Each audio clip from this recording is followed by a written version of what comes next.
Good morning. Welcome to Jeffersonville High School here at the William S. Johnson Arena for the Jeffersonville Wrestling Classic. I don't have exact dates, but I know we've been doing this for about 40 years here, maybe a little bit more.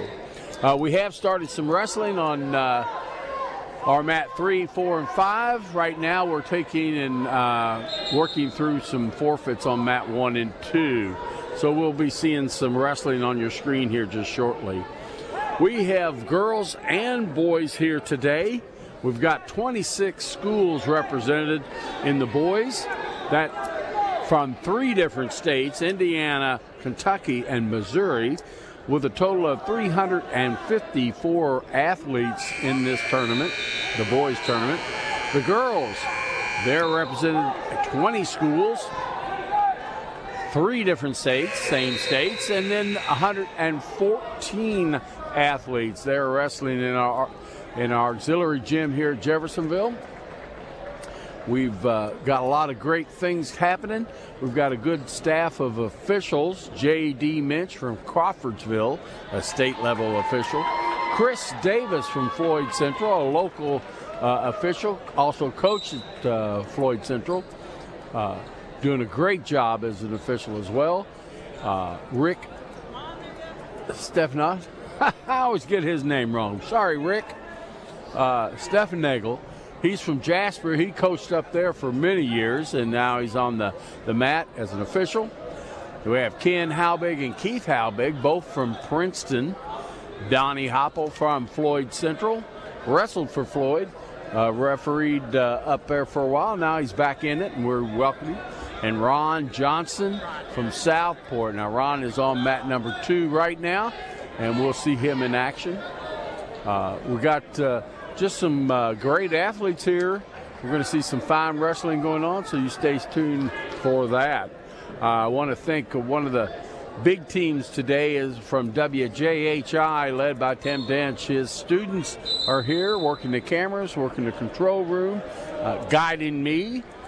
This is Lewis Rossbottom, and I'll be your host here today, watching some fantastic wrestling. You can catch WJHI on their YouTube Live channel, cable 184 and FM 98.5. Danny Struck has a great team. He's, of course, Danny's been, he is a gold coach for USA Wrestling. He's currently the president of the Indiana High School Wrestling Coaches Association. Works with the National Office of USA Wrestling and for the Coaches Association, nationally and obviously state. He's helped by his key assistant is Joe Somerville, been with them for many years.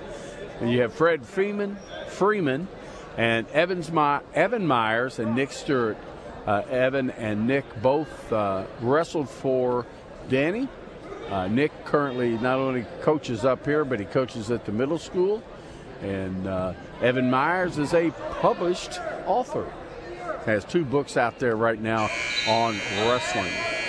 So we're working through these forfeits on this mat. Kind of looking at track wrestling. If you want to try to follow this on track, you can see all 5 mats for the boys. And if you go to the girls tournament, you'll be able to watch that. Not video on track, but you'll be able to see the lineups and the mat assignments and such. So we're still on a forfeit. Looks like we're on weight class 138 is coming up, and that is also a forfeit.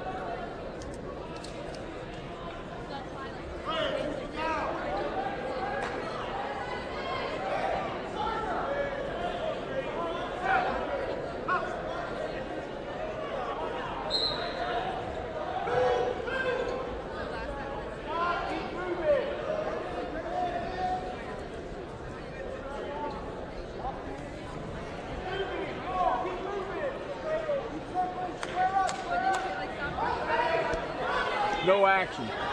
That's cool. We'll get them done, right? Try to No, Not tell them what to do. well, I'll tell my daughter. So we're going to have some matches here come up on mat 2.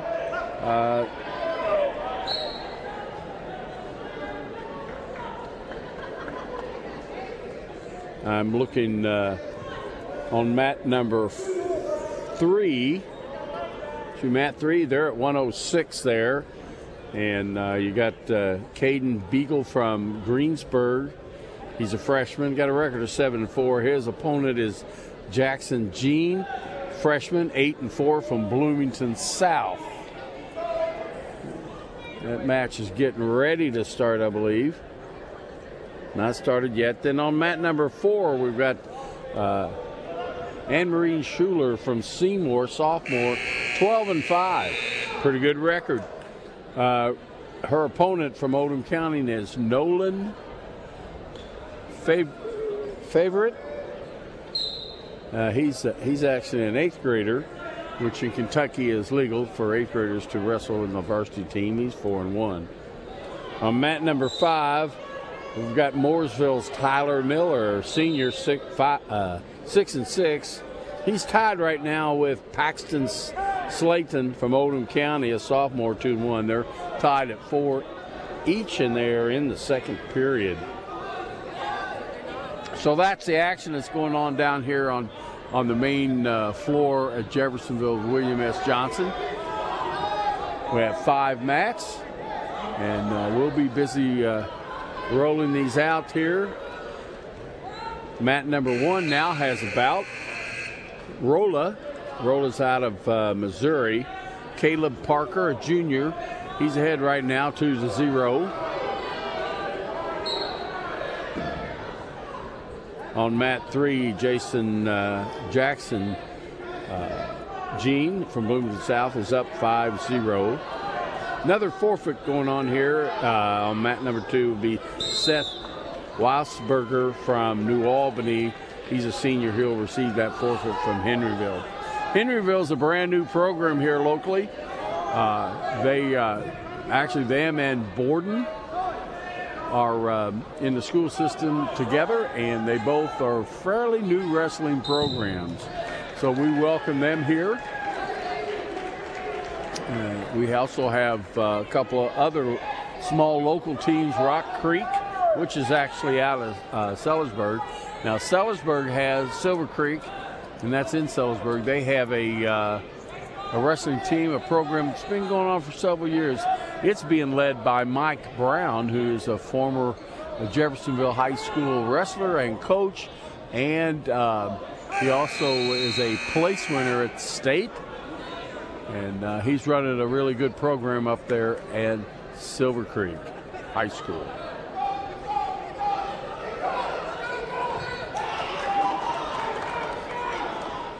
Scottsburg's coach has talked about a few of these coaches waiting for our match to pop up here, but Scottsburg has their head coach now is JT Jenkins. JT wrestled for New Albany. When he got done with that, he helped coach there as assistant coach for a while, and then he actually went up to Scottsburg for a little bit, and then he came back to New Albany as a head coach, put a few seasons in there, and went back up to Scottsburg area and has taken over that program, and we certainly welcome that and continue to grow that program.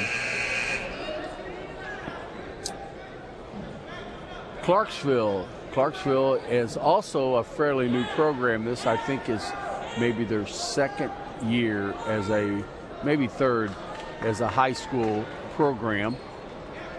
And so we've got a lot of new programs going on, which is awesome. So that's great. Did they just turn? Huh? Patty said she loaded them all, but now they're having trouble with something else. Can they just turn the camera? They can. Let's just do it and tell them. Call up there and tell them we want to turn that camera to that mat. Are you listening? To that mat, and I'll call that mat until we get the matches on this one. Talk to them. Tell them what we're doing, what we want done, and see if we can.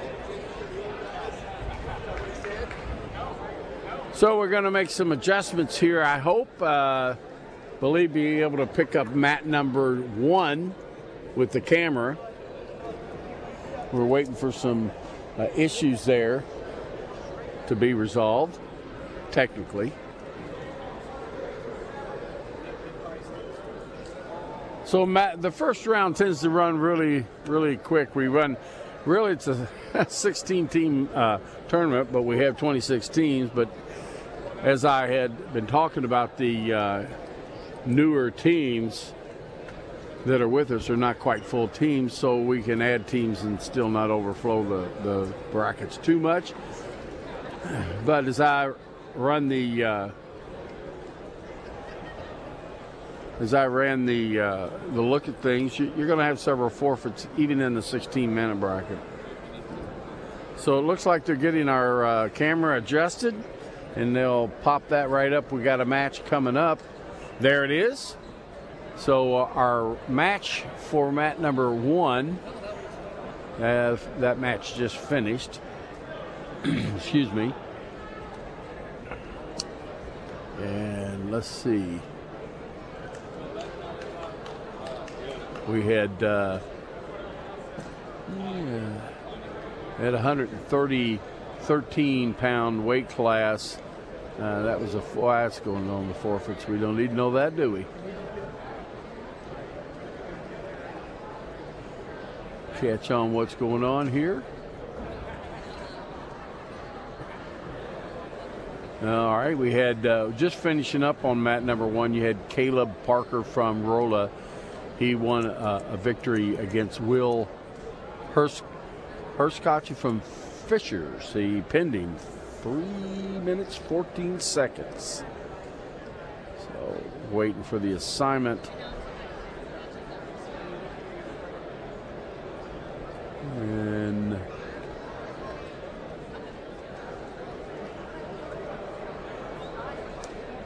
try to get that taken care of. We're still dealing with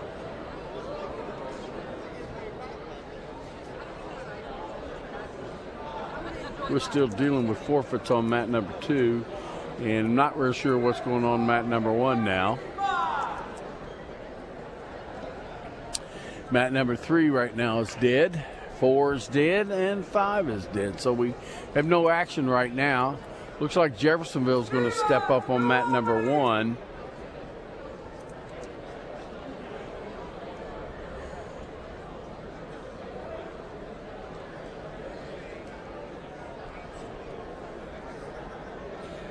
Just trying to get things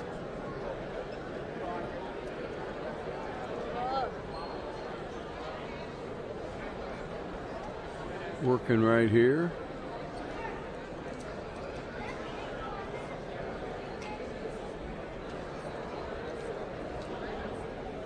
Still waiting on that assignment for mat number 1. Looks like you've got a bouts assigned to mat number 5 now. You're going to have Owen Engles from Fishers, sophomore, record 9-3. His opponent's going to be Preston Merritt from Greensburg, a senior with a record of 11-0. So we're waiting on that. Again, we're waiting on some, evidently having some issues assigning these bouts here. Again, we're here at William S. Johnson Arena, Jeffersonville Wrestling Classic, hosted by Jeffersonville Wrestling. And as I said before, we have 26 schools represented with the boys from 3 different states with 354 athletes. We also have a girls tournament going on here. And we've got 20 schools represented from 3 states and 114 athletes. So we've got our matches are on hold, it looks like. So we're waiting for that to update. just kind of go over our officials today. We've got J.D. Minch from Crawfordsville. J.D.'s a longtime coach up there at North Montgomery, and also he's been officiating for a number of years to the point where he has done the state finals, individual state finals here in Indiana. Along with that, we have Chris Davis from Floyd Central. Chris has coached at Floyd Central, wrestled there, coached there, and retired from that and got into officiating here in Southern Indiana, doing a fine job. Rick Steffenegel from Jasper, longtime coach there as well. Had a tremendous program while he was there, and he retired from coaching and now is officiating.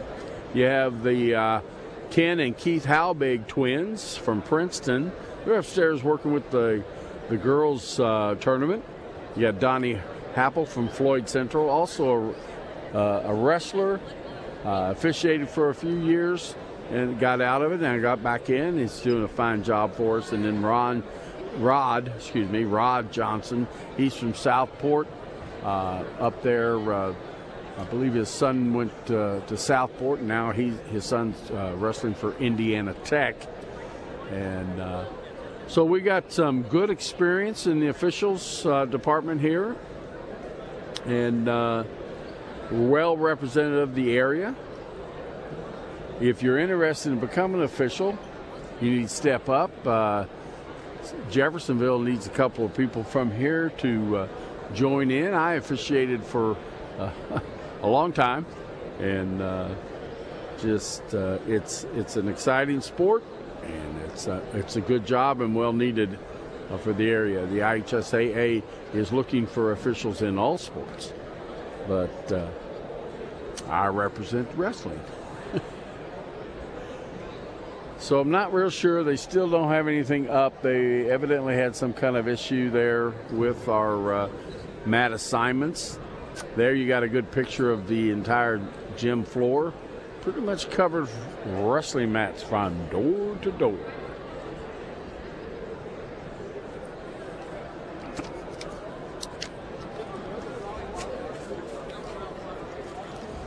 We got, we'll talk a little bit about Charlestown up the road. Charlestown is put together a pretty good program there.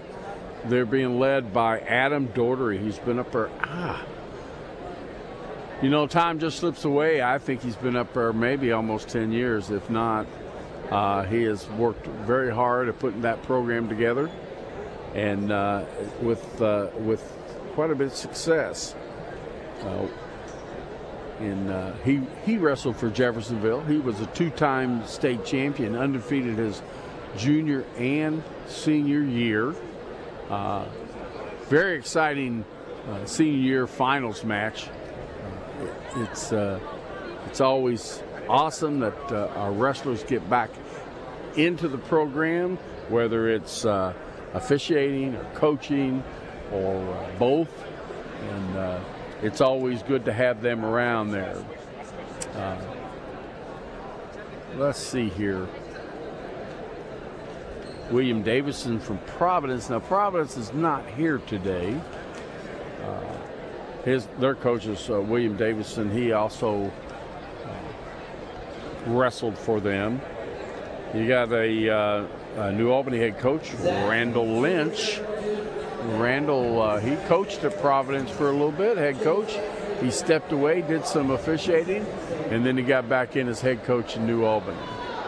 So we're excited. What a good man and excellent work he's doing at New Albany.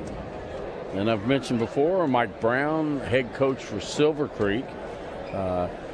Relatively new program. They've been around for 4 or 5 years, 6 years now, and Mike Brown is a veteran of Jeffersonville High School wrestling, state place winner, I think twice, if not 3 times. Certainly a state qualifier 3 times. And then he coached here at Jeffersonville for a while as an assistant, and then as head coach for a few years. Now then he was up at Floyd for a little bit doing some assistant coaching, and now he's the head coach at Silver Creek High School. and doing a fine job up there with those wrestlers. Mike Runyon from Bloomington South is the head coach, and he wrestled for them. He's one of their state legends, and coaches as assistant behind Royce Decker for a few years. And Royce retired, and Mike took over, and now Royce is his assistant. So, again, a lot of great coaches here today with the teams. We've got 26 teams in the boys tournament, and a lot of great athletes as well. And hopefully we'll get back to wrestling here really soon and get this thing going. I'm going to pause for just a moment, and we'll be right back.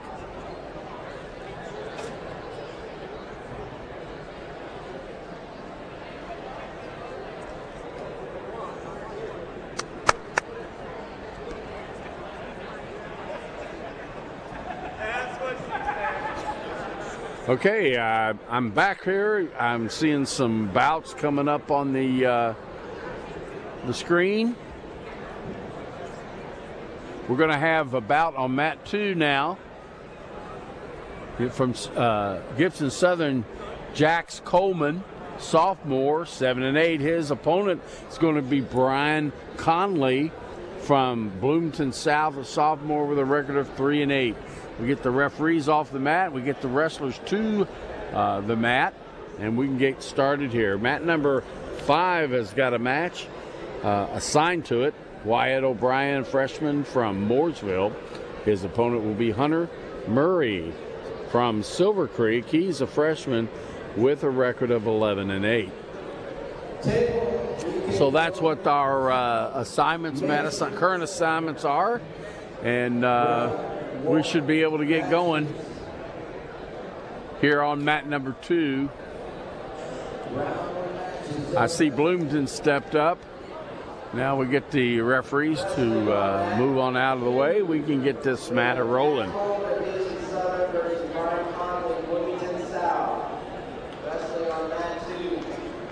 Hey, JD, we got a match. We have a match. Wrestling on mat 1, Spears. So they're calling them off. Versus Foster of Salem. Spears, Foster, mat 1. Well, they. Wrestling on mat 3, Cursor. So here we come. There's Bloomington South's Brian Conley, sophomore, 3-8, stepping on the mat. Our official here is Rod Johnson from Southport, and his opponent from Gibson Southern is Jax Coleman, a sophomore with a record of 7-8. Here we get started. Going straight to ear right away. Changing levels. Shoots in. Really didn't get deep enough. Come back to their feet. Doing some hand fighting and wrist control. Again, another single leg shot, but really not much penetration at all.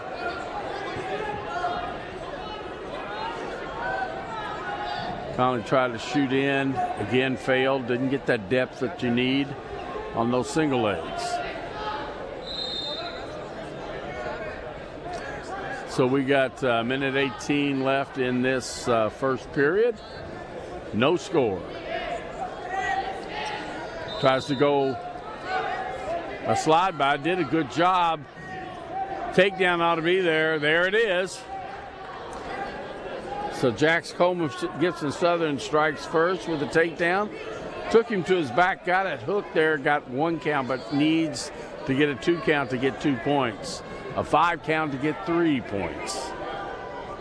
So he's got that back leg and trying to hip him over.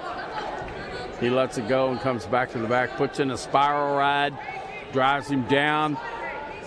Got the wrist has, lost the wrist, but working hard on that half.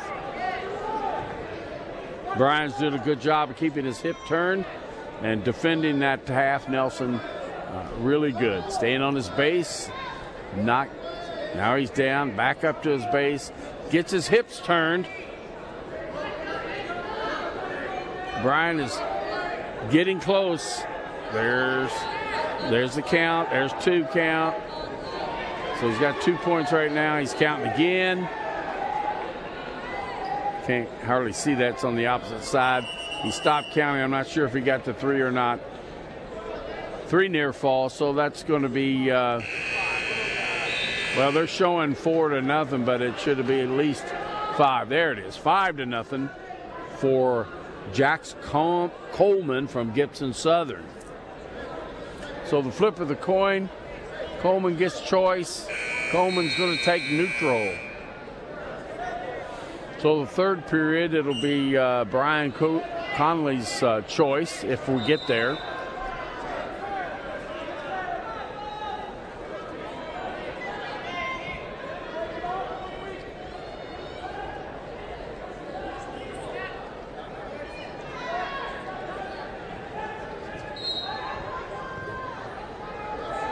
Again, they're back on that. They only have minute 34 left in this second period.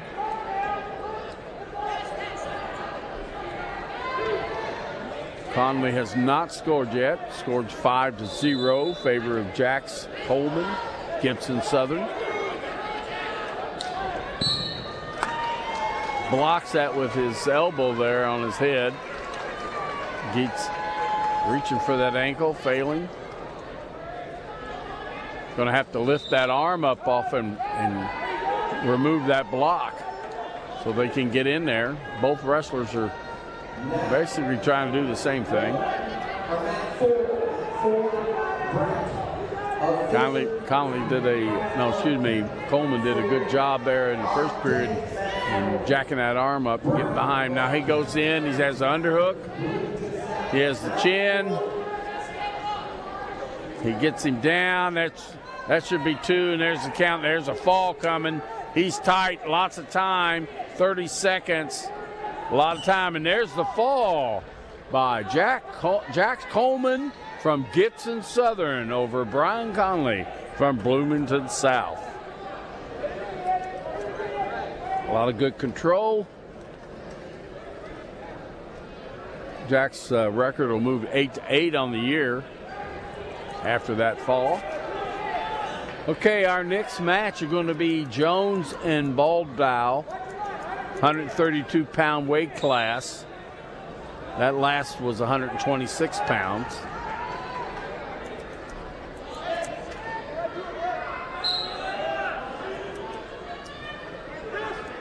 Waiting for my screen to update so that we can see who the wrestlers, more information on the wrestlers.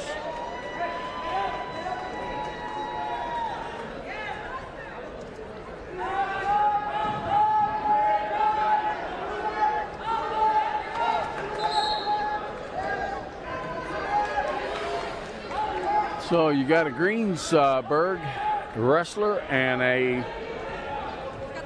Eastern Pekin on the mat.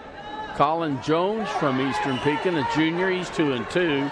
His opponent is Dustin Balval from Greensburg. He has no record showing. Doesn't mean he doesn't have one. So we get in there, but we got a headlock trying to pull that down. Doing a good job countering it back on his hips, but his head's still connected there. Got a hold of it. Sure is. I hope it's still connected. How's that? Still no takedown there. Pulls his head out. He's got a cradle somewhat locked up, it looks like. Yep, there it is. Takedown for Dustin Balblau from Greensburg. He gets 3 near fall, so that's 5-0 now.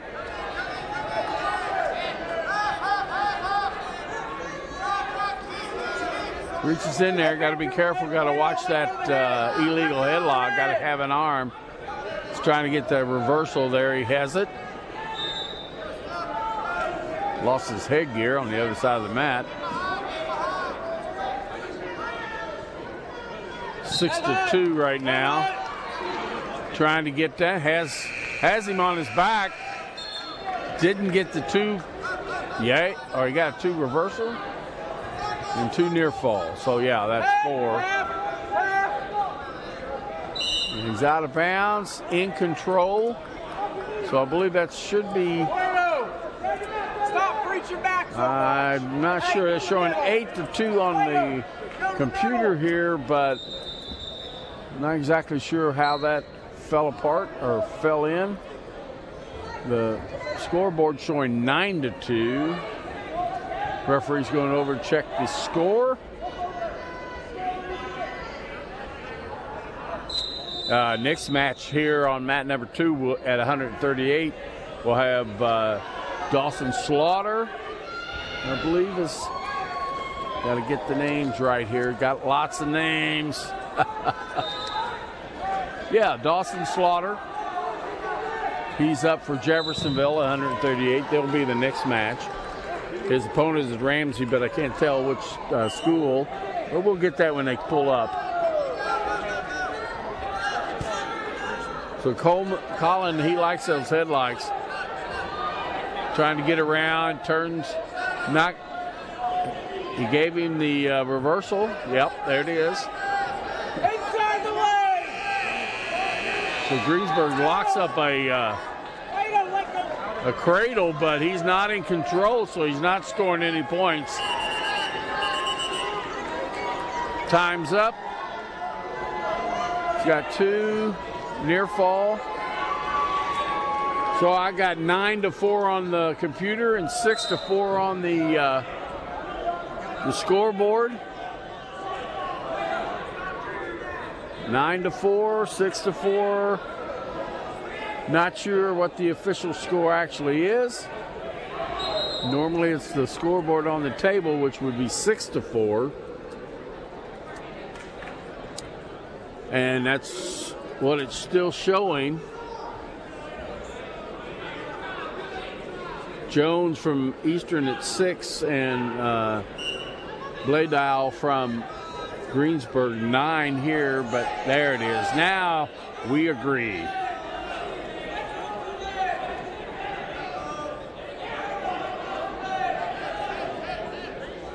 So Greensburg, Dow, he chose down for the second period, excuse me. Got that underhook trying to turn him, and he spins out. He goes to the front. He hooks an underhook and a chin. He's got that. He's got the reversal. Look at, there's the fall. Let's go, baby. Dustin Bledow wins, beats Colin Jones with a fall.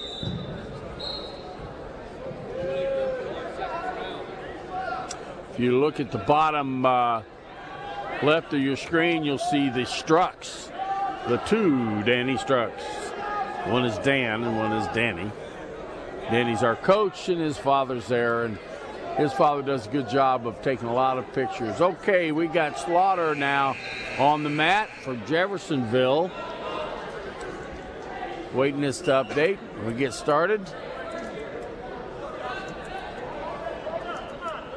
There it is. Blake Ramsey from Salem, sophomore, record 2-10. Dawson with a record of 9-11. He's a senior. Takes in, gets in there deep, gets the takedown. Had started with the single, switched to a double. Now he's still working that double at the hip level. There's the takedown.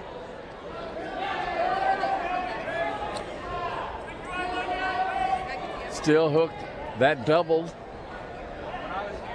Puts in the half.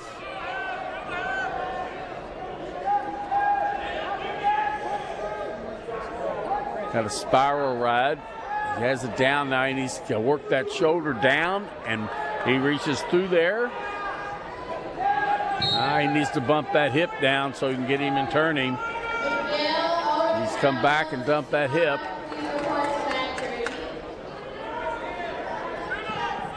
Blake Ramsey from Salem is doing a good job of blocking by keeping his hip turned. Does a reverse throw, if you will. Turn, gets back, points. Again, He's got 2 points inbound with his feet. Now he kind of pulls Ramsey back in. He's got a 3 count for sure. 28 seconds left on the clock over there. There's a near fall 3. So now we have a score of 5-0. Under 20 seconds. Controlling both wrists. Reaches up, tries a 3-quarter. He doesn't really have enough time. 8 seconds.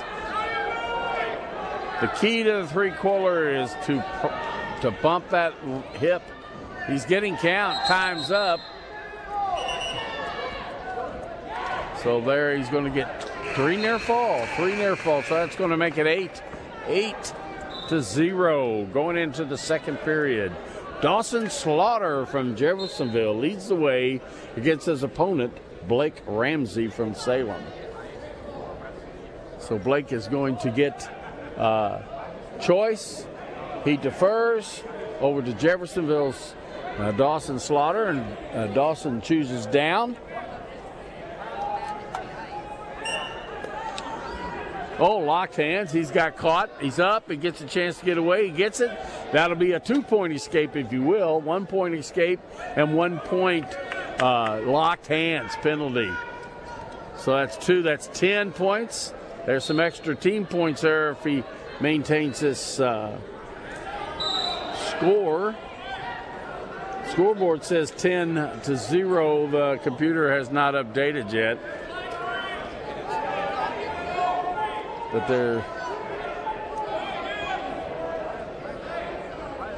so he's working that bundle up again. Needs to get that hip down if he's going to make this successful. Hard to muscle that hip and fight that hip. Last time he tried this, he reversed that throw or that pressure. Well, now Blake just kind of rolled right into it. He's getting more back points. Score shows 14. That should be it. It is 17-0. We got a tech fall for Dawson Slaughter from Jeffersonville. That'll give Jeffersonville a couple extra points there. I think it's a half point for a victory by tech fall. Next up, Ferris and Leonard. Ferris and Leonard next up at 138 pounds.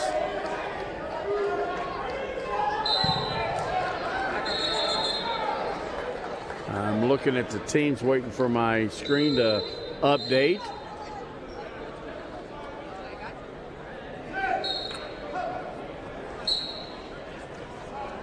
Can you tell me what coaches that is? I can't read their symbols. Where are they from? It's Crawford County. Crawford County, thank you. Crawford County. The Brown, Crawford. So we got Crawford County coming up. Their opponent, I'm checking, trying to see that. I haven't, my screen's updating now, so we'll get that. Fishers. So for Crawford County and Fishers. We'll get their names here in just a moment.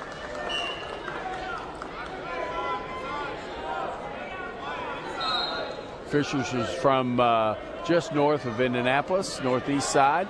Nice attack on a single leg. That's Trayton Leonard. He's got that high in the air, takes him down at a good pace. He gets the takedown. His opponent is Wyatt Ferris from Crawford County. Crawford County is west here, southwest, just on the other side of Corden, Indiana. He's got that wrist and elbow and trying to elevate those legs, not enough. Got to get a 45-degree break there to make that successful. So he's got that elbow still, the wrist, and now he's getting some count. He's going to get at least 2. Looks like he's going to get 3, and he does.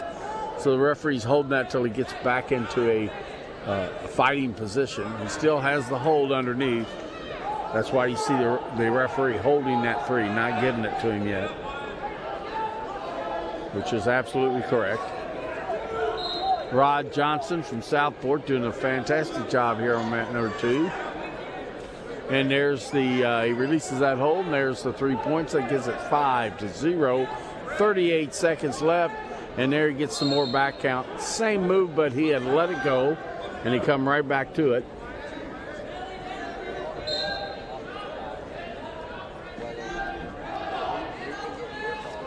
So just got, all right, 3 more near fall. That'll going to be 8-0 going into the second period for Trayton Leonard from Fishers.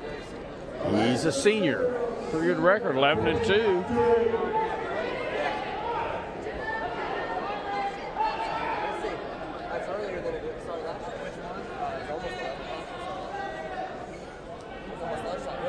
So Fishers head coach is Cameron Deep.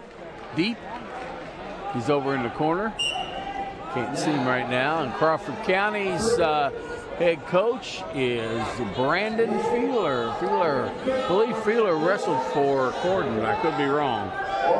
Nice turn, getting that back count. He's got at least 3 more points if he lets that go, doesn't get a fall. He won't care about it if he gets a pin.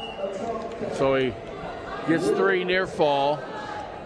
And he stopped it. Evidently we didn't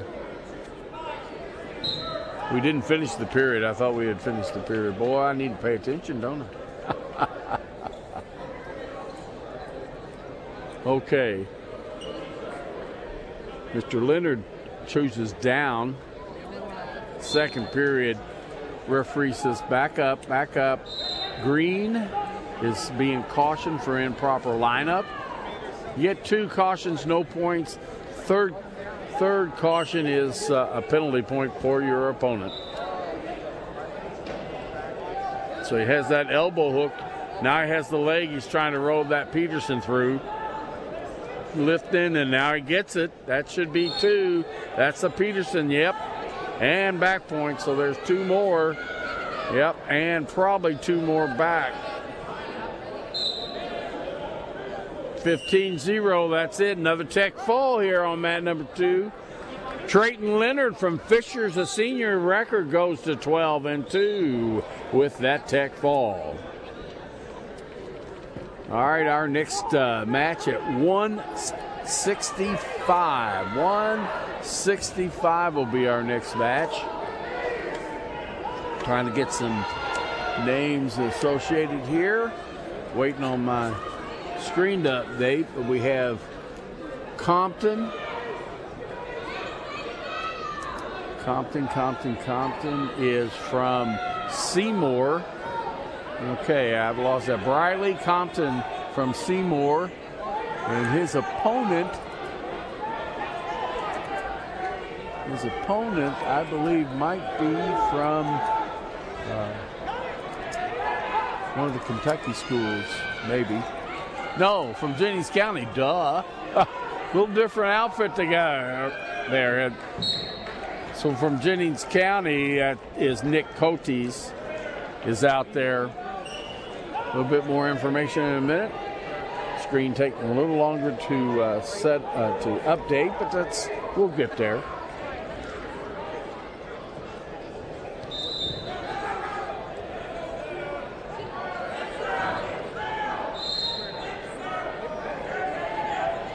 So fighting there on the line. Compton drives him out of bounds. Nick Cody's from Jennings County. He's a junior, record of 6-8. His opponent from Seymour, Briley Compton, he's a sophomore, 9-2. Seymour's in the purple singlet, has the green ankle band. Jennings County has the red one. That'll reflect on the scoreboard there.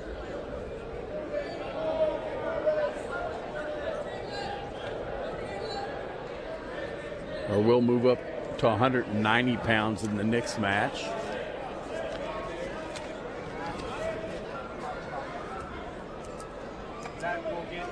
A lot of pushing and shoving, a little trying to hand fight there. Not getting much done. Got 40 seconds left here. No score, first period.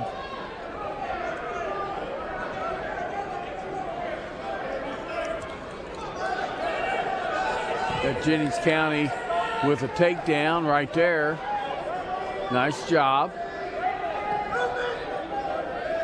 Hook that elbow, lets him go, slips. There's an escape. I don't believe he let him. He just lost his footing there. So we got a 2-1 score right now. Compton takes that move and makes it an escape. All right, less than 10 seconds. There's the time. Second period. Cotis is going to have choice. He defers to Compton, who takes down. Nick Cotis from Jennings County will have the option in the third period of position.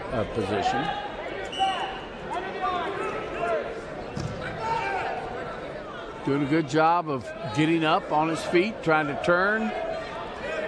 Gets out, pressures with those hips, grabs that near ankle, loses that. Keeping the head down, working it. Knocks that hip over. He's going to get that takedown. He's got the leg cover. There it is. And back count. Briley Compton, Seymour. He's looking for a fall. He's ahead, but he's looking for that fall there. It's tight. It's tight. He's got to hold that shoulder down for a count of two. Got to be touching the whole time. He's bouncing there, so he's not getting that count. He's got an ear fall, of course. There's the fall. There's the fall for Briley Compton, sophomore, against Nick Cortis from Jennings County. All right, up next,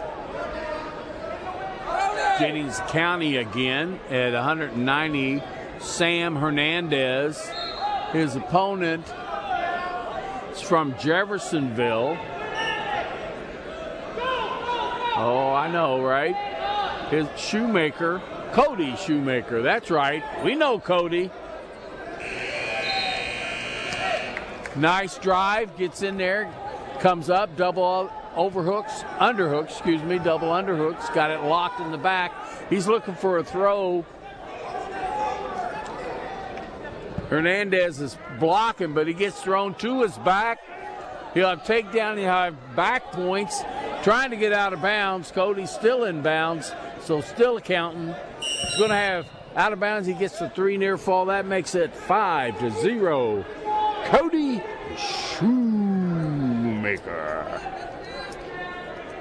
190 pounds. He goes an alternate start, lets the wrestler up, gives him a 1 point. So it's 5-1. Hernandez shoots in. Cody does a good job of pressuring with his hips, getting back out of there. I know these two have wrestled before, but don't know the outcome. Nice little knee pick. Comes out on top. That's 7-1. Has that bundled. Got to keep that hip down to get that, as he does. Got to keep moving, pressure on the chest. Goes for the half, gets that. That's really an overhook. Down on the mat. He's got 3 count. Oh, there's a fall for Cody Shoemaker. Jeffersonville. Up next, we got a forfeit at 190 pounds.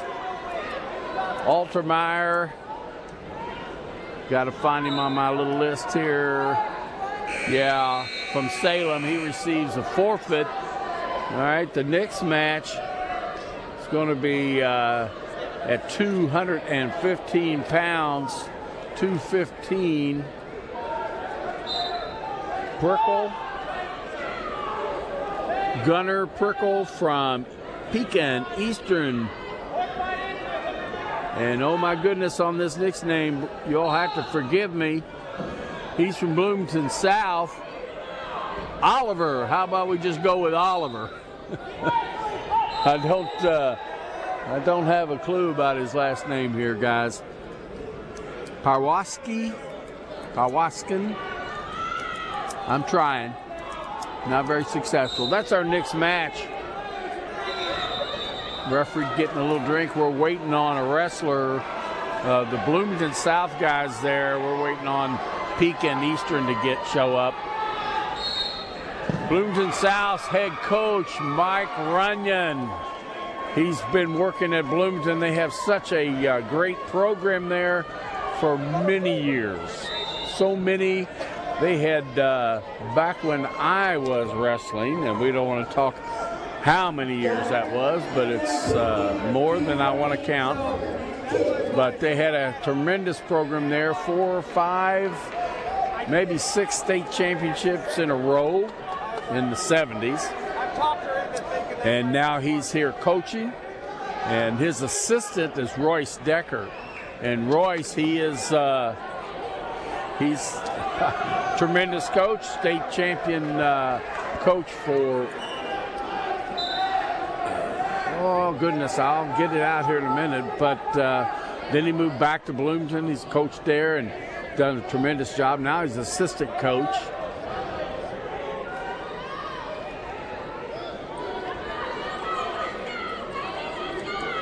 So Oliver in the black, and Gunner, Eastern, Pekin, he's in the purple with the big E on the chest.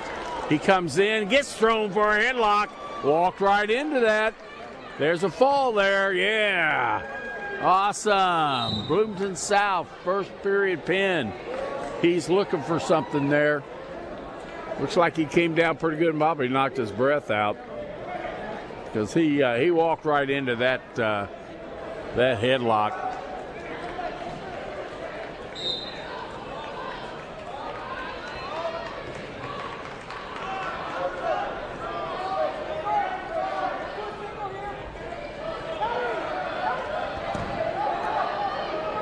Trying to get the attention of the referee's going to lift his hand now.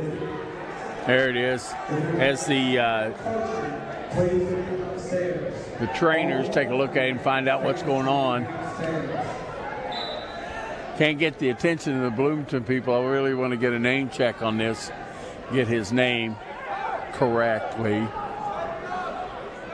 So we're taking a look at all 5 matches right now and waiting on this to clear up. There they go. He gets up. Bloomington comes out to shake his hand. Awesome. So our next match is going to be Emmanuel. Oh, my goodness. They're taxing me today on the names, right? Namba from Moore, Kentucky, a senior, is 10-0. His opponent's going to be from New Washington, Joseph Montgomery. We're at 285. Waiting on the wrestlers.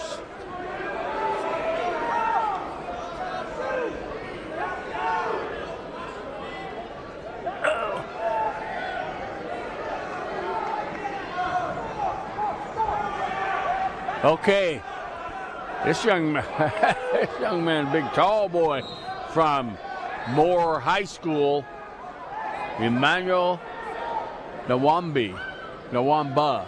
That's an A on the end of that, Lewis, not an E. Goes right to underhook, hooks the head. There's a fall right there. Woo!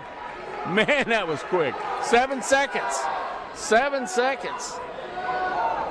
Absolutely fantastic. Emmanuel Namba from Moore High School in Kentucky. He defeats Joseph Montgomery. He's a freshman from New Washington. Senior freshman. There's a lot of difference there. We're going to have, looks like we're going to finish up here. Mat number 4, 285s are done on mat 1 and 2, it looks like. Mat 4 has a 215-pound mat bout, Caden Lambden and from Mooresville, and Hernandez from North Harrison. They're on mat number 4. Mat number 3, they have an assignment. It's just a forfeit. Charlestown's Carson Collier will collect that. And then on mat 5, Ryland Dupin from Eastern Pekin. He's facing Sean McAfee. Scores 5-3 there right now. Sean McAfee is from Charlestown. We're going to take just a little break here. We'll be right back. Hey, I got to go pee. I'll be back.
Okay, I'm back. We're waiting for the match to pop up.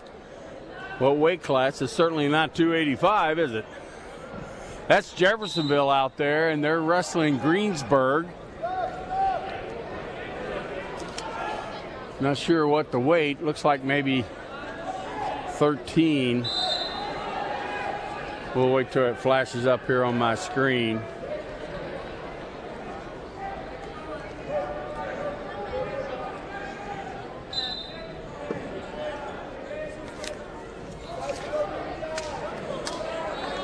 Nice job trying to drive him out, trying to get that locked up.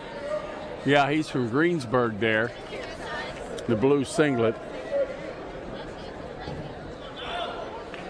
I said that's from Jeff, but coaches are telling me wrong. I'm looking in the corner. That could be, in red, could be from Fishers.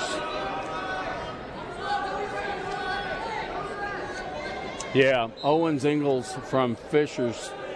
He's in the blue. Oh, no, he's in the red singlet. Well, now, Lewis, they got the leg bands changed. Owen Engles is in the blue, in the red singlet, and Preston Merritt is in the blue singlet. Preston has the green leg band. On the screen, it's going to show, it shows red and green differently. So you look down at their ankles and see that, but we'll see what's going on. Nice little grab that knee, single leg, gets it up. Nice counter by sticking it in behind the leg like that. Has a loose whizzer there.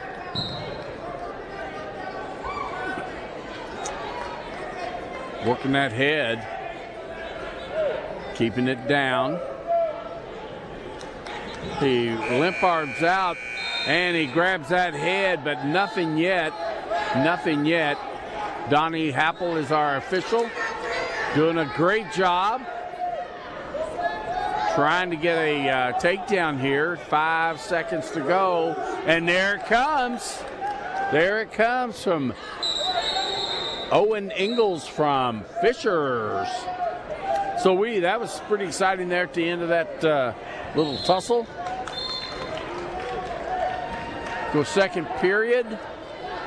Greensburg won the toss and he deferred. So it goes to Engles from Fishers, and he'll choose the down position going into the second period.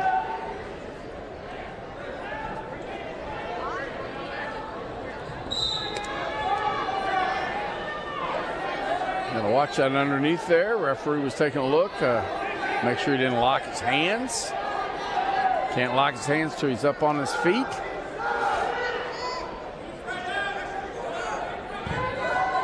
In high school wrestling, a tripod is still, when they're in down position, is still in control. Nice job of coming back, lifting the leg, bringing him back down to the mat.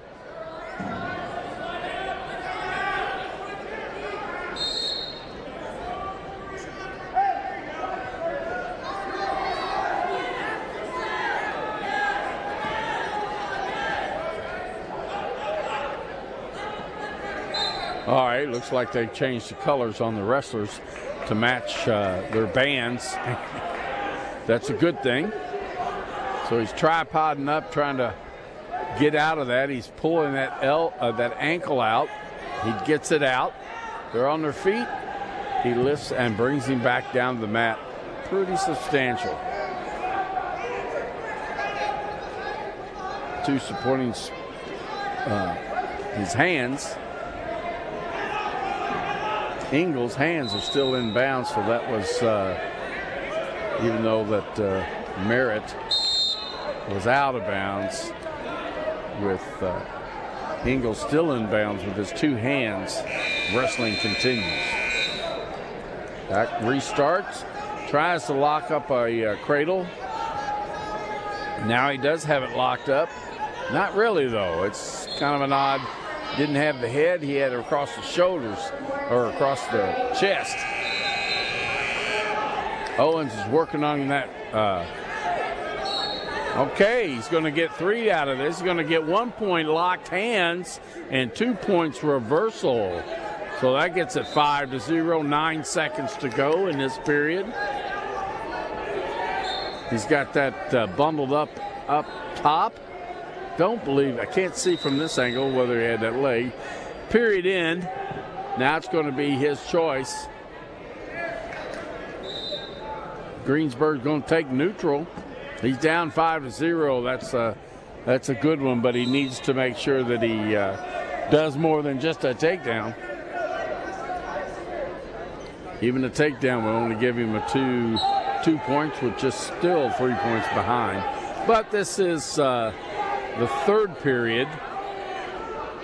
Your screen is showing second, but this is the third period. Computer is showing the second period, but there it's updated now.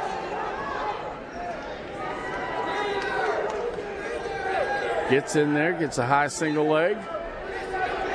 Again, we were here earlier, first period. Oh!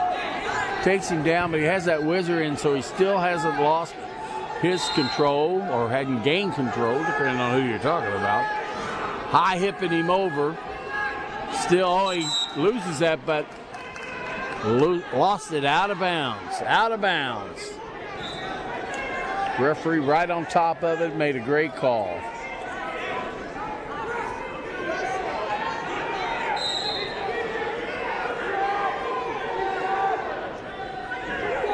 So we're in the third period. We got a minute left. Are you Ethan Davis? Are you Ethan Davis? No. Who's he? Evan Davis? Yeah. Oh. I don't know. I don't know him. I know him Myers, Ethan Myers. So he gets that takedown. Had to be pulled away. They were looking for somebody, but that's all right. You didn't miss it. So there's 2 points for Greensburg's Preston Merritt, a senior. He wrestling Owen Engles from Fisher's, a sophomore. He's going to take neutral. Now that's another takedown. Wait a minute, but they're scoring 6 over there. I'm not really sure what's going on. Computer only shows 5-2. They just changed. Oh, they gave him that escape point. Duh, Lewis. You'll get it. 8 seconds, 6-2, 5 seconds.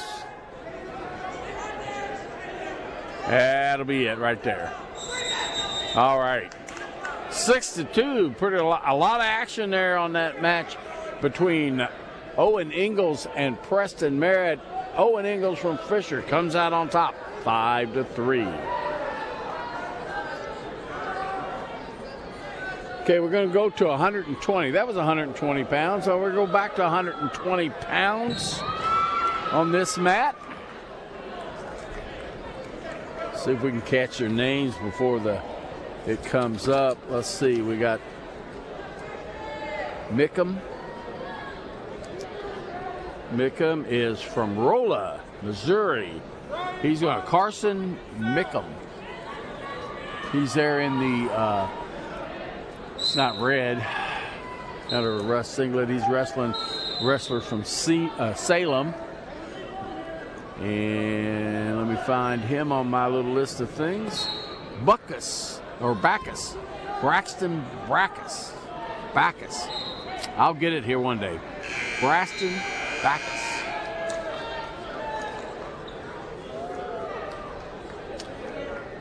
Braxton's a junior. He's got a record of 1-1 reported. Carson Mickum, he's a sophomore from Rolla. He just got that takedown. He's got a 2-0 record showing.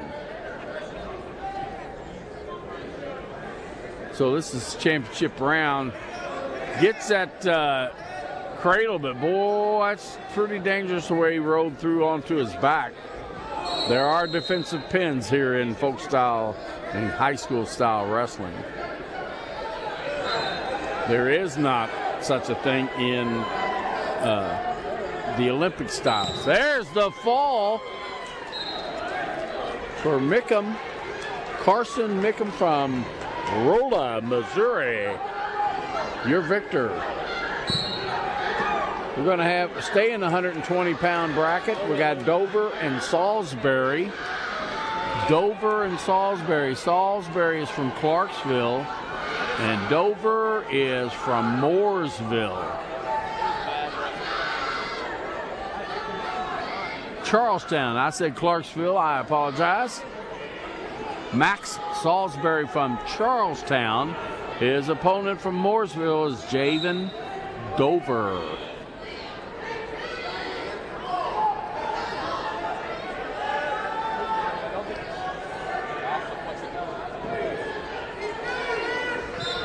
Nice single leg shot in there. Got deep. Has that ankle tied up and the knee. Now he's lost that, and he's let's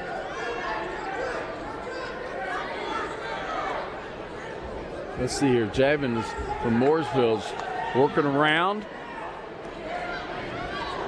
He has that close knee. He turns that, throws him forward, turns that into a takedown. He has a wrist and an elbow.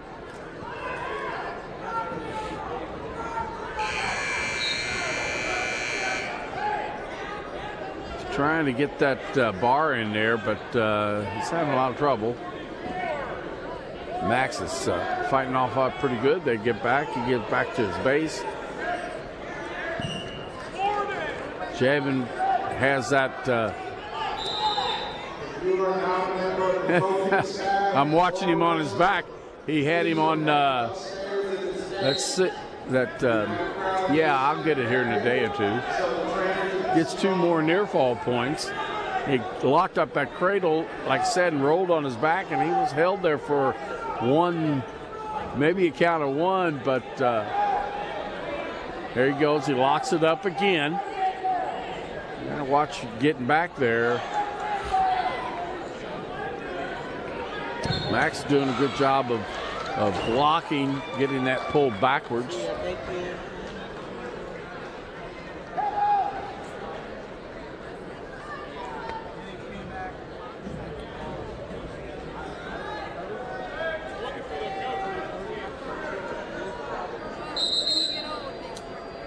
Time's up. So that's first period, and that 5-0 advantage for Dover from Moore, Kentucky. He's going to choose down. His choice is down. So that'll give Max Salsbury the choice in the third period. Max is a freshman.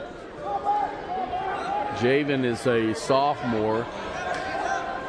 Javen gets to his feet. Max brings him back down.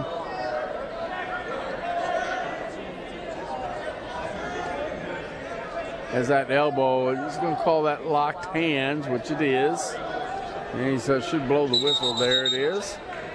And now a penalty point for Javen Dover because Max Salsbury had locked hands.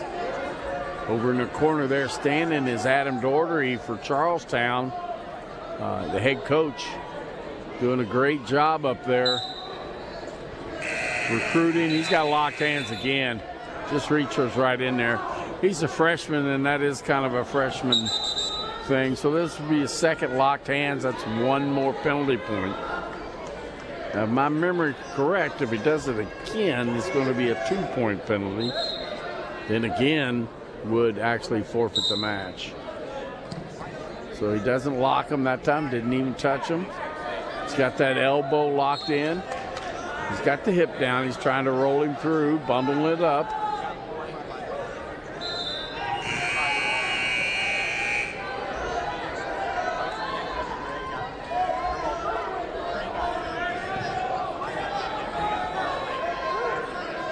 Still has the bundle, but now he's lost it. And Javen has reached in there and hooked that leg. Max is still in control right now. Although now he switches kind of to a double leg. Has to get his head out for that. He gets his head out now. He'll get that reversal. Okay, he has his legs locked. So he does get the head out and he gets around. That's a 2 reversal. 7-0.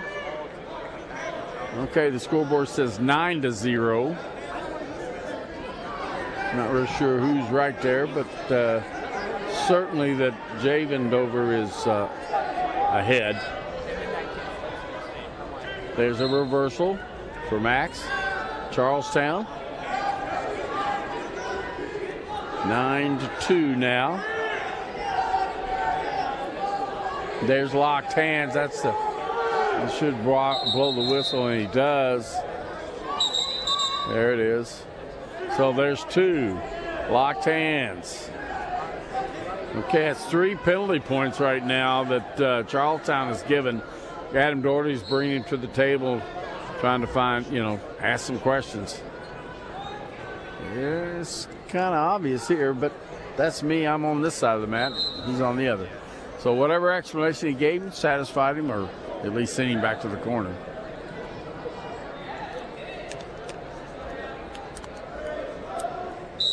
Discussion whether that hold was an actual locked hands or not.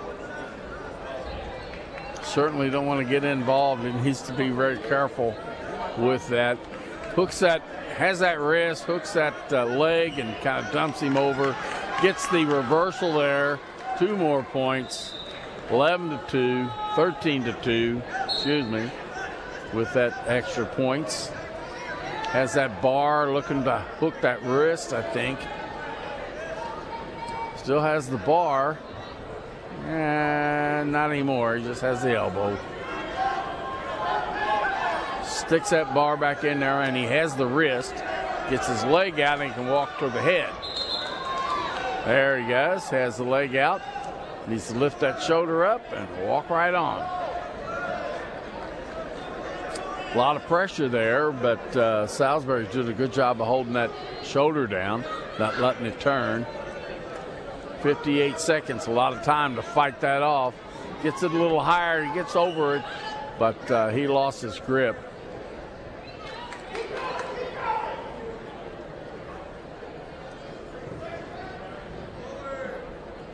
Javen Dover from Moore, Kentucky. Moore High School is over in Louisville, Kentucky. We've got 3 schools, I think it is 3. 3 schools from Kentucky. Moore and Mayo both are from Louisville, and then you have an Jefferson County area, and then you have Odom County, which is right next to Jefferson County, so really pretty close. Representative here at the Jeff Classic. They're stalling on red. Charlestown gets turned again onto a cradle. Pin looks good. 1 count. No. What's he doing? What's he calling? 3 near fall and okay. That'd be 16-4 on my screen. Got a little confusion between the computer operator and the scoreboard.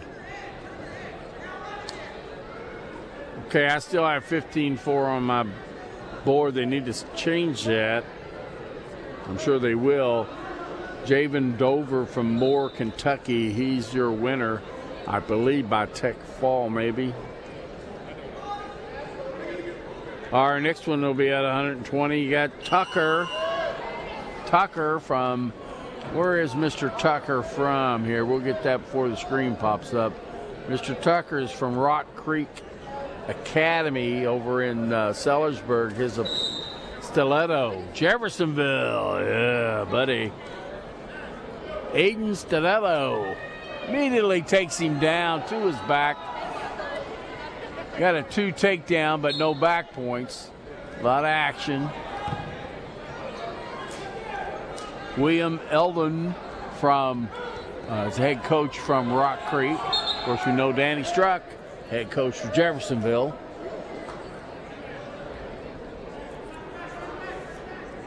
Aiden is trying to do a pullback. It usually doesn't work on a high school level. Sometimes it does, but it usually doesn't. Has that leg in.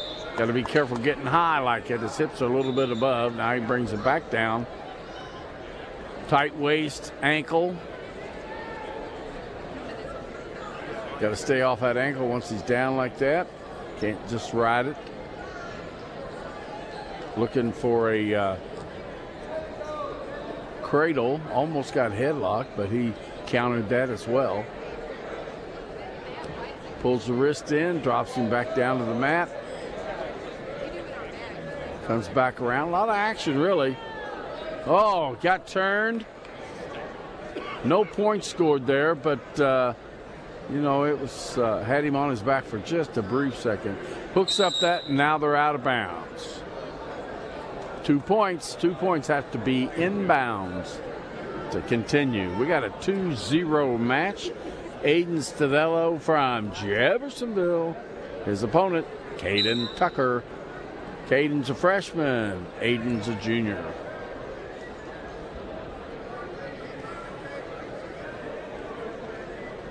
Hooks that wrist, pulls it down.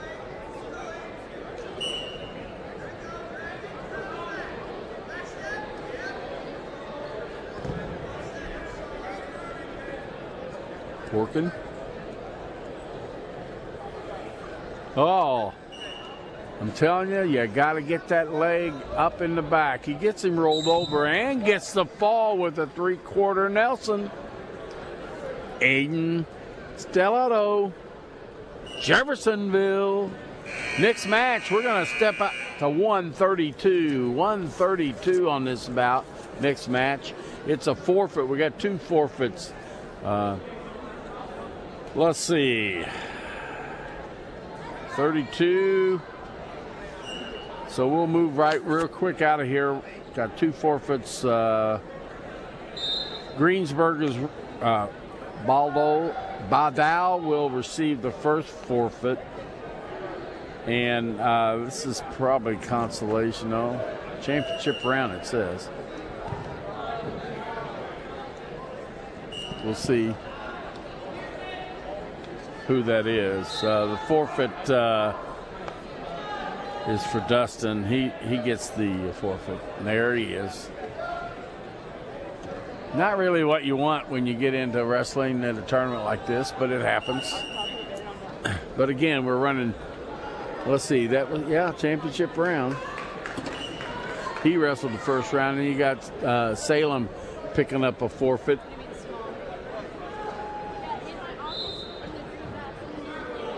It looks a little screwy here on the screen. Let's see who that is, Salem. Yeah, Harley Shockley from Salem picked up a forfeit. Our next bout, we have, who do we have out there? I don't have their names.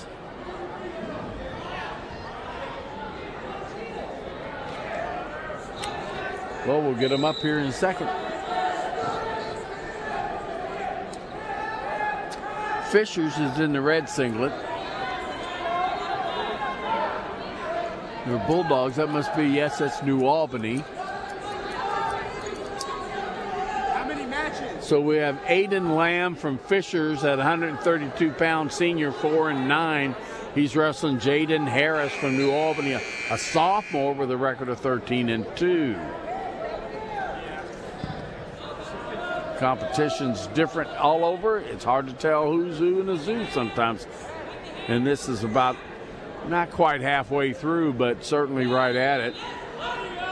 The sectional starts in the end of January, the last weekend in January. Nice job by Aiden Lamb. Get that takedown.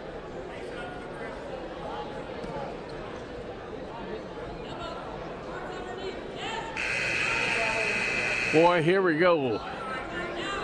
Kind of a suicide roll. I say that because he rolled flat on his back and he was able to muscle it over. He didn't get caught, which would have been not very good for him. Working on hooking up that cradle. He's getting it.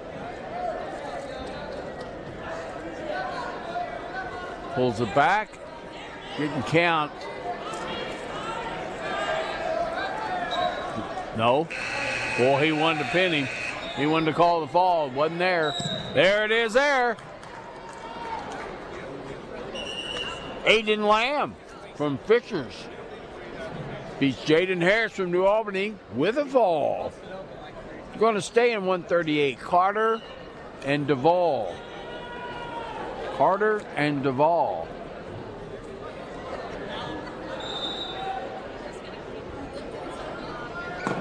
Is that, well, I missed that. Trying to beat the screen out. We got Scottsburg there. Trevor Hall against Salem. I don't think that's right. Wrong weight class. Nice single leg, trying to get behind. Has it, has him down.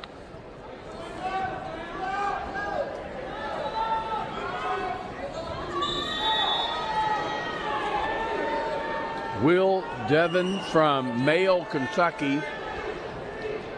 He's got the red band on, black singlet. He's wrestling Kellen Carter, a senior from Scottsburg.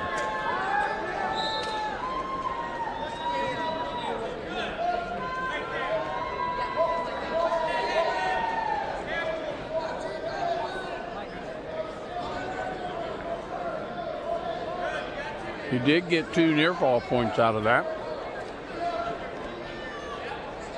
So we got 4-0, minute left. Hooking up that cradle again. Oh, it has pretty tight there. There's a fall for Kellum Carter. senior from Scottsburg. Record's going to go to 19-0 now. It's going to go to 144-pound weight class next.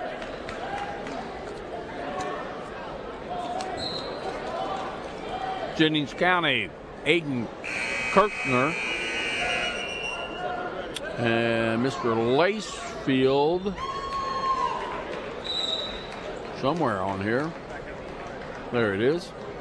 He's from Mayo, Kentucky. Mayo High School out of Louisville, Kentucky.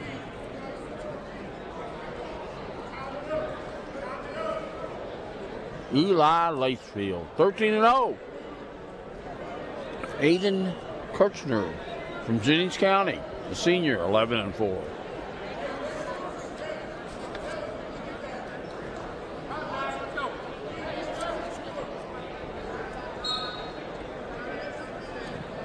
Nice attack, single leg, loses it.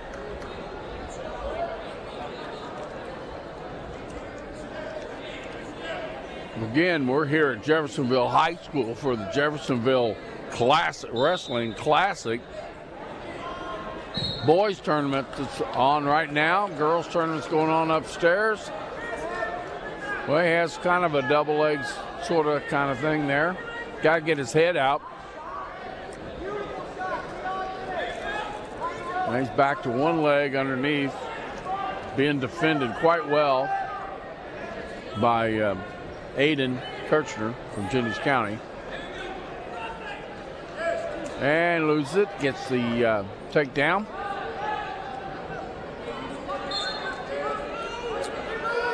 Well, I don't know, that doesn't make sense. Gives the escape. Should be 4-2.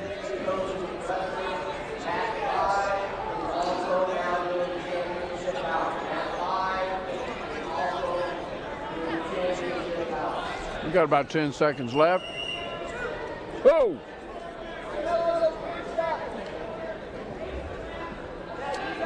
I lost a little screen there. I'm losing power or something. There's back up again for me.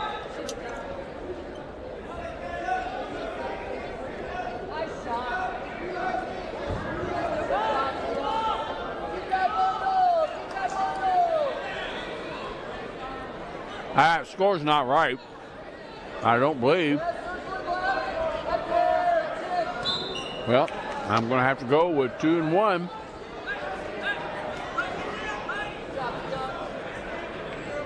There it is. Scoreboard showing 2-1.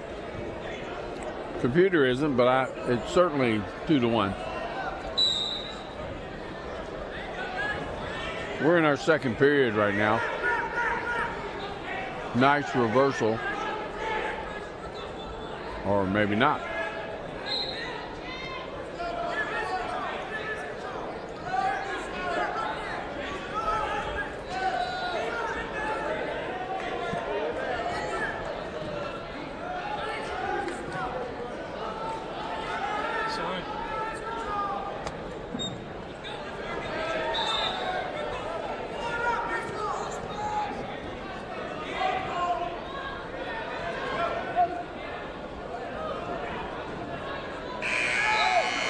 Got a minute left.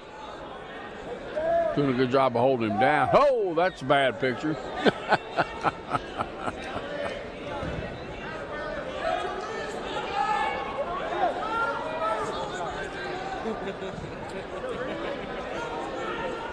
A lot of rolling there, but no change in control.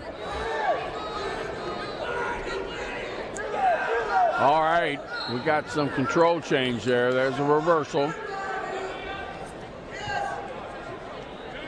And some near fall.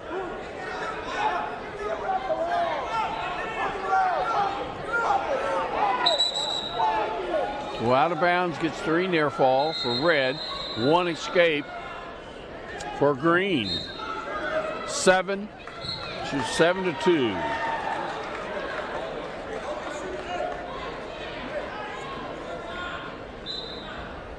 Computer's not updated. Scoreboard looks right.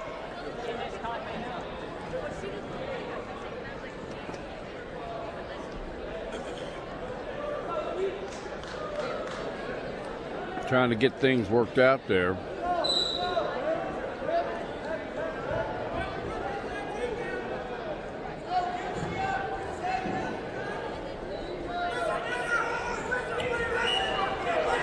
Nothing yet.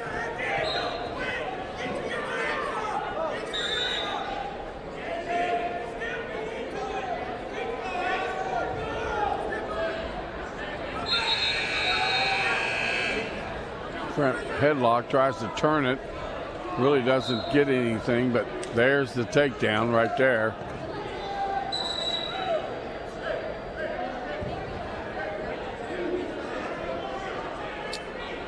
So we end that period.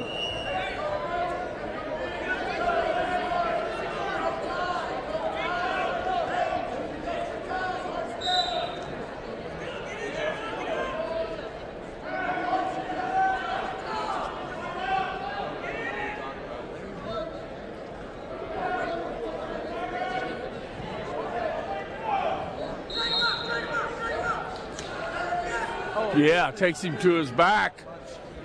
Looking for some back points there. You need anything?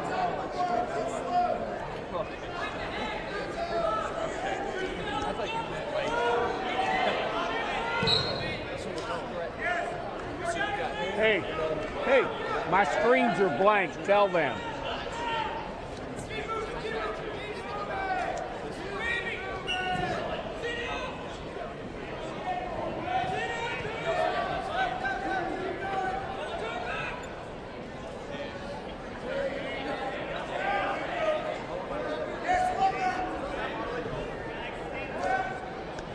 I have power to the box. There is power.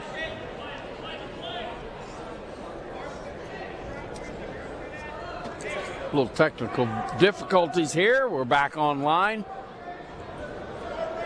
Made that a lot, lost my sound, but it's hard to tell. We have Eli Lacefield at 144-pound weight class from Mayo, Kentucky. He's got the purple-white singlet on there, red band. His opponent is Aiden Kirchner, a senior from Jennings County.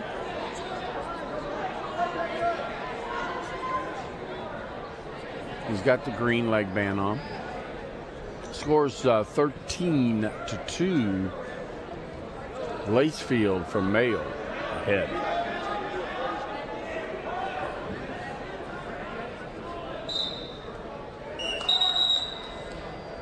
All right, that'll be the end of it. That is a major decision. You'll get some extra bonus points there. Your winner is Eli Lacefield, Mayo, Kentucky, from Louisville, Kentucky. Mayo High School from Louisville, Kentucky. All right, stepping up now. Got Charlestown walking out on the mat right now. And West Washington. They're up and they're strapping their leg bands on. We're waiting for their name and weight class here. It says 144 pounds, but we'll see what happens as we get started. Larry Webb from West Washington. He gets taken to his back. He gets the takedown. Charlestown gets the takedown. That's Austin Tullis. They're back to their feet, trying to trip him. Brings him down to the mat. Has that wrist underneath. There he comes around on this hand. Maybe he has, yeah, he has that wrist on this side, and he's working for the other wrist. Now he's got two hands on one wrist, a 2-on-1. Imagine that. Well, from West Washington, you got Mr. Tankersley. I believe he wrestled at Pekin Eastern when he was in high school, and he's been up there for several years now. There's the fall. Charlestown's Austin Tullis. Tullis from Charlestown, going to go to 10-4 on the season. We're going to stay in 144. We got Paulie and Cooksley. Get it here in a minute. Okay, Cooksley is from Bloomington South. Bloomington South. He's wrestling Salem, which is Zane Paulie. Zane Paulie is a senior, record 12-5. Wyatt Cooksley from Bloomington South, sophomore, 9-3.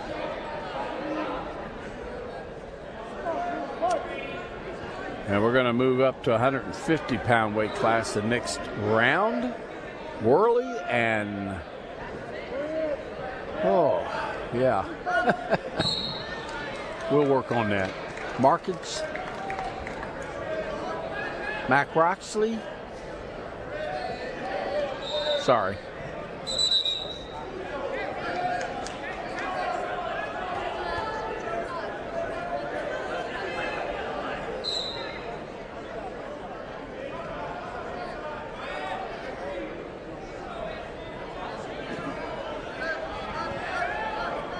Zane tried to shoot in for a single, but again didn't get the penetration he needed. He gets caught. He's behind him. That's 2 points right there. Takedown. That's a pyramid in high school. That is a takedown. They roll out of bounds. No change.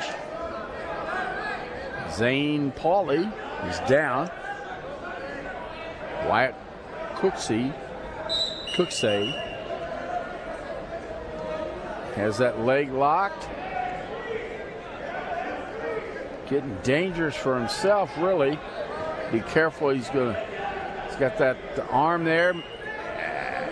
Got to watch that chokehold. I'm sure the referee's right there on it. Has that leg, getting some back points there. Got to break that 45-degree angle to get those points. And he did. That's 3 near fall. 25 seconds left in the first period. Tries to roll, does not get any points. There's no back points in that. He just rolled over and rolled back immediately.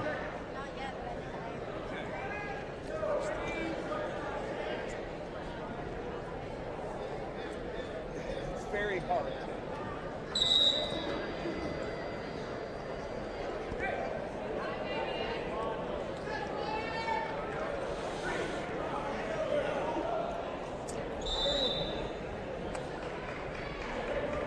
All right, second period.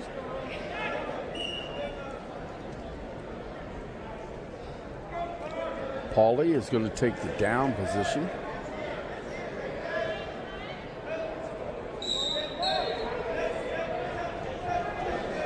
You are not a coach, a member of their staff, or a wrestler who is in the hole or on deck. Please remain upstairs. So he hooks that, he gets that other leg.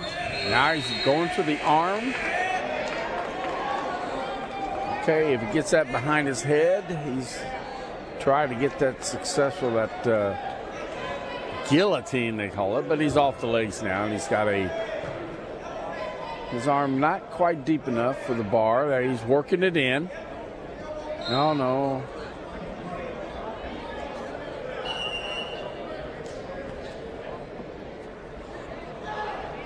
Wrist bar. Gonna try to step over. Got to lift that shoulder up to get that taken care of. Tightens up that grip on that arm in the back. Has a hand on the wrist. Now it's back up for a half.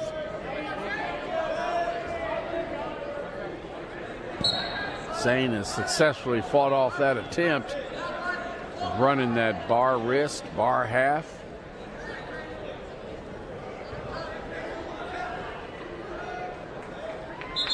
Trying to work that head down to the knee to get a cradle, but unable to do that.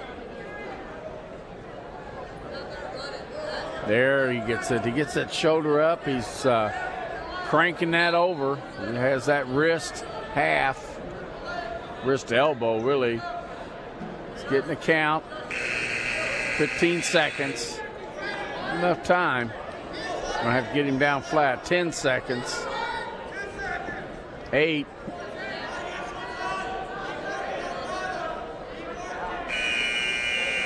And that's time. Okay, you're going to get 3 near fall out of that. So Wyatt Cooksley is up. Should be 8-0. Yes, 8-0. He is in the down position.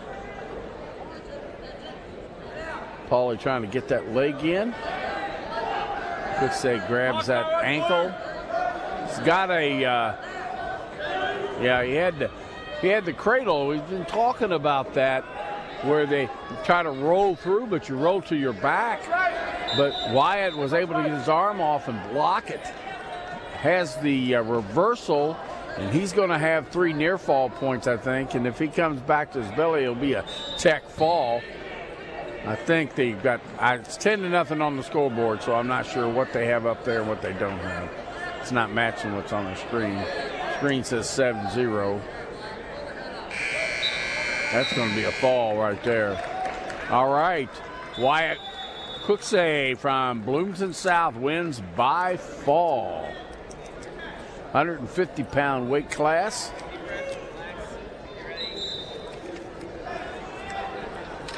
Okay, 150-pound weight class. Worley is from West Washington. And the name I can't pronounce very well is from Clarksville. Devin Markinside. That's wrong, Lewis. He's wrestling Julian Worrell from West Washington.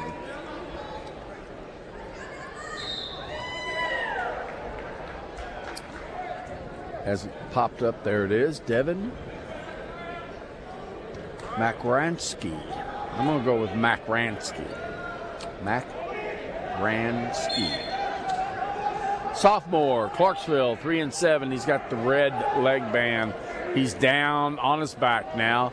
Julian Worley, a freshman from West Washington, took him down, put him to his back immediately.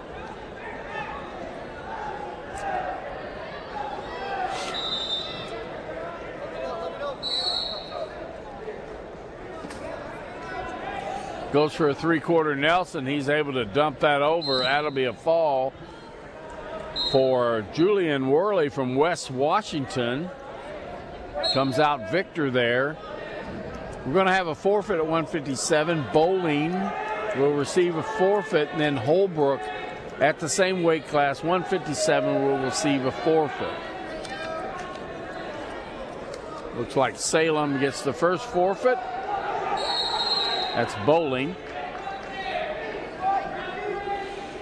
And I don't see the second wrestler come up yet. These forfeits move pretty quick here. Yeah, there's bowling.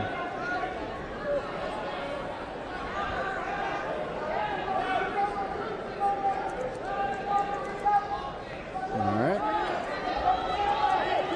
That looked like Scottsburg. That would have been Holbrook, Landon Holbrook. That's his forfeit.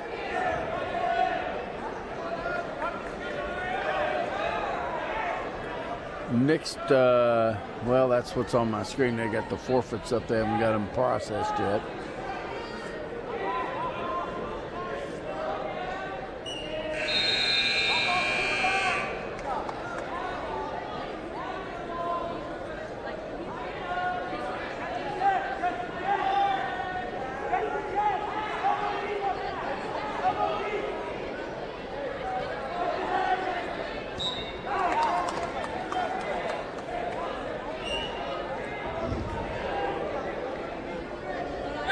I got you. All right, we're up here now. We've got Scottsburg and Jeffersonville on the mat. Xander Hobbs from Jeffersonville at 165 pounds. His opponent's Connor Mcdill from Scottsburg. Let's see, I don't know, Jeffersonville doesn't have a coach yet. Scottsburg's got 2. There, one of their assistant coaches get down there for Jeffersonville. Xander Hobbs has a record of 10-9. He's a junior for Jeffersonville. He wrestles Connor Mcdill, a junior, 8-10. From Scottsburg. Working on wrist control there. Goes in for the double leg and is successful. So Hobbs scores first, 2-point takedown.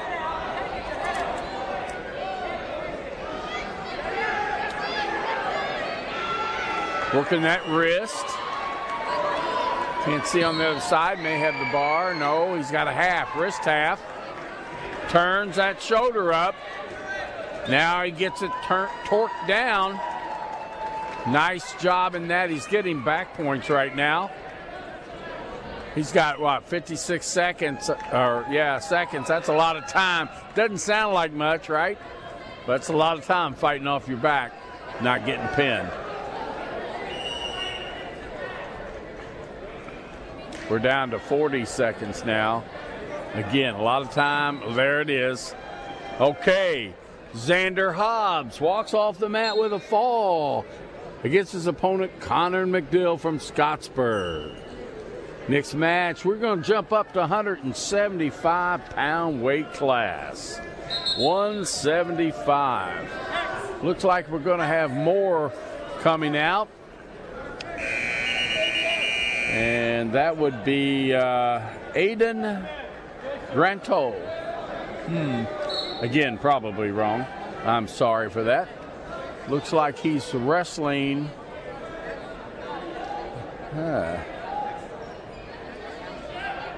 I'll get this here in a second. It'll pop up for me. Yeah, Mason Nugent from Seymour.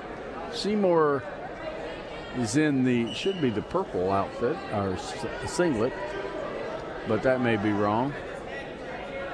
Yeah, he is. That's the purple singlet. His opponent has a two-piece singlet, shorts and a tight-fitting top. Aiden Granto from Moore, Kentucky. Moore High School in Louisville, Kentucky.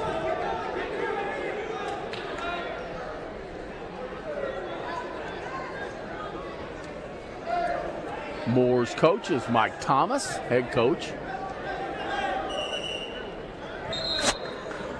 We're going to be at 175 for the next two more weight classes.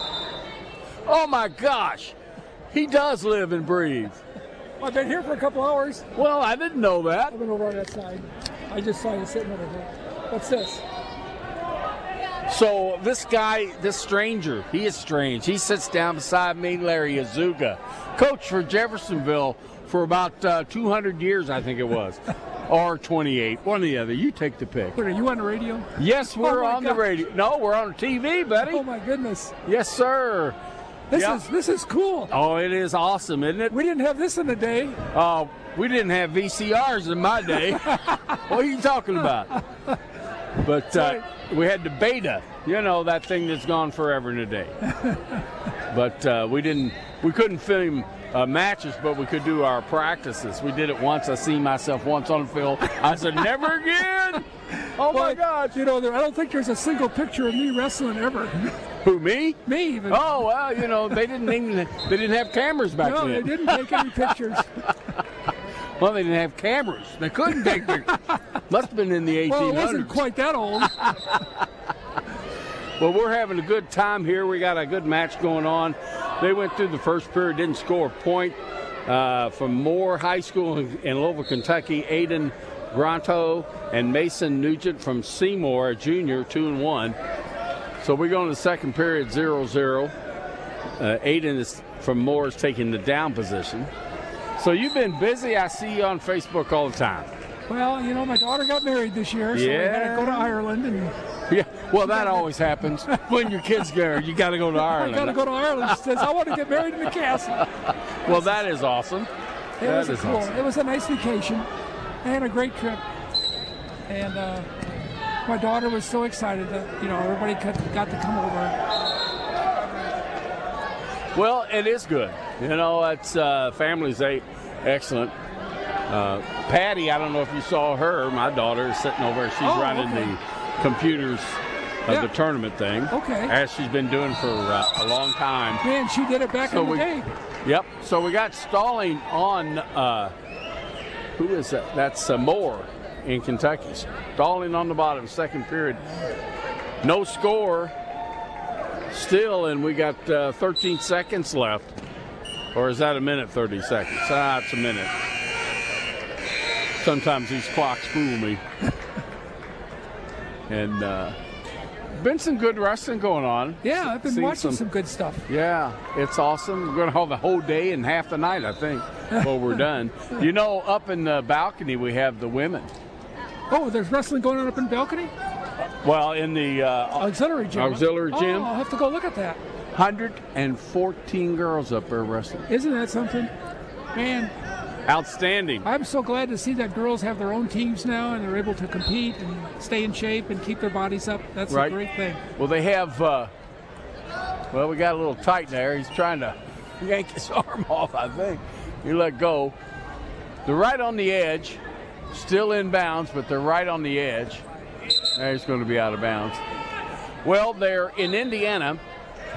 And I'll be honest, it's one of the few states, I think there's only 2 states, Indiana and Louisiana, I believe, that have not, their high school association has not recognized as a full sport. Is that right? Indiana now is a provisional. They haven't got its own state tournament, but as you can see, they have the teams and they have things going on. The Coaches Association is doing regionals and a state tournament for the girls.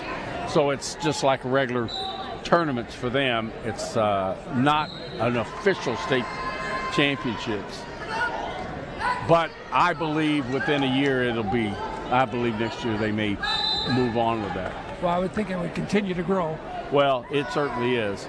And I remember when we first introduced it with the Indiana State Wrestling Association, we had 30 girls at our state tournament. 30? 30, and they weren't all in the same age group. I mean, it was just, you know, they wanted it, but they didn't show up. But now they are showing up in the hundreds. Well, that's great. They'll have probably close to 300 girls in the state tournament series that they're going to have, the Coaches Association. Well, you know, when I was coaching, there were some girls wanting to come out and wrestle, and they did. They participated a little bit, but there was so much difficulty with the boys, trying to wrestle with the boys. And well, maturity levels. I mean, it's just the boys, when they mature, they get stronger, and the girls don't get as strong, and it makes a real problem. Yeah. Jeffersonville, through Danny, has had several girls wrestle. But again, she's had several go off and wrestle in colleges when they got the college girls wrestling going. But they had a difficult time here practicing. And just because of the differences physically in the body strength. Oh, yeah. But now they have 18 girls on their team this year, the girls' team at Jeff. Wow. Oh, we're going to have fun here. Oh, no. So we're in the third period. We're talking about lots of stuff here with Coach Larry Azuga, long-time coach here at Jeffersonville, seriously 28 years. Coached my oldest son to 2 state championships. I'll get that up. And the Charlestown head coach, Adam Daugherty, to 2 state championships. And it was a lot of fun. It was a heck of a ride. Well, and then to add on to that, you had Josh Stith, who was a 2-time qualifier, that turned around and he's a world champion for the fire and the police department and in freestyle, and I think it's 2-time or maybe 3-time Greco medalist. Yep. So he continued his battle with wrestling and has done quite well. And we have Mike Brown, who also was a state qualifier 3 times and is coaching at where? Okay, it's 3 times. I was talking about that. I wasn't sure how many times he was qualifier. He was a placer, too, wasn't he? 6th, yeah, he ended up 6th. He's at Silver Creek. Yes. Doing a fine job up there. He's got Josh Bowman up there with him. Yeah, I just talked to Josh. It was great to see him again. But, you know, I'm so lucky to have you sitting here with a fine young man here, Louis Rossbottom, who back in the 90s really got my program off the ground when he came in and said, we need to start a Team Jeff program. No, I'll tell you what got me in trouble. I went to this man's classroom and says, how can I help? And oh my God. I'm like, what do I do? Well, it was more than one person. It was a lot of families that got involved. There were families involved, like the Browns, Mike Brown's parents and his brothers. That was before us, and there were other people. Eric Dunn's parents, Charles Dunn, or Bruce Stahl's parents. And Bruce has been coaching down in Florida. Awesome. He was coaching wrestling and football down in Florida. He just retired last year. And, of course, you have the Daughteries who, are still on top as a family for victories in the state of Indiana. Yep. And they were inducted in the 90s as a family. I believe early 90s, wasn't it? Yep. Yeah. And then Adam was still wrestling at the time. And so he just added things to that. And we're just catching up here, guys. I got off. Mason Nugent is your victor from Seymour over Moore's Aiden Grandato. Next match, we're going to go to 175 pounds. You got Kendall, and I'll find him on my little list here. Maybe. maybe. Well, we're going to have to wait for it to update. I don't see him on my list. So who do we have? Cougars.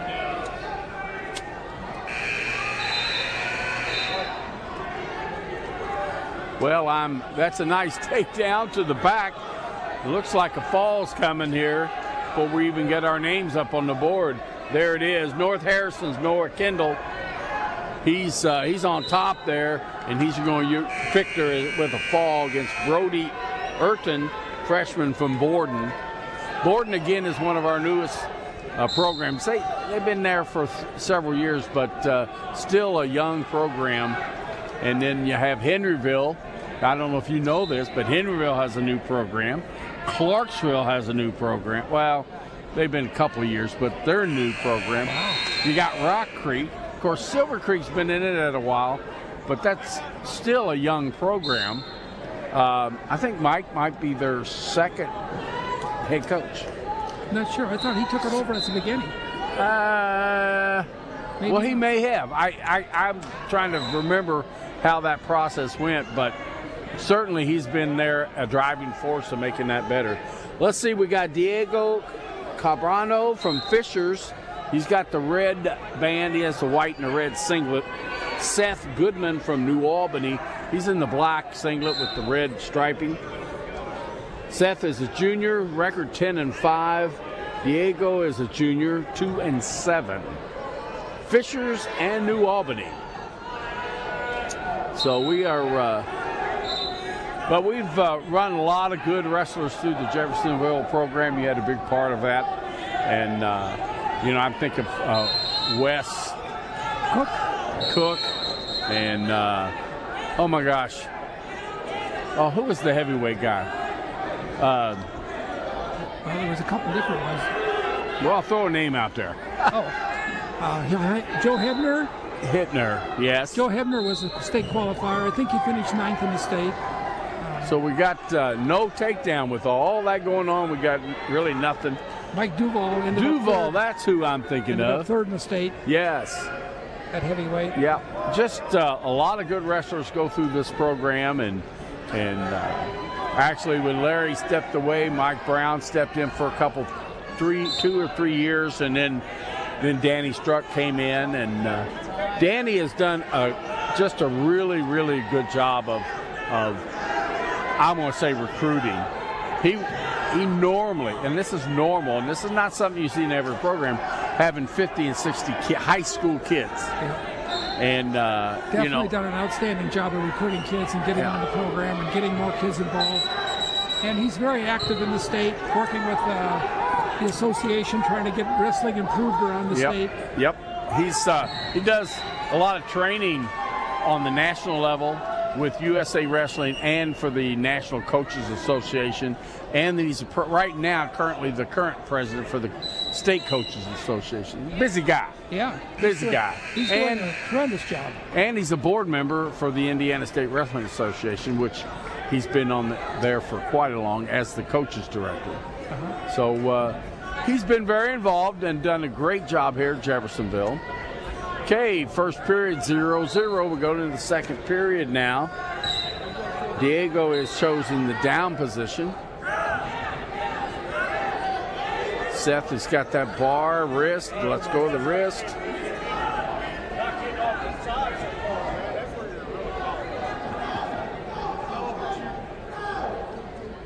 I tell you, we seen early on the bar seemed to be the move of the year.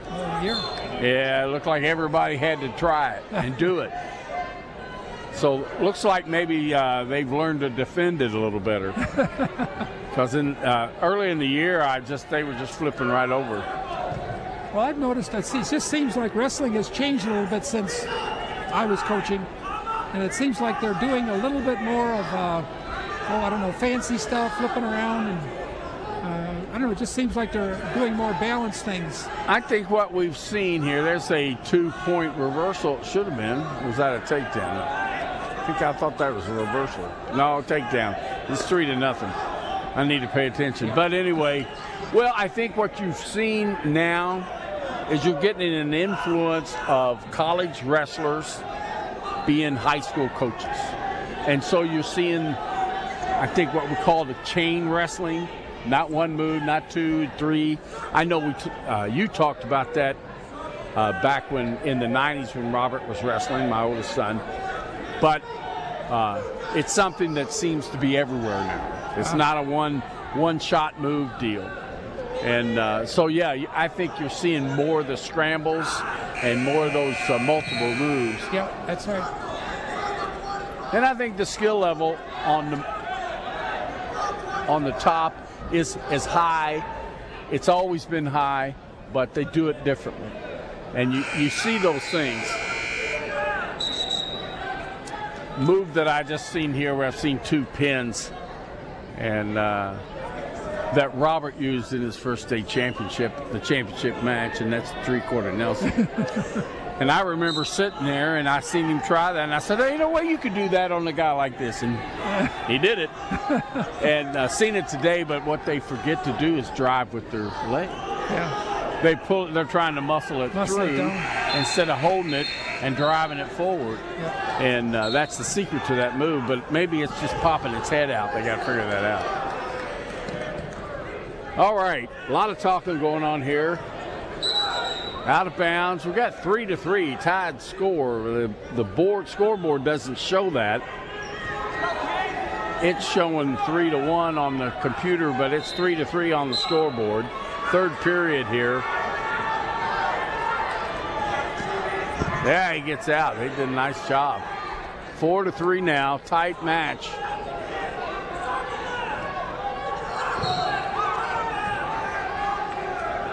Communications there. There you go. Got that working. It says 3-3 on the computer, but it's slow to update.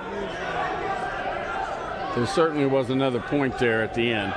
Minute left in this match. 1 point takedown to win it. Here it comes. Yeah, got to get him down now, and he does. So that's going to win it 6-3. I don't think. Yeah, it's 6-3. That score's right. Yep. 30 seconds. About ready to lose his takedown here. His control. Just hanging on to it. He's got that ankle. He gets out.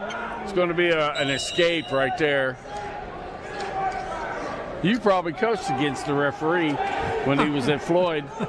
That's Donnie Happel. Oh, yeah. Yeah. He's a little bigger now. He is, isn't he? A little older, too. I think we've all gotten a little bigger. Yeah. He's grown his hair out of his hair. He's getting so tall, he doesn't have any hair up there. This reminds me of Adam Doherty at the state finals with 30 seconds to go, and oh my he gosh, needed to take down the win. Was that not a heart wrencher? That was a heart. Well, it's a good match here, 6-3.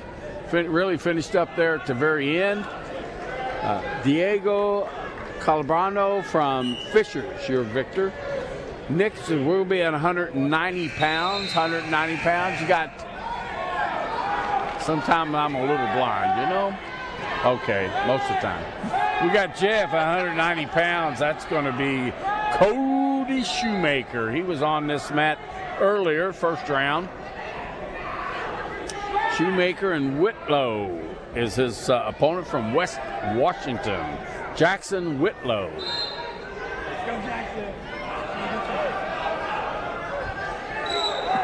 So there we are. Whitlow is a freshman, and Shoemaker from Jeffersonville, he's a senior. Got a record of 12-3. Done quite well this year. Nice single. Yeah.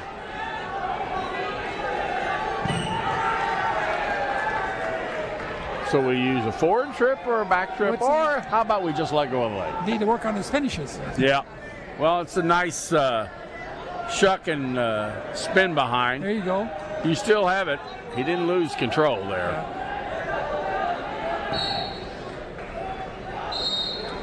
But works that leg in. Trying to work a power half. Not a lot of time. There you go. Yep, he's got him now. Yep, got that shoulder up. Walking to the head now. Drive with that shoulder. Get in the back count. And he's got 53 seconds. Again, that doesn't sound like a lot of time, but on your back, it's forever.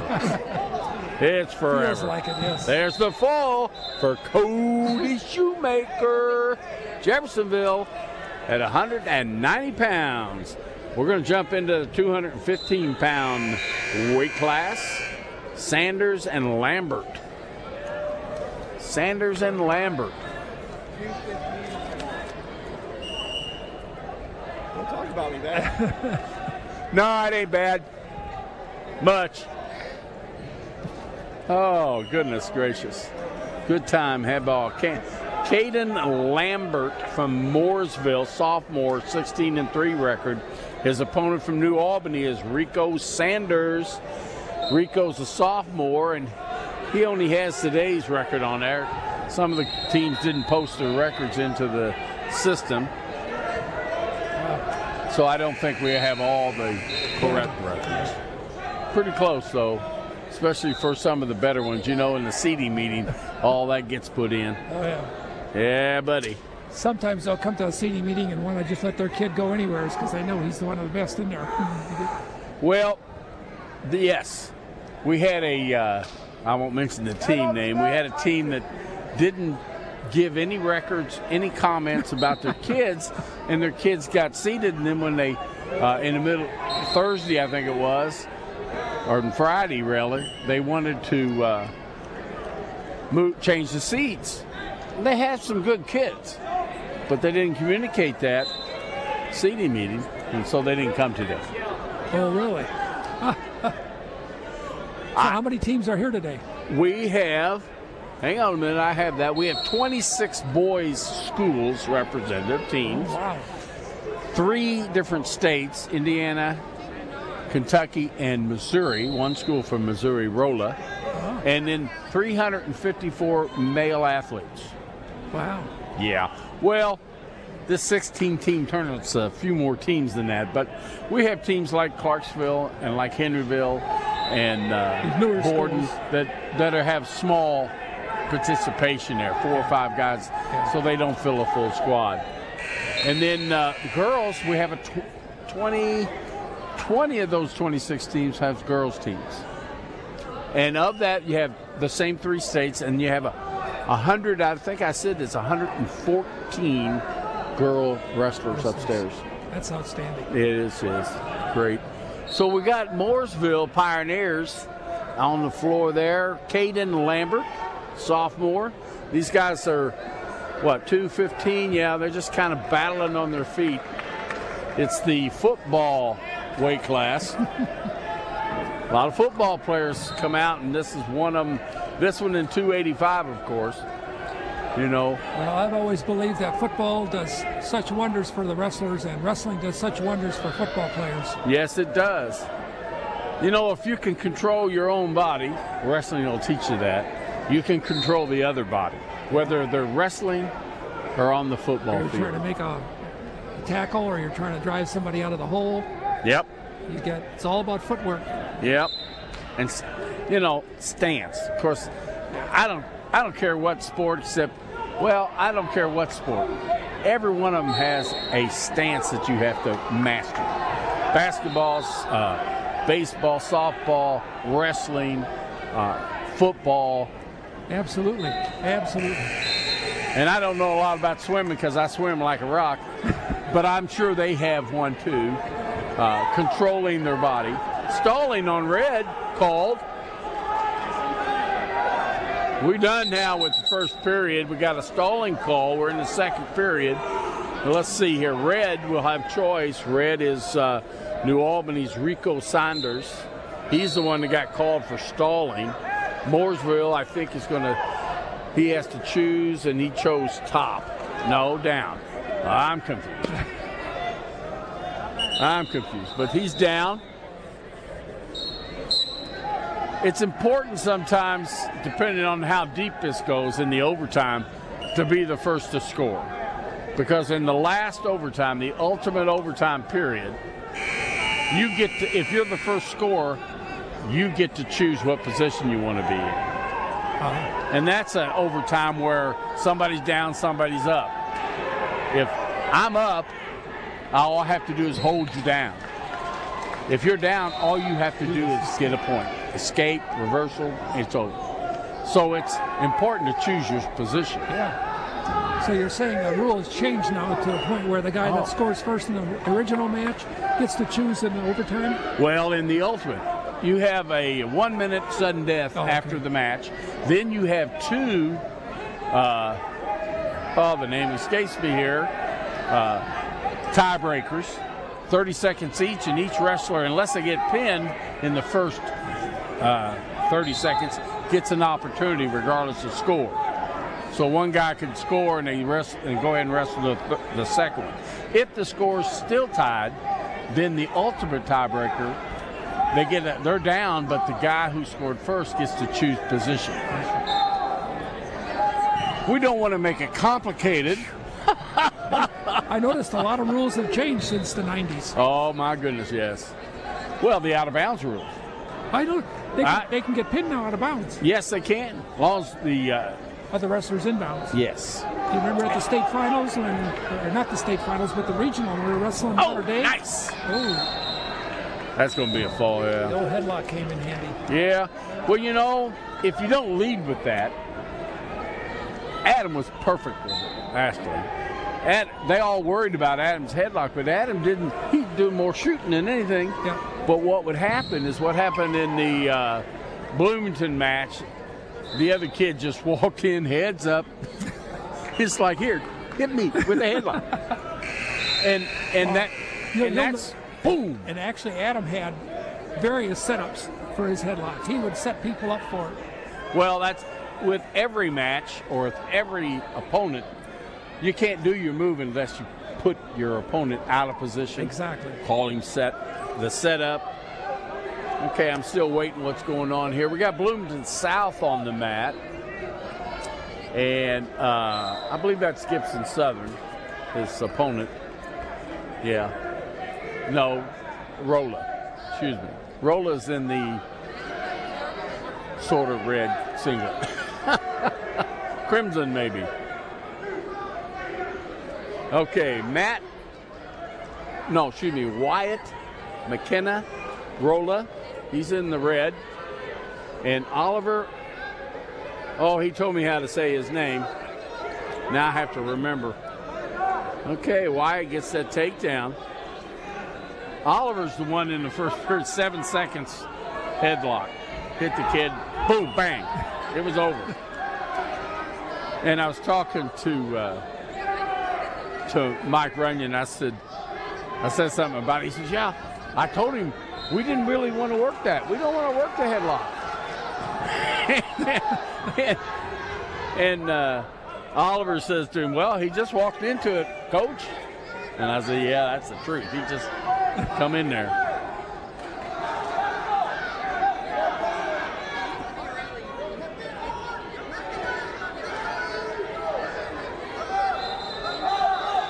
So this Rolla team is from around St. Louis area, I think, Missouri. I'm not exactly sure where it's at, but it's in that general area. So unlike Indiana, they don't have a limitation, I guess, on travel. So there's actually quite a few schools from out of state. There is three Kentucky schools and the Missouri team. Oh, okay, just 4. Yeah. Well, there was 5, but I won't talk about that one any more than what I've already talked about. 7 seconds. He's done a good job of controlling Oliver there from Bloomington South.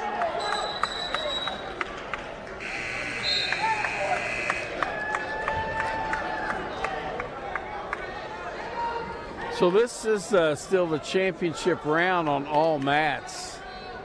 So I'm guessing that we'll end up in a consolation round and championship the next round.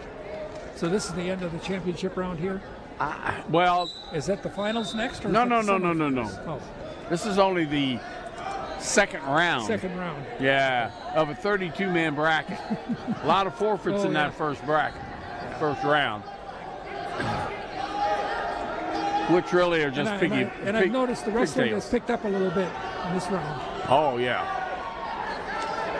Yep. A little more experience on the kids, and I noticed that. A little bit more skill level. Yep.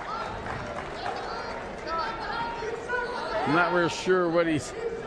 Yeah, he got his hips out in front, and that was not good. He still has control, he being Oliver from Bloomington South. But Wyatt from Rolla has got to work his head out with the double or leave it in there and just go to a single switch up.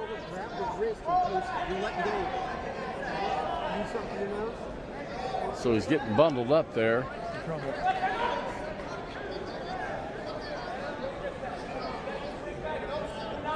That's been a state-long stellar program there from Bloomington South. Yeah. Yep.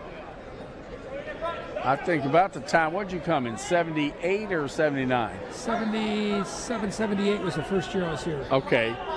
Well, I think maybe that might have been the first year that Bloomington South wasn't state champions for about 5 years, 5 or 6 years. Is that when Modern Day started taking over? Well, they were still a powerhouse, but Bloomington South was the place. They were the team, that's for sure. Is that when they divided up the 2 schools, Bloomington North End, and they divided the school in half? Yeah, I believe it went from University to Bloomington North and Bloomington South. Kay Hutzel was the head coach back then. Woo, Louis, you're old. I know. Boy, that's a long time ago. A long time ago. So what year did you wrestle?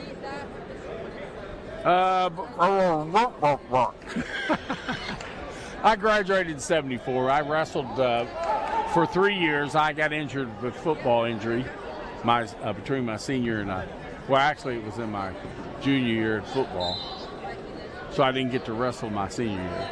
But I was one of the best junior JV wrestlers in the world. Okay. I won the Bloomington JV tournament. Yeah. Oh, yeah. So I should as a junior, right? So did you have a pretty big team in those days? We had a full team and a few extra, but nothing like we have today here. We had 6 sets of brothers. And so he got the escape and he came back in for the takedown, and he's going to lose this takedown and get back points on him if he's not careful. That's the takedown. There should be counting. Yeah. He is. He's got at least 2 more points. He's got 5. He should.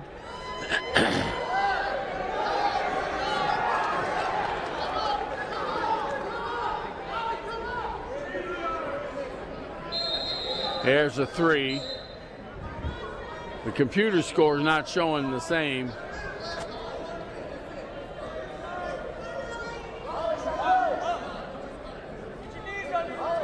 Well, yeah, he should have got a 2 takedown and 3 near fall. Yep. No, you shouldn't have taken the other side out. It's So that 7 is correct. Yep. There we show on the computer and the screen 7-3. 49 seconds left. Just ride him out.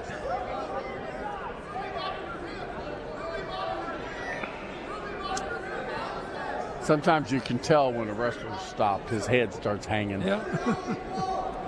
Looks like he's tired. Yeah. Well, frustrated or both. I think he's. Well, the floor is clearing off. Maybe they're going to go take a little break here, a lunch break. I could use a lunch break. Yeah. What do we got here? A little injury time? He's got to catch his wind. Yeah, well.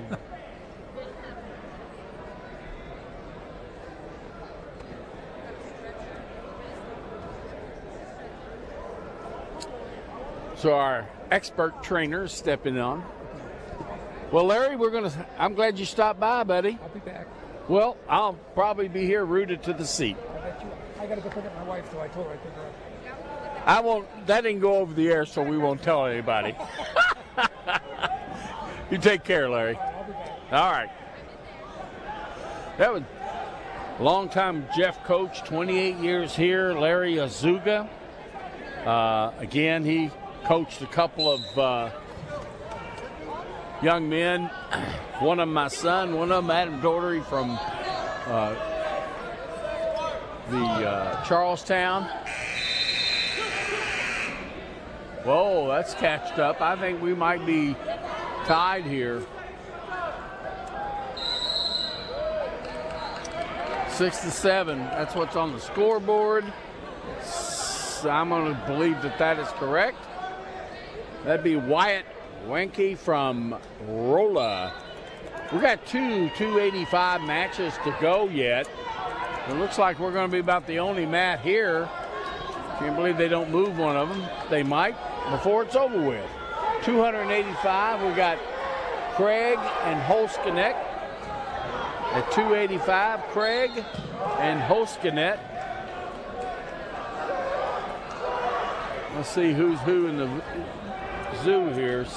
Scottsburg is Craig. And Holskenet is North Harrison. Okay, 285, Scottsburg, and North Harrison. North Harrison, who's that? Holskenet, Andrew Holskenet, trying to turn him, lost his hold. And Ben Craig from Scottsburg gets the takedown. Yeah, I'd say it's break time for everybody but our mat, but that's okay. We got, looks like, I don't know, maybe, I don't know, they got a 106 match scheduled here. I'm thinking maybe we won't do that right away.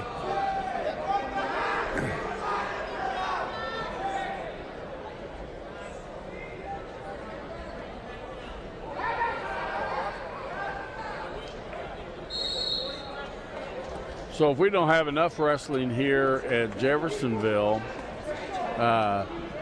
Varsity B for Jeffersonville is at the Rumble of the Hive. First round, it's a dual tournament, and they're 54 to 27 over Bell County. Now, I'm going to assume that's in Kentucky. 37 seconds to go. We've had a takedown. That's all at this point.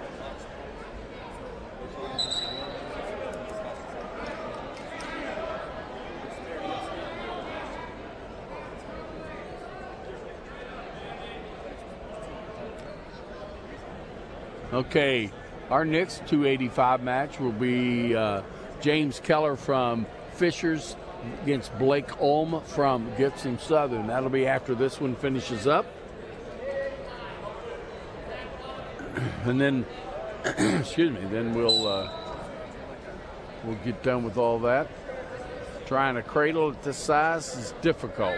It can be done, but it's difficult. 285 pounds, a lot of weight to get off your back.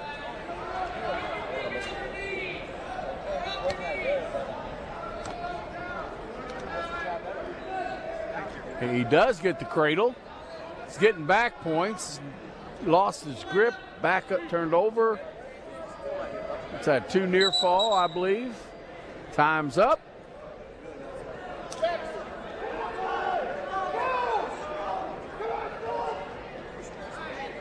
Ben Craig here from Scottsburg. He's in the purple and white and gold singlet. Red band on his ankle. His opponent, Andrew Hoskinek from North Harrison.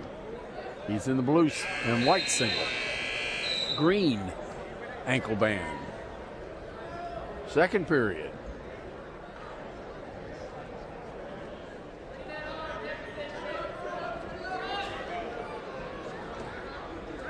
Oh, nice turn. Getting some count. There's a fall. Ben Craig from Scottsburg. He pins Andrew Hoskinek here early in the second period. Okay, I'm showing James Keller from Fishers and Blake Ulm coming to the mat here from Gibson Southern. There's Ulm there coming onto the mat. He's got a rust color, if you will, red singlet, and Keller from Fishers, he's red and gray. Has a red band around his ankle. As we get started, this should be our last match. It doesn't show that, but it should be our last match.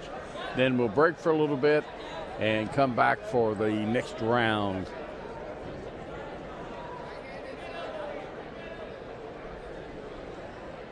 The 285-pound weight class.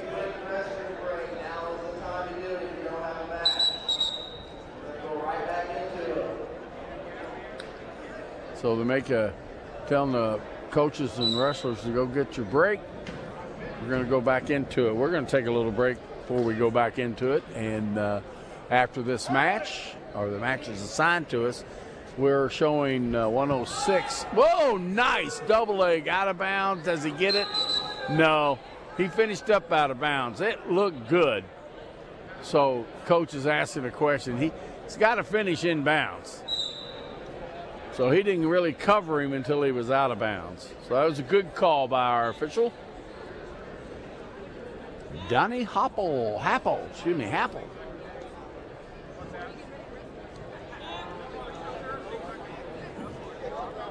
Officiating is can be a tough task, but if you enjoy the sport, it makes it a lot easier. It really does. And certainly these young athletes need those officials to help them compete. Coaches train and encourage, and their list is long. The officials come out and try to make sure that they get good calls and give the opportunity. Nice in on a single leg, but that 285 on top of you really is not what you want. So we get that takedown by James Keller from Fishers.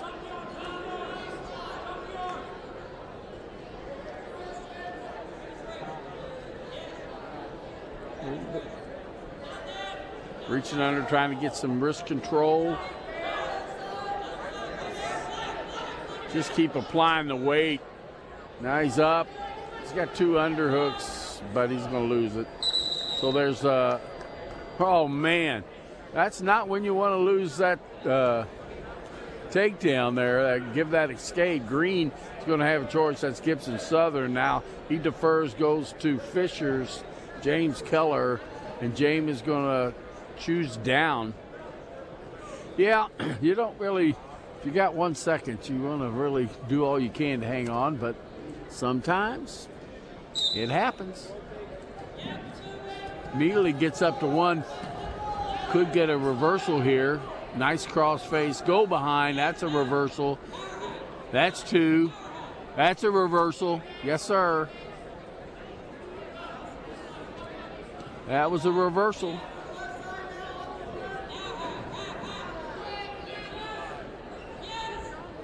Doing a powerhouse, kind of driving that head down.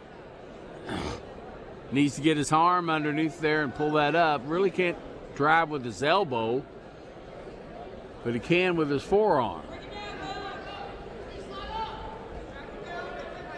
So we haven't given that reversal yet.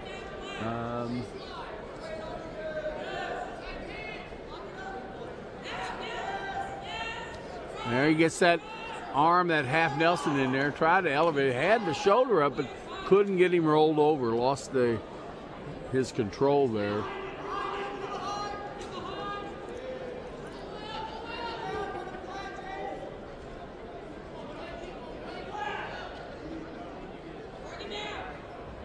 .46 seconds left.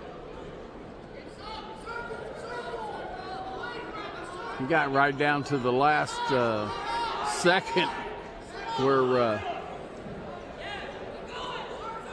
Blake got that escape in the first period. So it was 2-1 coming out of the first period. I'm pretty sure it should be 4-1 right now. 4-1 because of his reversal there. But I don't know that he's gave. If he gave, they didn't score it. Oh, right, that's going to be a fall, and we ain't going to have to worry about it. There it is. So Gibson Southern makes a reversal and a fall. And that should be it for us for this round. We'll be back here shortly here at Johnson S. Arena in Jeffersonville High School. WJHI.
Okay, I'm back. Been gone a little bit. Had to take a little break. We got, let's see. Whoa, just lost that. Something.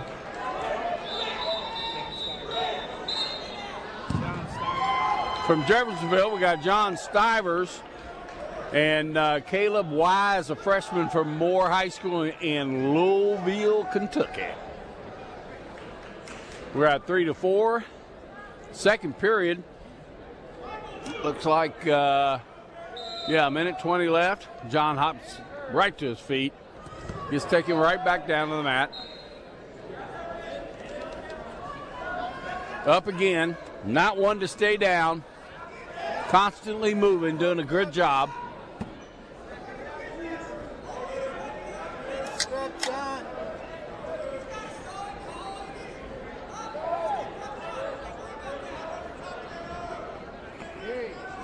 Louis Rossbottom here at Jeffersonville High School for the Jeffersonville Classic.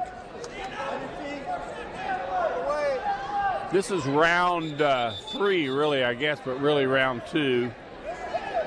Our official on the mat is J.D. Minch. J.D. was head coach for 28 years at North Montgomery High School, northwest of Indianapolis, about that same area, a little farther north.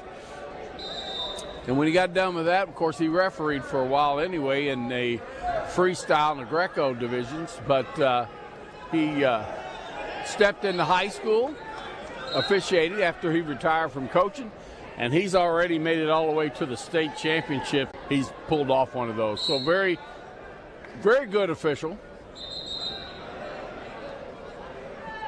and a good friend.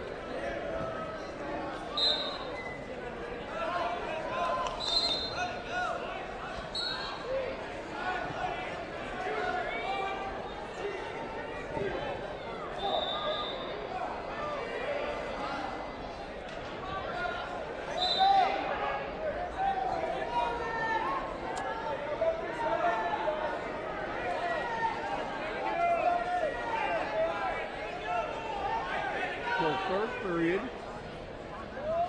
Caleb Wise takes the down position. John is still behind, 4-3.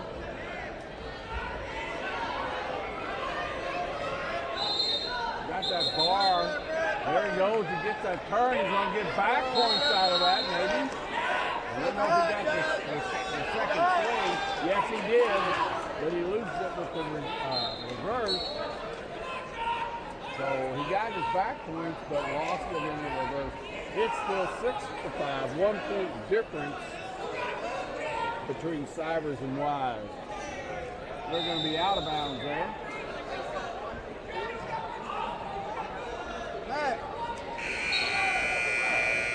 Tough match going on here. There's no doubt. Very close. This quarterfinals in the championship bracket.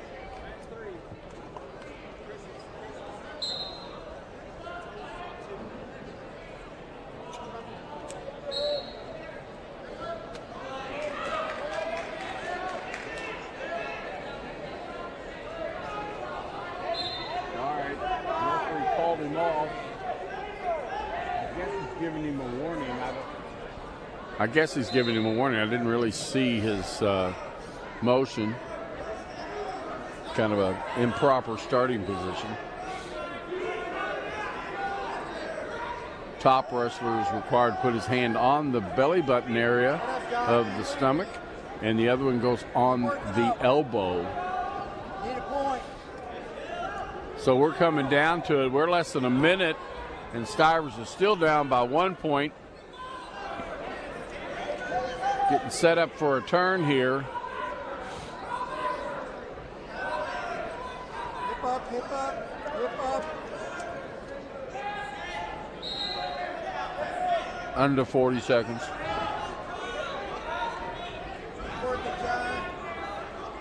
That's 30 seconds. Under 30. Got the legs tied up pretty good, working the head. Come to your feet, shake him up. Plenty of encouragement from the crowd for John Stivers.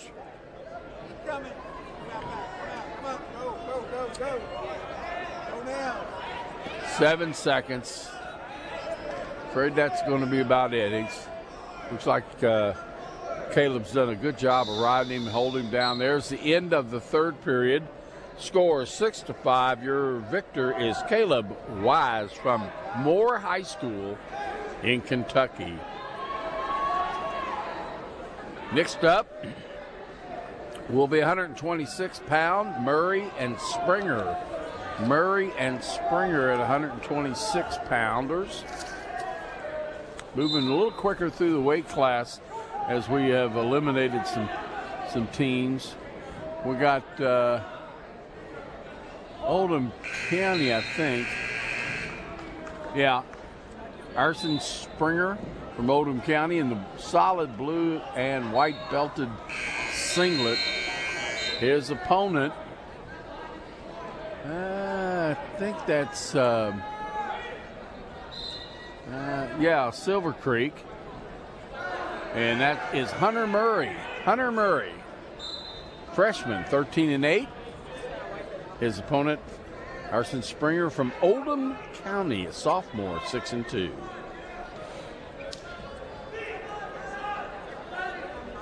This weight class tends to have a little wiry wrestlers.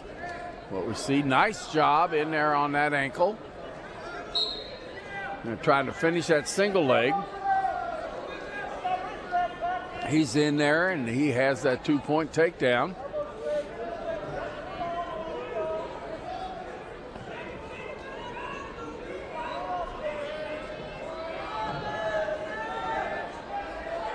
Doesn't have his leg in for a leg ride, but he's doing a pretty good job of tight waist and elbow, keeping him down on the mat.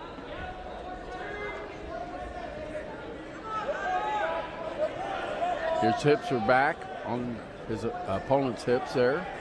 Now he sticks the leg in. Going to try to turn him.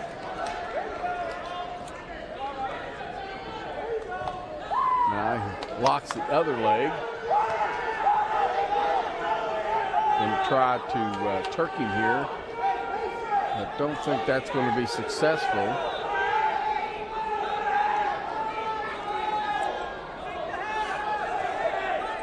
.24 seconds left. Looking to get that turn. He got a count of at least one. We'll find out if he got that 2 count, and yes, he did. So it's 2 near fall for Asen Springer. Tries to get him rolled through, but he caught that half, and he's got that shoulder up. He's going to. Time's up. Too late to catch all that. Finishes that first period 4-0. There it is, updated correctly on the screen.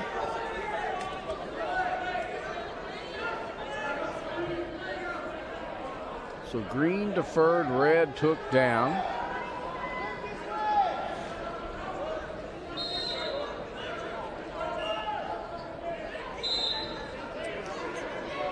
Hunter Murray, freshman from Silver Creek. What's stopping here? What is he calling? He's talking to Oldham County. Talking about maybe he had it too far back. No, it was a crossface that come up, so we're going to call him for, excuse me. He gets a penalty point there. They haven't put it up. Haven't recorded that penalty point on the scoreboard.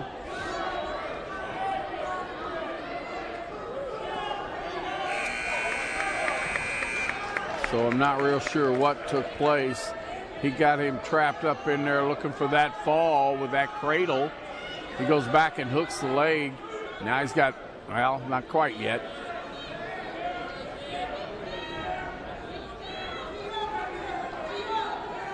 Has that head in the hip there. Has that tied up really good. Looking shoulder down. I believe he's got his 3 back points on hold, but looking for that fall. We got a minute to go. Long time to fight off that back. He's doing a good job of fighting that cradle, though.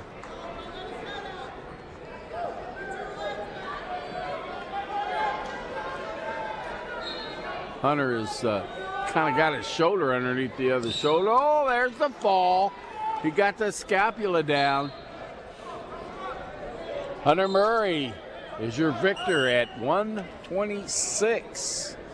Next up, 132-pound Northern and Shockey. 132, Northern, who is from Jeffersonville, Montana Northern. They never recorded that. And Shockey is from Salem. So Jeffersonville versus Salem.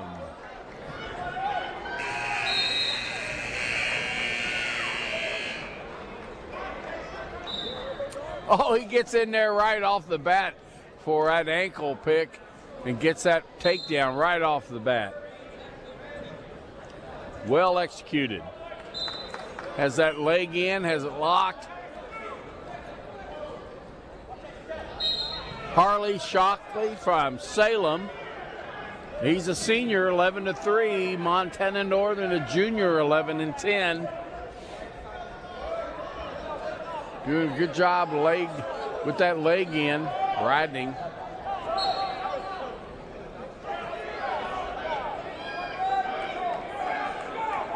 Really not doing much else other than now he's got the half in. Switches off, back to a 2-on-1. Trying to pull that arm back.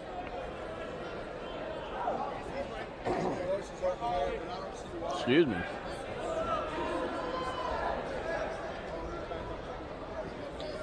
Got to watch that arm now. Referee steps in. He's going to stop it. Potentially dangerous. There it is. Potentially dangerous. Good call on the referee. Referee's charge is to call those potentially dangerous before they get to be danger. Safety there.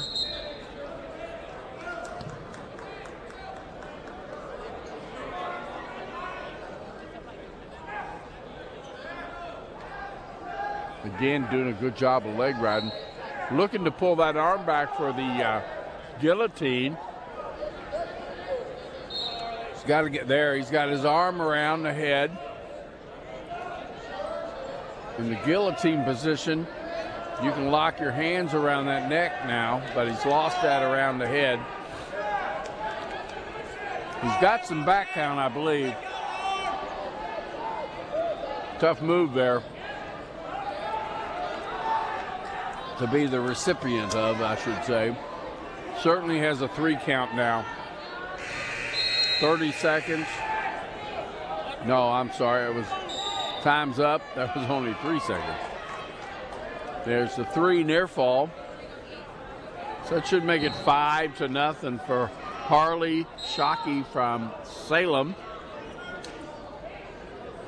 He won the toss. He's going to defer to the third period. And then you got Montana Northern. Looks like I don't know where he's going. The coach is trying to tell him.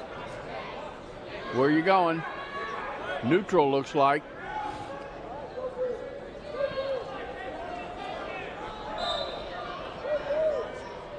Well, he was watching for that ankle pick. That's a good deal.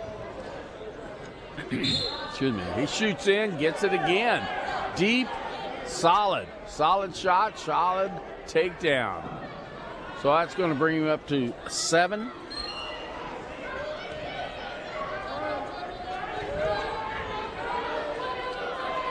Computer doesn't show it, but he's got a nice lock there. Got that leg in. 3 more. Should be 10-0. 10-0 on the computer.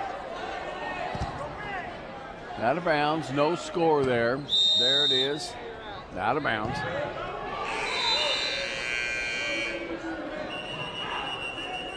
So it looks like the computer's getting corrected.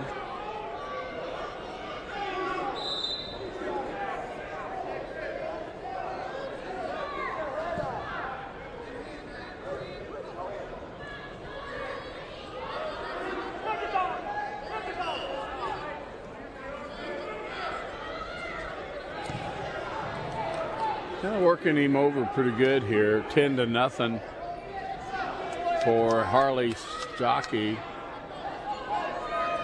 over Jeffersonville's Montana Northern. Loss here will put Montana into the consolation round.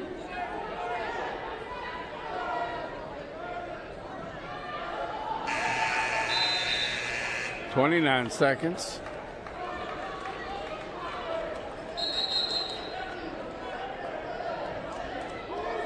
Pulls him right over on him. Hasn't got that. There's the 45. Did he get 2? Yes, he did. So 2 more near fall. That'd be 12. 12-0. Certainly a major. 3 more points, 3 seconds to go. And they'll end the second period now, 12-0. There it is. Up to dated. Up to dated? Who knows?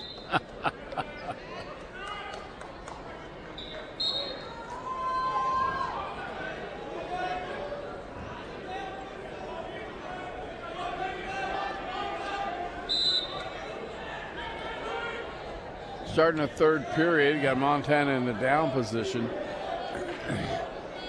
Looking for some back points. Be careful he doesn't defensively pin himself. There's count maybe, 2. Not showing it. So there was no count. Didn't break that 45-degree plane.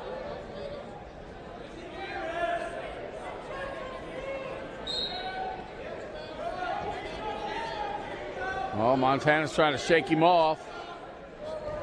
Trying to pull him too high. He's got that leg around that, his leg. Oh, that's good. He's got that leg hooked. Now if he can get out. Oh, no. He's caught up and getting count. You get a 5 count, that'll be a tech fall. And it is. There it is. 15-0 for Harley Shockey. He advances from Salem.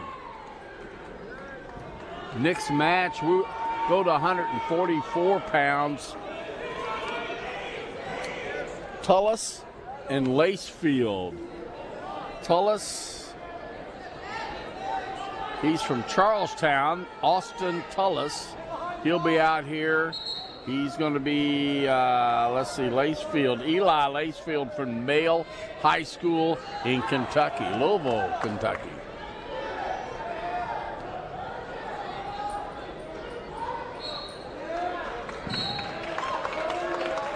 Charlestown and Male High School.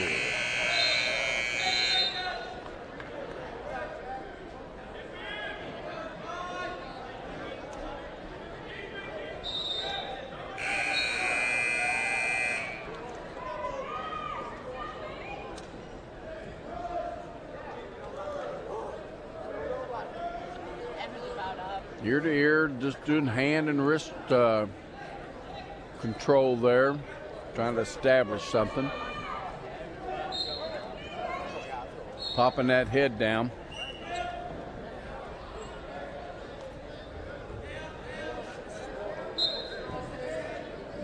Nice job changing levels. Hooked that leg. Switched off to a double and then come around back. Got that takedown.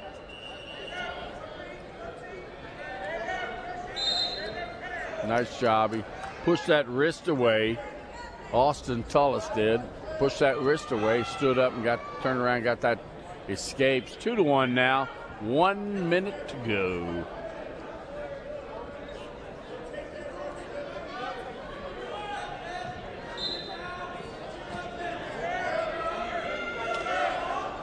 Does that same move on that single leg. Gets single leg, double leg, and then go behind. So now we have 4-1.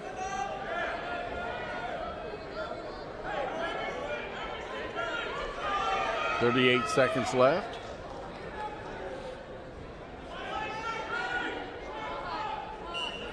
Please remember to keep the middle section clear, only for medical personnel and workers. Trying to roll him. Hooked that elbow there, but really didn't have an opportunity. 14 seconds. First period here.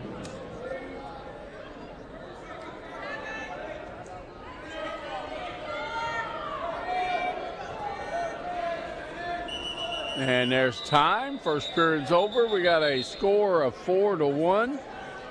Eli Lacefield and Austin Tullis. Lacefield from Male High School in Louisville, Kentucky. Tullis is from Charlestown, just right up the road. One of Jeffersonville's sister high schools. I'd say more like a brother high school. Both are very competitive with one another.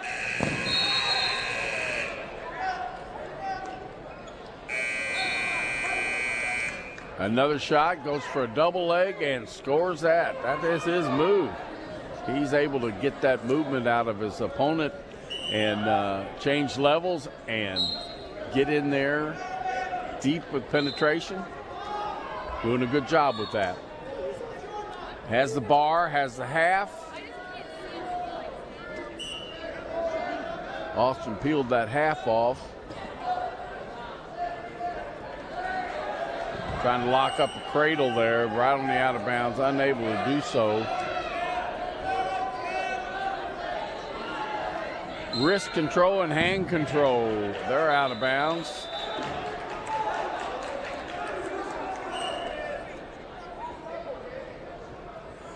So just to, it's really early, but we'll talk about team scores. I'll give you the top four. Bloomington South at 73, only 1 point separate them, and Fishers with 74.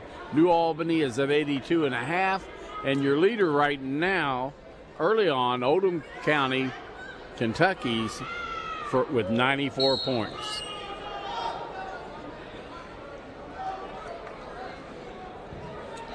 Charlestown's right down there. They're number 5, if you will. Jeffersonville's ranking in at number 8 with 58 points. 25 seconds left. Oh, nice job. He's going to get, well, no, he didn't get anything. If he could have stood up, he could have at least got one.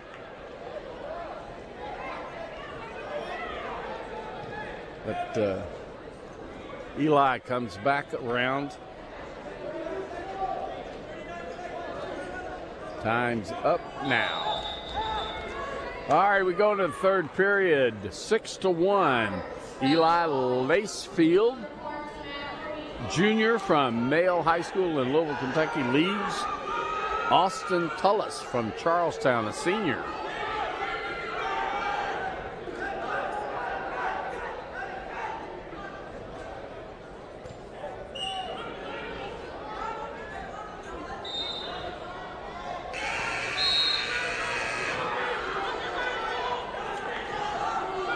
Again, Lacefield's on top and done a really good job of controlling. Tullis is on the bottom for this third period, and he's going to have to do some big stuff. We got the bar in, wrist bar. Gets that in deeper, trying to lift that. Tullis doing a good job of twisting his hips to stop that turn. I don't know if you can see that. That's a good defense for that move. We're going to be going up to 150-pound weight class, next class up. Lacefield still on top. Minute to go.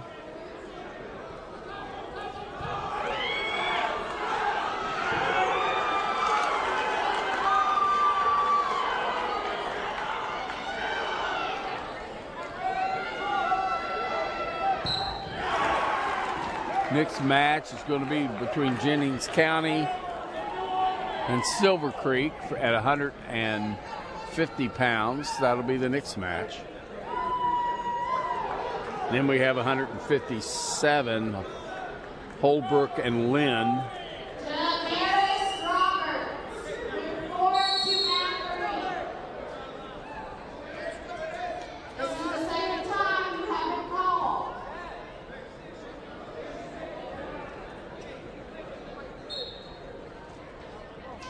$16 seconds. I think we're going to end up 6-1 here.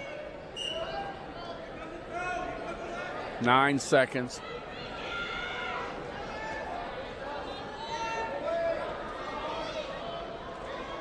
And that's it. That'll complete this weight class for us. 144 pounds. Your winner is Eli Lacefield Jr. from Male High School in Louisville, Kentucky. Again, the next match is going to be at 150-pound weight class. Silver Creek's Alex Whalen. His opponent's going to be R.J. Barris from Jennings County.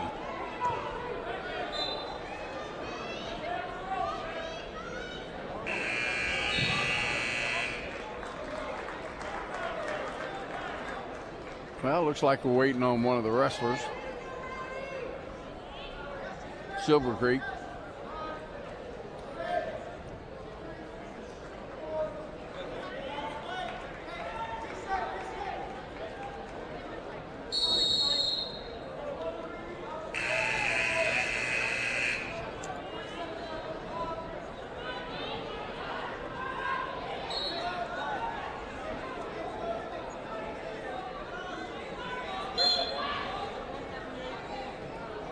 All right, Silver Creek made it to the mat. I was just going to yell at Tom, Kendall. But thank you. All right. R.J. Barris from Jennings County. Alex Whalen from Silver Creek. Alex is a senior. Record is 16-5 right now. R.J. is a senior, 7-3.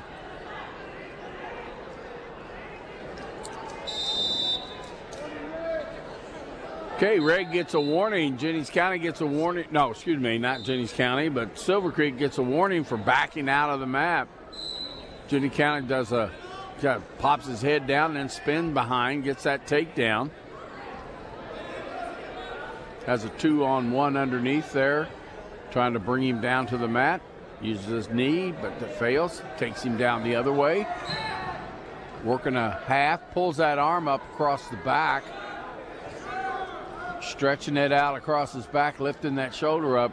Sticks the arm in underneath, his arm in underneath, trying to grab him. Lifting that shoulder, lifting and driving and not getting him to turn his hips. Can't get him to turn his hips. Good defense on good offense. He's back out front.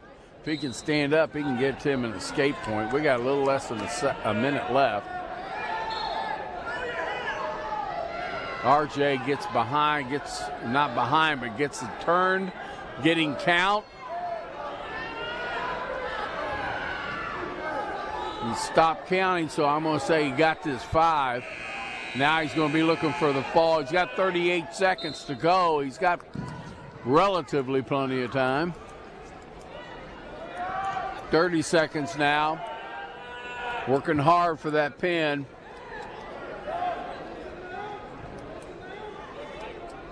There, he gets it down. Now he's got to settle in. He's only got 18 seconds to go. Okay, 10 seconds to go. 5 seconds to go. There's a fall.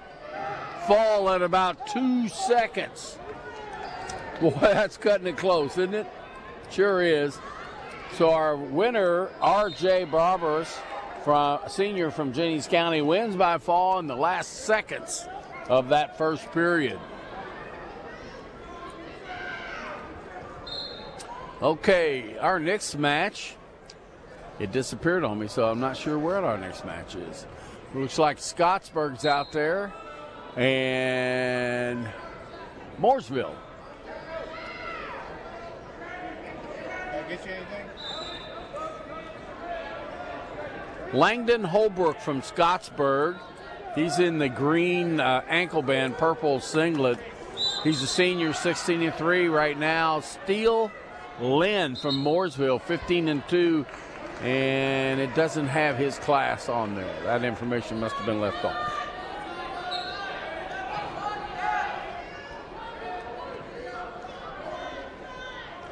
You know, there's a lot of people that make these tournaments happen.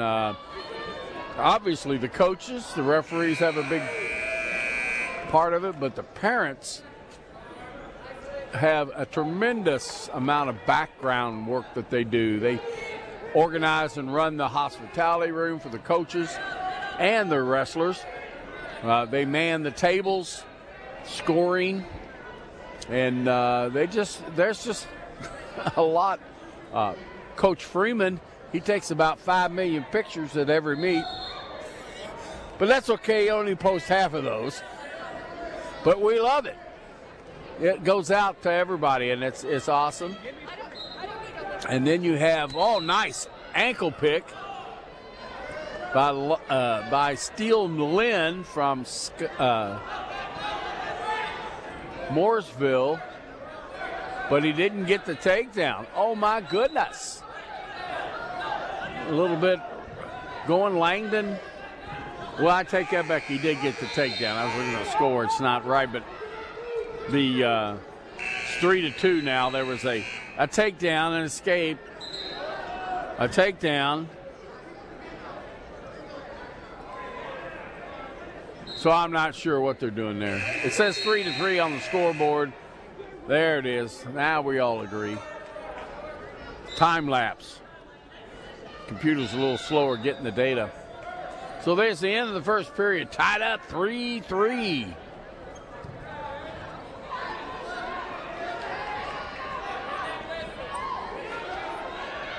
Mooresville's coach is Dan Micell. He's not sitting in the chair over there.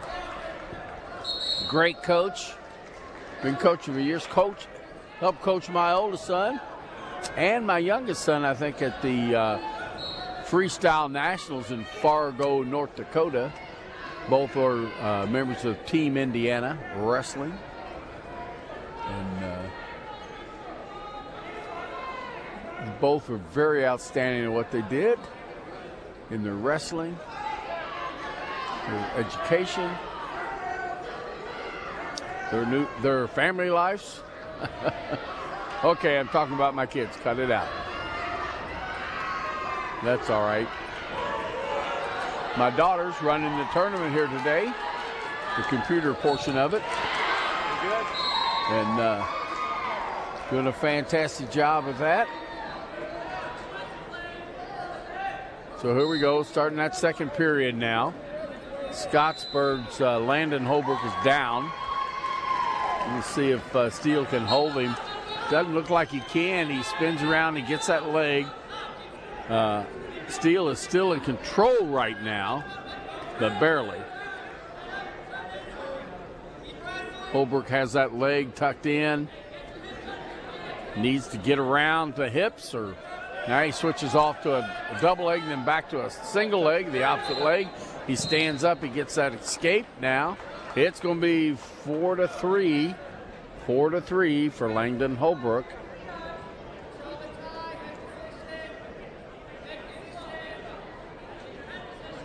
And this is our quarterfinal match in the championship bracket, of course.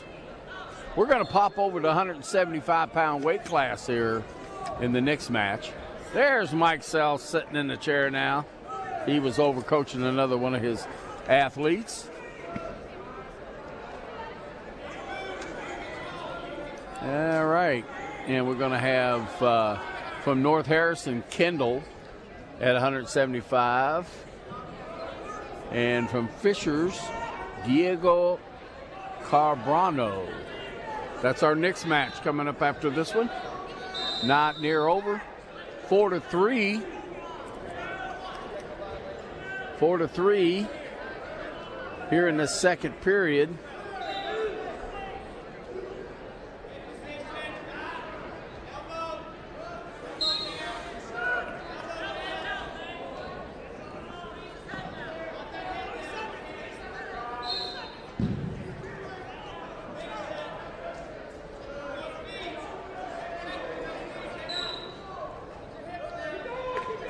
Both of them just kind of pushing, trying to feel them out where they're at, get them off balance. Nice shot to go in on that single leg, but didn't get deep enough. And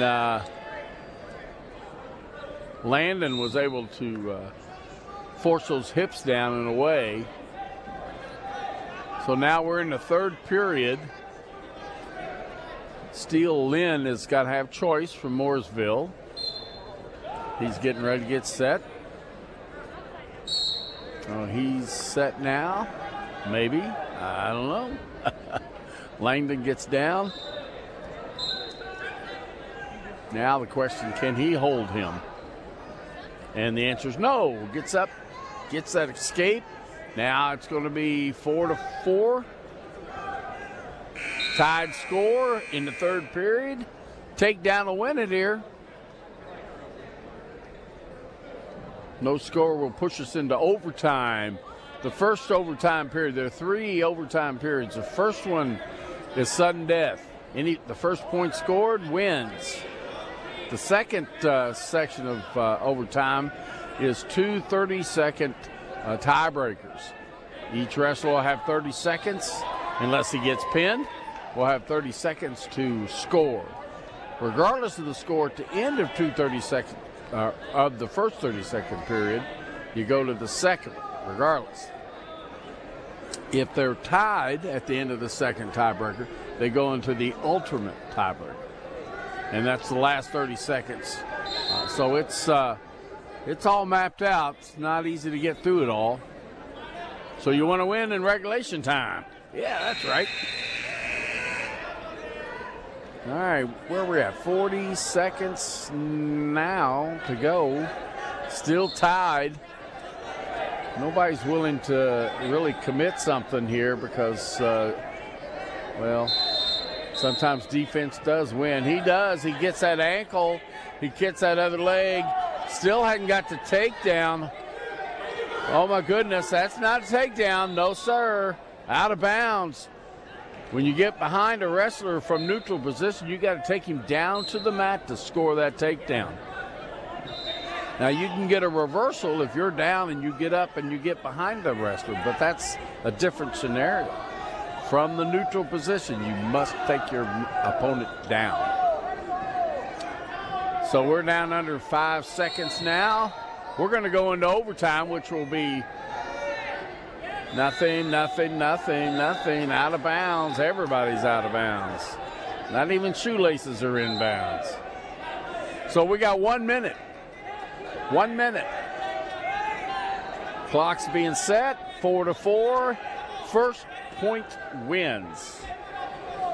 Here's where you see where this conditioning will pay off. Now we're going into what? 7 minutes, the 7th minute. We can go as long as 9 minutes. Or, no, 8.5. But I'm sure it feels like 10 minutes. All right. Looking to do the counters. Although I have to say, Steele Lynn from Mooresville has been doing the shooting. Ankle again. Gets that ankle, gets the head out.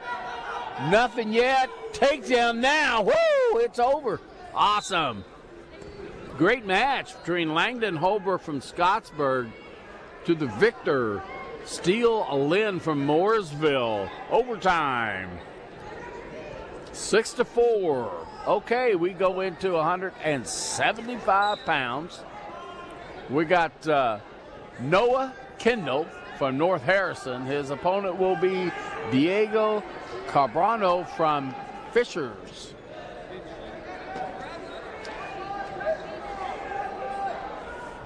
North Harrison's in the blue singlet, putting on the green ankle band. Diego from Fishers in the white, predominantly white singlet with red bands. He's got the red ankle band as well.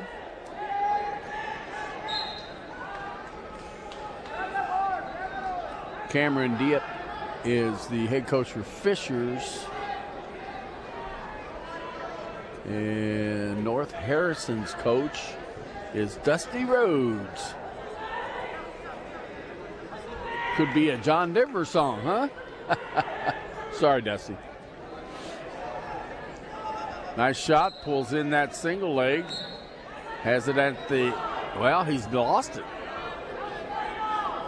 Just couldn't get that pulled in tight enough.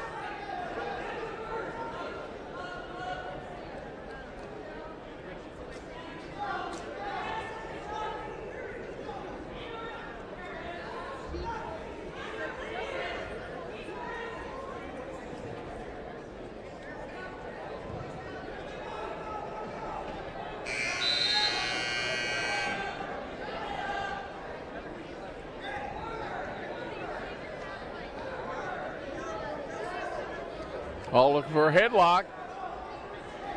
Didn't quite get it completely set up. Got to snatch that headlock.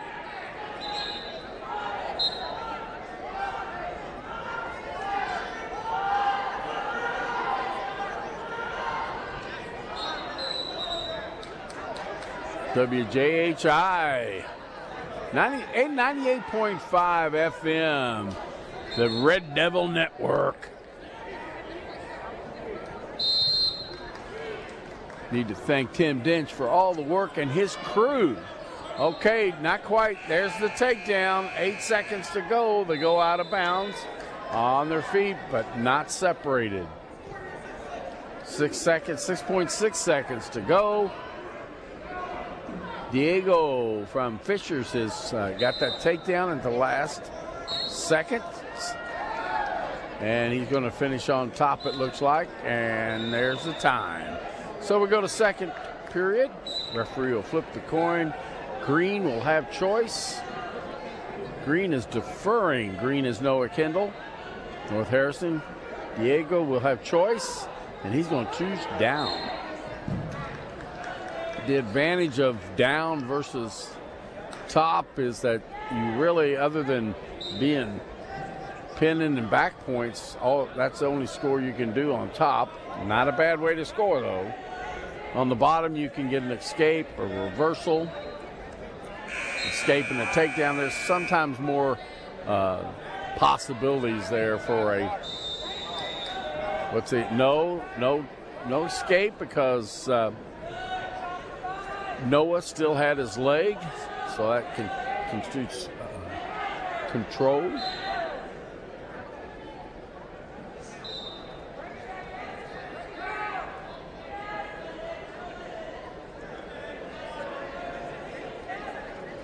So he gets, Diego gets up on his leg. I got to watch that knee now. Referee went over to take a look. Can't bend that knee forward like that. Referee's looking at it really hard, watching to make sure it doesn't go out of range there. Doing a good job.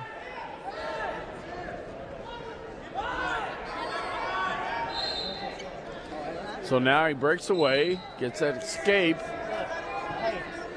So now we're 3-0 for Diego Carabango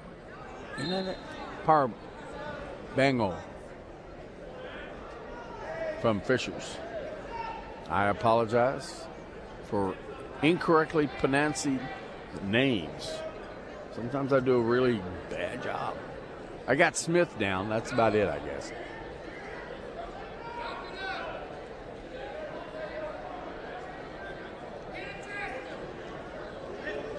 He's head hunting. He's got it. Oh, he gave him the takedown. Oh, my. Reversal, too. Yeah.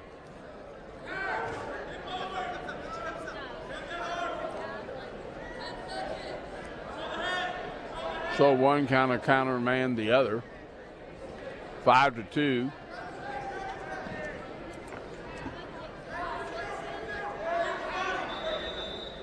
Well, mat 5 is done. We get matches on all 4 of the others.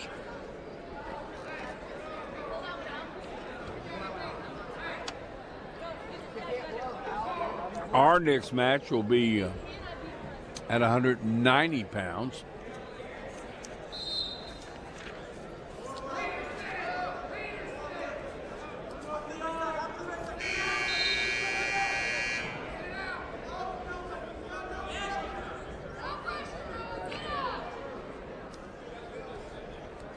Kind of manipulating him pretty much down there. We got Williams from Moore High School, Louisville, Kentucky, at 190 pounds, the next match. And Mr. Hoffman from New Albany will be his opponent. So we get the escape, 5-3. Whoa, coming at me. Whoa!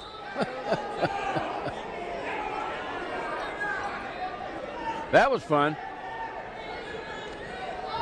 Fortunately, they didn't come at a high speed.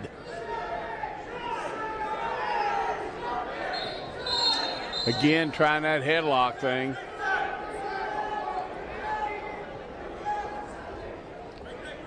One minute left in the third period.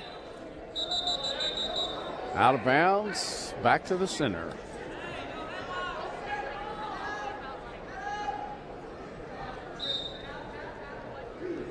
Okay, mats 1, 2, and 3 have matches. Got a forfeit on mat number 5. Only one more match on that number 3. Looks like 4 is done. We've got 2 more. We got 190 and 285. Mat 1 has 215, 285. Okay, there's the takedown. Back on their feet. 23 seconds. Back down. 18 seconds.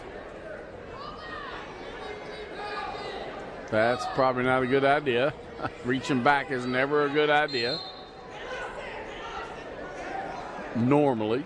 It works sometimes. That's the problem with it. It does work. Catch a guy.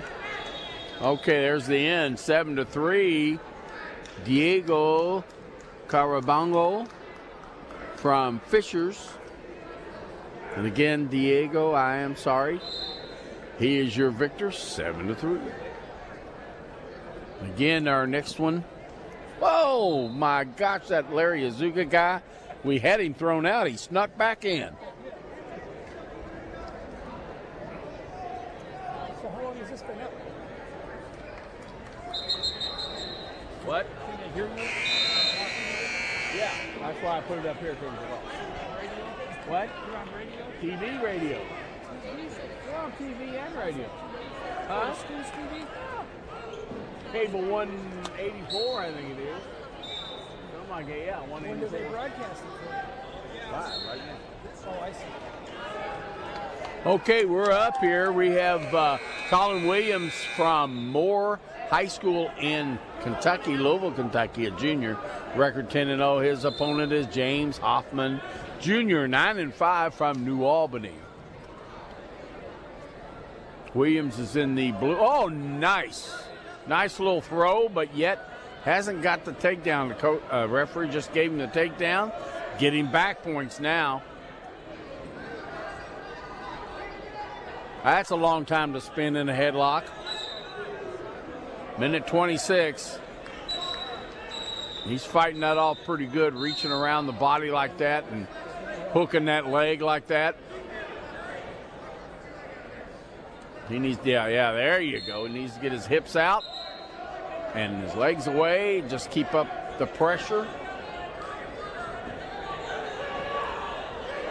I'm amazed how well he seems to be doing with that leg, getting that leg hooked and holding himself out of that pinning position. Referee's holding 3 near fall. So the score really is, unless there's a fall here, 5-0. Only 2 right now, but he's holding that 3.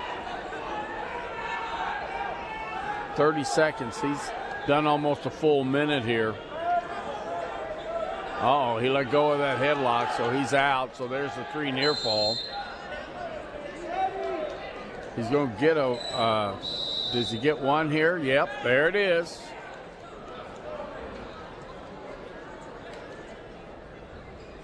See, they're neutral.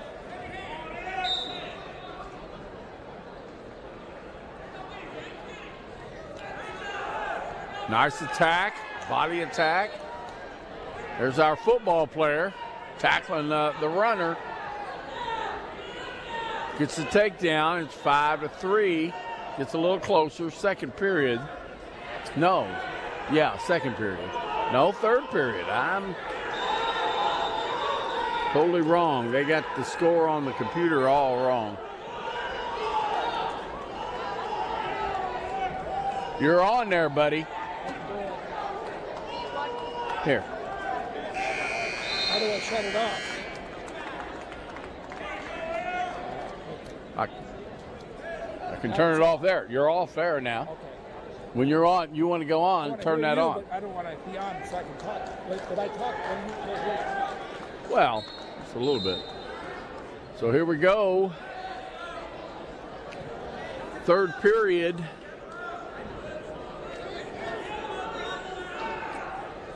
We got 5-3 up there, 6-0 on the computer is wrong. One escape for Green. I don't know who's doing the computer over there, but it's not right. Well, if I would look at the right screen here, 5-3, there it is, 6-3. I'm looking at the wrong screen. Excuse me. Yeah, I'm doing a good job, all right. Yeah, buddy. It's a long day. No takedown yet. James Hoffman's got that leg trying to pull it in. Spin around, but he's still there. He has the takedown. There you go. 8-3 now. So he comes back in and tries to get a reversal by getting a double leg, but I guess if they go out of bounds, they might give him a 1. Maybe. Let's see what happens. Decision, yep. Referee says, yeah, he lost control. That's 1. So now we're at 5 or 4. Oh, nice job. Just tossed him right over. You got to be in control when you're coming in. You got to come in like a missile, but you got to be controlled.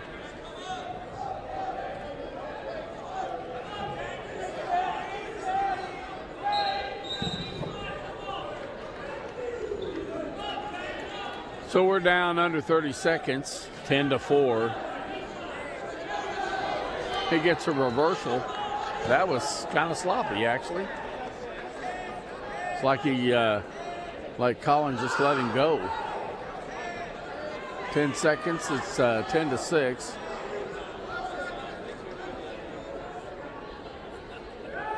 And 3 seconds, 2. And that's it. So your victor is Colin Williams from Moore High School in Kentucky. Okay, we're going to go switch right off to the 285. This will be our last match this round, but we will keep going. Go into the okay, we went to the third period here. I thought that was the last of it.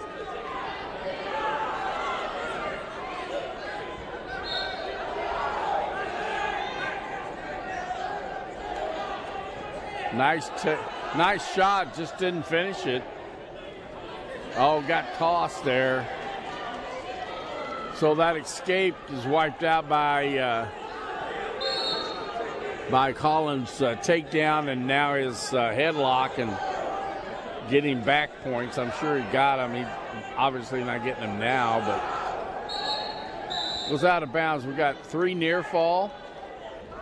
15-7 and 15-8 now. With minute 20. I think Mr. Collins is showing some wind right now. You think of everything. Well, not everything. If I thought of everything, I might be home. Not true. Minute 7 going out. This is the third match for some of them. Yeah. Out of bounds, no takedown. Yep. But he's down by 7 points. He's going to have to do something big to bring this off. That's where, in my mind, Greco comes into play. Looking for a throw.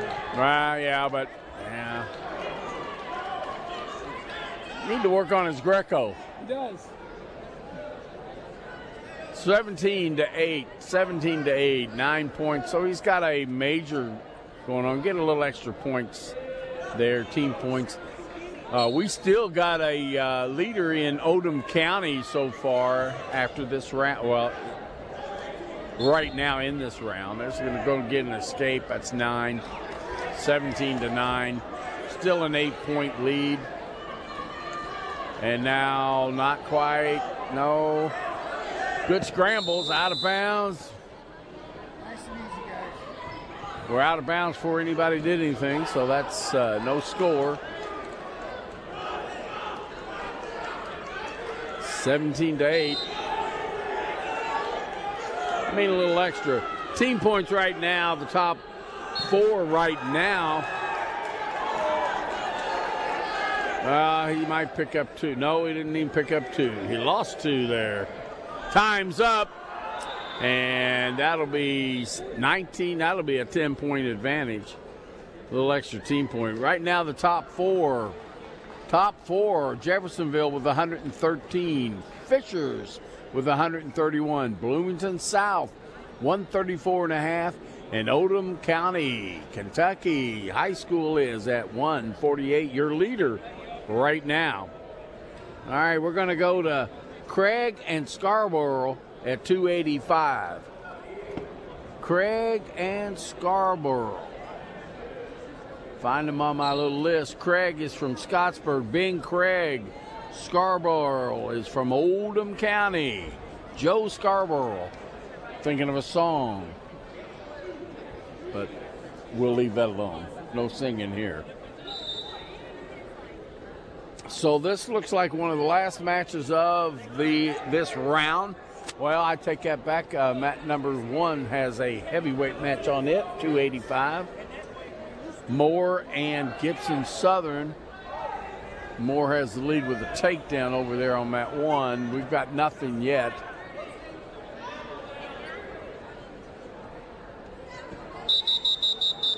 So this is Oldham County. Joe Scarborough, he's in the blue singlet. The purple and white is Scottsburg, Bing Craig. Craig is a senior. 9-2 is his record right now. Scarborough is a junior, 7-0. You know, I'll throw in a little advertisement. Jeff has a pretty good heavyweight in Ben Land. Pretty good heavyweight. Watched him wrestle. He's been pretty dominant. Lost 2 matches so far this year. And I'm not too certain that wasn't to the same wrestler from Brownsburg. I could be wrong. Oh, a headlock that didn't work. I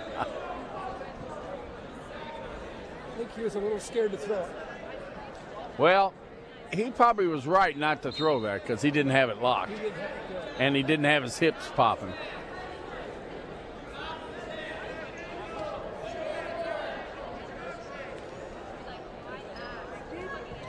That was an interesting trip. Out of bounds.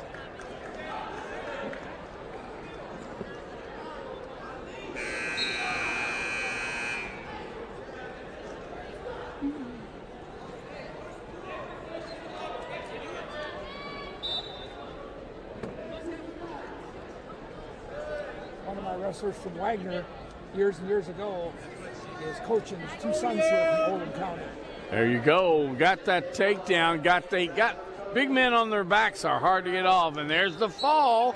That'll end our matches here on mat number 2. Bing Craig from Scottsburg gets pinned by Joe Scarborough from Oldham County.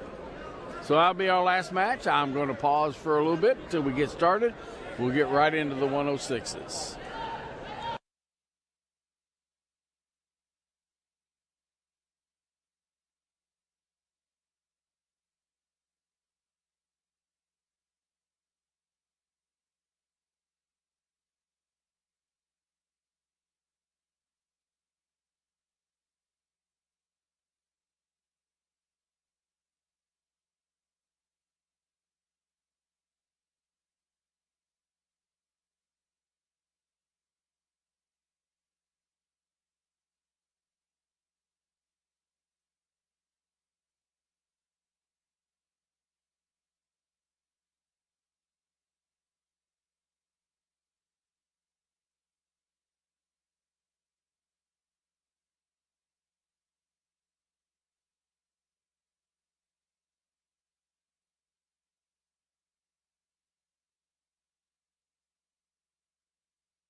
Okay, I'm back.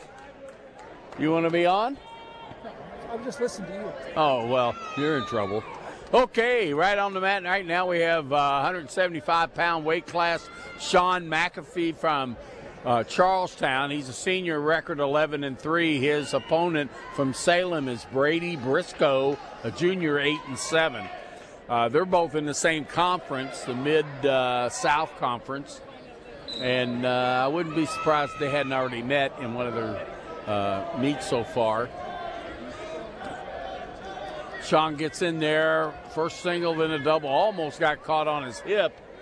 He's lucky he didn't get pushed back, but he gets the takedown.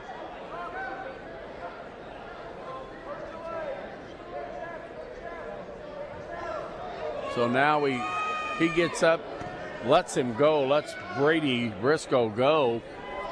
And now he's, this must be the consolation, and it is. Consolation round, we only have 1 minute for the first period instead of normal 2. So then the next 2 periods, period 2 and 3, are both 2-minute periods. Caught me a little off guard. I didn't recognize that it was going to be consolations, although I really knew that. Because my wonderful daughter, Patty Rossbottom, is doing a fantastic job over there. She's got help from a young lady from Mooresville and one from the Evansville area. I'm not exactly sure what school, but they're over there giving her a hand running the tournament. I don't know. One of them's probably running the women's tournament, which is happening upstairs. Can you not hear me? Oh, okay. Well, that's fine. That means it's off. This is where you're at, but it's off. Turn it on, you push the button. You're not on because you didn't push the button. See, mine's lit up. Now talk. Oh, okay. Look at that. Look at that. I was just going to mention Patty Rossbottom. You know, she's been doing that, keeping score and keeping the tournament running for what? How many years now? Well, I'm not very old, so probably only 1 or 2. Oh no, we're talking back in the 90s. Well, she did it when she was in high school. She helped out. Nice headlock here. There's that. So nice, it's a fall by Sean McAfee from Charlestown. Wins his consolation match in a fall. And believe me, Charlestown would know how to do a headlock. Adam Doherty was the headlock king. Well, you know, again, I've said that, and Robert, his teammate, he says, you know, Dad, he did throw him, but not really as many as you think. He did a lot of takedowns, regular takedowns, single leg, double leg takedowns. Well, he had a variety. Oh, yes, he did. He had a storehouse. Well, let's see, what do we have up here? It's not on my board yet, so we got who's a Greensburg, and sometimes it's hard to read sideways. male dogs. How's that? The dogs. Woo, let the dogs out. Oh, cut it out, Lewis. Okay. A little smack and go. Ho, ho, that was wrong. Hey, he's going to get hit with a penalty right there. Can't smack the guy. 1 point goes to Aaron Mays from Greensburg. That's Jimmy Cunningham from Male High School in Louisville, Kentucky. You know, our emotions get carried away, and we just give it all we got, and sometimes all we got is too much on things like that. Talk about a head slap. When I was wrestling in high school, one of my first matches, maybe my third match in my career, junior year, this kid came out and just kept hitting my head, just kept slapping me. And it was like, you know, one of the fans in the stands, one of my friends in the stands says, Hazuka, you going to take that?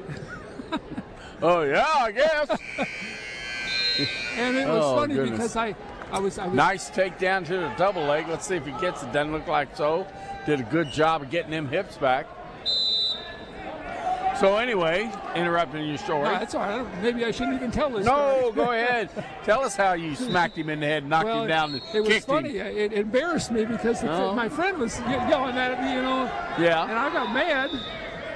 So I drove into him, picked him up, raised him over my head and slammed him on the mat, just a body slam. And I got penalized a point for it. And I didn't even know what I was doing yet because I was just a green wrestler, just new to the game, Absolutely, and I didn't even know that was illegal. But well, I got penalized. You knew then, didn't you? But I'll tell you what, that guy did nothing but back away from me the rest of the match. Well, sometimes you have to waste a point. So I don't know sure what they're talking about there. I guess they didn't have the clock set correctly for the second period, but it's all set now. 1-0. That 1 point for Aaron Mays was for the unsportsmanlike aggressiveness of Jimmy Cunningham. You're able to push Stalling on green for backing up. He was backing. He charges in there, tries to get the double leg, but cannot get underneath of him. This is what, 175-pound weight class. Got that front headlock. Let it go. He had it in there pretty deep. I think he might have thought it better about getting out of there, but he's wrestling. I'm sitting down, so we'll let him do this thing, right? Out of bounds now. Yeah. Well, you definitely have a good seat here for the matches. Well, it cost me a lot.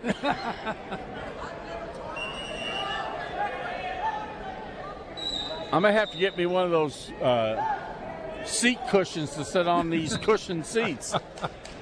If you're here long enough, you start sitting on the bottom of the seat. So. Well, I'm sure it's got to be a long day for you. Oh, it is. But I wouldn't do it. Of course, I get paid so well. I think I said $200,000 or $300,000 for the day, but I think they said, "Nah, we'll buy you a Pepsi." Yeah. Oh wait, this is Jeff. It's and Coca-Cola. Give you some crackers and cheese. Yeah. No, I had to buy those. Just kidding.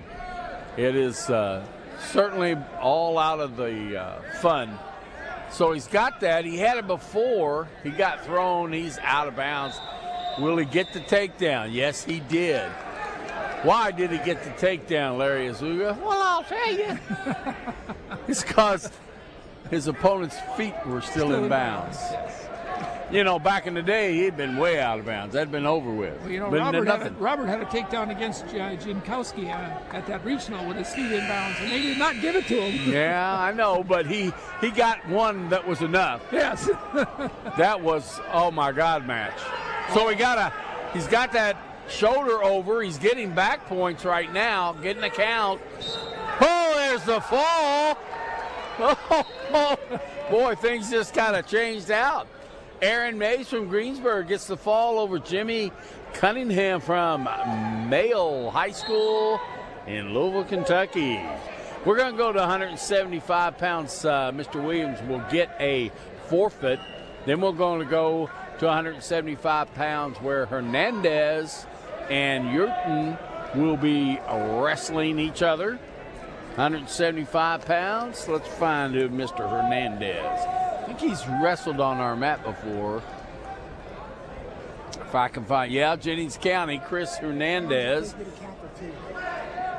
How long does it take you to count to 2?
Okay, we just kind of stopped for a minute. We got another consolation match here on mat number 2.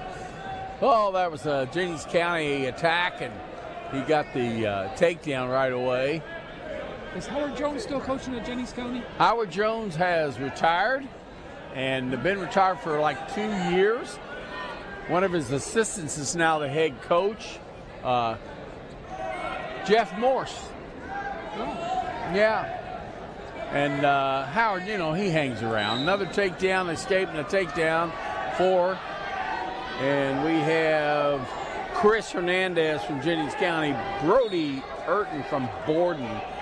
Brody is a freshman, and Chris is a senior, both in the consolation round here. I'd say Brody's kind of a young freshman. Looks it, yeah. So he's going to get 4 seconds, 1 second. That's time. Time. Well, referee got it. With encouragement, he got it. So you're only taping the center mat, then you don't tape the other mats. Well, but they don't have enough cameras and workers for that. Or people that can talk. Right.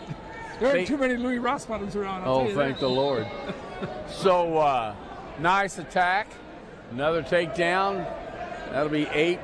So the City of Jeffersonville Economic Development Committee has given Jeffersonville, the WJHI, some funding, and they're going to put some big screen TVs in here, and they're going to be moving some things around, and they'll be able to do instant replays. That'll be fun for the referees.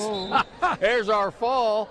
Okay, Chris Hernandez wins his consolation match for Jennings County at 175 pounds. Knicks, we're already up at 215 in this consolation round. A lot of forfeits in the consolation round right now. Well, lost his name. So we'll have to wait till our screen refreshes to find out who's coming. It looks like Charlestown is stepping up to check in. At 215, Charlestown, that would be Eli Adams. And Crawford County looks like there. That is Ryan Cobb. Yeah. That's our schools, that's our boys.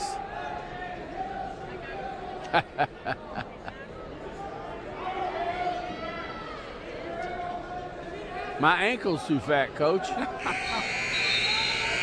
There you go. He got it on in. You know, I don't know if you heard me, and you probably know JD. He coached at North Montgomery for about 28 years. Oh, really? North Montgomery, yeah. And he's worked. He worked freestyle and Greco as an official and a coach. He worked for the ISWA as a team leader director, and then he was a vice president. And that could have been a little illegal. Referee didn't see it; it didn't happen. So there's the 2 takedown. Should have got 2 near fall. Well, he didn't have the takedown yet. Hadn't awarded the takedown. Well, he gave him the 2 back. So there you go. I'd have gave it to him. Well, he did. So you guys are together. And so then he's been officiating now since he got out of when he retired from coaching. Yeah. And he's already made it and done a state tournament, individual state tournament. Oh, wow. Now, we've been doing this for about 10 years now. So, I mean, it wasn't. I have a hard time. I tried refereeing a little bit. It's really tough for me to do that. And it's not an easy job. I realize that. And especially if you're colorblind. Well, now, there you go. Bands. And you got to keep track of which one's green, which one's red. And then you got, as a coach, I found myself looking at moves and looking what they're doing rather than watching for the points. Right. Well, I had a really good wrestler athlete referee one of my middle school matches, and I said something to Daniel. He was wrestling on the team, talking as we left. I said, I don't understand why he didn't, how come he couldn't be a good fisher? And Daniel, he is smart.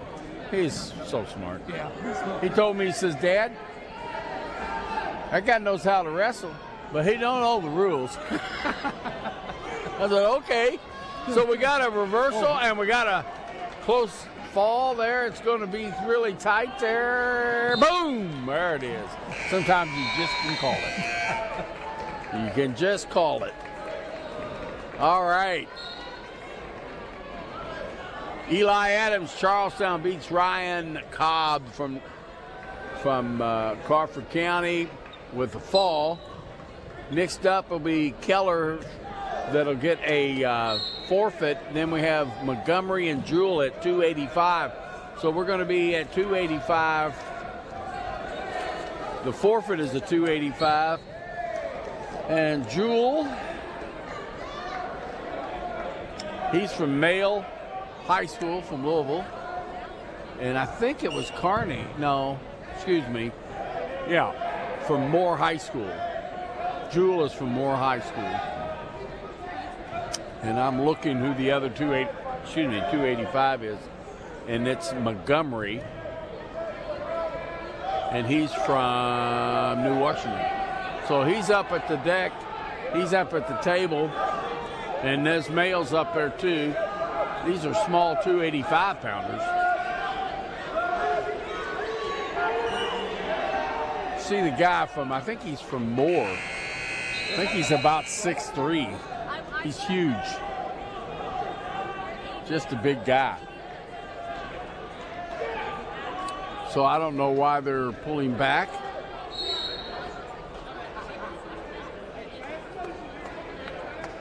James Keller's got a forfeit. I guess they're waiting on him from Fishers. He's got a forfeit.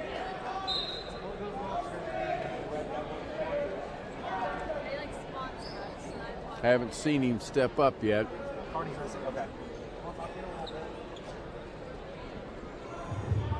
Can I get Fishers of West Washington to 85 to Matthew? Well, they just called. They called West Washington, but he's the forfeit. It should be, according to my screen, Keller, James Keller from Fishers. Is Howard Jones here today? I have not seen Howard. He shows up once in a while. Well, he ain't ready to wrestle, is he? No, I'm just thinking I'd like to see the old boy. Well,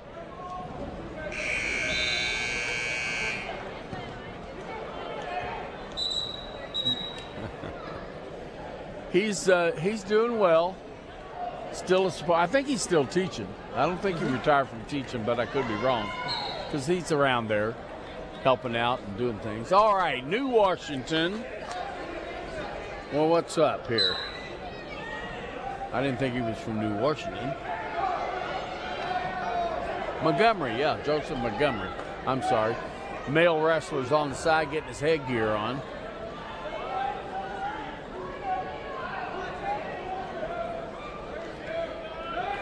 So team score still, Oldham County still lead 162 points, followed by now Fishers at 142. Bloomington South is at 138.5. And Jeffersonville is number 4 at 119. Number 5 is Mooresville. And here we go. We get started. Joseph Montgomery, New Washington. Joel Jewell. Joel gets the takedown. Not quite out of bounds yet. You know, college, you can have a shoestring in and you're in. Well, seriously, you can have one toe in. As long as you don't hit the hardwood off the mat completely, you're in bounds in college. Well, that's kind of a good rule, though, because that kind of, keeps people from playing the line so much. True, but you got to have bigger mats. Yeah. Of course, they always had at least a 42-foot one. And I think these mats are like a 36. We got locked hands. And he's going to let him try to complete. If he gets the escape, he's going to get locked hands and then the escape. So he gets 2 points for that thing because of the locked hands. So it's tied 2-2.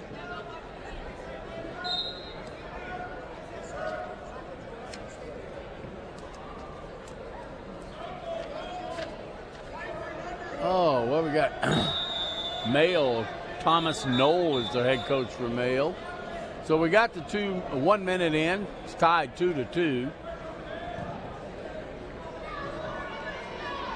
And New Washington's coach is Jeremy Campbell, yeah. See who's standing straight across from us behind the scoring table? Little short guy. You know him. From New Albany? Yes, sir. Oh, yeah, I was talking to him. We had a good talk. Oh, turns him to his back. And that's a fall right there. Big time. We even talked about Mitten. All right. George Jewell wins that match by a fall. Looks like they're clearing up this round. I'll tell you a story about Mitten. All right. You have a forfeit. And I'm going to take a break here. You want to call the match, you go right ahead. It's a forfeit. I think you can handle it.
Okay, I'm back here with you.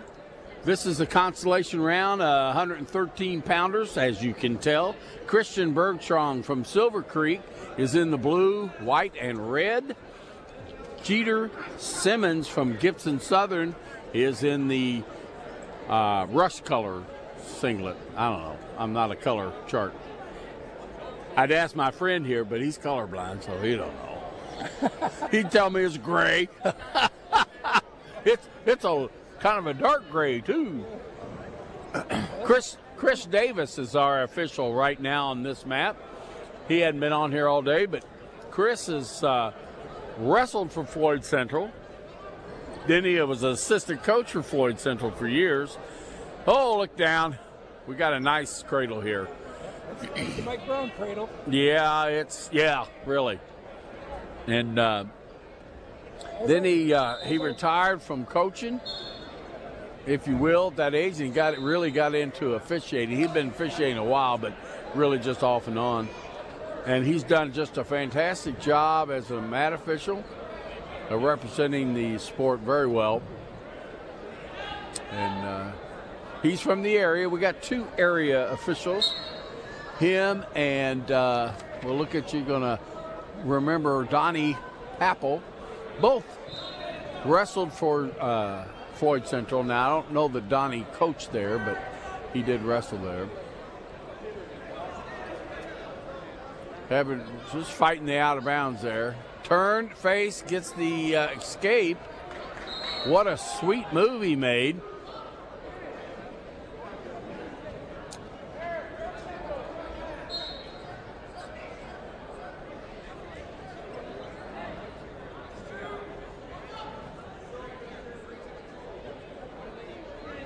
We just now gave him the takedown?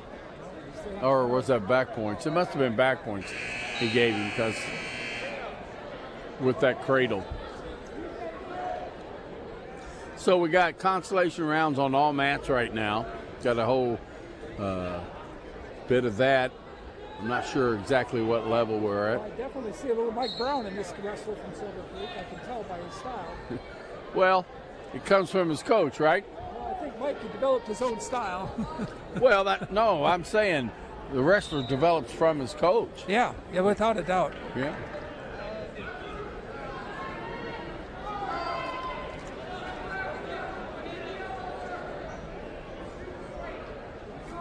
You had 3 brown boys here. You had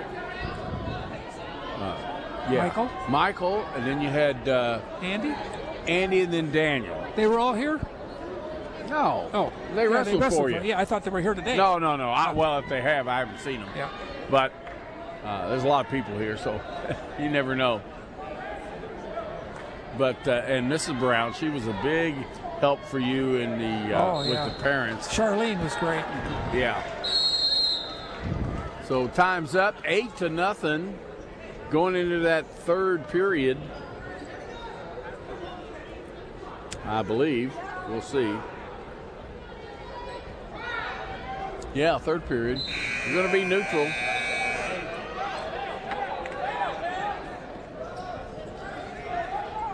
All right, nice takedown. Really goes right into a cradle. Yeah, that does look a little brownie, doesn't it? It does. He was the cradle king, I'll tell you. Yes, sir. There's the fall. Nice job, Christian Bergstrom, senior from Silver Creek. Next, we'll jump back to 106 just to pick up a forfeit. Sebastian Berry from Jeffersonville will pick up that forfeit. Then we jump a couple of weight classes. We'll go to 126 Adams and, well, I can't pronounce that. That's all right. We'll figure it out.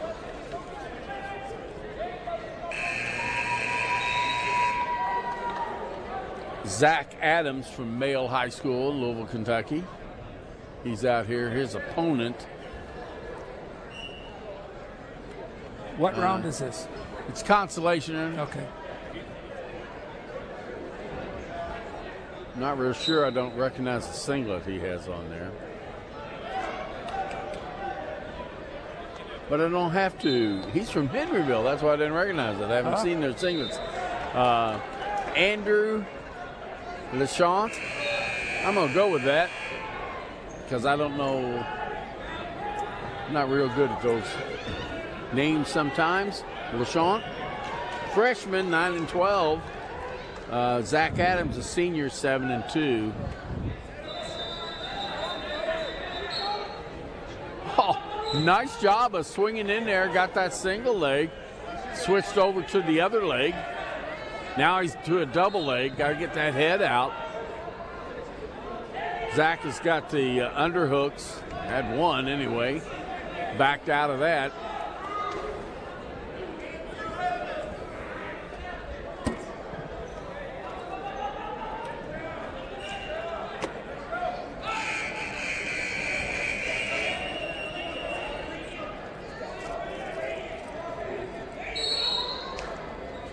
Oatmeal, cran raisin, and white chocolate.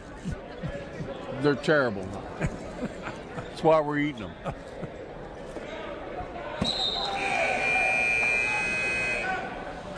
All right, second period, no score.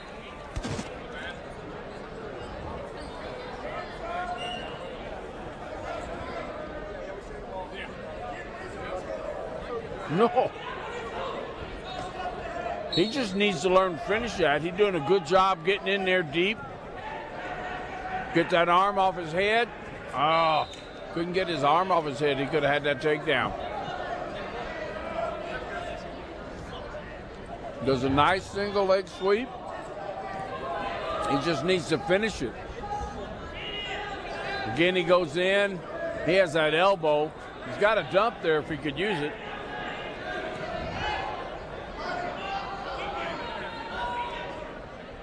Uh-oh. Went the wrong way.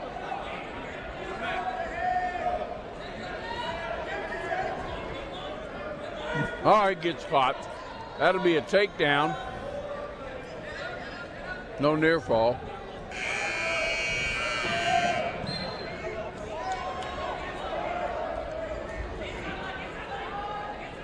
So that's our first point. And here looks like our second point gets a 2-point reversal.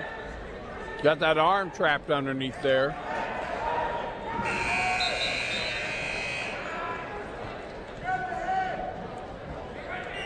Oh my goodness. Uh-oh.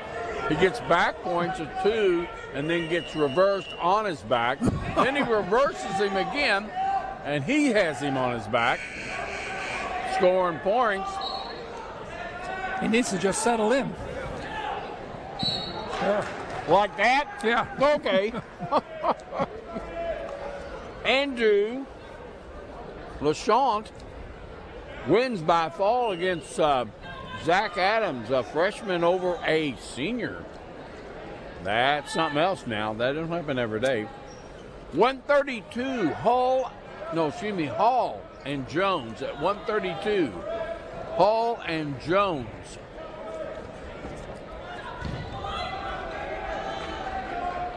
Well, we'll find him here.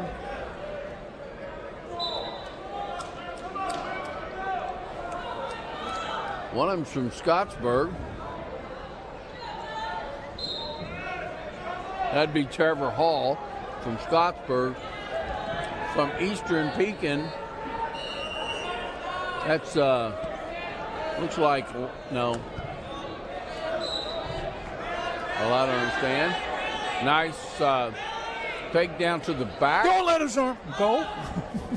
Careful now. That? Yeah, I did. I mean, once you hook it, you should keep it. Okay, coach. And the frustratingest thing you can have. When you get a guy on his back, you stay there and let him wear himself out and you wait for it. Good advice. Good advice. Scoring lots of points there. 4-1. That's mistakes you have to learn not to do. Yeah. Nice job. Pick up and down. Gets that takedown. Got his leg trapped.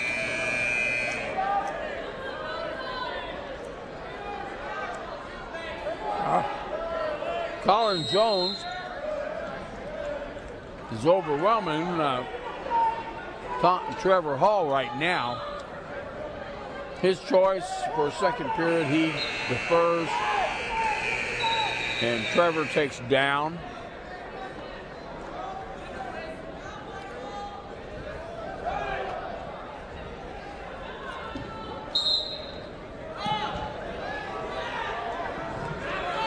Nice return, not too hard.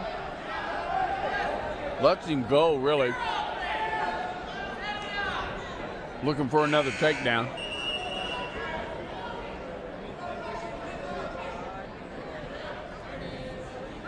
Snatches that knee and just slides behind him.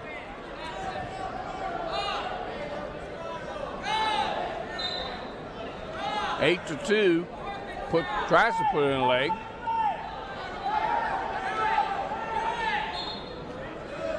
He's got plenty of time. Minute 15.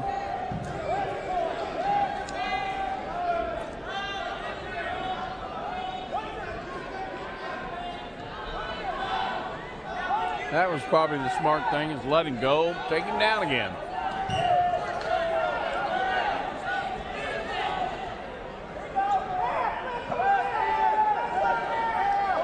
He should have gone to that John Smith camp. He was down there. He got a shot right in. No points scored yet. Well, he gives it up.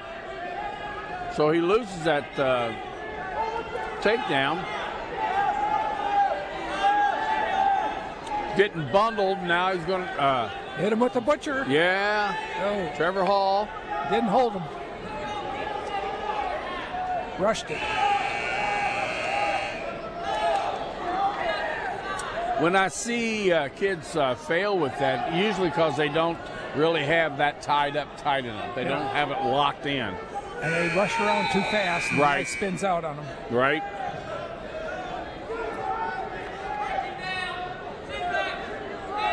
Nice turnaround. He's going to get the reversal right there. Nope, timeout. No points. All happened after the clock hit 0. So we're going to the third period, 8 to 5. 8 to 5 for Trevor Hall over Colin Jones. I get that wrong. Excuse me. Colin Jones is ahead, 8 to 5 over Trevor Hall. It's all right, I'll get it. The Eastern, is that Eastern? Yep. He looks like he's getting tired. He's starting to take a break. I don't know about that. He can't find the clip. He got up though and took it off and walked around a little bit. Oh, it was down around his neck now. You did see that, didn't you? He's trying to catch his energy, I can tell. Well, he is sucking a lot of wind. But I'd be dead by now. Yeah. I'm just saying. It's not an easy time down there, I'll tell you. You know, wrestling is a tough sport. Nice. Gets out. Kind of a long sit out.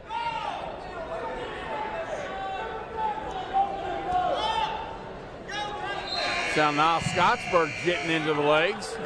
He gets a takedown. He lets him up. The coach is telling him a minute and a half. It's 7. It's 3-point difference. Oh, there it is. He lost it. Oh, he did. You know, T.J. Jenkins wrestled for New Albany. Then he coached over there for a while. He was head coach for a while. Then he got out of coaching, he lived up in Scottsburg. And then they pulled him in. You just can't keep these wrestlers out. 1 minute to go. 12 to 7. So now he's the head coach back at Scottsburg. Oh. Good man. Now, he came in after Adam and Robert's time.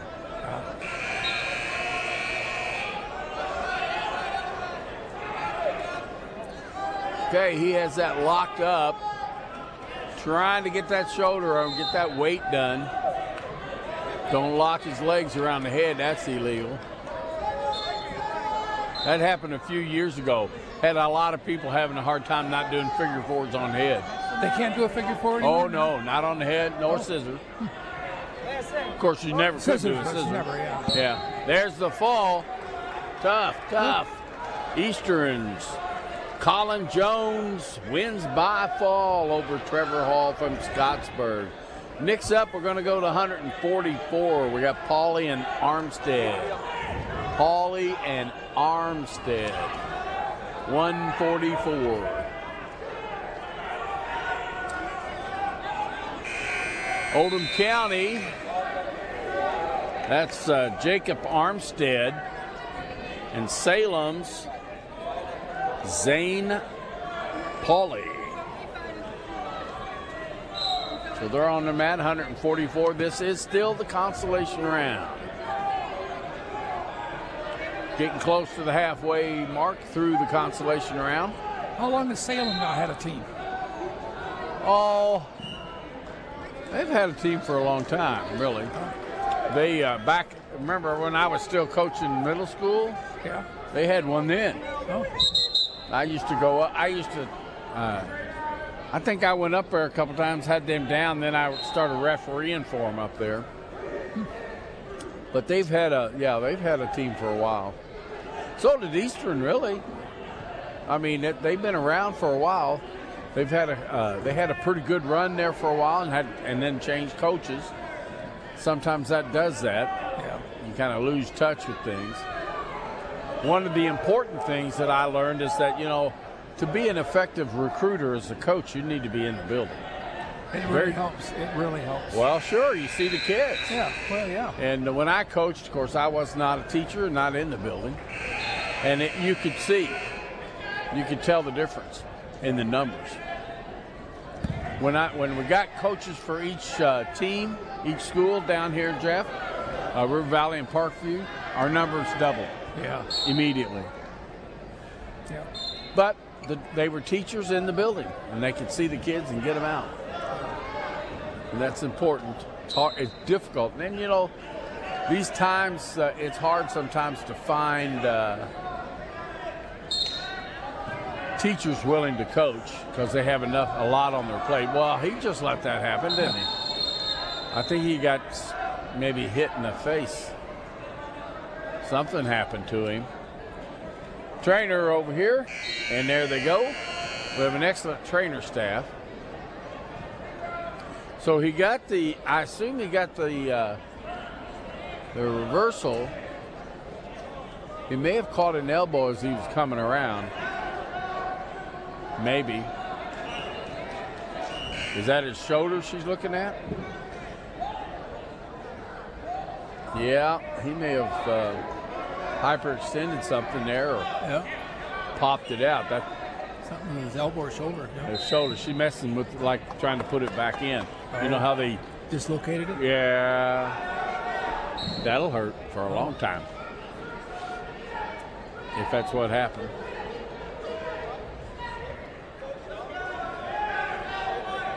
Well, he must not have dislocated. He wouldn't be able to move his arm like that. He probably I don't know what you call it. He could have dislocated it partially. I had a wrestler once, as a matter of fact, Bill Ware's son had a shoulder bad, and he would dislocate it, he'd get right back in there. He'd pop it back in shape and go back at it. Oh my. Well, it didn't seem to bother him. He got the escape here.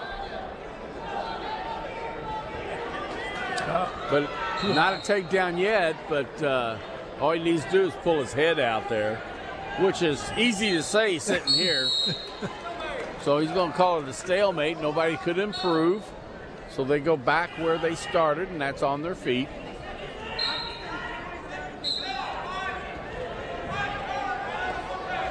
Nice job. He's done that twice. Got caught in there.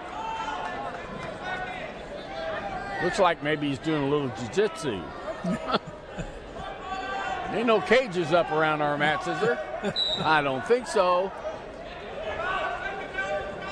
Call that the rear guard, I think.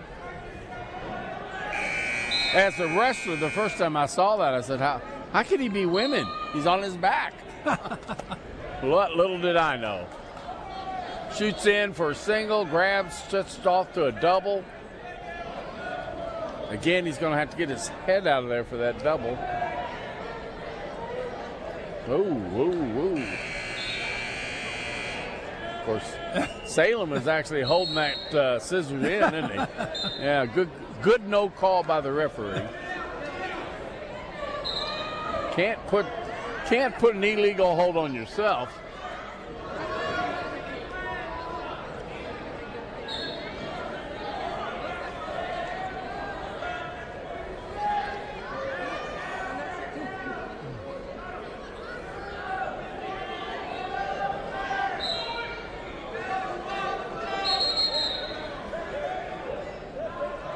.43 seconds to go.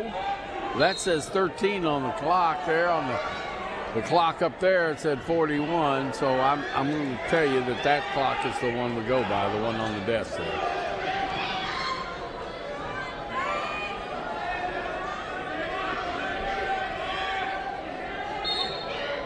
Need to get him away from, 24 seconds to go.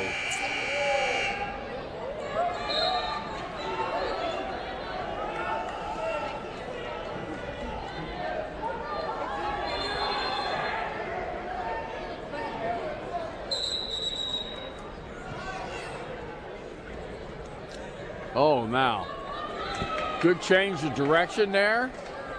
He's got that. He's got to bring his hands up off the legs around his waist to get the takedown. There you go. That's all he needed to do.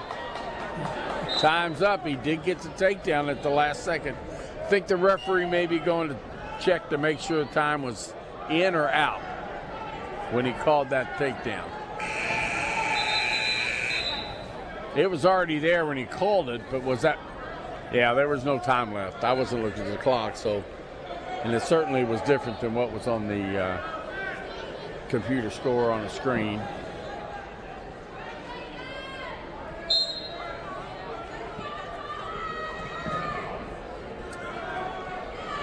All right, nice job getting the on his back. Lots of time to squeeze that down. There's the 2 reversal. Holding 3 near fall, waiting for the fall. Getting closer by the second. A lot of time to fight that off. Just got to settle in. As Howard Jones says, let the gravity work. That's right. Let gravity work. Don't let him out. Just don't loosen up. Tighten it up. Don't loosen it up. Be patient. You can actually rest on top a little bit while he's laying there fighting this blue butt off. That's right. I mean, he's got a whole minute. He's got to come off that back. Yeah. Tough stuff, buddy. Put weight on his chest. Try to collapse his lungs a little bit. Yep. Had both of his legs tied up there and hadn't elevated. He's got to get him. Well, it's 50 seconds, yeah. All right. That ends this consolation match at 144. Oldham County. Jacob Armstead is your winner. We got Kirchner and Webb at 144. Next, Kirchner and Webb. Webb is with West Washington. Kirchner is with Jennings County. That's Aiden Kirchner and Larry Webb from West Washington.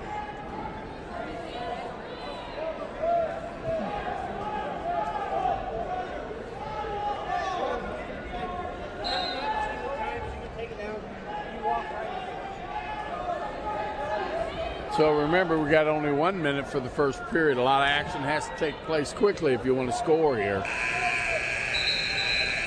Jennings County pushes his head down, does a spin motion, and gets the takedown. Aiden Kirchner.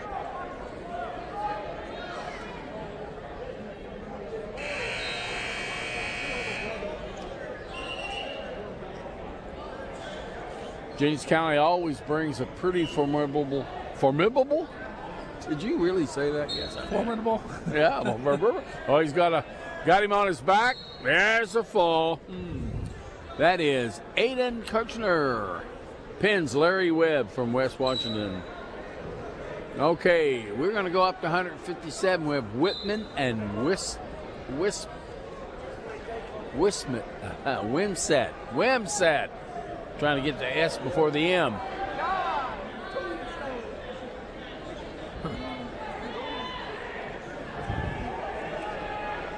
So you got Charlestown and Gibson Southern.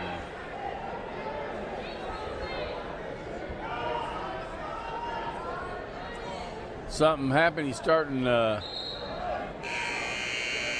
don't know what he started. So Charlie Whitten from Gibson Southern. Cameron Wimsett from Charlestown. Cameron's a sophomore, 2-1 reported record. That's probably just today's record. And Charlie Whitten, a sophomore from Gibson Southern, has got a 14-4 record. Both those records includes today's wrestling.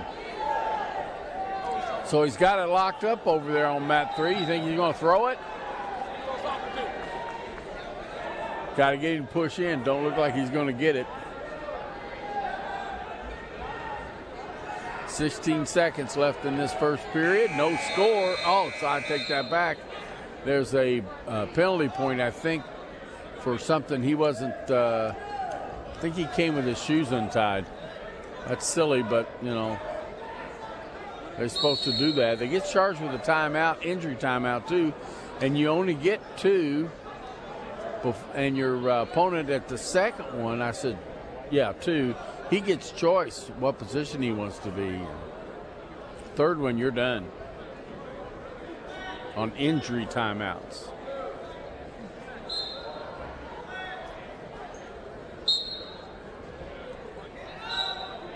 Interesting.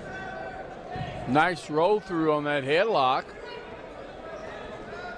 Surprised he hasn't gotten the, well, he didn't get far enough behind, did he? They haven't lost contact, so he hasn't given him the escape yet. There it is. They got to kind of break loose from each other.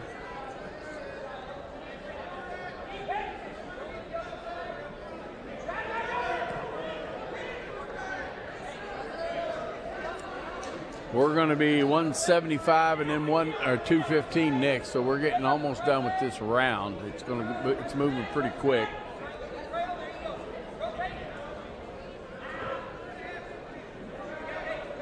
Four to 1.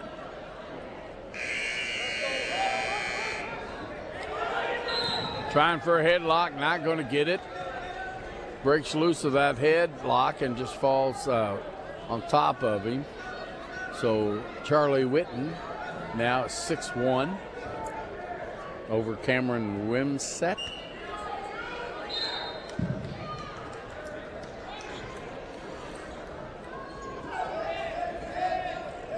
He's got to do something there. He just can't hold him there.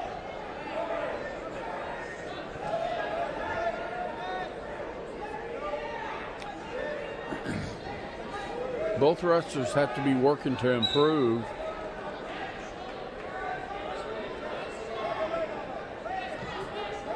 He's trying to work that half in, 18 seconds to go. We're out of bounds. We got 13 seconds left on the clock.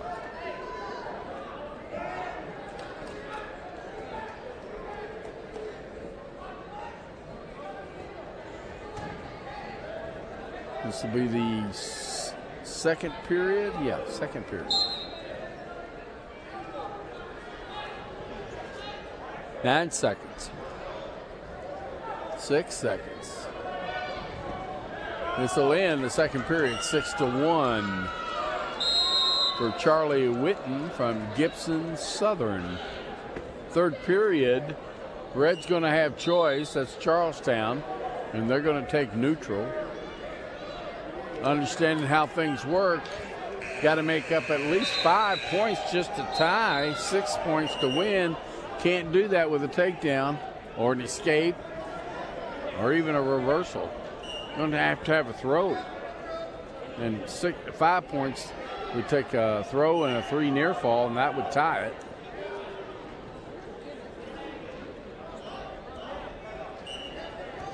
Reaching for that headlock. He's trying to get it. He lost it.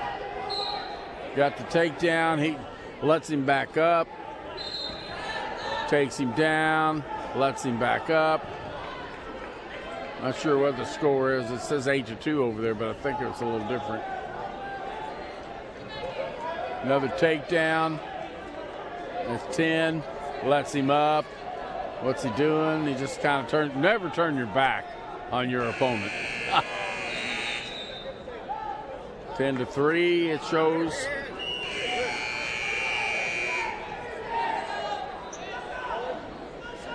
So he gets the takedown. He's going for the fall right now. There it is. There it is. Charlie Whitten from Gibson Southern wins by fall against Cameron Wimsett from Charlestown.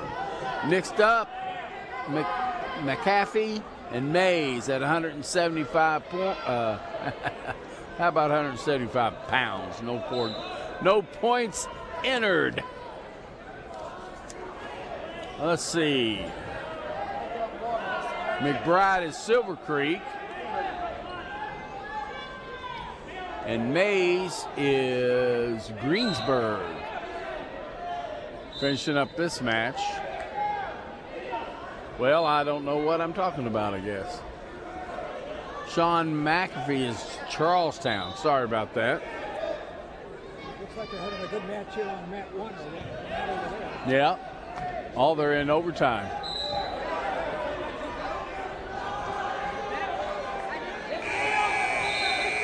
Out of bounds. So we got a takedown here right out of bounds. Charlestown getting the takedown, 2 points. Sean McAfee.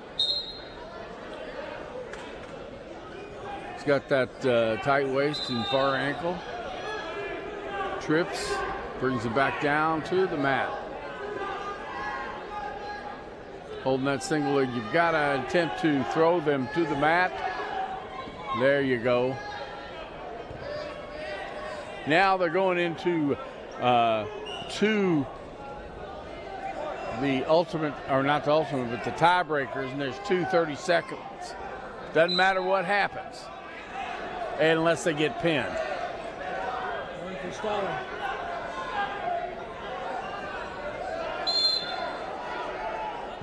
So there's a point scored, but they're going to wrestle another 30 seconds over on mat number 3. We're looking at that as well as this one. We're into the second period now.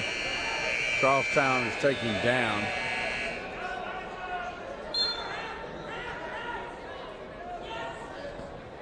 Almost pulls him on top of himself. Charlestown tries to turn, and he was very close to getting that reversal, but got caught and put on his back, but no back points. Now he's lifting him, taking him back down to the mat on his back. Gets the 2-point reversal and a fall. Woo-wee. Sean McAfee. Charlestown wins by fall in his consolation round at 175.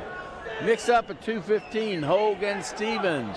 215, Hogue and Stevens. 215, Hogue is with Greensburg, and Stevens is with Male High School in Louisville, Kentucky. Well, looks like there's a forfeit there. I guess we're going to go with it. Looks like Male Stevens won that forfeit. Okay. If Santa's listening, we tell him I want a new punter. Please. I'm Santa, and I don't know. I'm going to have to check my list. I'd like a new Scotty Cameron phantom punter. I got to check my list. See if we can find this guy something to do. So they're in the 5th period over here now. Well, they're on that. You just sit there. Just sat down. Yeah. Now, it's a 6. It's the second 30-second overtime.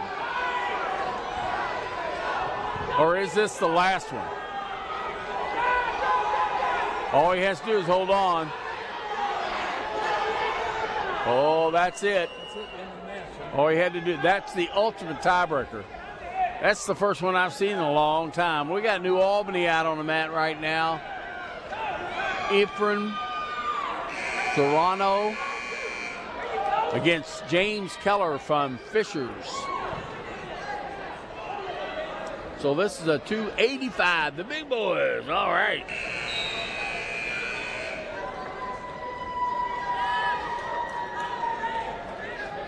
That was exciting over there on that one, or 3. Now, Larry, if they come this way and they look like they're going to land on me, you block them, okay? Sacrifice your body for me. Well, I'm happy we got this table here, to be honest.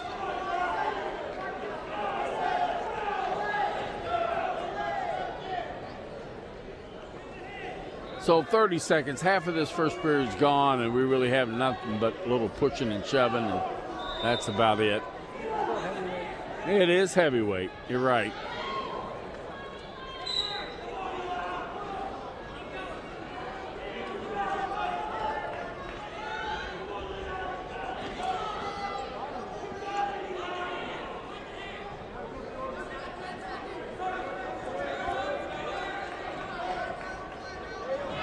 Oh, heading for their table. Ah, that's all right.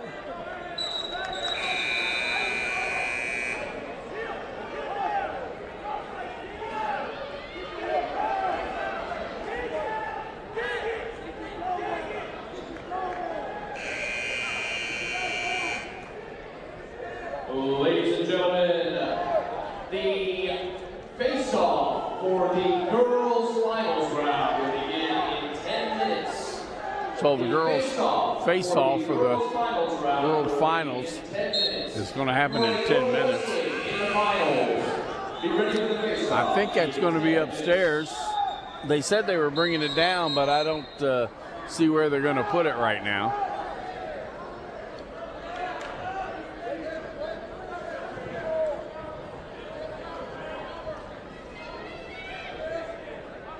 The face-off will be taking place on mat 2. Well, they're going to be here. We're going to see the women's finals. Awesome possum, brother. So we're finishing up. This is 285. This should be it.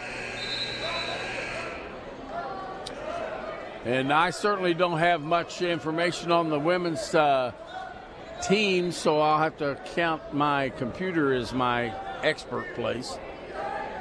If I'm bothering you, let me know.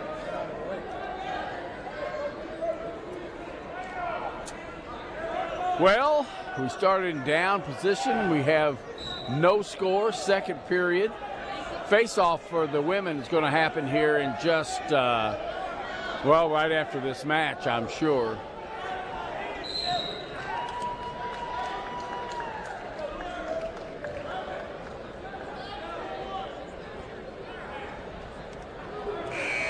Boy, guy on bottom's got to make a little bit more effort there.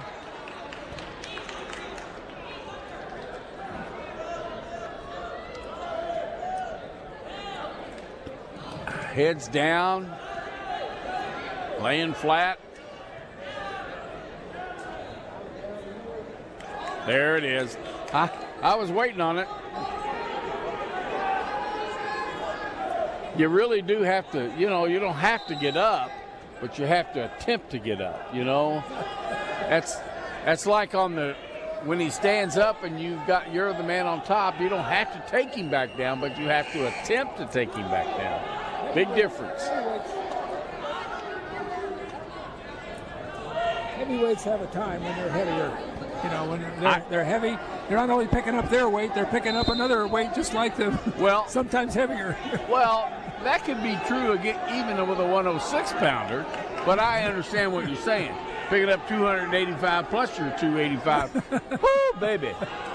But that's why I said you just have to work at attempting to get up. Now he's up, and that's good. He's going to crash out of bounds. He's got 1 point for green. I'm really kind of confused. I guess he got hit for stalling. No, escape. He gave him an escape. Say, we're time's up. All right. Well, we got a point on the board after 2 seconds or 2 rounds. 1-0. James Keller from Fishers is in the lead.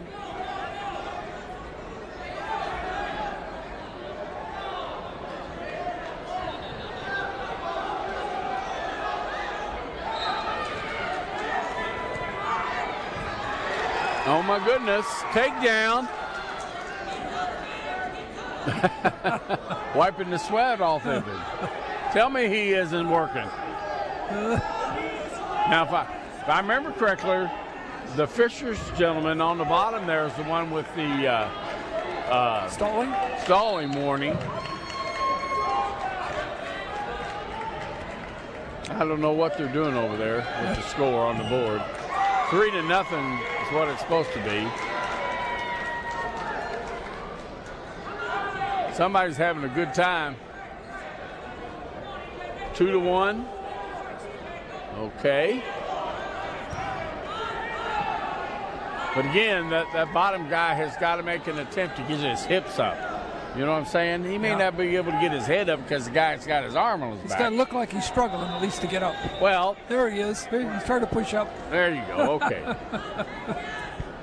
You win for him this time. You got to remember that a 100-pounder is not carrying as much extra weight as these heavyweights do. Well, I do understand that because look at me. No, they're usually pretty lean. Yeah, they are. What are we down to? 23 seconds. He gets him turned. This is going to be it. Told you. Them big guys is hard to get off once you're down. That's right. I'm telling you. God bless him. That's it's a lot of weight on you.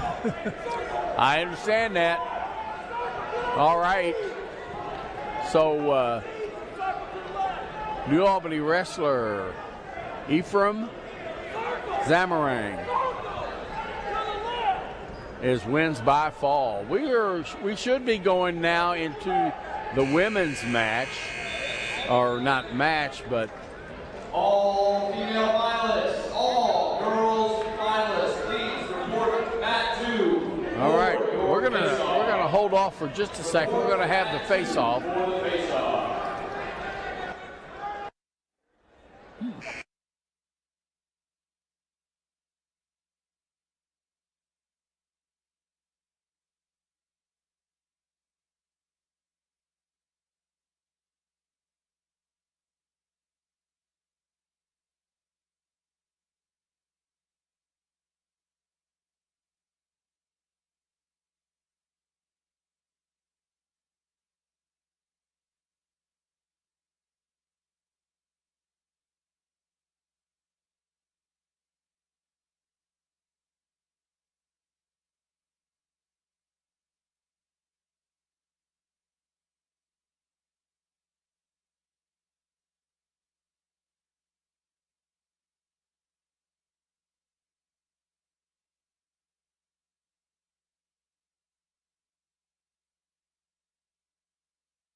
Okay, well, we're back for just a short minute.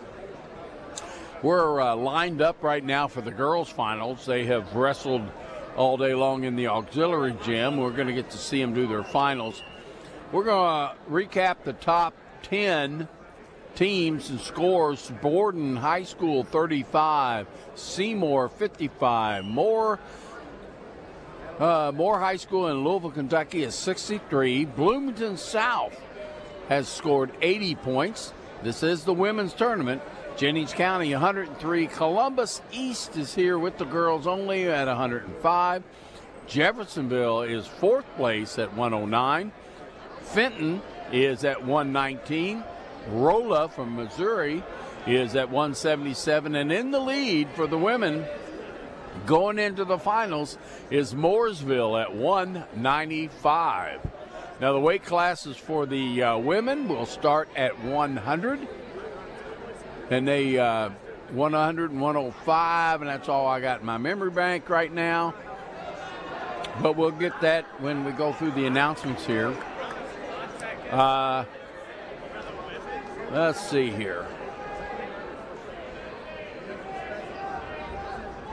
In the men's division or tournament, the top 5, let's go with the top 5. You got Mooresville at 124.5. This is the men's tournament, boys. Jeffersonville is fourth at 133. Fishers is 153. And a half a point ahead of them is Bloomington South at 153.5. And leading and pulling away is Oldham County at 171. And that's our men's tournament. And it's wrapped up. I believe all the bouts are done. Possibly. It says Mat 1, but Mat 1 is clear over there. They may be holding that match. There goes the lights, guys and gals.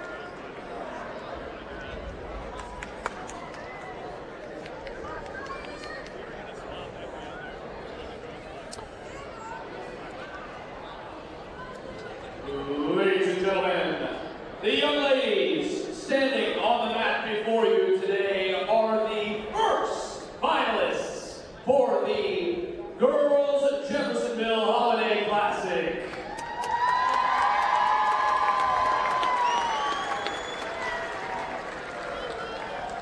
Your finalists tonight come from far and wide, and here they are, starting in the 100-pound weight class. From Mooresville, a freshman with an 8-0 record. She was a 2023 mid-state champion and a varsity soccer player, Katie Ellie. I said that with the girls, it's really record, a Missouri State finalist, Kiara Keats Cedarberg. Up next in the 105-pound weight class, from Seymour, a freshman with a 14-6 record, Isabella Doyle. And her opponent from Mooresville, also a freshman with a 15-2 record, 2023 mid-state champ and a volleyball player, Cadence Mrs. Hyde Williams. In the 110-pound weight class from Mooresville, a 9th grader with a 15-5 record. She was runner-up for Mid-State Conference with a 3.6 GPA, Chloe K-Pop Nadelsky. And her opponent from Rolla, a senior with a 13-1 record, also a state qualifier, hailing from the state of Missouri, Ella Big Christopher.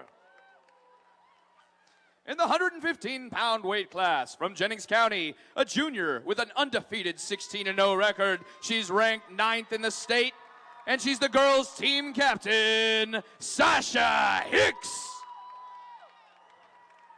And her opponent from Jeffersonville, a junior with an 8-4 record. She's a National Honor Society member with a 4.0 GPA, Lynn the Sniper Patchett. In the 120-pound weight class, from Oldham County, a sophomore with a perfect 19-0 record. She's a two-time Kentucky State champion for women's, Tatum Millett. And her opponent from Columbus East, a junior with a 15-3 record. Though it's her first year in wrestling, she is an Academic Honors Society member. From Columbus East, Sage Plummer. In the 125-pound weight class, hailing from Fenton, Illinois, a sophomore with an 11-2 record, Giselle Castillo. And her opponent from Mooresville, a freshman with a 13-6 record. She's the Mid-States Conference champ, Maddie Hutchinson. And in the 130-pound weight class, from Jeffersonville, a sophomore with a perfect 11-0 record. She went to state as a freshman, Aubrey, the Killer Librarian Cummings. And her opponent from Mooresville, a sophomore. Her record is 14 wins as of 2023-2024. Varsity soccer player, varsity girls wrestling, and all-A honor roll, Madison Maddie Whitted. In the 135-pound weight class, from Jeffersonville, a senior with a 15-1 record, two-time state qualifier, Indiana national team member, Fargo qualifier, Cyan Ruthless Rogers. And her opponent from Mooresville, a freshman with a 9-0 record. She has a wrestling scholarship, and she's the 2023 Mid-State 135-pound champion, Nevaeh Holtgren. 140-pound weight class, from Silver Creek, a sophomore with a 17-5 record. She won girls state and second place in girls nationals, Ava Karma Allen. And her opponent from Fenton, Illinois, a junior with a 16-5 record. She was a 2021-2022 Illinois State qualifier, Yanel Perez.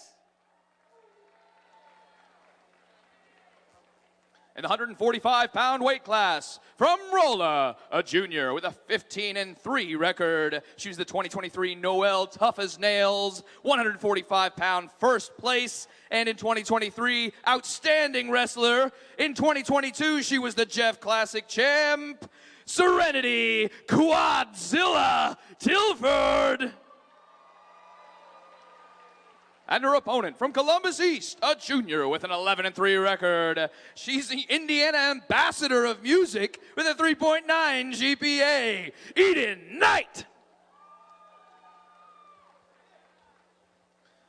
In the 155-pound weight class, from Fenton, Illinois, a senior with a perfect 21-0 record. She's a two-time Illinois State qualifier, Yamil Penaloza. And her opponent at 155 pounds, from Moore, Kentucky, a senior with a 5-2 record, Andrea Zunan. In the 170-pound weight class, from Fenton, Illinois, a senior with a 19-1 record. She was the 2023 Illinois Freestyle State placer at third place. She was a Fargo qualifier and IWCA State third place finalist in 2023, Sophia Sosa. And her opponent from Borden, a senior with a perfect 8-0 record. She's the first female wrestler in Borden's history, Academic All-State member Mackenzie Hyena Weatherford. In the 190-pound weight class, from Columbus East, a junior with a 9-0 perfect record. This is her first year wrestling, and she's much like her favorite animal, a shark, Grace Thing One McCone. Her opponent in the 190-pound weight class from Fenton, Illinois, a sophomore with an 18-2 record, Kaylin Plata. And in the 235-pound weight class from Rolla, a senior with a 16-2 record, Michaela Hulk Atten. And her opponent from Mooresville, a sophomore with a 13-2 record, Briley Blackwell. Ladies and gentlemen, your first 2023 Jeffersonville Classic Girls finalists.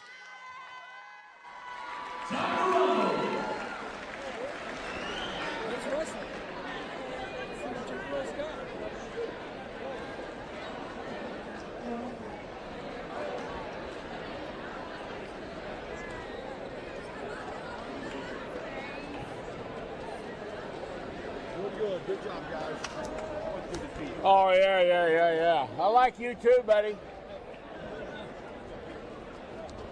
Did he coach when you were coaching? Did he coach while you were coaching? Hang on a minute. Rick Stefanoff. I can't say it right. Jasper. Rick Stefanoff. Yeah, we did. We went up there for USA wrestling tournaments there. They had a high school team. But Jeff, we never wrestled against them. Yeah. Okay. Well, they were different. They were over in Evansville sectional, and that would be Semi-State before you ever saw them. Are they doing the finals for the girls on this mat? I got it finally. Yeah, Jake Apple. Okay. Corbin Hale. 2 new officials. One's new this year, and the other one's like 1 year. Okay, who's the young man? Jake Apple. Jake? Is that That's Donnie's boy. Yep. Donnie's? All right, Jake Apple. And who's Corbin Hale. H-A-L-E. excellent? Okay, trying to get things squared away here. You take care of your leg. Merry Christmas. Oh yeah, don't take that home with you. Okay, I'm trying to get some things worked around here. Looks like our first match at 100-pound weight class. Mooresville's Katie Epre, a freshman, 8-0. Her opponent is Kira Seiderberg, sophomore from Rhoda, 13-1. Rhoda's in the reddish singlet. Mooresville will be in the blue singlet. We've got 2 new officials here to work with us in those women's finals. We got Jake Happel and Corbin Hale. Believe, well, he didn't tell me, but Boys wrestling too? yeah, they've got some other rounds to do. They'll be wrestling other rounds. They're not, if anything, they might be at the semifinals, maybe. So What's left in the final bracket? Well, they'd We're be down in the to semifinals, semifinals and now? then they have to do, after the semifinals, they have one more. Round of wrestlebacks? Yes, and then they wrestle the medal round. So we're just talking about the function of the this. We've got women on mat 1 and mat 2. Mat 2 will be the finals. This is for first place. Okay. Very good. Again, we've got 2 new officials. Jake Happel has to be the son of Donnie Happel. And then we're waiting for the scoring table to sit down and get the clock set for 2 minutes. Looking for some help there. Hi, Mr. Freeman saves the day. We still got the clock fixed. 2 minutes, it's set. We got a clock attended. Oh, that's, let's see, that's, Evan Myers, the assistant coach, also announcer over the PA here. So like all small wrestlers, weight class wrestlers, they're very active already. Shoving and pushing and trying to get in there. Just so you know, and this is something, it's not brand new, but it is new, where there are no hair restrictions in the wrestling for the women or the men. Actually, and the men can have facial hair, which didn't used to have except for a mustache. So those restrictions have been changed in the last couple of years. All right, she's got a, trying to get a cradle. And but she's got to get around back to score that 2 points. She's got 1 minute to go. I don't know. I can't see if her hands are locked underneath to do that. But unless she gets behind, she'll not. I'll get her on her back. She'll not score that takedown yet. She does not have her hands locked. The Carla is in the red singlet. We got a stalemate. Stop it, bring it back up. She's doing a good job of defending there.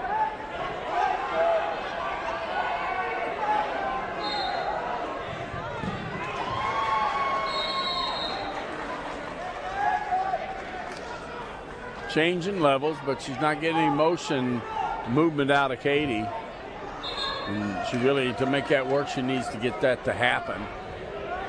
It's setting up the shot there, but we're down to about 12 seconds now, and we're going to end this first period with no score. It looks like 3 and 2 and 1 and it's time. So we go into the second period. Katie Epley, freshman from Mooresville, versus Kayla Keller Zetterberg from Rolla. And you will accept my apologies for the name smacking. Spectators on the ground floor, if you are not wearing a red wristband, She gets to her feet, trying to get her back down, takes her down, pretty powerful, but not a slam, but it was a powerful return to the mat. You are not a coach, so please leave the floor. Well, I don't know. There's a seen this before. I've never seen girls wrestle girls. Please leave the floor. Thank you.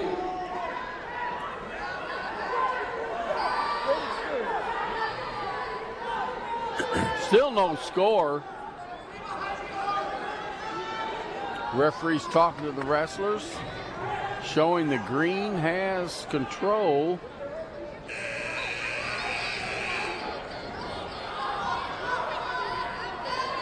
So we're going to have an escape there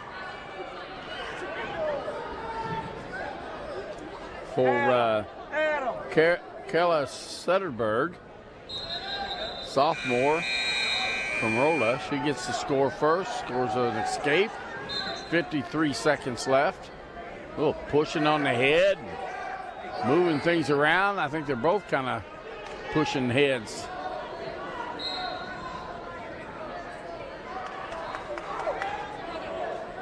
Now, I'm certainly not going to have that problem with the hair in the face. Not me, not this time in my life. But it seems like it would aggravate the wrestler, but maybe not if you're used to it.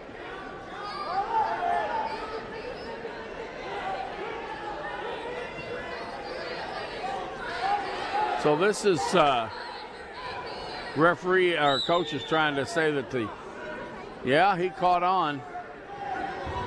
That's a headgear. Is he going to call that as a point?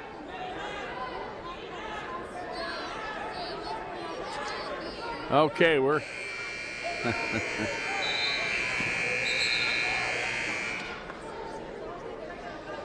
so Martinsville is here.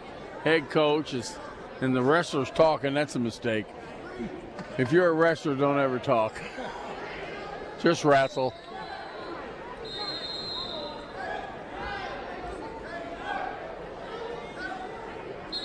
So he was scoring that for Green grabbing the headgear.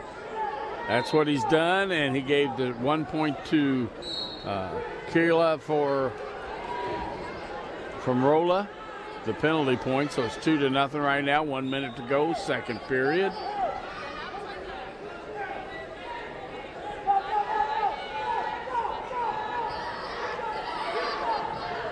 Gets that front headlock in there kind of tight. What stops it? Period's over.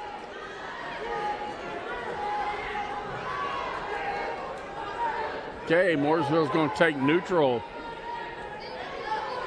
Probably the best place to be. She didn't get a takedown. Why is she got to go neutral? Well, neither one of them got a takedown. Right, so you better take a position that you can get a point. Well, that headlock, that front headlock, if she can get that on the mat, she's got that in there pretty tight, but not tight enough, evidently. Dump, come on, dump. Come on. Oh, no. The wrong dump, right? It happens. She didn't dump. Well, but it happens. She's going to get 3 near fall out of that. She got a 2. She should have got a 2. And the scoreboard's showing that 5-2 now for Mooresville's Katie Epley. She's in control. She's out front, but she is still in control.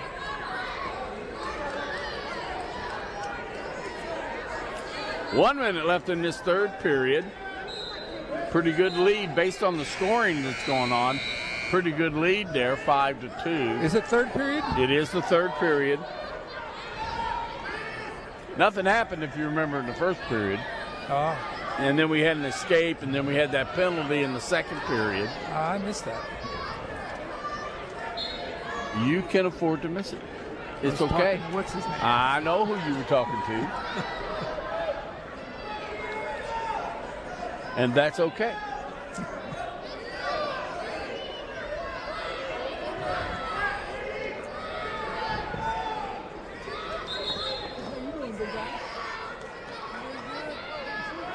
$15 seconds to go.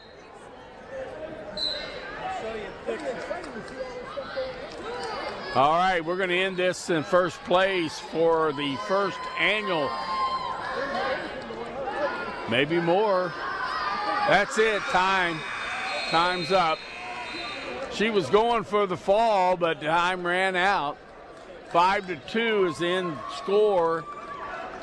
Katie Epley is your Mooresville Jeff Classic Women's Wrestling Champion. First ever, as they say. There's your champion. Katie Epley. We got Doyle and Williams up at 105 next. Huh? Jim Richardson. Yes. That was a couple weeks ago. He's 81. And he won the state of Perjury course. Coach, for me, I'm 70 now. You're 70? Yeah, I turned 70 in November. Went down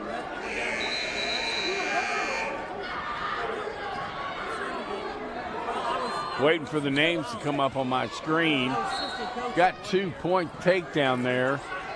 Might have been a little quick. Isabel Doyle from Seymour in the purple. Candace Williams from Mooresville. Got the red band. She's got the takedown.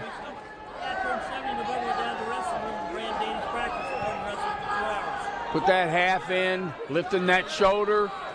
This has been a good one. A wrist half has been a popular move used this year. We were talking about that earlier with the boys. Getting the count, getting the back count. There's got to be a fall. There it is. Isabel. Well, do I have the right ones? No, Candace Williams is your victor with another fall for Mooresville. I'm 70. I'm in year 49 as a teacher. Well, Mooresville stepping up again, and Rhoda is out on the mat.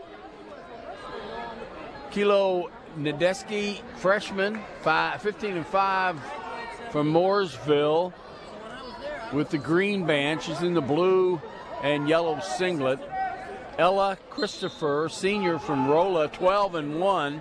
He came my junior year. So this is 110. So I was his assistant one year. Then he became my assistant the next year. And then he was out. Again, a lot of hand fighting, trying to get in there, get control of the wrist, and get control of the head. But I did wrestle for first grade. Right there on the line. Yes, it was. Yes, it was. And but yeah, I was always around there. So a lot of people like hey, what are you wrestling or coaching or hanging around or what are you doing? Because I was always there. So yeah. Wow, almost a minute gone. Minutes 15 left.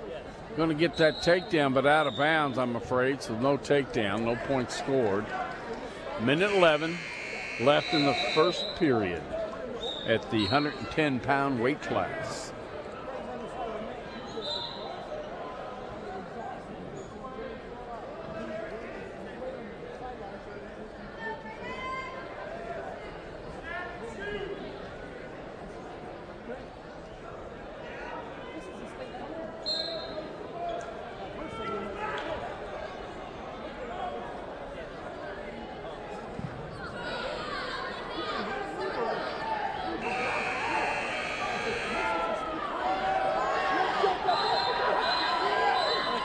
Tries an outside trip, did not work. Got to set that up, got to pop that up and then trip.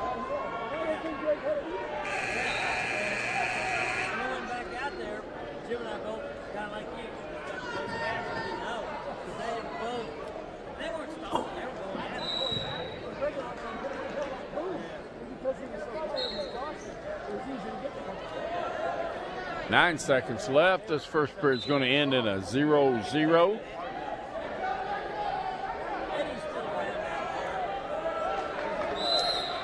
Okay, the first three matches, all first periods, ended up being 0. All right, Mooresville deferred. Rolla is going to take, is she taking top?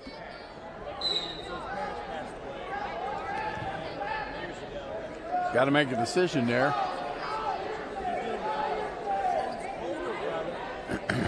Trying to explain what she's choosing.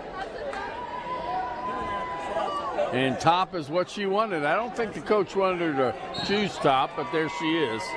Confident in her ability to turn her, I guess. Again, first score is always beneficial if it goes into the ultimate tiebreaker, the ultimate tiebreaker. But that's a long way from here. But it's always good to score first. Helps build that confidence level.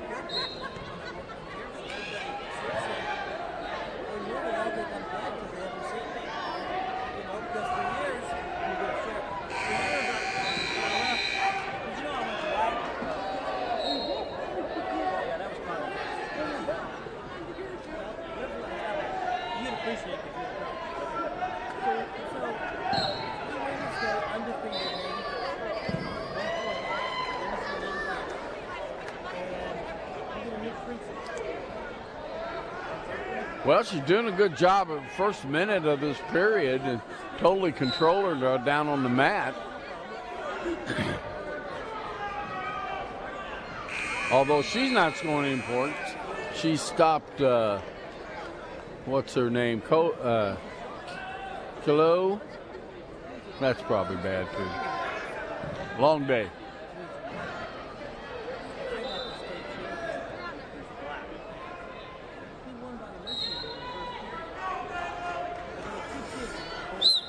Out of bounds.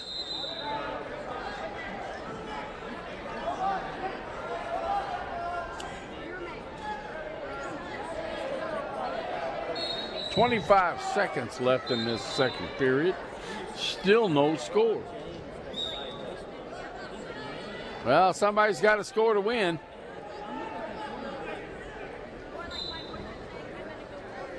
Pretty much controlling. Mooresville can't get up off the mat. Ella Christopher is doing a good job of just keeping her down. She's got a bar in now, the popular move, but we got 5 seconds. She don't have enough time to do anything with it. And so that'll be it. Third, now she's got to make a choice. She's going to go neutral. Okay. Well, this is going to be interesting.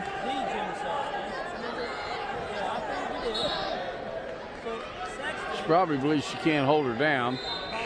And obviously she can't get up. So on her feet is a good choice. Now we got to get that takedown.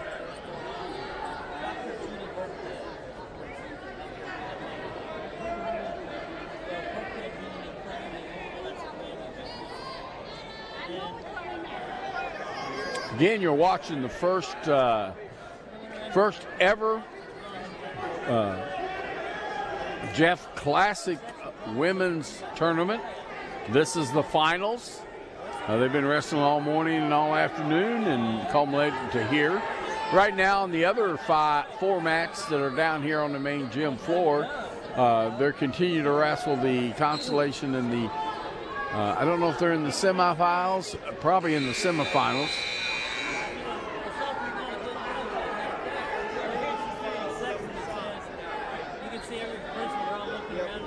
So somebody needs to probably be hit with stalling here with all this backing up, but that's up to the referee to make that decision. And there it is. Calls the stalling as they go out of bounds. Mooresville, all the backing up she's doing. She got called for stalling. 43 seconds left in the regulation time. Don't want to get called for stalling again. That'll end the match. We won't end it right away, but I mean, based on the points scored, that'll take care of it. She's doing a lot of pushing and shoving, but I'm afraid that Creo is just doing a lot of backing up. So we'll see. As a referee, you don't really want to settle the match, but you do have to call what's happening. And sometimes that can be a tough call. 9 seconds out of bounds. Looks like we're going to go into overtime. We'll see. 8 seconds. You can get a takedown in 8 seconds, that's for sure. 4. All right, that'll end the match right there. We're going to overtime. First overtime is 1 minute. 1 minute. 1 minute. Yep. So 1 minute is the sudden death. What that means is first point, no matter how scored, is the victor in this 1 minute. And that includes penalty points. So if Mooresville gets hit again with a stalling call, that would end the match. That would end the match because that'd be a 1 point penalty. So she certainly don't want to do that and get herself in that situation. Now, if nobody scores, it's still 0-0. Okay? Because if anybody scores, the first person that scores wins. So we're going to go to the tiebreaker, which is 2 30-second periods. Each wrestler getting 30 seconds to score, and they get choice of where they want to be. And but even if they score in that tiebreaker, it is you continue till you wrestle on both periods unless a wrestler gets pinned. Now we had this happen over on mat number 3 here a while ago, and that was the only one I know of that's took place in this tournament today. I've seen it before, obviously, but not today. There it is. So we're going to the tiebreaker. They're going to flip a coin. Oh, green is going to have choice. Green is going to have choice. Green's going to defer to the second one. I don't know if that's any advantage or not, but, you know.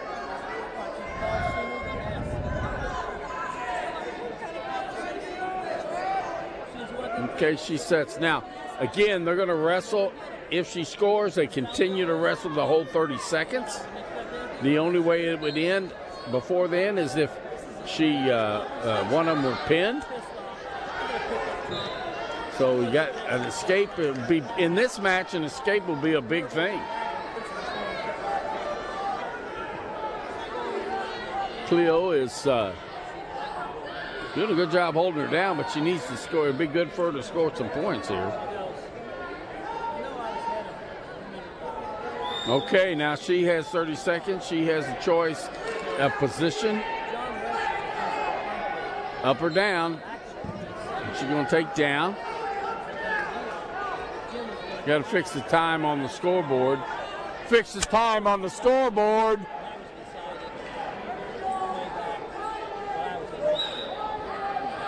It's only 30 seconds. It's set. Okay, forgive me. Looked like 3 minutes to me.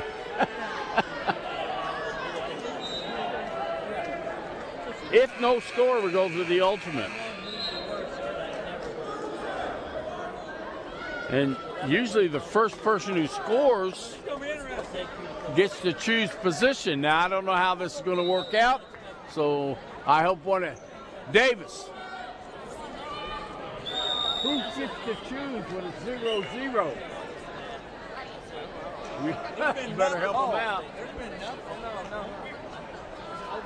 This is the ultimate, the last one, last 30 seconds. Okay, getting one of the officials in here to experienced officials to help them out. Nobody has scored. You're going to flip a coin again for the ultimate. Okay. So here's how this works. Whoever chooses down or top, the person on the bottom has to score a point. They have to score. The person on top doesn't have to do anything but hold them down. So, and they will get a point at the end if they do that. All they have to do is ride her out for 20 more seconds and she wins. If she gets her on her back, she'll get a chance to pin, I think. Maybe, I don't know, it won't really matter. She can hold that like it is right now, 8 more seconds and she wins. It'd be a mistake to try to turn it. It really would. Okay, 1 point for Rolla, 1 point. There it is. Wow. First one I've seen.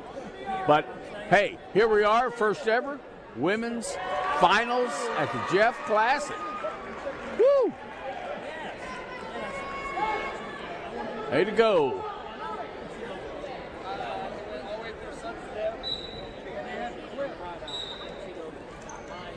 Okay, we're waiting on the Hicks and Paget at 1:15. Hicks and Paget, we got Jeffersonville. Nobody actually scored. And I'm not sure who that is. Jennings County, I think. Yep, it is. Jennings County and Jeffersonville on the mat.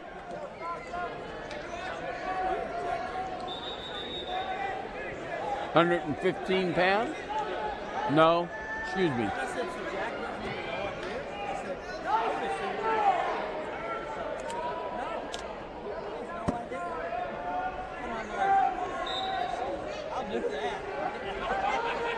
Sarah Hicks from Jennings County, a junior, 14-0. Lynn Paget, 8-4, a junior from Jeffersonville.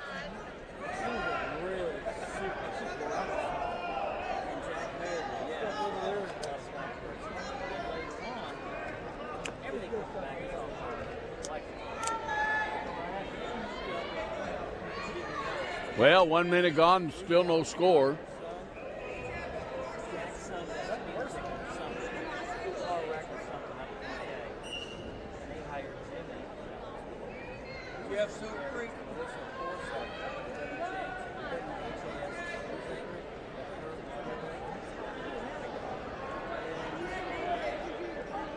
Kind of looks like the first 4 matches now.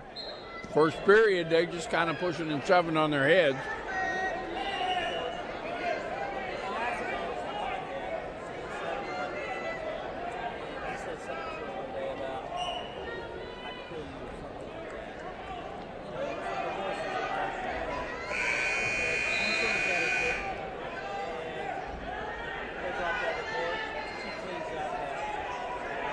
10 seconds left.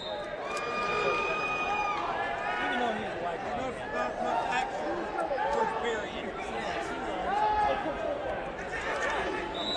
Well, that was a good shot on her part, but kind of too late to make it work.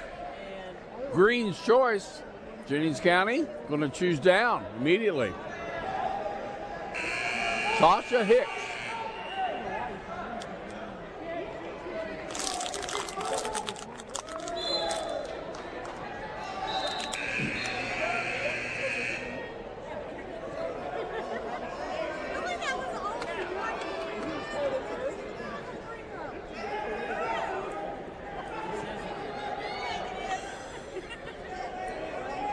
Well, we got a point on the board now.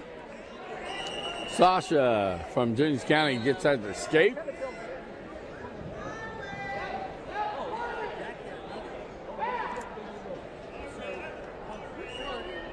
Sasha keeps backing up and backing up.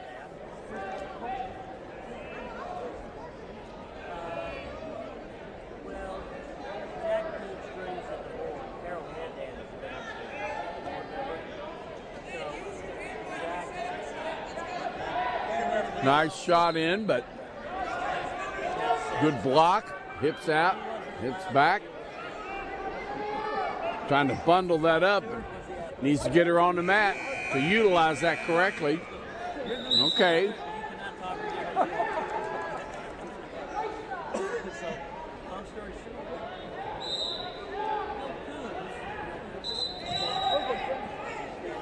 Just so you know, for the women's tournament, this is the 168th bout today for the women.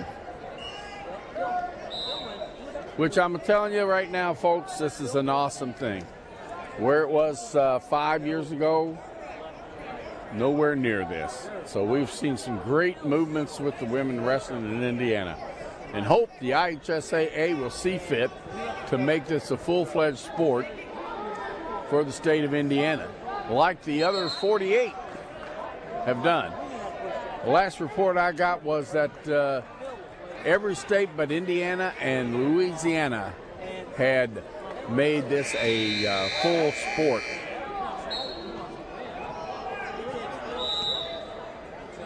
So Indiana has made it an emerging sport, which means that they can wrestle like this in teams and such, but they don't have a state champion series. So Jeff goes down. Third period. Nice sit out. Keep moving. Don't reach back, reach in the leg. That's it. That's it. Whoa, look out now. A little freestyle throw there almost. Not quite. Almost. Coach Somerville and Coach Myers in the corner for Jeffersonville. Well, we've got a minute 28 left, and Lynn Padgett needs to get moving here to score. She needs a reversal, really. Can't bundle up down there, have to get up.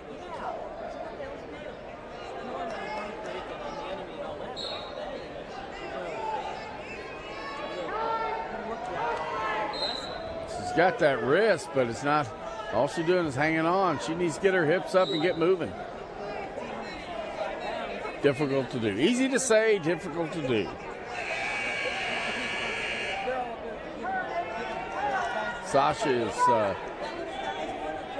really rodding her. There she gets in a power half, trying to lift that shoulder up, get her turned. 40 seconds.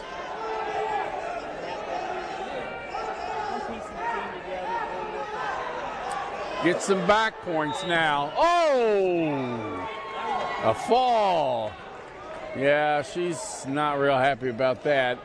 Sasha Hicks, your champion at 115 at the Jeffersonville Women's Classic. So we're going to move to 120. We got Millet and Plummer. Millet and Plummer at 120 pounds weight class.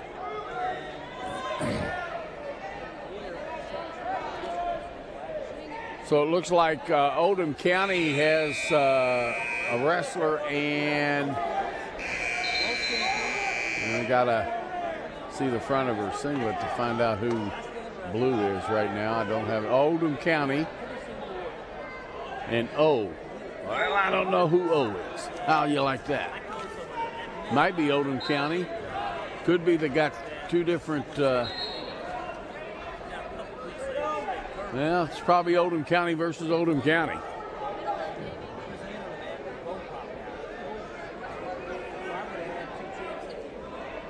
No, Columbus East. Oh, Columbus East, duh. Lewis, where are you? The Olympians.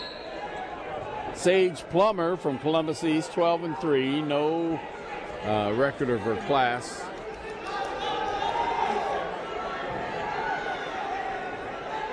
Held that one hand up. She needed to let go of that hand. There's the takedown for Tatum Millett, sophomore, Oldham County. She's 2-0. That would be today's record. So not her whole record. Oh, nice dump. Oh, got at least a 2 count, surely. We'll see. Still has that hold, that bar, and a tight waist. Trying to dump her. She pushes her, but didn't get all the way over. 24, Tatum.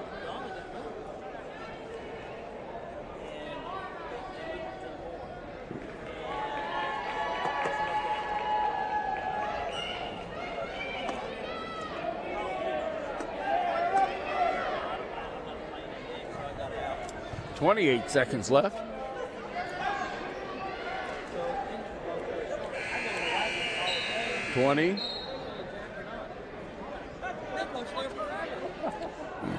Well, she got a body scissor. That is legal. There's 3 near fall. That'll put it out of, not out of reach, but up there. This is the first period still. Pretty much dominating this first period.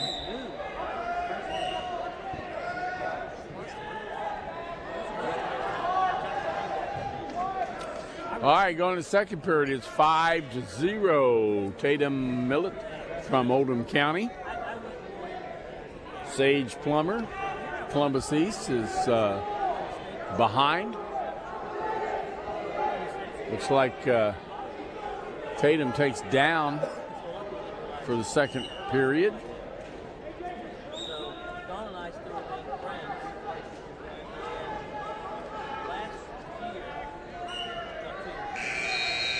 Tatum gets up, just a standing switch. Didn't quite get the switch, but she's not done yet. There it is.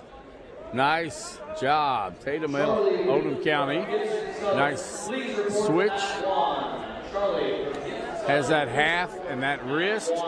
Trying to break, needs to break her down so she can turn them hips. Excuse me.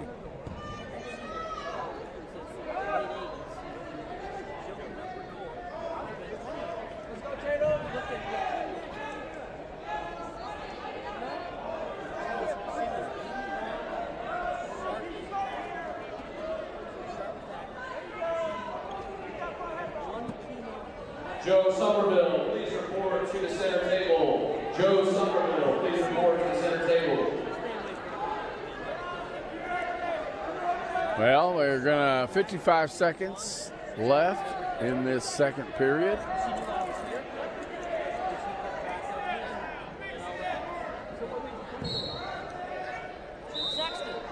Working her pretty hard there.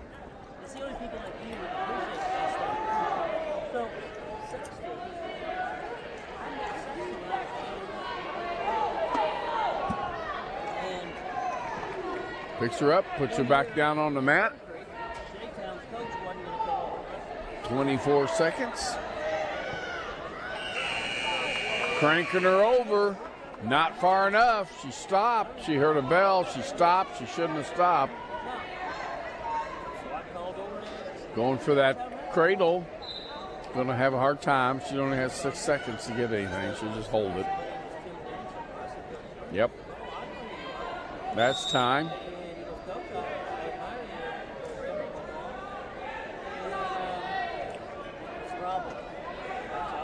So Sage Plummer takes neutral, 7-0. She's got to score big and and score hard and put her on her back and pin her to win. A lot to do.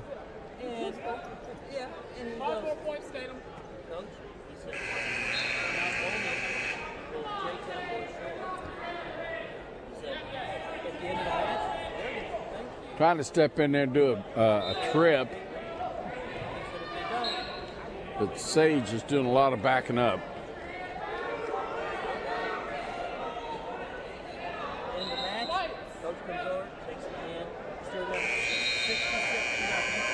Oh, she comes down on a cradle from a standing position. She's got back points, surely. Got it in there pretty tight. Looks like the shoulder's up still on this other side. Now it could be down. That looks pretty tight. Looks pretty tight. There's the fall. Tatum Millett from Oldham County, your winner at 120-pound weight class by fall against Sage Plummer. Next one for 125 of Castillo and Hutchison. Castillo and Hutchison at 125 pounds.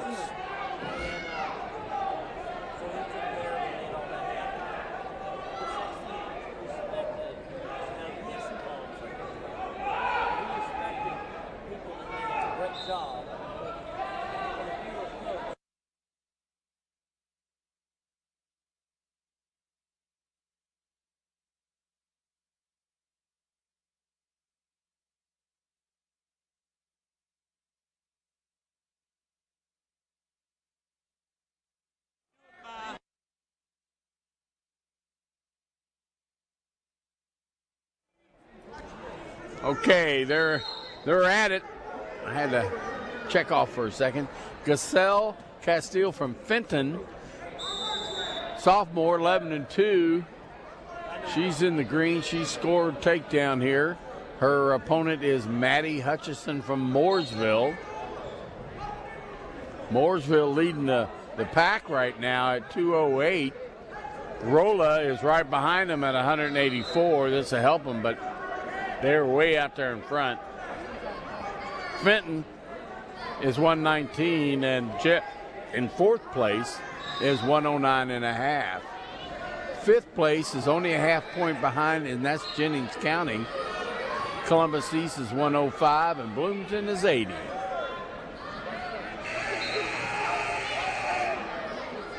And then you go on down, there are it takes the top 15 teams, shows where they're at. Columbus is at the bottom at 1 or at 18. So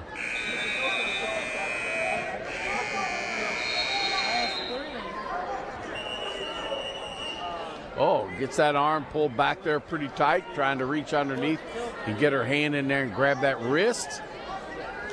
She goes, that's a good change up. She goes, gets to the side, got to get balance there. He gives her two near fall and one escape. So 4-1 now. 130-pound weight class is up next. All 105-pound girls division. Please report to the podium for your awards. Podium located in the lobby. So, Gasell Castillo from Fenton is going to have choice. She's deferring to Mooresville, who is going to take the down position. The head coach of the Mooresville program, Mike Sells, is her coach in the corner.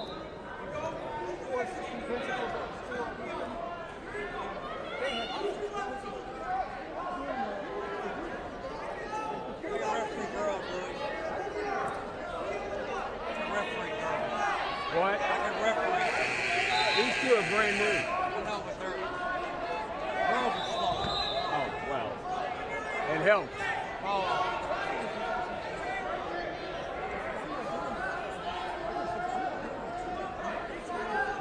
So into this second period, and Giselle is doing a good job of controlling her down on the mat, attempting to work a couple of pinning combinations, trying to lock up a cradle, but I think she really doesn't have it locked up correctly. Now she gives a point up and escape, so it's going to be 4-2. They don't have that right on the computer. There, they got it hopefully corrected. I don't know. 4-2. 6-2 now. And the computer's not updated yet.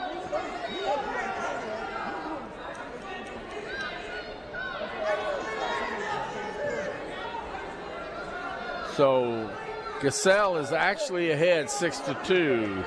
There, it's been updated. And she gets that cranked over. Maddie's doing a good job of getting up, but she's down. Yeah, that's a fall for sure. Giselle Castillo from Fenton. And I think that might be Fenton, Illinois, but I'm not real sure. Not sure. Cummings and Whitted at 130 up next. Looks like one of them is Jeffersonville. And Mooresville again.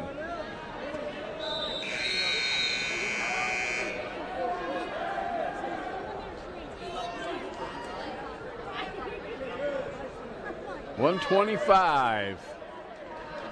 We just finished up, and we're going to have 130 come up right here. You're watching it. There's that. Whoa, nice. Nice shot. Countered well. Still attacking that leg. Gets that takedown. That'd be Madison Whitted from a sophomore, 16-2 from Mooresville. Aubrey Cummings from Jeffersonville. She's a sophomore, 11-0. So, you know, we got some mat time. These girls each, let's see, 16-2 is for Madison from Mooresville. So they've got some time on the mat, and that's awesome. Next year we hope the IHSAA will see fit to go ahead and set this in as a permanent sport, or a sport here with the IHSA, which will have its own state championship series. Currently there is one, a championship series, but it's run by the Coaches Association. They've got a couple of regionals and then the state finals. Jeff gets 2 takedown, and they're out of bounds. What are they going to call here? Well, he's trying to think, I think. Mooresville wants a point. I'm not too sure it's wrong, but they were out of bounds when all that took place. So they're conferencing. Dan Mixell wants to say something, too, from Mooresville. They want that point.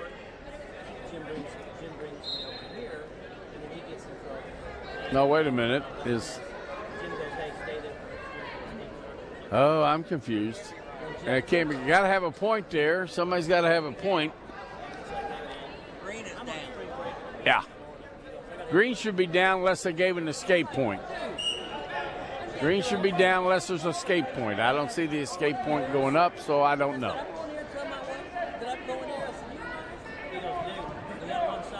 There it is. Okay. That settles that. So he did give the escape point. It's 3-3.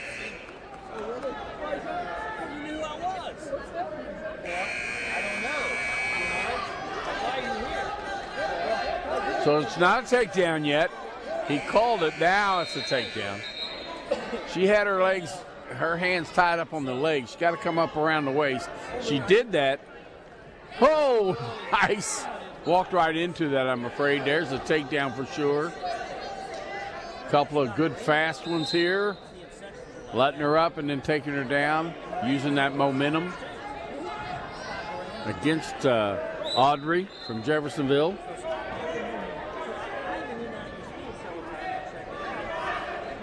$7-4, 3-point spread here.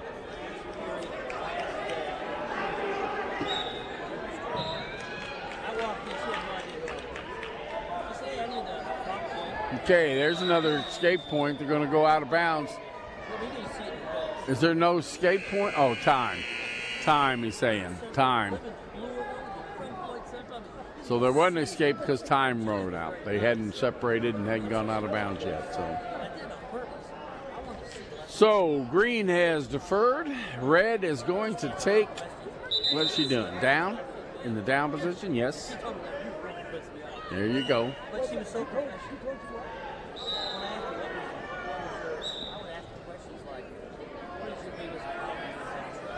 Tight waist ankle, holding her down. She can hold that, but she can't hold it forever. There's a limit, and until it gets called stalling. Nice return to the mat. No chance of locked hands. She had 2-on-1.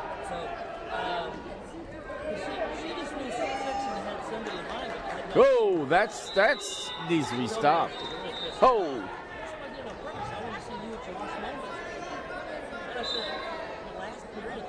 Can't put that hand up on the shoulder under the arm like that.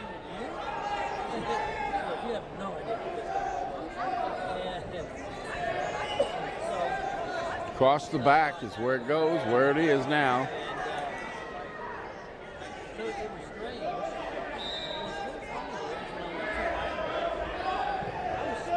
So she has that bar. She needs to grab that wrist. There you go. And turns that. Getting a count.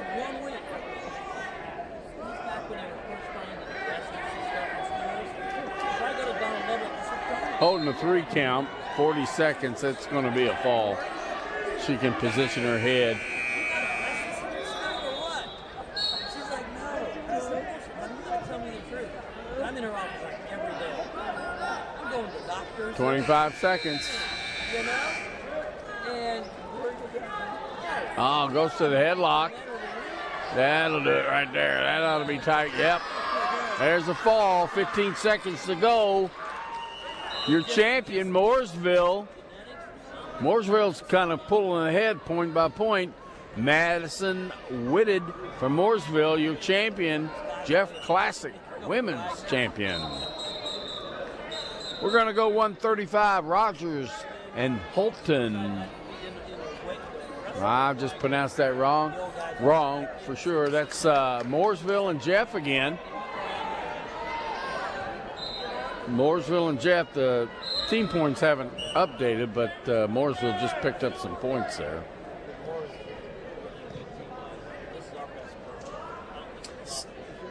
Cyan Rogers, senior, 15-1 from Jeff. In the red band. Neville Holtingen, freshman Mooresville. Sorry if I've messed that up. I'm sure I have. Just didn't sound right. Maybe I can get the Mooresville coach over here and he can help me with the name. Dan! it's so funny how everybody calls and plays. How do you pronounce that name? Nevaeh Holtgren. Say this again. Holtgren. Okay, had a speech therapist come in to help me out here. Nevaeh Holtgren. On her back. But I'm glad I got her name right. Oh! Cyan Rogers, Jeffersonville, your winner by fall at 135 pounds.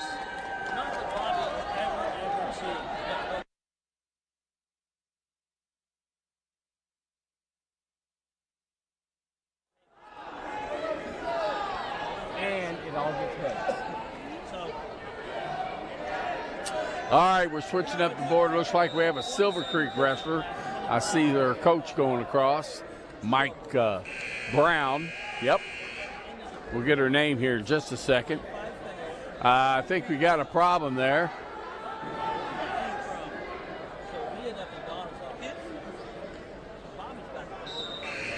Fenton. I think it's Illinois. Should have been, she came with her strap down. Should have been 1 point. Whether he'll call it or not, I don't know.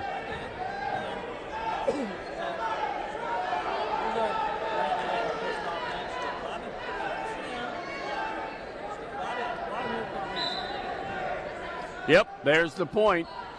Came in properly, not properly addressed when she came out because she didn't have her strap up. So the match starts already, and with a injury penalty point. Nice job. Back down. Good job. Good return back down. At Ava Allen. Oh, reversal. Yanel Perez gets a nice reversal there. They're back up on her feet. Gets that escape. So it should be 3-2. That says 4-2. I don't know where that's going. There's 2, 6. Must have been 2 near fall there. 1. Yeah. Oh, yeah. Yeah, there's the fall. Ava Allen, Silver Creek takes home a 140-pound women's champion here at the Jeff Classic. In style with a fall in the first period. Tilford and Knight at 145 are next. Tilford and Knight.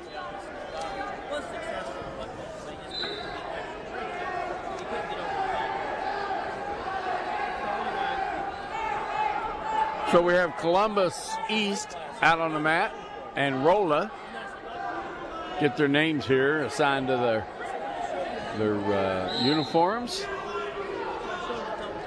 Waiting for the change here. A little bit stronger wrestlers, physically stronger.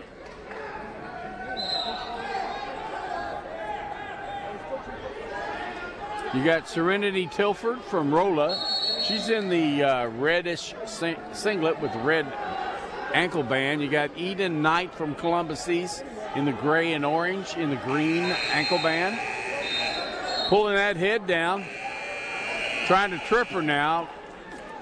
Didn't really have that locked up real good up top. Called out of bounds. Eden kind of had her in a bad way. Good thing for her that they were out of bounds. Bad for Eden.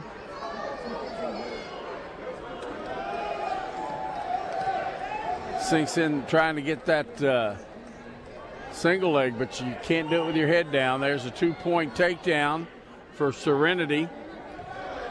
Picks up that leg, trips her back down, takes her to the mat, looks for the half, finds it.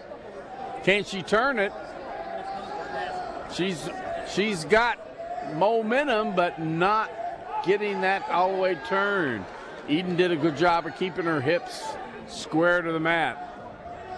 Ladies and gentlemen, your 105-pound finalists for the 2023 Girls Jeff Classic. Goes back up, single leg to take her down, takes her down, working on the out of bounds there. Still in bounds, but working on that. Falls out of bounds.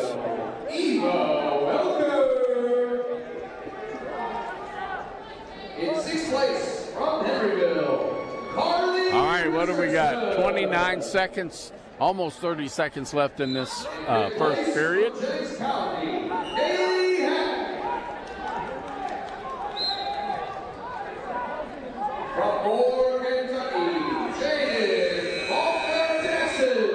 So Serenity is from Rolla is a junior. Coming into this match is 15-3. Eden Knight from Columbus East is 8-3. I do not have any information about her class. You hear in the background they're handing out awards for Classic Championship.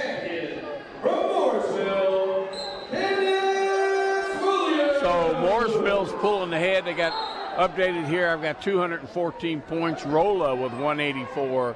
Almost out of reach. Fenton is 125, and Jeffersonville still hanging in there in 4th place at 115.5. And Jennings County's at 109, so they pulled ahead a little bit of Jennings County to hang on to 4th place of the women's tournament.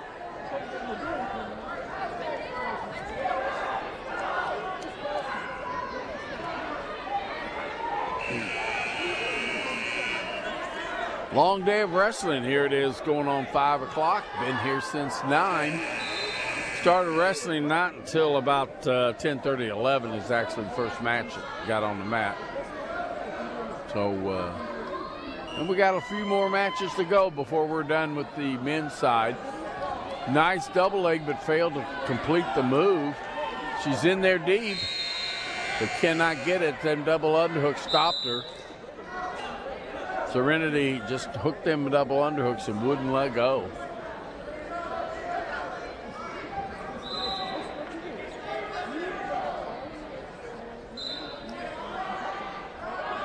Kind of backing out there. Reaches in, grabs that leg.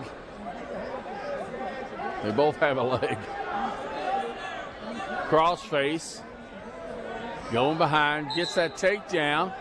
50 seconds to go. It'll be 4-0 now. Deep into the second period, 43 seconds to go. Is he going to give the reverse? Oh, he gave the escape. Well, okay. There you go. Good call, referee.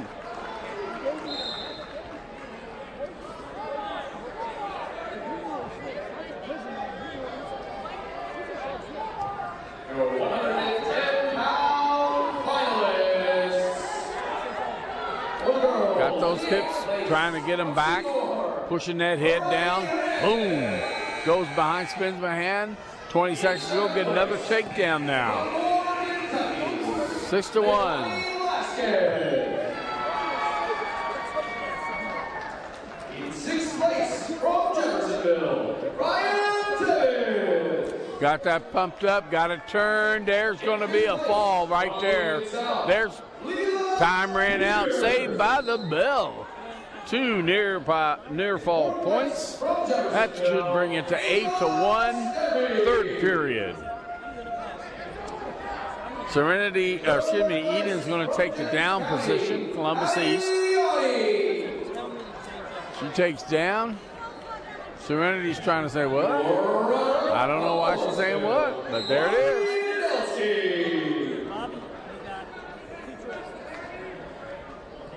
And your 110-pound Girls Gym Classic champion from Rolla. Oh, nice job. Turns her right over. That's going to be a fall. Yes, sir. Didn't have no bell to save her there.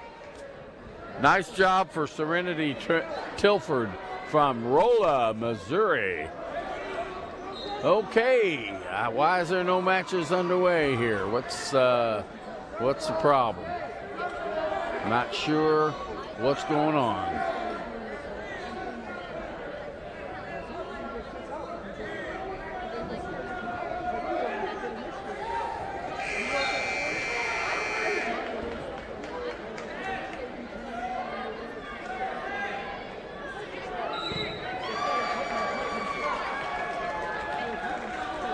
Okay, here comes the bout up on my computer. We'll find out who it is and where they're from. One of them looks like from, I think that's called, what is it called, Lewis? I don't know. If I knew I wouldn't be asking Lewis. Fenton, I believe that's Fenton out there. It is in the red band and the blue singlet. Yamal Penaluzza. Her opponent from Moore High School in Kentucky, Andrea Zunnen. In 6th place from Bedford North, Lawrence Kyra Hutchinson. In 5th place from North Harrison, Allie Rowland. In 4th place from Forestville, Kayla Rao. In 3rd place from Columbus East, Taylor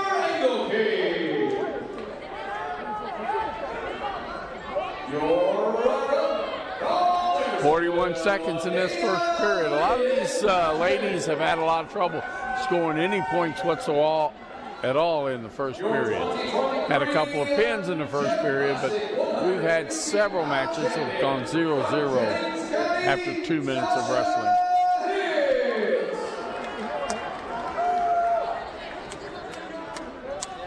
All 120 and 125-pound finalists, please report to the podium.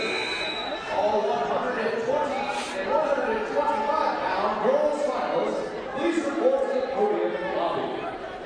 All right, we're down. We're at the end. We're going to get a takedown. No, out of time, out of time. Good call by the official. All the excitement happens in the last half second after the clock runs out. So we have a choice there. It looks like Red's taking the down position. Yanni Penaluzza from Fenton.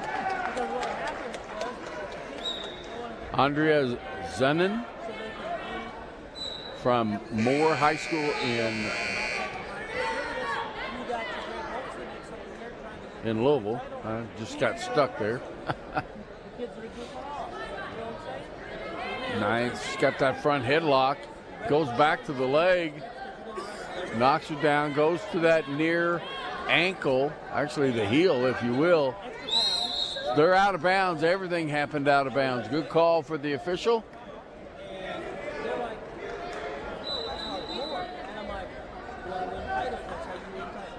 If only they had 6 more feet on the mat.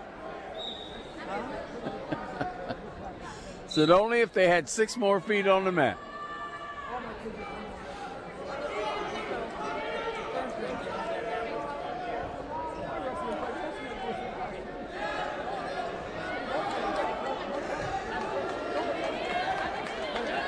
Nice attack. Still no takedown yet. Good job of countering and then spinning behind. Got to keep your head up.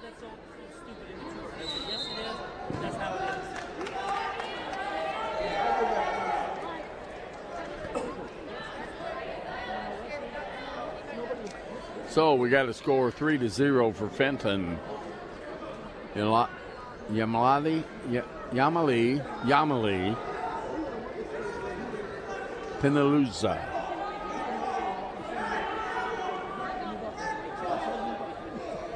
Good job. Pulls that arm to the back. Putting a lot of weight and pressure on it. Trying to get her arm now underneath that forearm.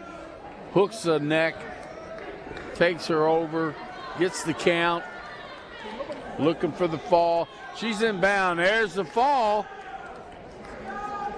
That'll help Fenton move up the ranks, but they're way back behind Rolla. Yamali Penaluzza, Fenton wins by fall for 155 pounds. 170. We're going to have Sosa and Weatherford. Sosa and Weatherford.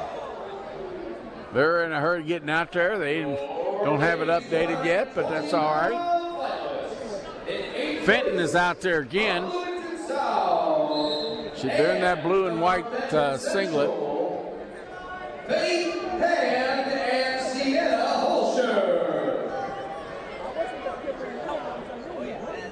Okay, there it is. Sophia Sosa.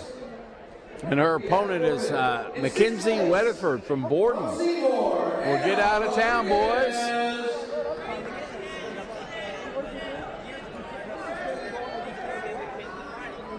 In fifth place, from Jeffersonville, Joe Ives.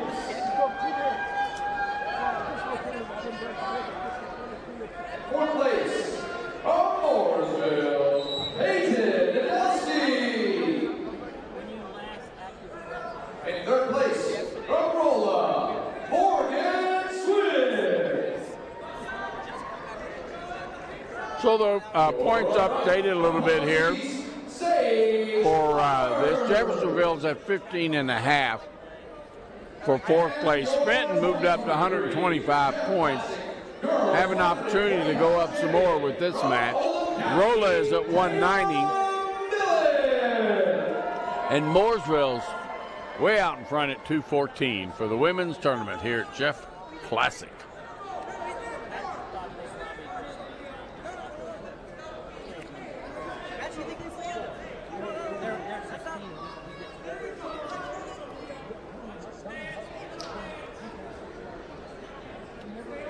Here we are, first period, no score, 20 seconds left to go.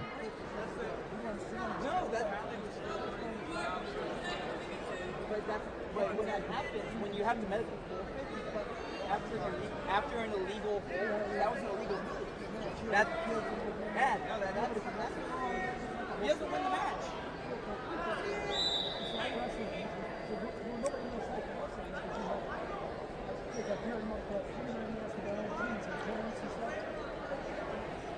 Your Jeff Classic 125-pound girls finalists. Discussion here with the referees about whatever. Not privy to that. Rolla gets the choice. She takes down. Again, 0-0, first period. I think that was locked hands, but I think he missed it. Gets the escape. And that's going to be a takedown here. So she gets, In fourth place, from Kentucky,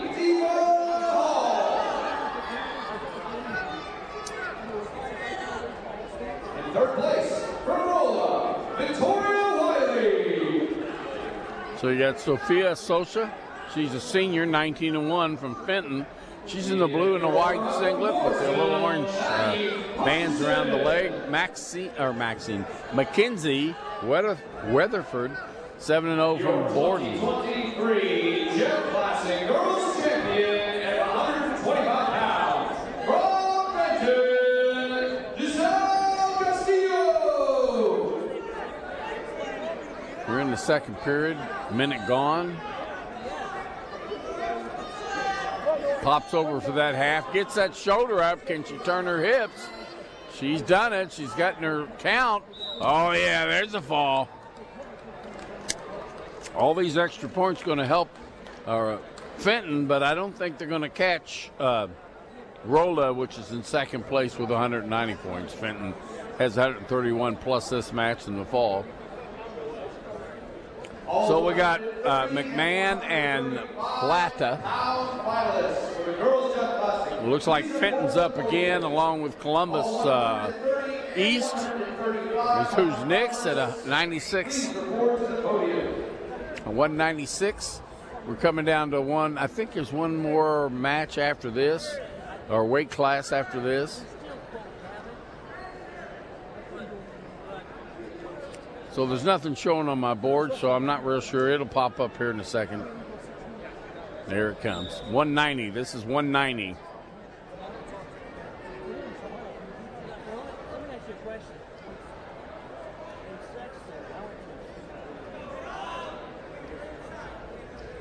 Still, I don't have any names, so we'll get them when they come.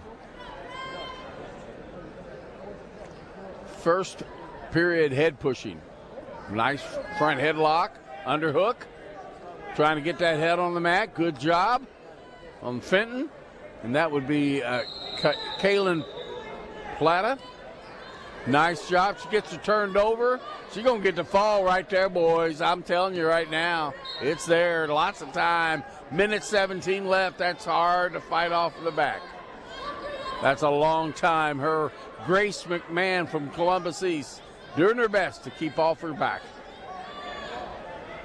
Got that leg tied up in the back, but she's keeping her shoulder off the mat. Yeah, it is. Caitlin Platt from Fenton. Fenton's powerhouse is in their heavier weights. Doing a great job here. They won, I think, the last 3 matches or so. Columbus East, I think her wrist might be hurting her. Elbow, maybe. Taking it over to the coach to find out. We got Alton and Blackwell at 235, and that should be our last weight class. We're going to finish up. Looks like Mooresville going to take this tournament. Let's see who's out there. Rola's out there, but even a win over the Mooresville girl, that's who's out there too, won't make a difference in the team score enough. Mooresville's at 214. Rolla is at 190. Fenton, third place at 131. And Jeffersonville is going to finish up fourth at 115 and a half. Jennings County is going to finish fifth at 109. Columbus East is going to be 105. Sixth, Bloomington South 80. Moore High School, Kentucky is going to be 63. Seymour 55. Borden 10th for 35 points. And that's your top 10 women's team finishes. Rolla or Mooresville is going to pick up some points here, but again, like I said, not enough to change the team score placements. So Braley Blackwell, sophomore, 8-1 for Mooresville. Michaela Atten, senior from Rolla, 17-2. Doing a lot of dancing to the back. Trying to work those underhooks, fighting for that position.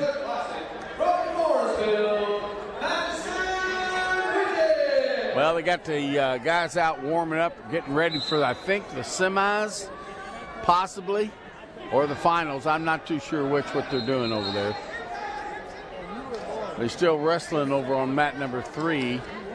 I believe that's probably a consolation match. 33 seconds to go, pushing and shoving. Somebody wants a headlock. Oh, that was. Okay, they're going to call that no takedown. That's close.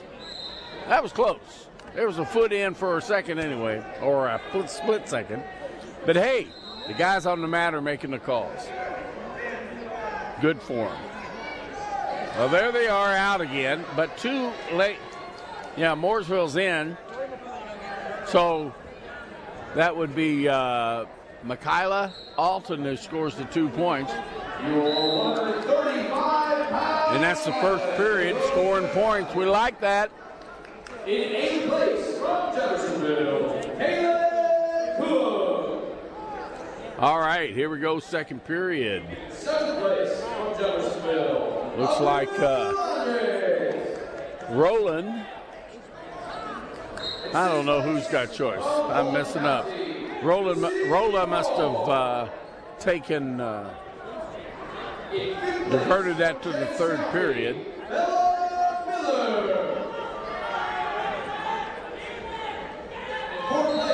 And Braley from Mooresville. Third place from Bloomington South, Goodman.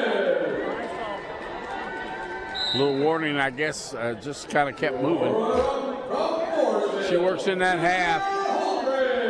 We'll try to drive that head down. And your 2023 Girls Gym Classic Champion at 135 pounds from Jeffersonville, Cyan Ruthless Riders. So he's trying to work that half in. Not having a any good trip in there. Now she's in. She's picking up the shoulder, trying to turn. Braley did a good job of posting that leg and stopping her from getting turned. Good defense on her part. Now she's back up and she gets a reversal. She's a little bit out front. She needs to stay towards the back. Her hips are way out there.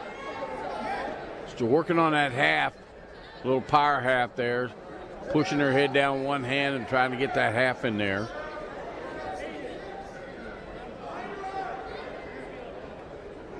So it's tied score 2-2. 43 seconds to go in this second period. Got another whole period after this. Well, that's a roll, but nothing. No score there. What's she doing? Whoa, I see what she's doing, but it's not helping her. Brought her back to the mat. 19 seconds to go.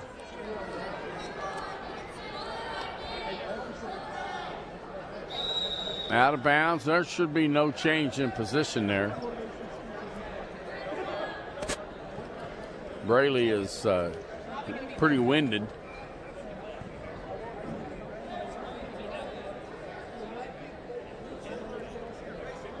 She's having some breathing issues, I think.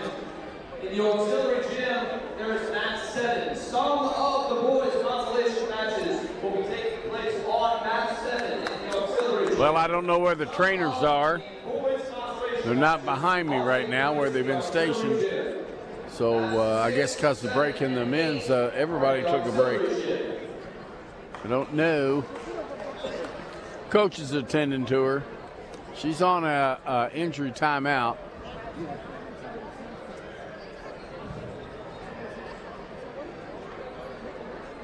I have no idea what they're discussing, but it's 2-2. We got 1:20 left in this second period.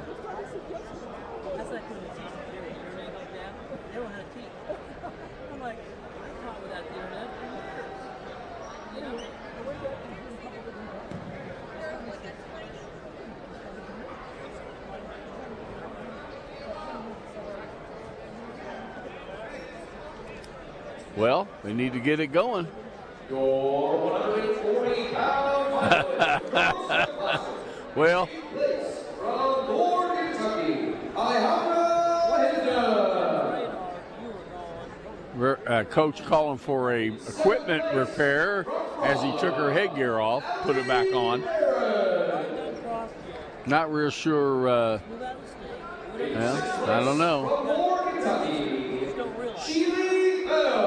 This is a very difficult sport. There's no doubt about it. It takes a lot of endurance. She's having a hard time here. In fourth place from New Washington, yeah, she's not got the strength. She gets a reversal. That's time. Got that reversal right at the end.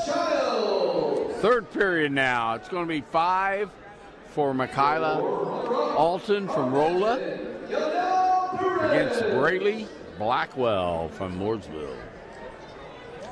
She's having difficulty. Classic Girls Champion at 140 pounds from Silver Green, Ava Allen.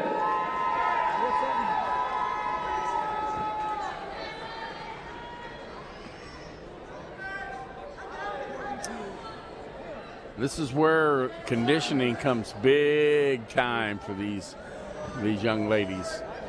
Third period of constant battling as they have for 2. And they got another 2 whole minutes they have to work through and continue to be strong. Difficult. Whether it be the ladies or the men's, difficult.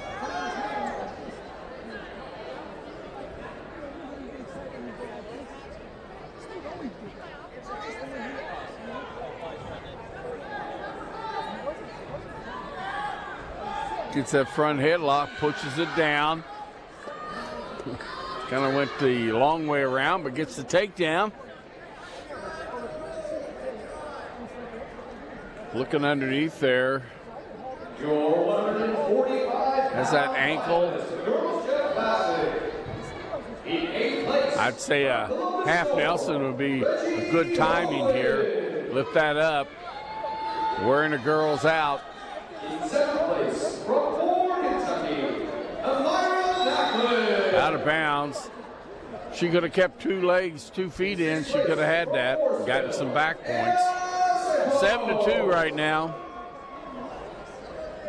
They got 6-3 on the computer, 7-2 on the scoreboard. Not too sure what the actual score is here. I think 7-2 is correct.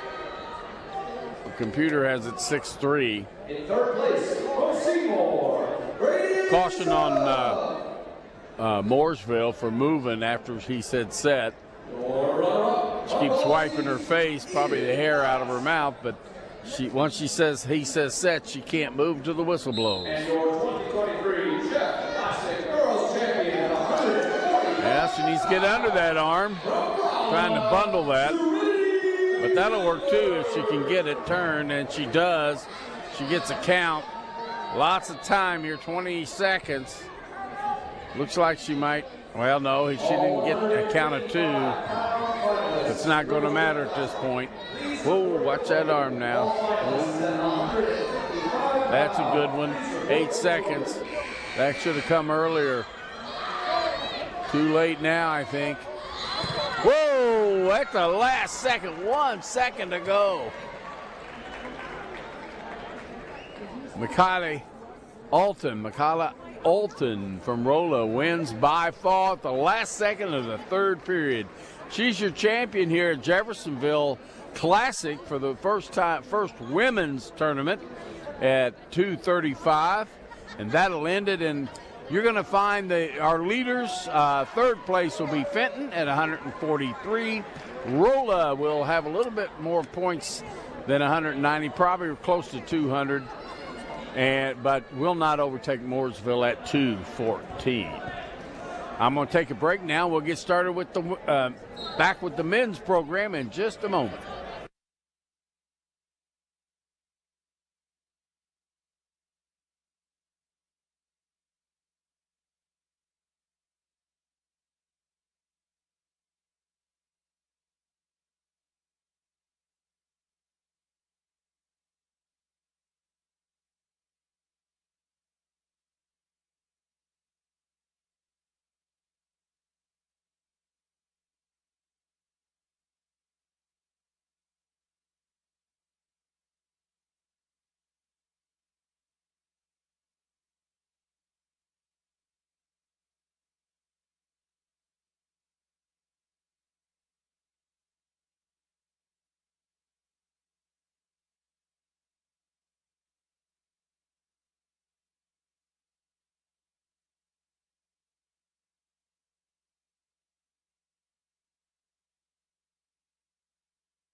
I'm a little late, but I'm back. Mat number 2 here for the men's semifinals. Charlestown's Josh Latolis, freshman, 13-1. He's out there at 132 pounds. He's wrestling Amon Pratt from Bloomington South.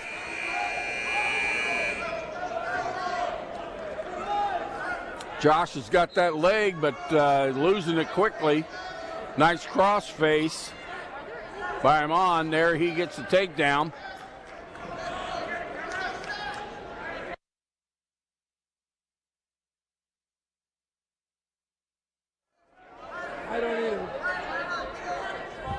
We're just a couple of old school guys. You know that? That's okay. Locks up that cradle, pulls it over. There's the fall. Josh Latolis from Charlestown gets pinned by Amon Pratt. Pratt goes on to the finals in the next round at 132 pounds. 132 semifinal match. Shockey and Slayton. Shockey and Slayton. Let's see here. 132. Shockey and Layton. Got Oldham County and Salem. Harley Shockey is Salem. He's in the black singlet, pink shoes, and red ankle band. And Oldham County's Paxton Slayton.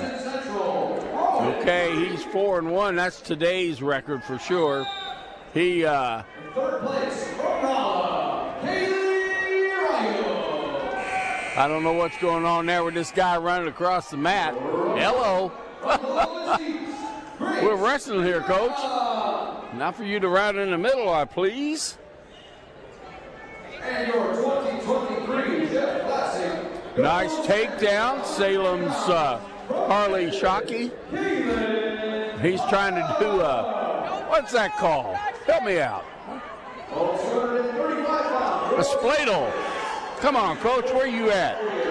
Well, look right there. That's not a spladle. It was. Spladle's got the head. That's a crossbody ride. All right. We can agree to disagree. We can agree that you're wrong and I'm right. The head has to be in the crotch. You just lay down, you hit the leg. That's all right. Oh, what is that? I don't know what it's called. That's why I asked. Well, let's see. He picked up back points for it no matter what. Yeah, well, that's a good move. Yeah. Oh, what is this called, Coach? 3/4, and he got him over by muscling him over. There's a fall. Salem's Harley Shockey goes into the finals with a pin. So he's going to, let's see. Well, we're going to go to 138. I'm surprised he did that to the Oldham County kid. Because that was Greg Holston that straight up move. Yep. Well, it's a long day for everybody. To all spectators sitting on the floor, if you do not have a wristband, you are not authorized to be on the floor. Well, trying to move people off, but good luck with that. We got Bloomington South, Wayne Harden going to be up next. I'm not a coach. And you got North, that must be North Harrison. Let's see, somewhere in here. I can't read that, maybe it's Moore. Yeah, it is Moore. Okay, that's Xavier Gonzalez. Yep, Xavier Gonzalez from Moore High School in Louisville, Kentucky. His opponent, Wayne Harden from Bloomington South. Headlock, look out. Yeah, he did. He didn't get turned. That's settle down. You got lots of time, bud. Minute 47. Took 10 seconds to get that. He's lost it now. He's going to get 3 near fall, but then he's going to lose 2 to reversal.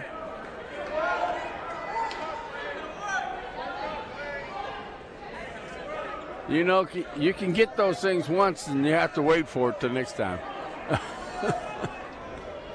He's got that bar in and the cross trying to turn him. He doesn't have the wrist locked up. He had a cross body ride, or not cross body ride, tight waist. I'll get them all. He's trying to turn that and lift that up.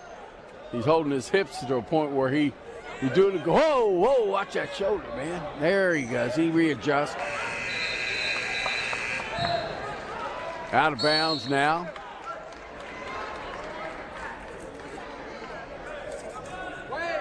A lot of good movement out there.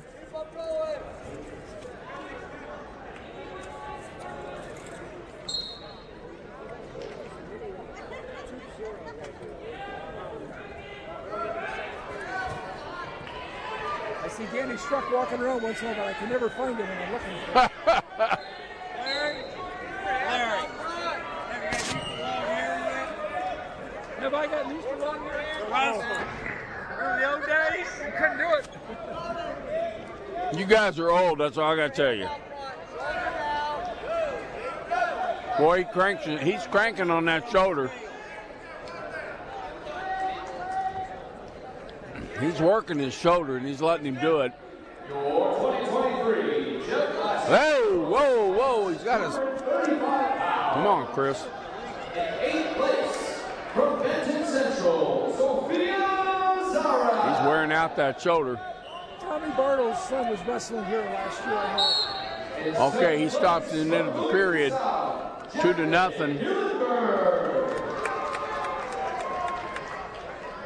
In 6th place from James County, Addison Sorensen. So Xavier Gonzalez, he takes down. Second period, 2-5. Whoa. Oh, yeah, you can do that. You can do that.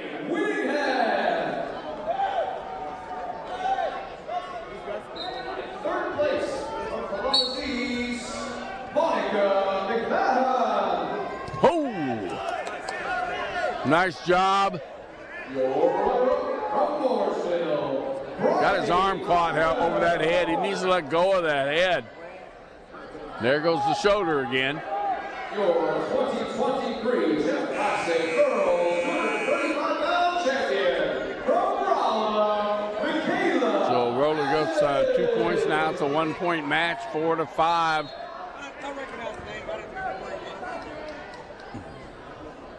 Got to watch that. That shoulder's going up above his head is really not good there. Good job, referee, stopping that.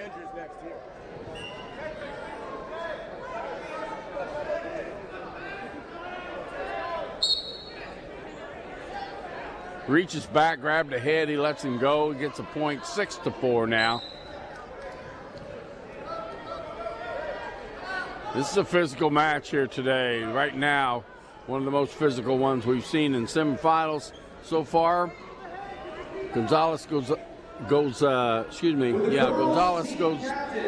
another point, takedown or reversal, and that's 6-5 now. 50 seconds to go. We're in our second period.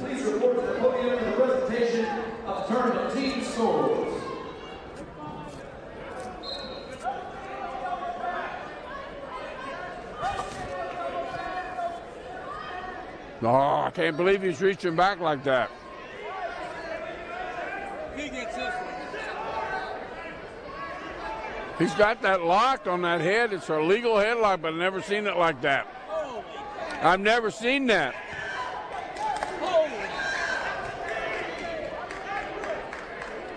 He lets him go. Gets an escape. I've never seen that move.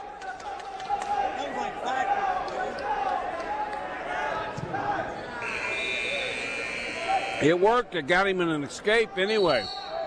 Time's up. We're going to third period, 6-6 now. We've got us a match.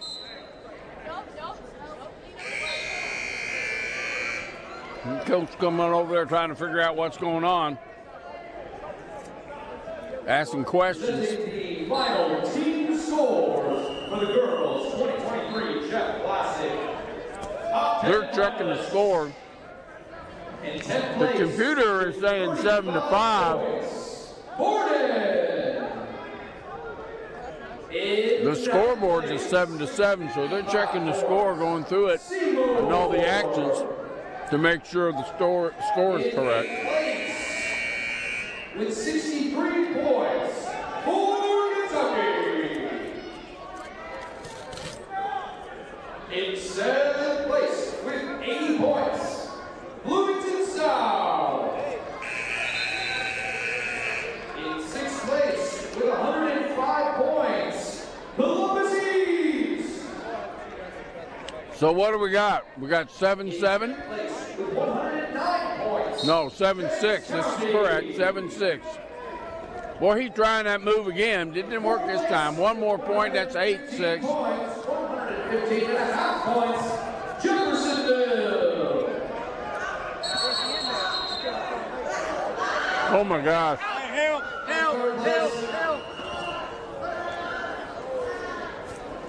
Well, he's done. Oh my God. They ain't gonna work that back in place, I'm afraid.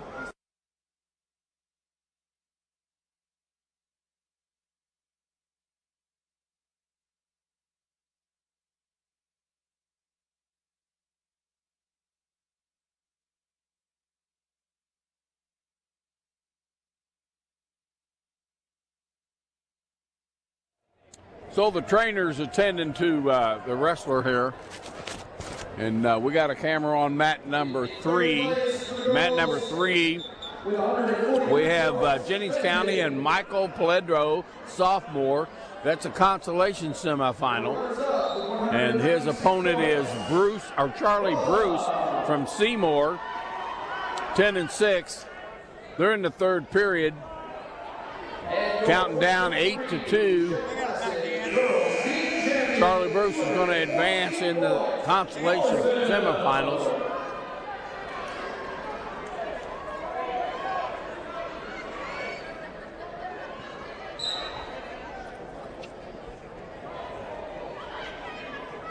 So we're going to go into another consolation match, it looks like, at 138 on mat number 3.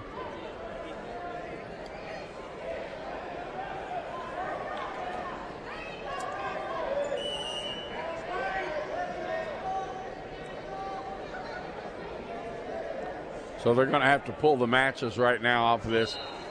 Evidently, they got it back in place. And they're going to walk him off the mat, take him to the training room.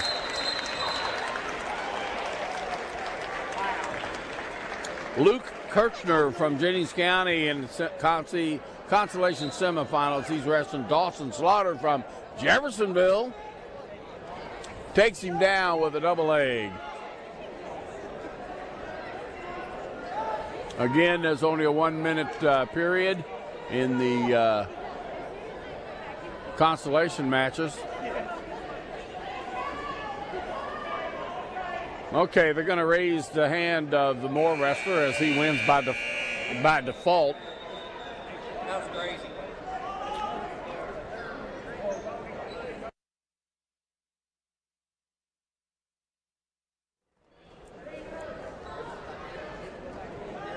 Hey. Come on, go ahead. Pop back here. Yeah, it went perfect. I saw it happen.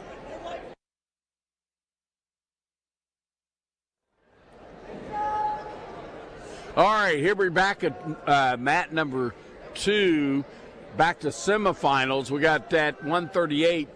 For Bloomington South, we have Wayne Harden, a sophomore. He's 3-0. That would be, well, that isn't right. That's the last match.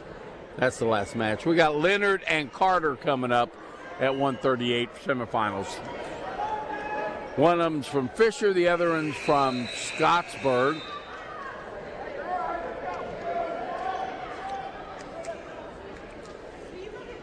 Got to hand it to our trainers who responded adequately and right away. They were right on the spot, helped the young man, and he actually got to move with help off the mat on his own feet. So we got Trayton Leonard from Fishers he's in the gray Gray singlet, so let's just go with that. Kellen Carter from Scottsburg, he's in the purple and yellow singlet. He's 20-0, undefeated right now. Trenton Leonard is 14-2. He is a senior. Both wrestlers are seniors.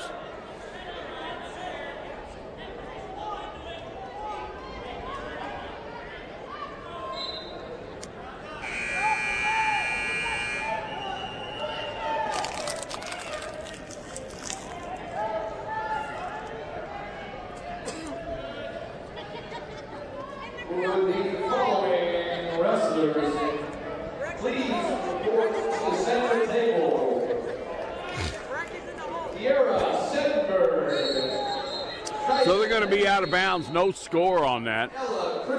Minute left, minute 1 second left in this first period. No score. Plenty of action there, but no scoring.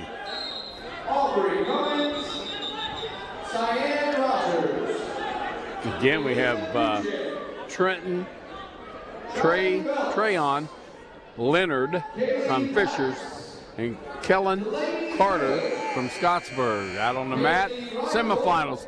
Well, that was a nice freestyle throw. He gets converted over to a takedown.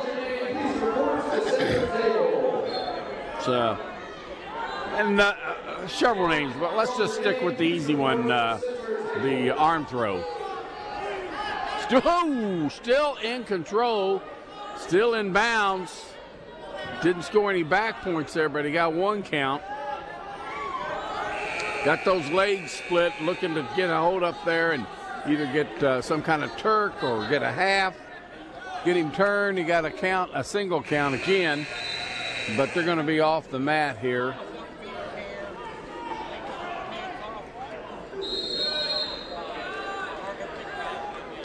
So time's up.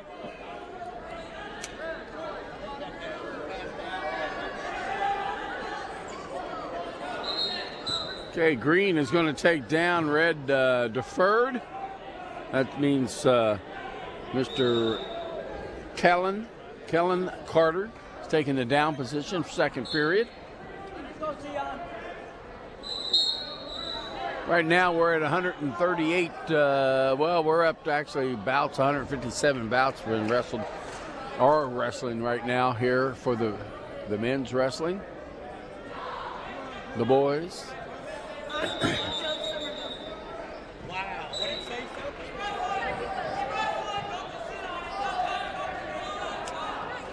Whoa, trying to do a roll. I think he had locked hands there. I think he missed that. It was away from him. Out of bounds, no change. Everything happened there. It was out of bounds.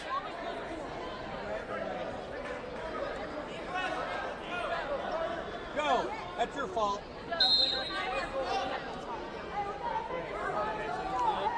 Oh, you missed it?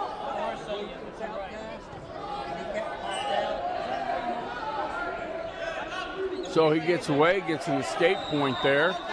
Turns around. It's going to be 3-0.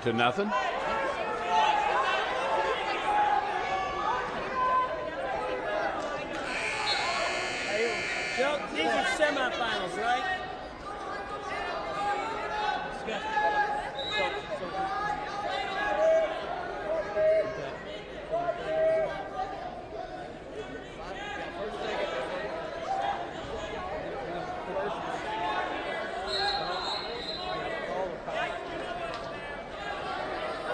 Oh, we get some reversal there. Excuse me.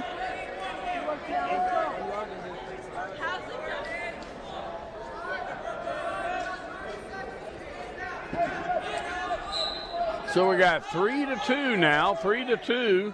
Close match here ending the second period, 20 seconds to go. Oh, there you go, gets an escape point, so it's 4-2. 12 seconds to go.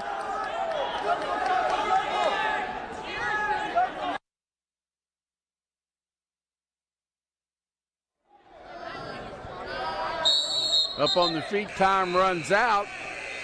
4-2 going into the third period.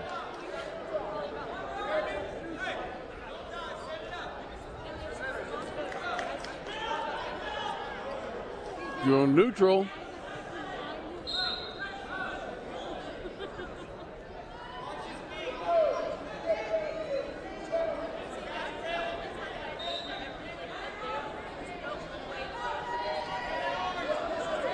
Hooks that overhook and an underhook, but loses it all. Gets pushed back and loses his footing, and it gets taken down. So it's now should be 4-4. Yep, 4-4. 130. Needs to score that escape, at least an escape point, to get ahead. And Trayton, he needs to get some back points or let him go now. Attempt another takedown. But that would just tie it. Well, no, I take that back. That would 4-4. That would be a good move because he'd go ahead, but he has to get the takedown.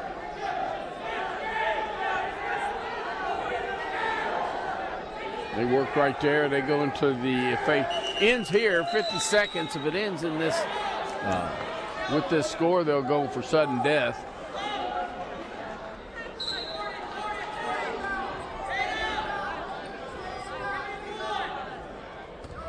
Trying to do that roll. He gets out. Okay, he's ahead now. 5-4, 30 seconds to go. Can he just keep him off balance? Out of bounds. One wrestler, the other wrestler in. He's still working him. Looking for a takedown. Boy, that's risky. He's out of bounds. He's got 13 seconds to go, I believe. 13 seconds to go. Point ahead, 5-4. Really tough. Shoots in, blocks. So Scottsburg looks like they're going to be in the finals here. Yep, that's it. 5-4. What a tight match. Kellen Carter from Scottsburg, your senior, undefeated, 21-0 now. He goes into the finals. Next match will be 144, Dresser and Webster. Dresser and Webster at 144.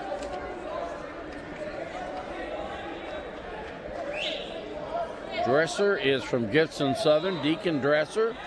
And Mr. Webster, it's Antoine Webster from New Albany.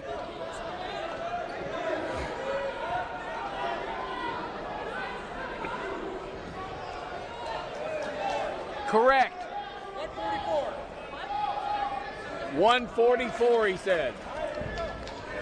Passing on some information there. Sorry about that.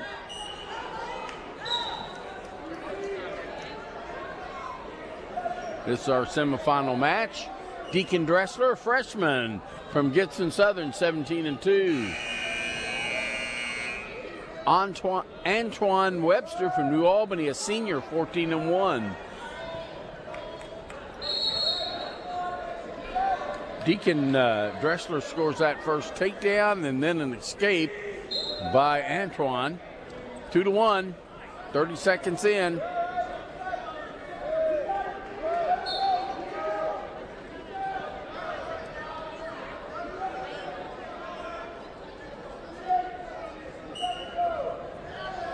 Got wrist control underneath there.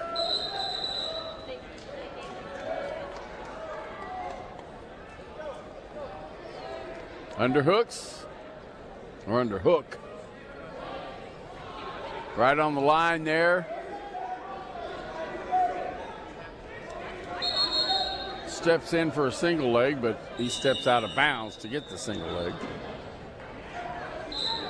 1 minute. 3-2. Excuse me. Well, 3-2 or I don't know. They're changing that. It says 2-1 there, 3-1 on the computer. So I believe it's 2-1. There, that changed. It didn't change out here.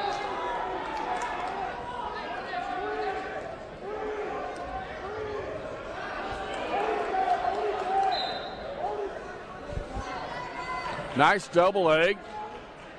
Not quite there yet, though. Got to step over.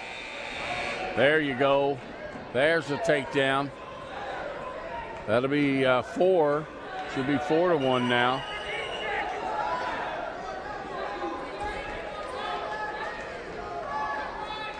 Ten seconds to go in this first period.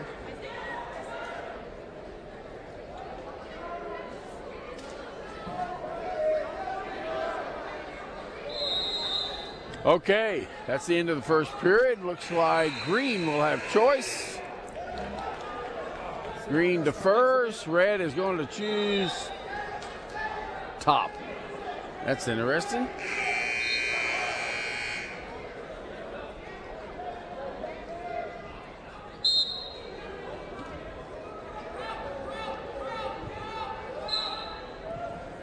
Second period just starting.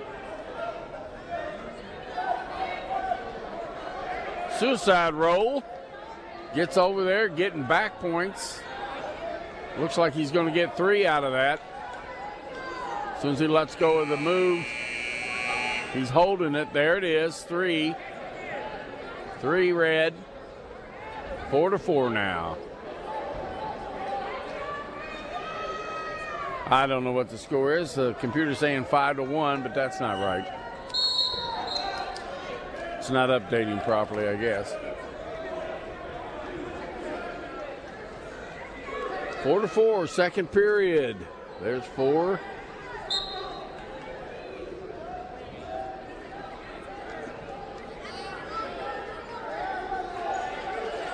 Five to 4. Evidently that's correct now. 5-4.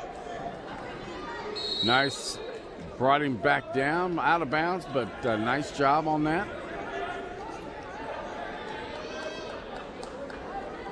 Computer's saying 6-4. I don't know. Pulls his head out. 2 for green.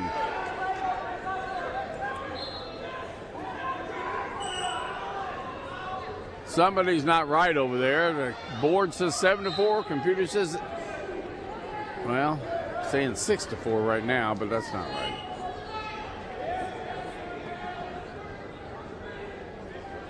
.47 seconds left in this second period.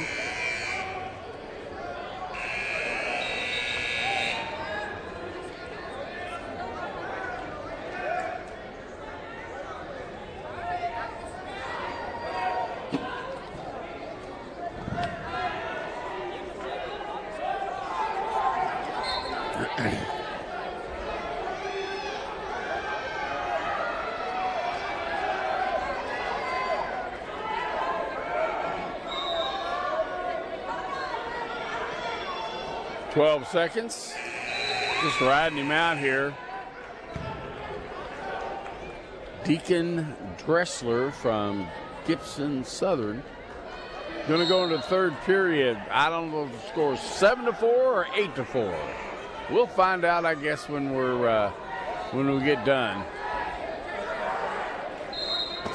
So green has chose neutral. And he's in the process of being taken down. His leg's trapped. There's 2. Half Nelson would have been good if he could have got up there with that arm. So 9-4 or 8-4. Somebody decide. Stalling on green. On top. Top man stalling.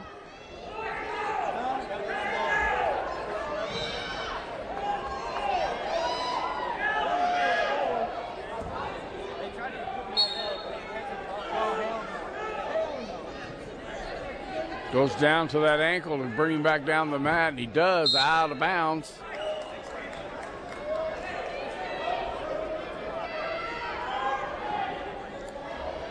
So our computer is saying 10-4. The scoreboard says 9-4.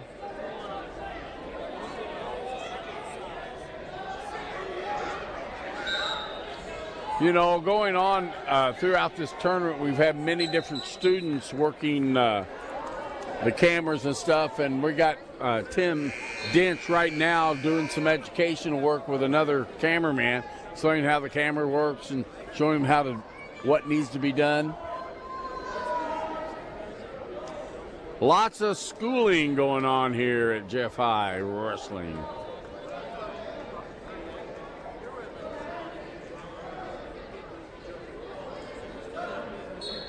All right, we're getting down, 38 seconds left. Got to roll through, no back points.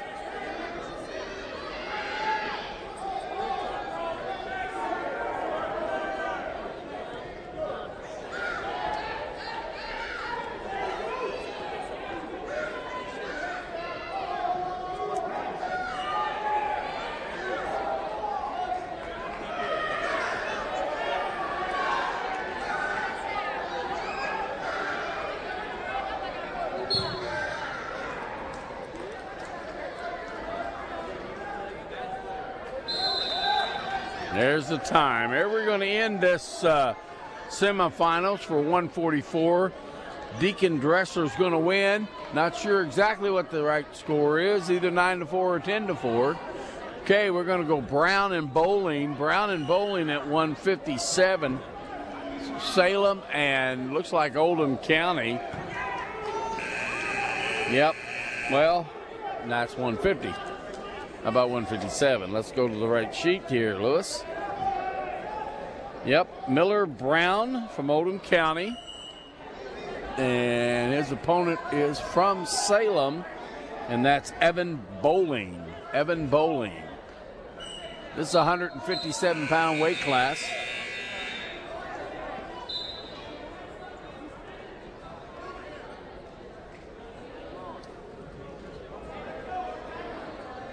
Nice job. Double underhooks. Then down to a double leg and down to the mat. Gets that takedown. Start high and worked low and got the double leg takedown. Good job. He stands up, but no loss of control. Salem's Evan Bowling did a good job of getting to his feet.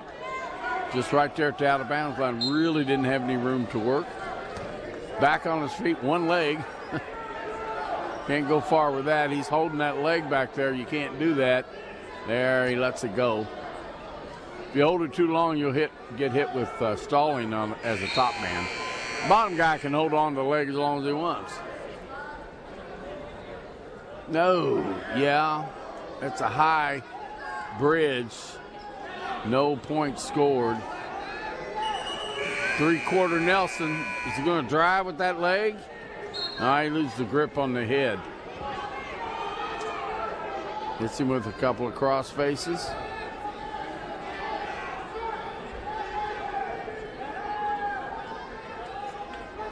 Blocks that cradle up. Is he going to get it inbounds? Fighting the line there, that's for sure.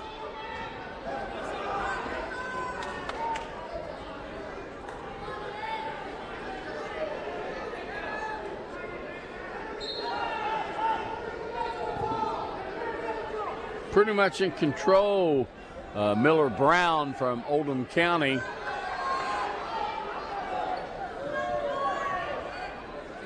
We got 10 seconds left.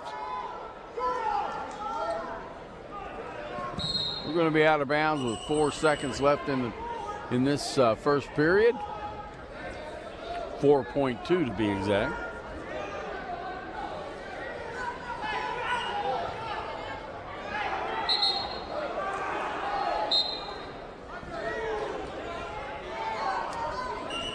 Nope. He tried. He made good effort. Didn't have enough time to get away. We're going to have Green's choice.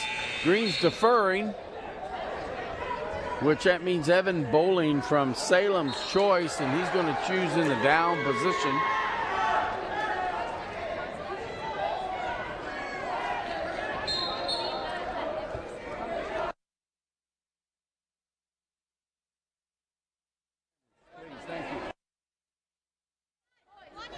All right.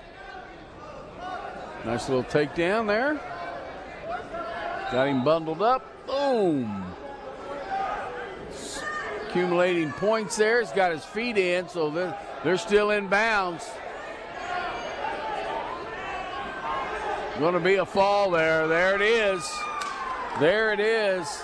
Miller Brown from Oldham County wins by fall in the second period. He moves on to the finals.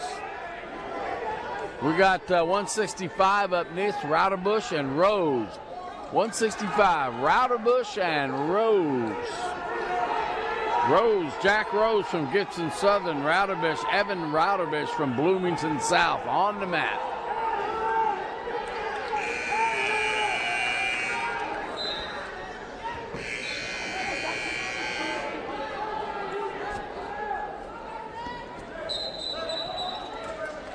Getting head position, got the overhook. He takes that and uses that against him, gets that single leg, and then gets the takedown. He being Evan Routerbush. Got a record of 13-1 on there. And Jack Rose from Gibson Southern, 16-2. Rose is a senior and Routerbush is a junior.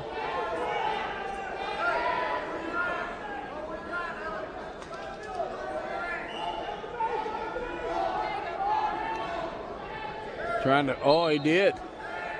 Got him pinned down, but he didn't get any backhand. Couldn't keep him down there long enough. Yeah, he did get back points. I'm watching the wrestler's not the referee, so he got a count.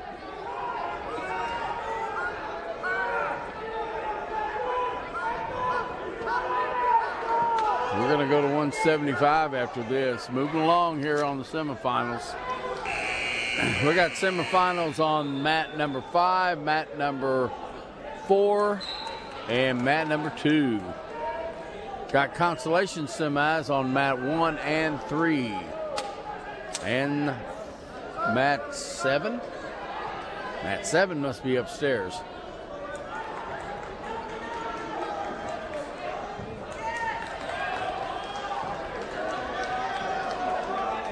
Gets him turned, getting back points, could get a fall.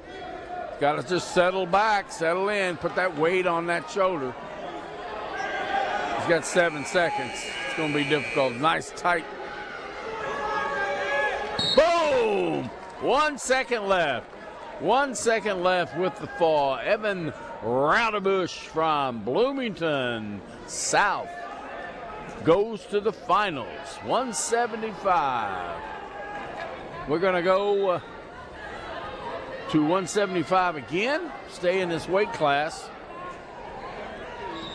Excuse me. And as soon as the names come up, we got,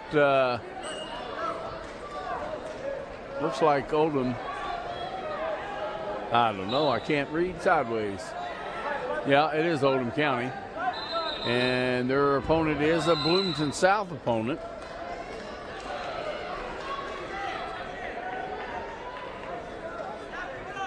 Here, this must be a different weight class. And that's 175. Tristan Miller, Oldham County. Tristan, oh my goodness, Tristan Hicks, Bloomington South. Well, there's for sure that Tristan will win this match. Okay, I know, that wasn't funny. Trying to a turn, failed. Whoa! Trying to return the favor.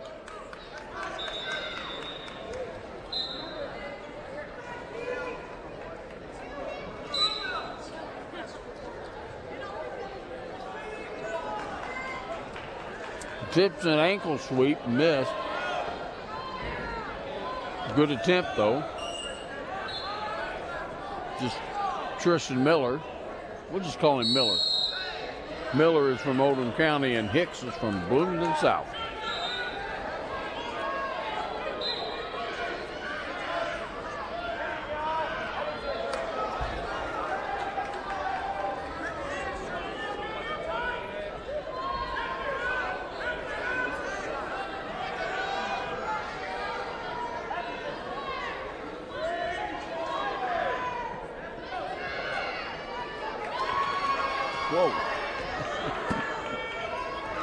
Oh, almost got thrown with that.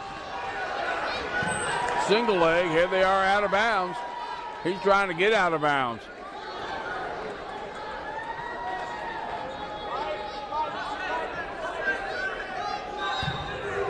Two-point takedown.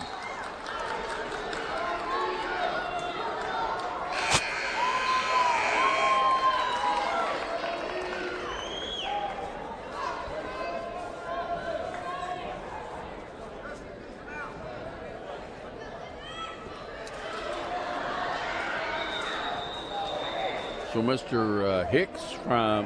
Mr. Miller from Oldham County adjusts his headgear there. As Mr. Hicks gets down, gets ready, and we start. 16 seconds left in this first period. That takedown within the last 20 seconds. 6 seconds to go. He's going to be happy to stay right there, I bet. And that's time. So, who gets choice? Red will have choice. Red's going to go defer. Oldham County goes down. 175-pound weight class. We got semifinal 190 on mat 4. Semifinal on mat number 5, we have 165. Red still in control. A lot of action there, but no loss of control, so no points are scored. Now he lets him go, so now it's going to be 3-0. Underhook, trying to turn, goes down, drops down to the single leg, comes back up with an underhook with Hicks with an overhook. And they're doing a little hand fighting there.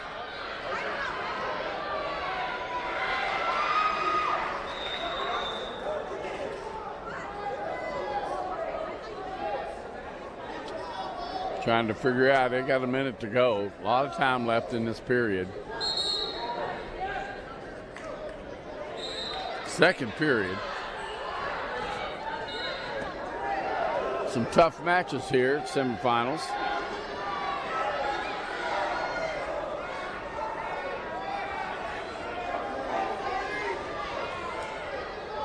Got that hook, got that front headlock. Now if he can use that to get behind. Score takedown. That's what his fans are telling him to do. Or somebody to get behind. I'm going to go with this guy. Mr. Millet. No score though. Still neutral. 26 seconds to go. 3-0. Bloomington is yet to score. Mr. Millet. No, Hicks. I keep getting them wrong. Not surprising.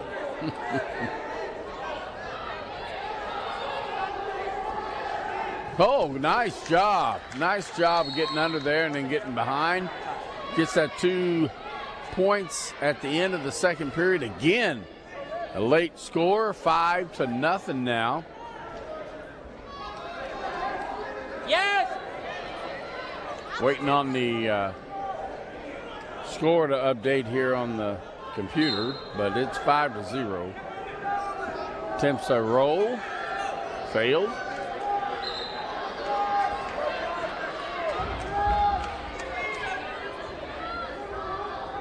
All right, computer and the scoreboard match. Just as good.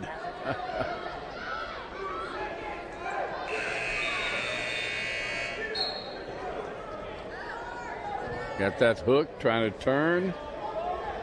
He's got the chin. It's not a good position to be in there.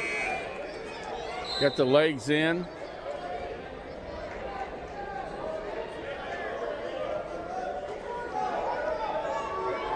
Both legs in. Going to put in a power half air. And twist and twist. He's got a body scissor, which you can have. He's getting counts. 1 minute to go. If he can hold that, he'll keep him down there, but it's going to be hard. That young man is strong. Both these gentlemen are strong. But long time on your back to fight off your back like that. Long time. Easy to dip down. And there it is, I think. It's close. See a little sunlight in there. Okay, how about spotlight? Oh, nice roll through. Very good to get out of that. That's 3 near fall. That's going to be 9. Or 5, 9, 8. 8 is what it is.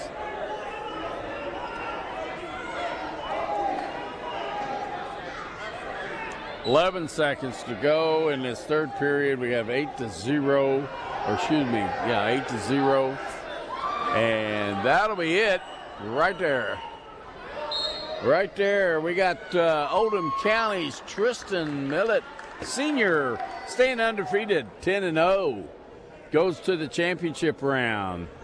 We're going to go to 2:15, Aguilar and Grindhart. 2:15, Aguilar and Grindhart. Aguilar and Grindhart. Jennings County, Xavier Grindhart. He's out there, coming out now. And Aguilar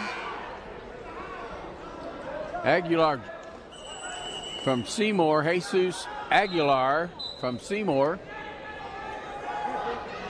Seymour's in the purple. And Jennings County, I don't know, I think that's the blue digital camouflage. We'll go with that.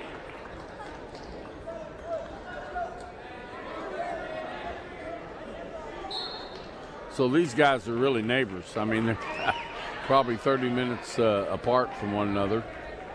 Jennings County and Seymour. A little farther than that school-wise, but not much. Front headlock.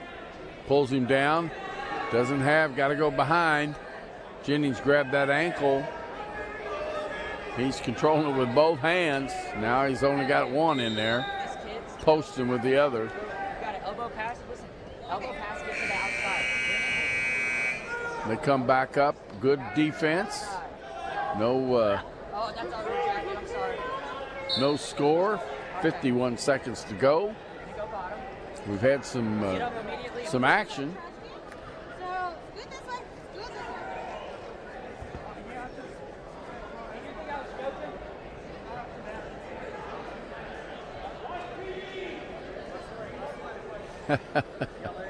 That's interesting.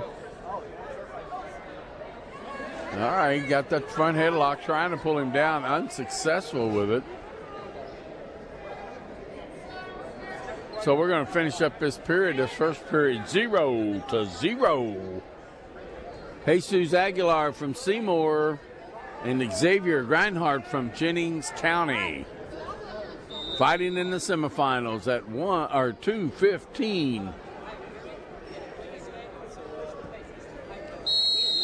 We got 190 semifinal on mat number 5 and 190 on mat number 4 semifinals. So mat number 1 and 3 are done with their consolation matches, semis. And we got a 175 console semis on mat number 7. Goes to that single leg. Oh, nice little go behind, gets the score. Seymour's Jesus Aguilar. Working on that half. Put the power half in. Xavier does the right thing, and that gets up off his hips.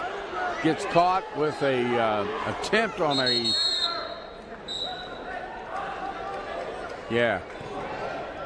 get caught up in things here. Anyway, he got out, went out of bounds, and we're back in the middle. Aguilar tried to go off onto a cradle, and he failed with that. Okay, he has to bring him down. Out of bounds. Still neutral. 1 minute, 9 seconds to go in this third period. Oh, wait a minute, Matt, too. They moved it on me.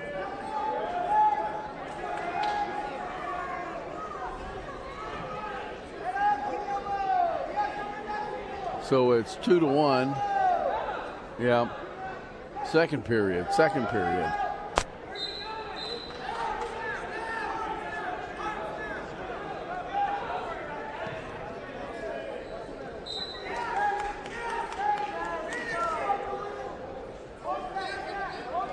no takedown. There it is. Jesus Aguilar increases his lead to 4-1. 27 seconds left in this second period. Out of bounds.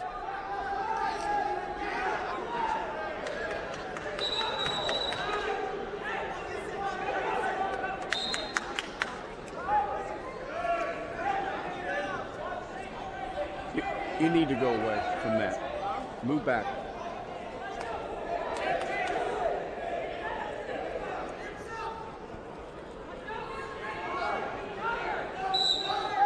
Four seconds to go. So we're going to go into the third period, 4-1. Jesus Aguilar, Seymour is ahead of Xavier Reinhardt Jr. from Jennings County. We're going to go neutral.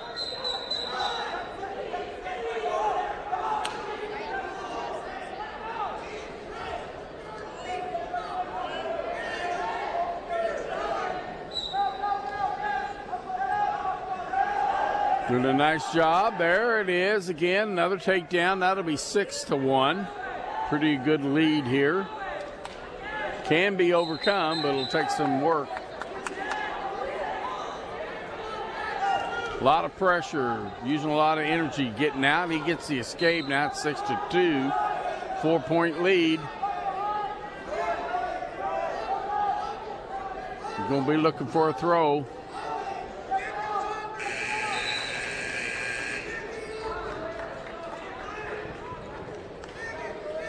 Trying to get in there.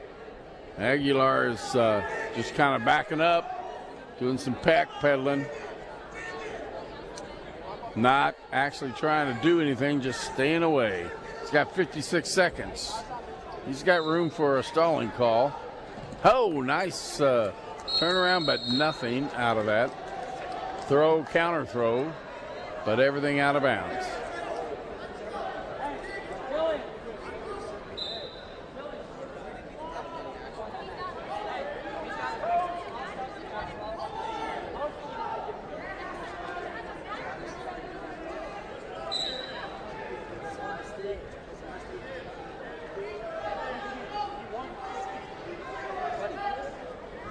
Jennings County's trying to get in there, get a throw, and Aguilar just keep backing up. There he tried to throw. He didn't have it. But, 20 seconds to go. He had to go for broke. He did. Nothing, can't fault him for that, really. We got an 8-2 lead, 9 seconds. And this should be the last match. No, we got a 285 semifinals coming up after this. 8-3 is our final score. Jesus Aguilar from Seymour moves off into the finals. Okay, Mr. at 285. 285. Oh, yeah. Mr. Moore, high school. Namba, Emmanuel, Nahama. I'm going to go with that. His opponent looks like from Mooresville. Possibly, yeah. And that's Josh Cameron. And that's correct. There's the takedown. Emmanuel from Moore High School is 13-0. He was on this mat earlier, and he's very impressive. I think he got a pin in about 7 seconds early on in the tournament. So which mats are this one?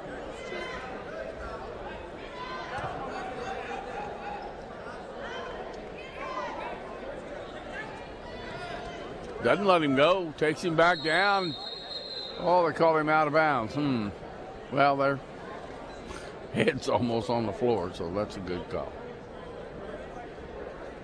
So we got 3 mats going, mat 2, mat 4, mat 5.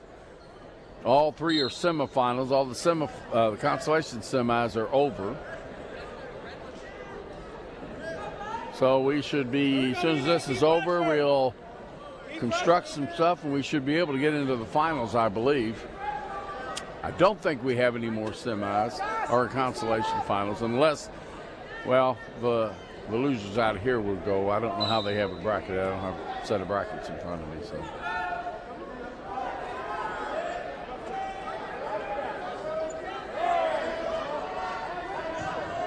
Pretty much being dominated by Emmanuel. Josh is. 46 seconds. That's we don't have a bell like that.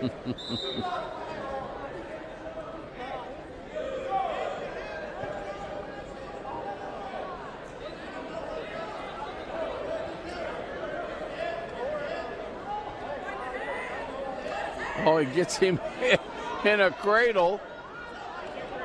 Surely he has a couple points there. There's a fall. Emmanuel Narayamaba. I don't know. Excuse me. With the fall going into the finals at 285. He's going to face either Ben Land from Jeffersonville.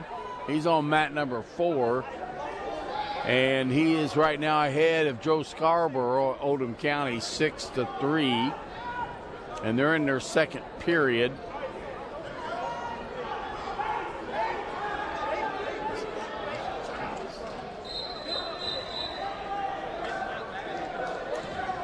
So we're done here on this mat. We're going to take a break. We got 2 matches out, and then we'll be finished. Ben Land on mat number 4 from Jeffersonville. He's at 6-4 now against Joe Scarborough from Oldham County. That's not a part of the film here. And then on mat, what is that, 5 at 2:15, Michael Williams from Moore High School, Kentucky, against Caden Lambert from Mooresville. It's 2-0 on that mat in the first period. We're going to take a break. We'll be back for the finals.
Ladies and gentlemen, your 2023 Jeff Classic finalists.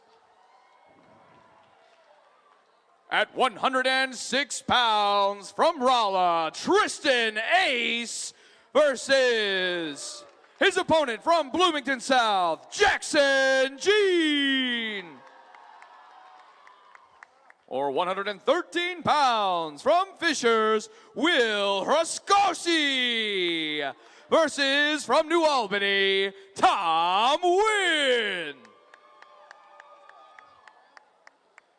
At 120 pounds from Jennings County, Luke Kirchner. And his opponent from Oldham County, Madden Brown. At 126 pounds from Oldham County, Exxon Springer. And his opponent from Fishers, Chase Yant. At 132 pounds from Bloomington South, Amron Pratt. And his opponent from Salem, Harley Shock. At 138 pounds from Moore, Kentucky, Xavier Gonzalez. And his opponent from Scottsburg, Kellen Carter. At 144 pounds from Bloomington South, Wyatt Cooksey. And his opponent from Gibson Southern, Deacon Dressler. At 150 pounds from Bloomington South, Carson Bohal.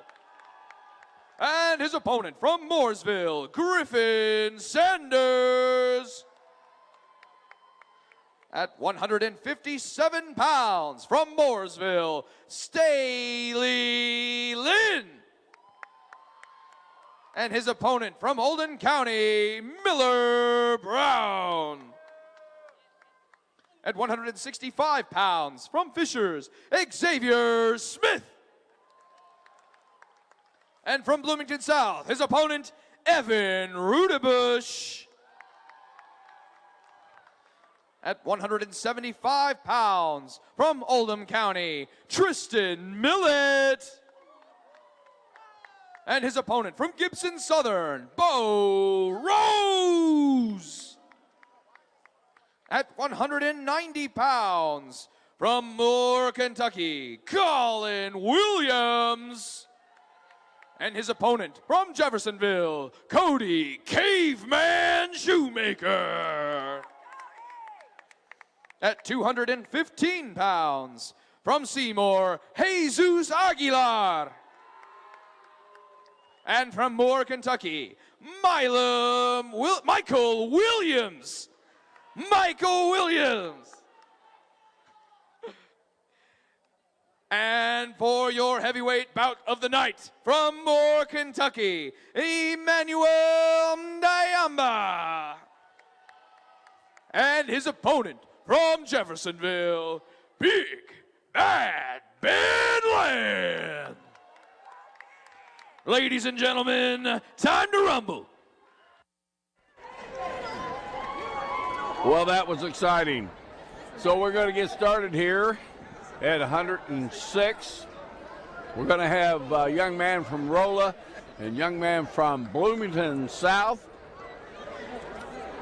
Our officials will rotate through, and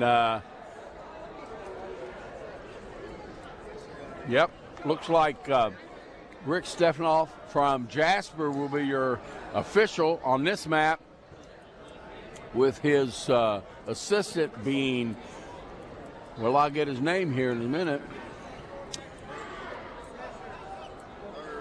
Well, I just don't understand why I don't have it written down here. I've messed up here.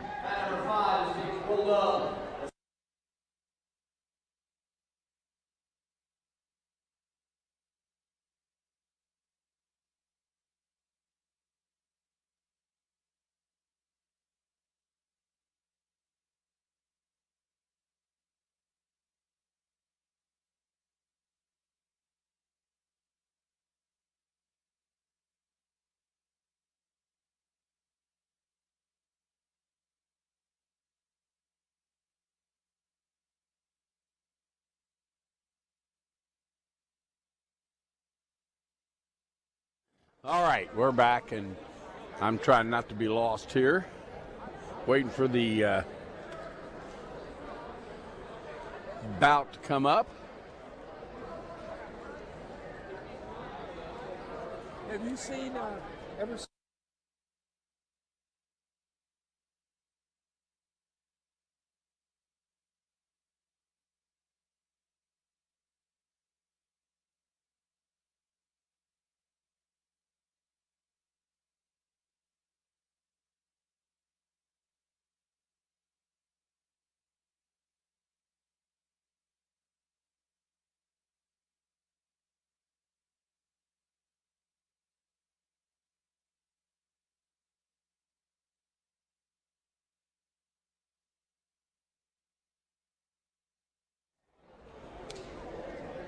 All right. We got our weights up here. Matt up. I'm looking at 7 places posted. We're going to have Seth Lamb from Fishers against J.C. Lowry from Charlestown wrestling for 7th place. That's what's up right now. Obviously, we're going to be looking and watching mat number 2 here, which is the finals. Bloomington and let's see. I've been saying this wrong all day. Sorry. It's not Rolla. It's Roa. It's an A. You pronounce it as an A, not an O. Don't ask me. I just work here. The other guy pronounced it Rolla. Rolla. Okay, I'll go with Rolla. It's pronounced an A, not an O. And I've been doing it for, I don't know, several years now. Incorrectly. There you go. Okay, we got first place, Tristan Ace from Rolla. Gets taken down real quick. Jackson Jean from Bloomington South gets put on his back, and there's the fall. Oh my gosh. 15 seconds into the finals. Jackson Jean from Bloomington South, a freshman. Young man is now 12-4. Outstanding champion, 106. Oh my goodness. I do believe they're going to wait to wrestle each weight class together. They've got it one on for 3rd place. They've got Jack Cavallo from New Albany, Nolan Favorite from Oldham County. For 5th place, you got Caden Beagle, a freshman from Greensburg, and Sebastian Berry from Jeffersonville, wrestling for 5th. And for 7th, you have Seth Lamb and J.C. Lowry from Charlestown. Seth Lamb is from Fishers. New Albany at 113, we have Tom McGueen and Will Husko from Fishers. Tom is from New Albany. And again, I'm pretty sure they're going to wait. For first and second place, please go upstairs. You're not keeping score for that match.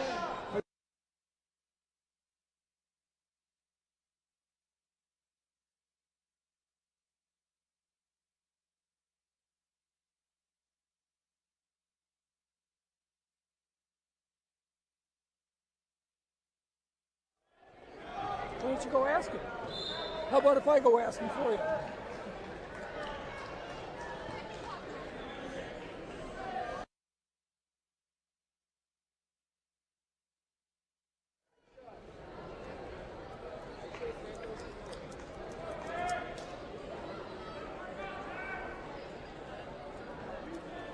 Where do they have to wait till all the matches are before they start the second one? That's usually what they do, is go through all the weight classes and don't start the next one until the very last match of that weight class is finished. Excuse me. And we're still waiting on Matt for 3rd place and for, well, that's it, 3rd place. That's all we're waiting on. Matt 1 is wrestling for 3rd place over there. We are Matt 2. That quick a pan over here too. Looks like whatever. Did you see this? Oh, you're on the camera. Yeah.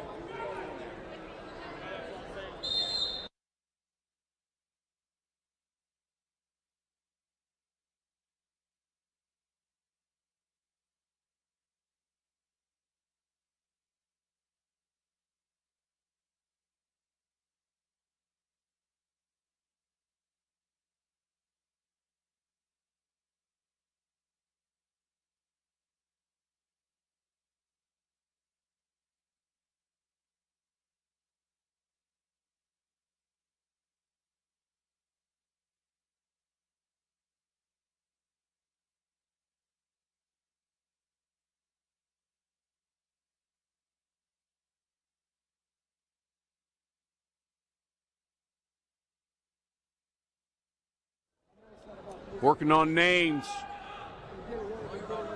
Trying real hard here, guys.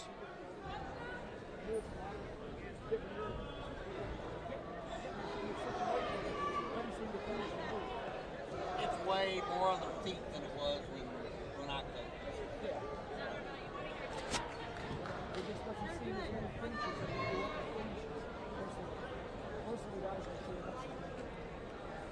So they're on the second period over there. Just about finished up, 5 seconds. So go to the third period. It scores 2-0 for Nolan favorite. Oldham County is in the lead. They're wrestling again for third place.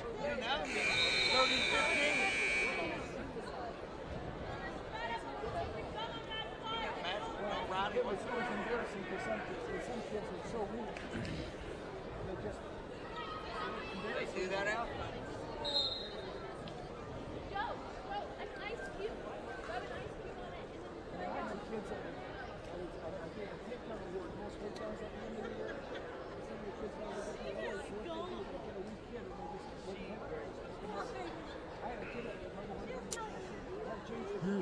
Scores still.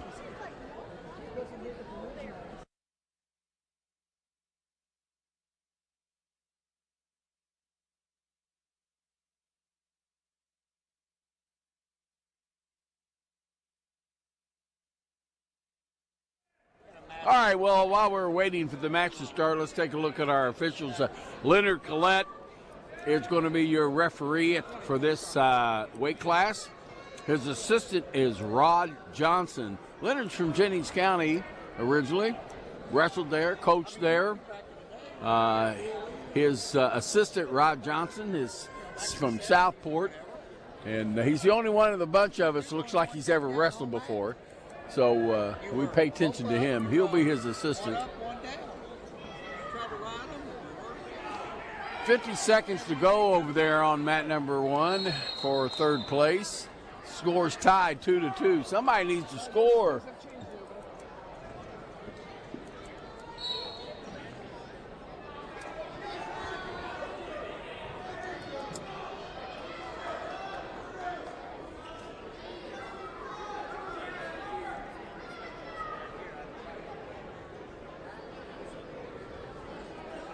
So each finals match will have an assistant like we have announced here.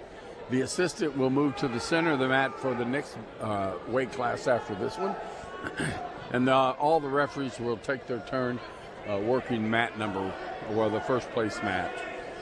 And that's very customary of the officiating crews. Everybody gets their opportunity to do a finals, which sometimes is really tense and sometimes not. Just depends on the finals. We got a 3-2 victory for Nolan favorite from Oldham County. He's going to be your third place winner at 106. Now we go to 113. So you got, again, you have Tommy Nugan from New Albany. He's in the black, and his opponent is Will Husky.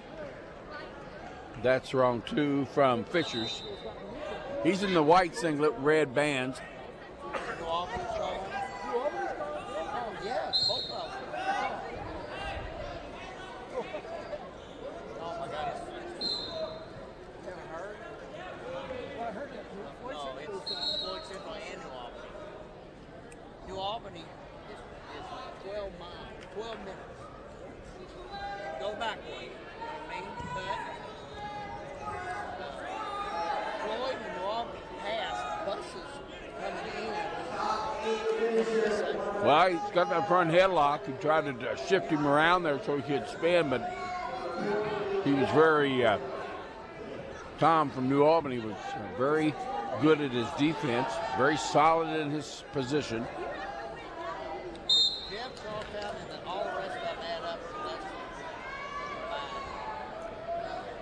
So we're halfway through this first period. Action, but small score, 2-1.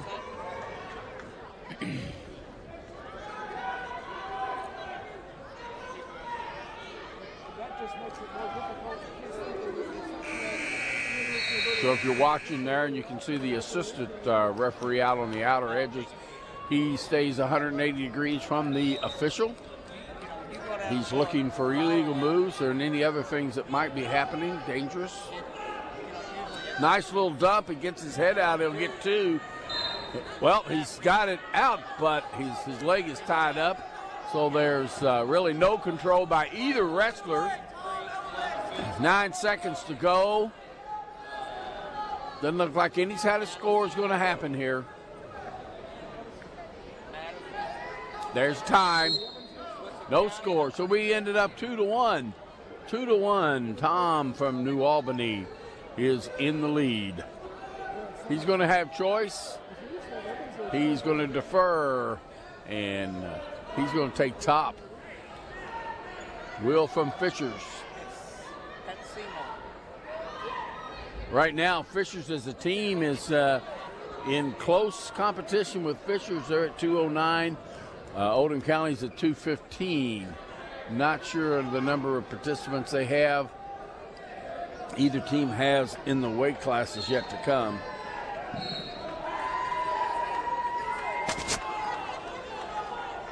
Dumps him over, nothing. That's a real slow turn there.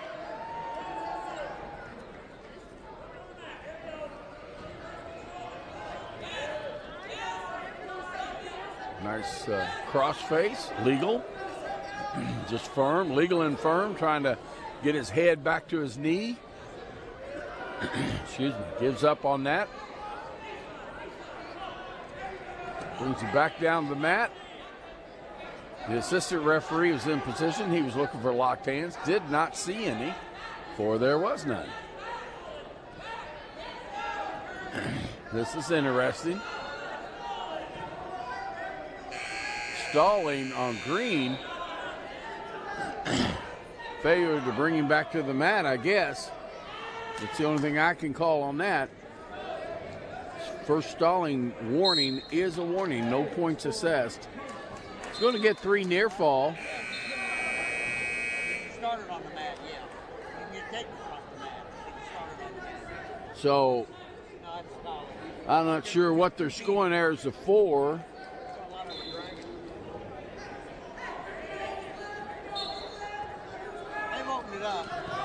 Headlock and roll through. That was pretty awesome.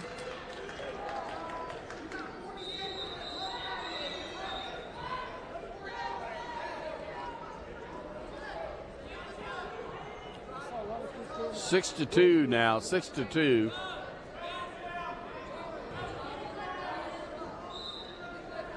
For Will from,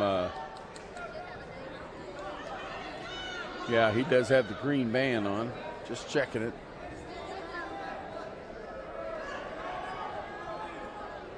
So we're in our second period. What do we got? 20 seconds to go.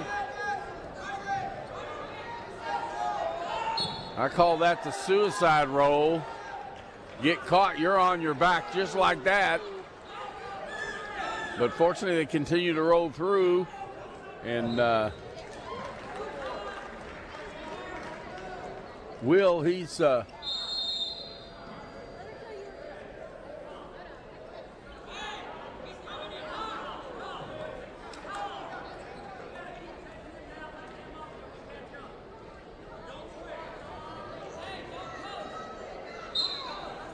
...15 seconds.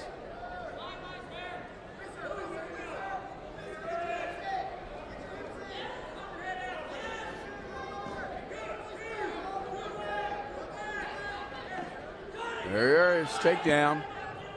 That brings it into rank. He's going to let him up with 14 seconds to go. No, a minute 40, excuse me. Well, that's a slug when you're down that far, you know. What's that? Slug when you're down that far. 7-4.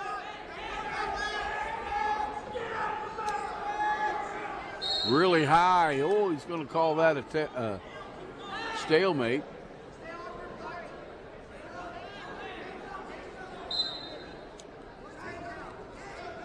Nice shot in, nice dump to the back.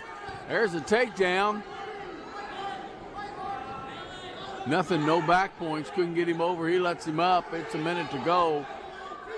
It's going to be 7, 8 to 6. And needs another takedown to tie it. 1 minute to go. Nice dump again, but out of bounds. Didn't get quite the pressure he wanted. Fisher coaches are telling him to tighten up. Again, he shoots in. He's going for that dump. He doesn't get it. He still has the leg, though. He's looking for it to come behind.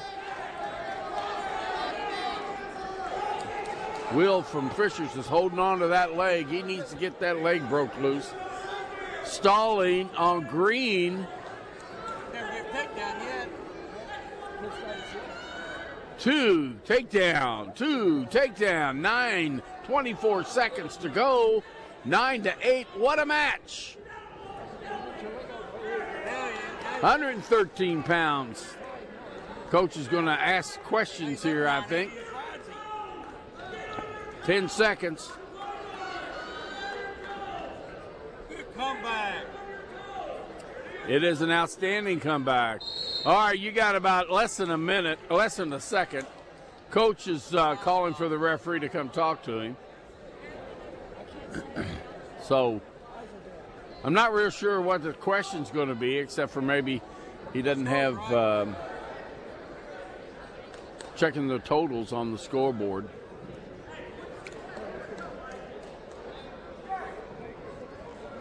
Thank you. Yes, and you get a takedown plus a 1 stalling. They don't stall anymore.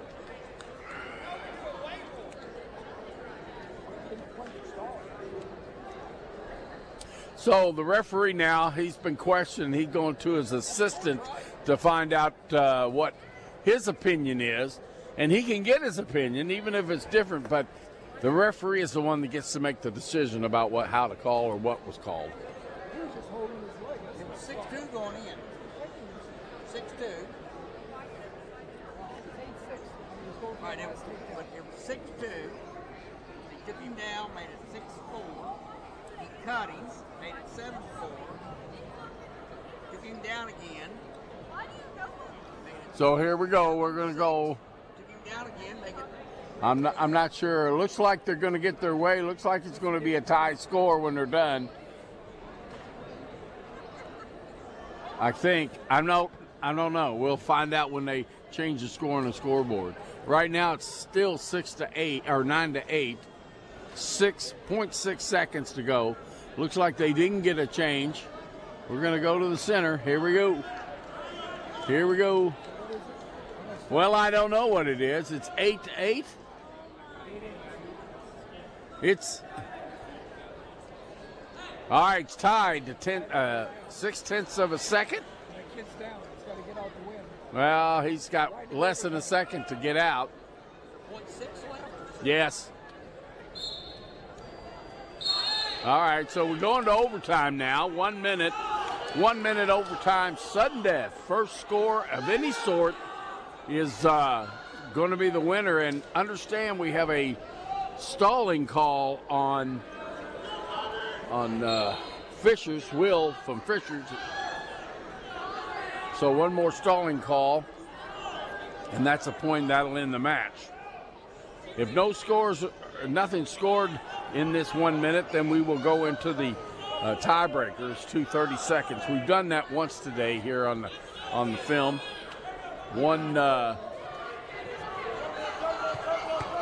30-second bout, 30 seconds to go, and then the ultimate is 30 seconds. He shoots, pulls that leg. He's blocking. He's got the ankle. He's got a double leg now. He's got to get that leg free. He's got 20 seconds, less than 20 seconds. Holding on and holding on. 10 seconds. 10 seconds. 9. Looks like we're going to go into the tiebreaker. Yeah, here we go. 2 seconds. 10th of a second. That's it. So we go into 2 30-second periods.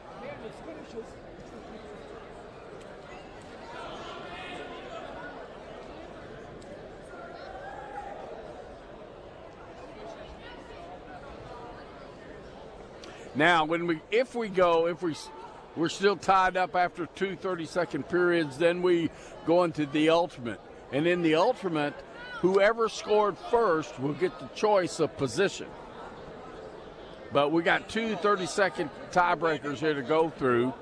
And again, if they score, they keep going until both 30 seconds have expired, or somebody gets pinned. It'll be over if somebody gets pinned. It's the only way to stop it without going to 2:30s. But again, red has to work like normal, okay? Because he's got a stalling warning on him. But again, that in itself won't stop the match until both 30 seconds are done. 1. Nope. Just a 1 count. No, coach over there he wasn't there. Out of bounds, 15 seconds to go. No back points. No doubt. No back points. This is fun. Exciting. Finals here at 120 pounds. 9 seconds. 9 seconds. Yep, and that's 1. Yes, it is. All right, there we go. Oh, no, that's definitely right. That was correct call. All you get 5. You got 5 to bring it back down. Long 5. You got 5. That's all All right, New Albany. Tom chooses down. He's got 30 seconds. He just doesn't need to get scored on. He'll be fine. He didn't have to escape. He's got the match in. If he doesn't, well, I'm looking at, yeah, that's correct. As long as he doesn't get hit with 2 warnings for stalling, then that tied up.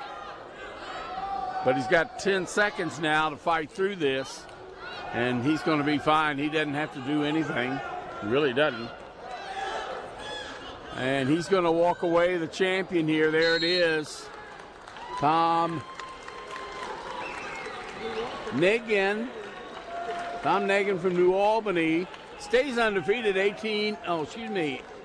not undefeated. It's 18-1. He is your winner, your champion at 133 pounds. Now we're going to go to 113. I don't know what I'm talking about. 120. My eyes are crossing. Brown versus Ketchner. Brown versus Ketchner at 120. Sebastian Berry. In 4th place from New Albany, Jack Cabano. In 3rd place from Oldham County, Nolan Favorite. So we have, I believe that's Oldham County in the blue singlet. Yep, Madden Brown. Oh, nice job. Jennings County Panther. That's Luke Ketchner. He's got the takedown.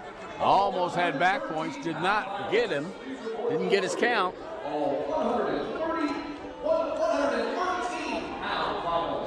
Oldham County Brown, Madden Brown, he's undefeated, 10-0. Luke Ketchner is 19-3. A few more matches than Madden, but, Kentucky is on a different schedule. They're about 1 or 2 weeks behind the Indiana wrestling schedule. So we're out of bounds, no change.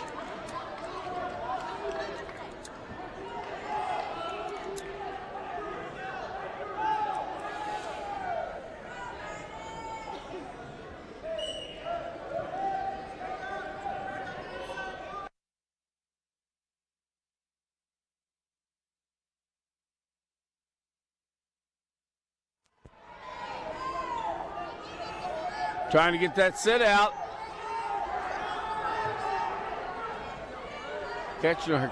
cramps that leg, hangs on to it, hasn't lost it yet. Still considered to be in control, trying to do a roll through there, getting his head punched, or not punched, but pushed down onto the mat. He hasn't lost control. It calls a potentially dangerous, I think because of that knee issue there.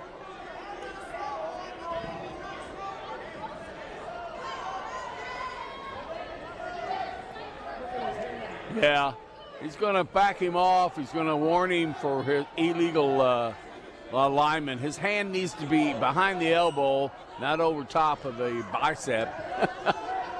That's close, right? It's on the arm.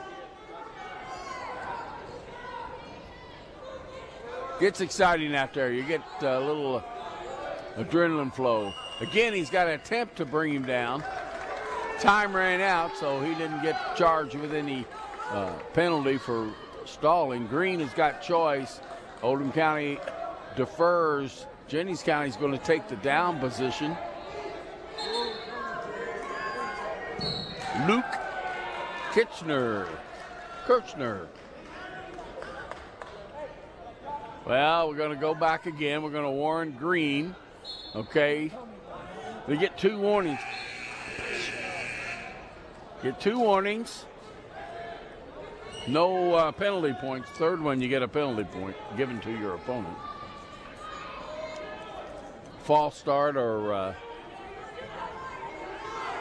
improper alignment. He's got the half wrist. Got that wrist tied up pretty good. He's got some long arms on him.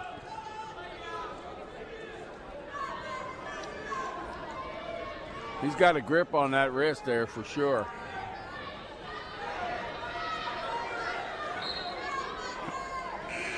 Kirchner's trying to work it out. It's going to be a stalemate. Good job on Luke to stop that. Madden's got some long arms. They just go forever. He's got the 2-on-1. It's out to the side, has the leg trapped.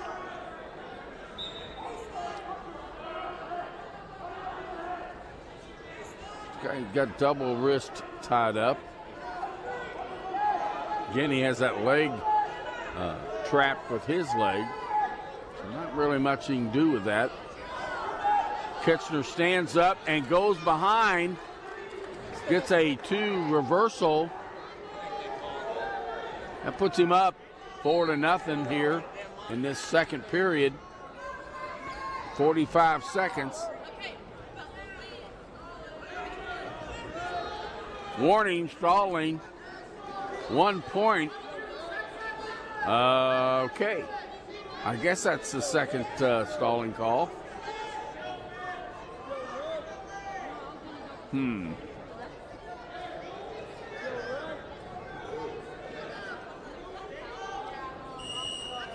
Stalemate.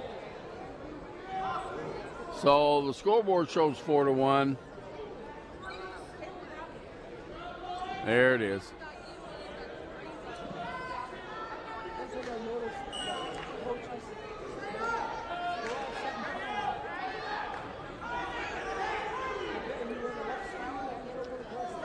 Got to try to trip him. Everybody wants a stalling call, and he gets it. 1 green.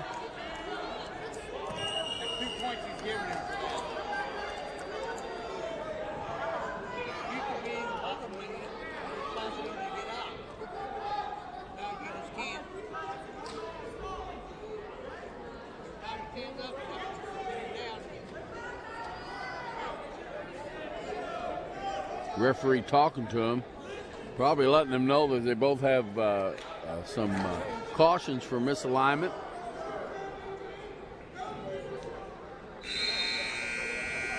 Okay, Oldham County set. Jennings County's on top. Whistle blows.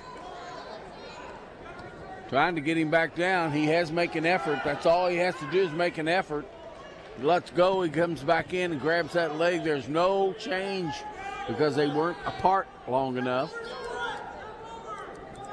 He turned and let him go and immediately grabbed that leg. He's still in control there. Okay, that's going to call Yeah.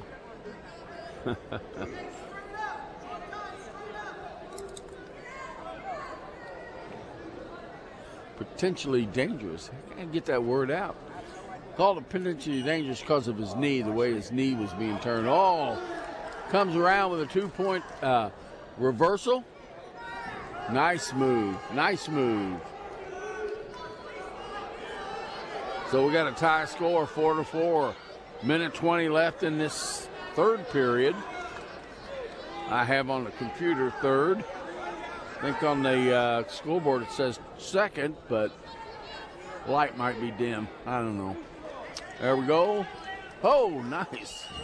Both trying to do that. We stopping. I think because he was afraid they hit heads.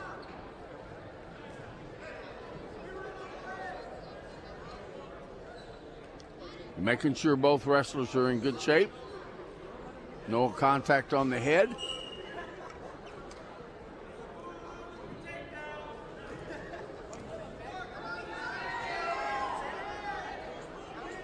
Kitchener, according to the scoreboard, is ahead, 5-4. Needs a 44 seconds, third period. He just needs not to be taken down. A good takedown to close it in for him. Yep, out of bounds. Good call. Referee's right on it. 34 seconds. 5-4 in the finals for 120 pounds.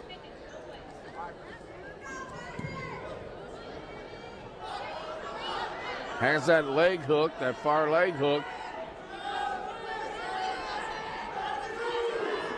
Madden has got that leg over the back leg, but he doesn't have anything underneath there. He's going to call that a stalemate, bring him back up. 12 seconds. 12 seconds to go. Good job, gets behind, got to hook them. He's got that ankle hook. 7. Whoa, illegal. What's illegal? Did he have a 1-point green? Tied the score. He must have had a figure 4 scissor on the head. Okay. Yeah, well, that's all you need. All right, that's overtime. We keep these overtimes up, boys. We're going to be all night. No, it's just third period. I hope you, according to this, it was already third period.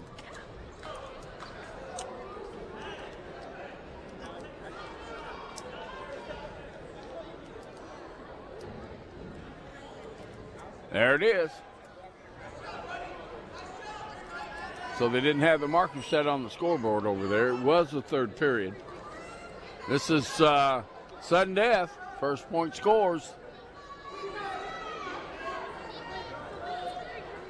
Nice job. Nobody's in. Both legs are in. Oh, he called it out of bounds. All right.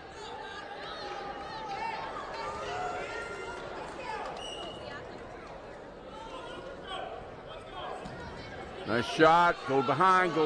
He's trying. He's making it. He made it. Oh, my goodness. Luke Keckner, your Jeff Classic 120-pound champion. After in overtime, Nent and Springer here at 126 coming up. All right. Alt from West Washington, Brandon Alt will be up, I believe is correct. Wilson. From Salem in 7th place. Well, maybe not. I got Oldham County. Let's see who we got. Fishers. I missed that one out, didn't I? Chance Yount from Fishers. Junior, 15-1. His opponent is Asen Springer from Oldham County, sophomore, 9 and is that 9? No, that's 8-2. 8-2. Here we get started. In 3rd place from Oldham County, Hayden Drexler. Shot in for that double leg, but missed, didn't get in deep enough. Reshoots in the double leg, but gets caught by those underhooks. Has that near ankle, trying to spin around, pulling that ankle, trying to get behind it. There he gets it. There's his takedown for Chance from Fishers.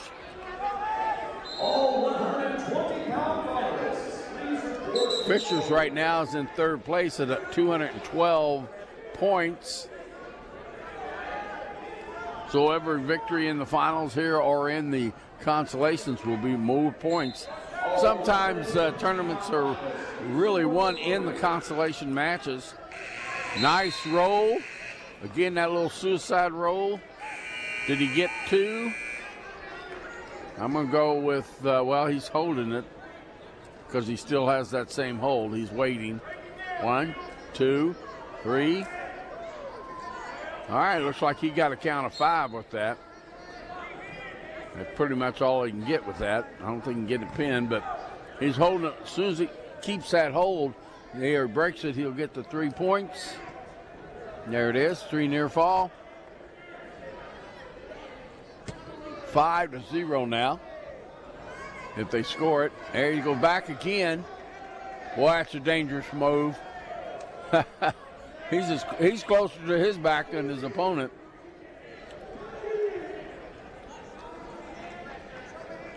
Looks like he ought to get, well, he got 3.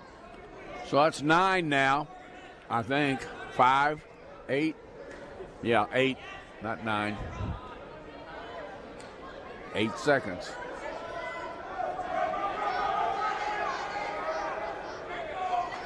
Well, don't let him go. Yeah, really. Okay, good job. Good job. So we finished first period. Lots of action. 8-0. A couple of nice rolls and tilts.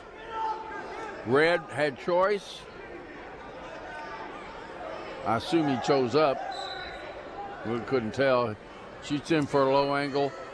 Oldham County shoots in. Reshoots in. Neither one of these wrestlers seems to be shy of shooting.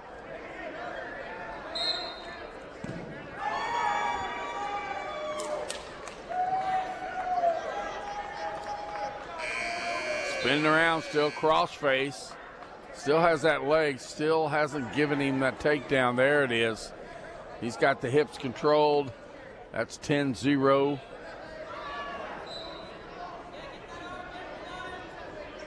Looks like he's going to try that move again. He's going to get that underneath there. He's got the arm hooked, the wrist tied up, and tilts him through. Elevates the leg with his leg. No back count, it looks like. Referee on the mat is Donnie Hopple from Floyd Central. His assistant is J.D. Minch from Crawfordsville. Doing a good job there. Whoop, he's going to get at least 2 out of that. 3, 4, and 5. Looks like he's going to get 3. That'll be 13. Yep, there's the 3. 2 more points and we'll have a tech fall. We got 30 seconds to go. Can he get it? 1. Nope. 1. Nope. Yep. Referee did a good job making that call. Or not call. No call. 16 seconds. 10 seconds. He's attempting, but I'm not sure he's going to get that roll through there and get any count. He's got it, but he's out of time. So Red's going to have choice. He's going to take neutral or top. He's going to take top. He wants to finish this with a near fall. 2 more points. Surprised he didn't take down, but there you go. 1, 2, match over. Match over. That's right. Tech fall for Chance Yount from Fishers, a junior, with a record now of 16-1. Your 126-pound Jeff Classic champion. To move off to 132, we have Pratt and Shockey Pratt and Shockey for 132. Pratt, Bloomington South. Amon Pratt and Shockey. Find him, there he is. Harley Shockey from Salem.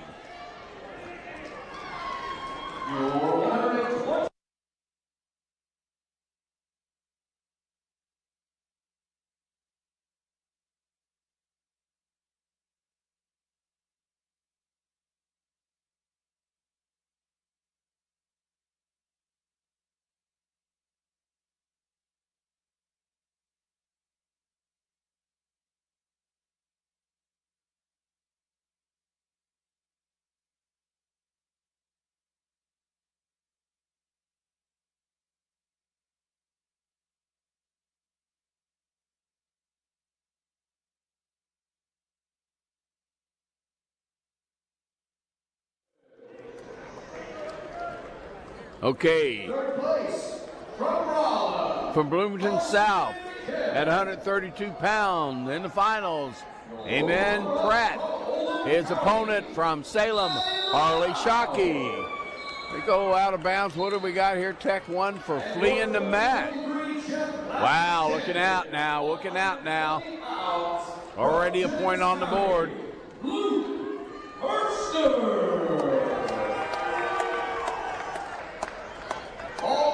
Oh, there's a headlock. Got a roll through, too. Got it. Oh, he's back in. Lost it yet. He's getting back count, so there's nothing counted against him. Harley has got, he's got a takedown, and he's got 2 or 3 near fall. 3 near fall for Harley Shockey from Salem. Well, he's not from Salem. Pratt.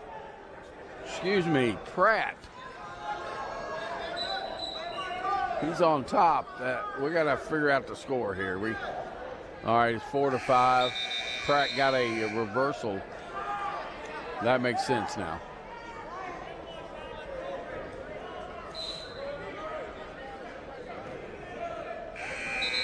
What's the score?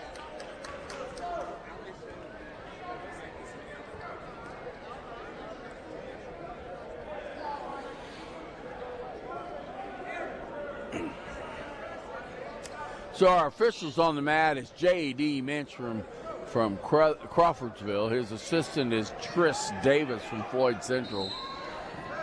5-3 is the score in favor of Harley Shockey from Salem.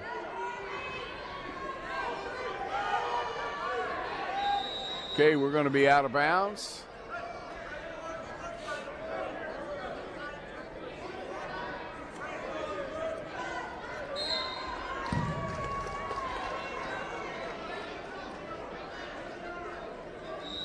Ho, ho, ho. He let that go.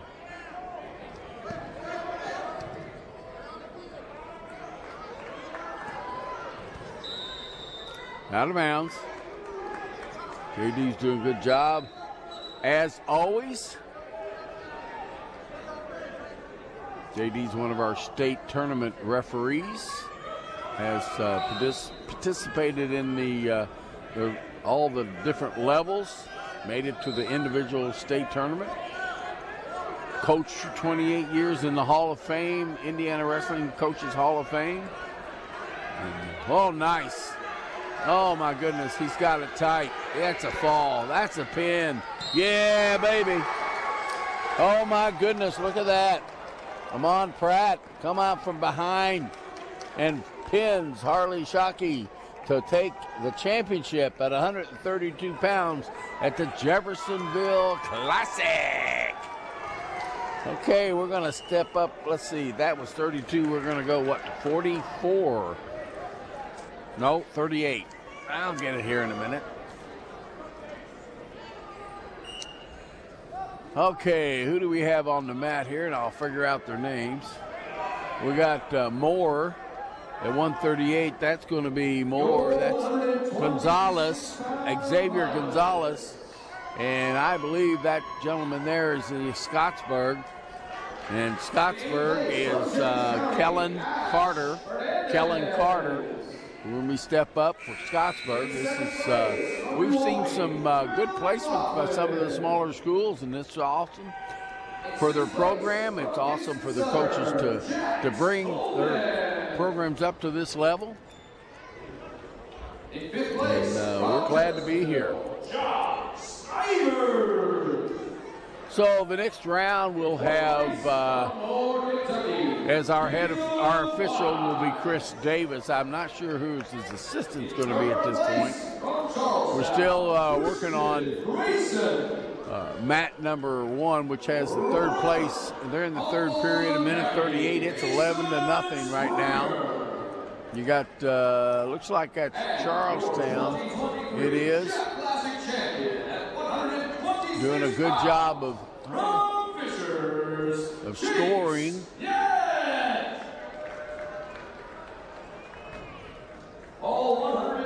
Got Oldham County.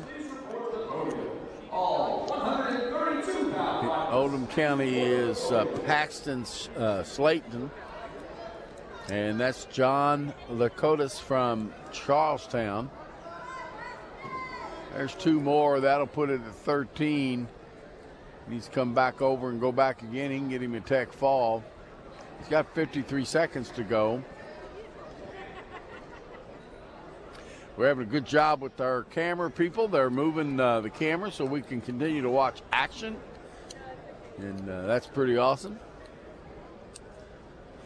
But it's a fine crew Tim Dench has here at Jeffersonville High School with the television station, radio station, and the just all the things he's able to do. And yes, this is Lewis Rossbottom. I'm your voice for Jeffersonville wrestling, I guess.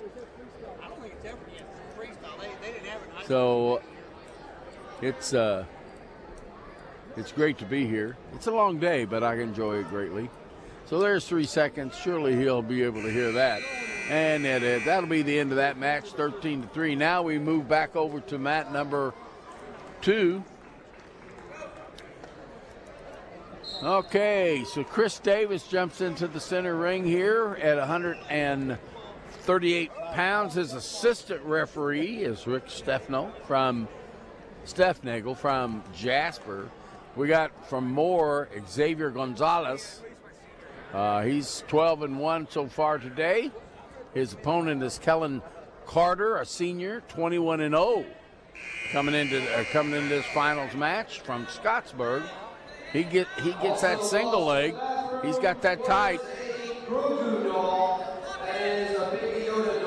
Good job of countering that single leg with his own and then coming back around. He's got a double leg, but he's got to get his arms up. There they are, and he has them up. He gets the takedown, first blood there by Xavier Gonzalez with a takedown.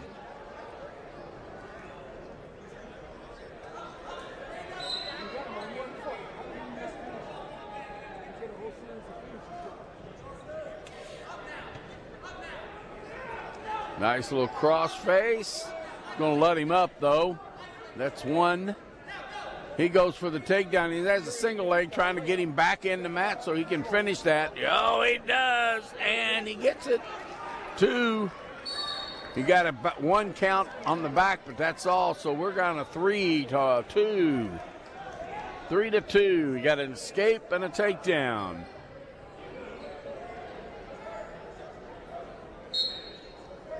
There it is. 3-2. Not updated here on the computer, but it is 3-2.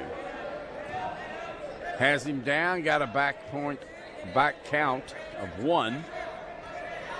Has that leg tied up. He's got that half in. He gets another count of 1. Has to be in a row. Can't be, I don't know what that was, but it looked awesome.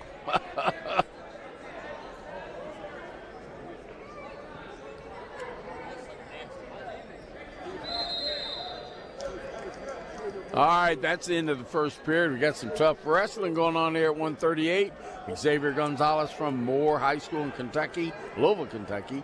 Kellum Carter from Scottsburg.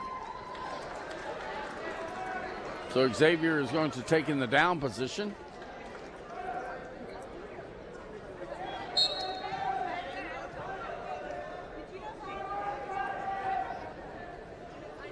He's got that wrist under control on the right side. He's got a half in on the left. He jumps over, trying to get that shoulder, hip down and the shoulder up. He's back on his feet, lifts him, pulls him back on top. I think he knocked himself out.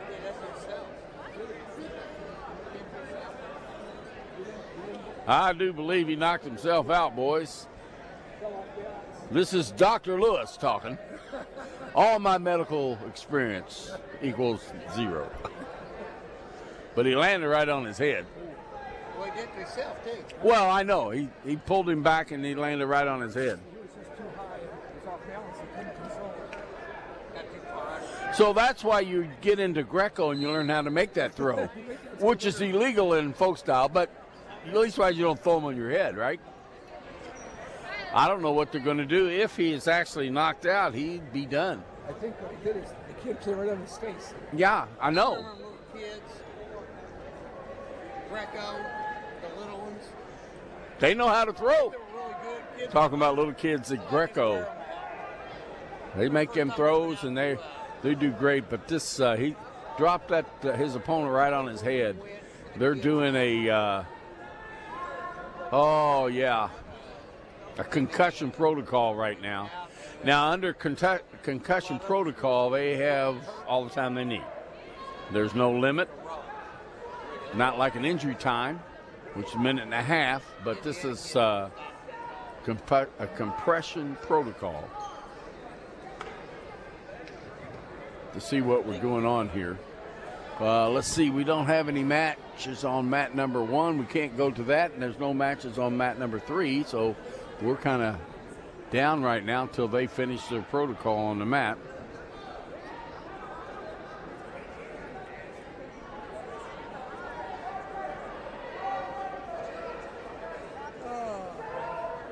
Coach is going to get him up now, I think. No?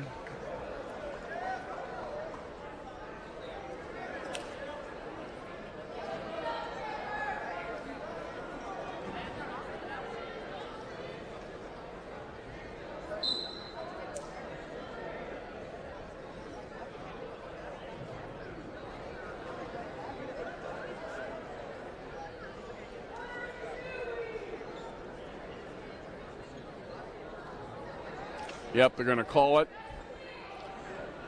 Let's see, Xavier Gonzalez is going to win this match, his finals, by, oh, goodness, by default. He's looking good at dizzy. Okay, well, the trainer's taking him back to the training room to get things worked out. Awesome. So our winner, again, is Xavier Gonzalez at 138.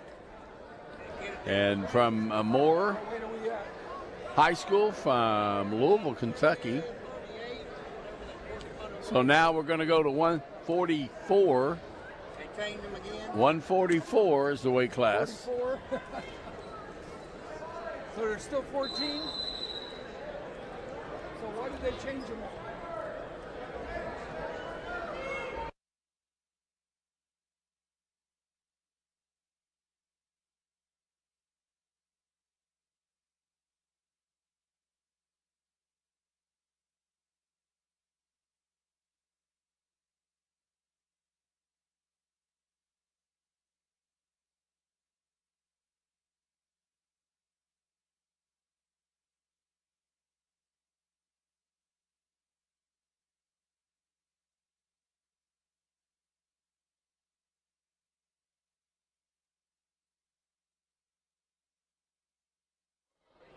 All right, we're waiting for a match on mat number 5, I believe that. No, 4.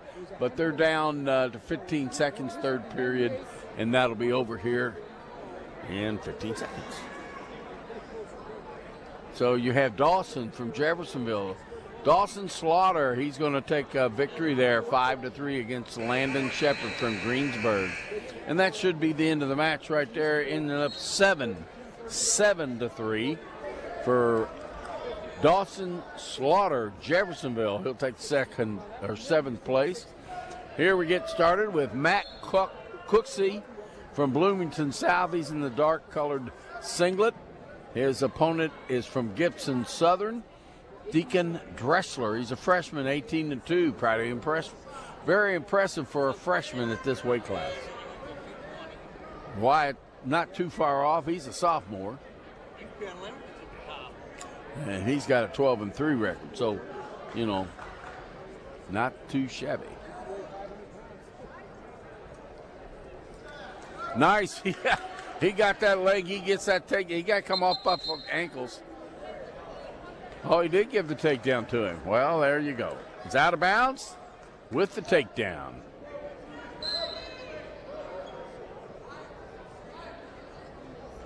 Caution to Deacon Dressler for moving after being said set.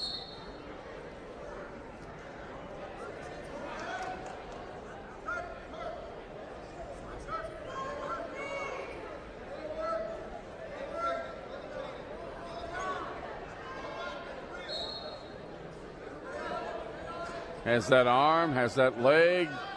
Going to try to pull that arm up over his head. All right, now he hooks it underneath, hooks that wrist. Just got to hook it and roll. Got to keep that locked in there tight to get this to work. In 6th place. We got 2-0 to score. The computer's not showing it, but it's 2-0. It's just not updating very fast.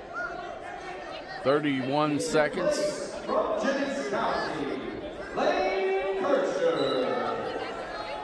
So Red still has control. They haven't lost control. He needs to bring his hands up around the waist, but he didn't. He lost it.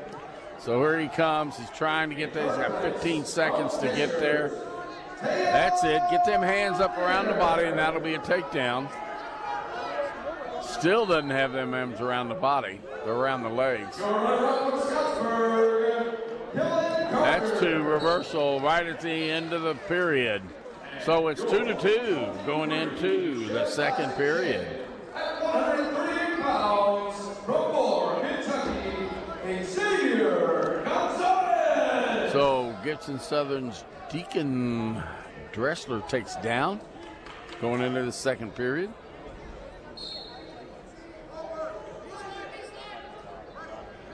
Running that spiral ride. Get a little high. He lost his hold up front, but he's working his way back down.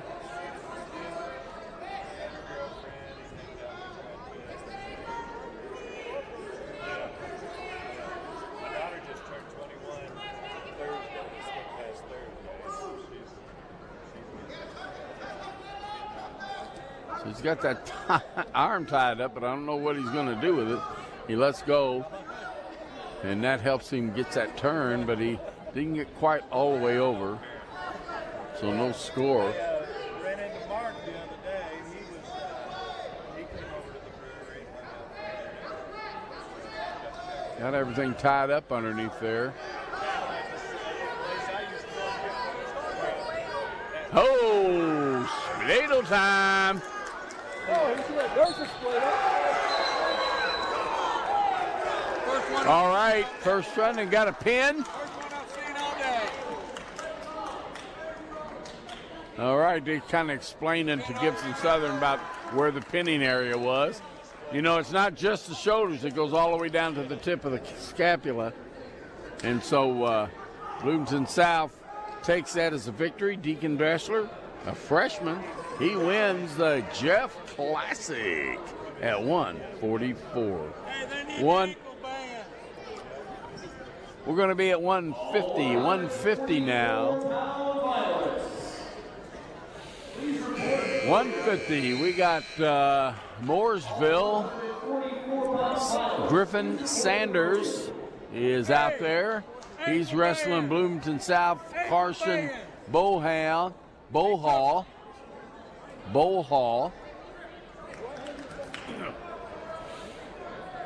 So we're waiting for them to finish up on mat number 3 there. They've got a just started third period.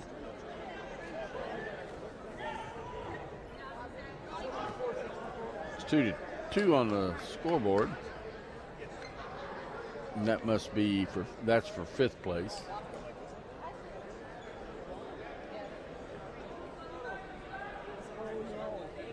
Gonna take a break. Be right back.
All right, that was Griffin Sanders for the fall. 22-0 for the season. That'd be 23-0 now. You're 150 champion at the Jeff Classic. We'll be going to 157. Brownie and Lynn. 157. Mixed up Brownie and Lynn. 157. I got it. All right, Lynn. Steely Lynn from Mooresville. And I call him Brownie. How about just Brown? Miller Brown from Oldham County is up next at 157.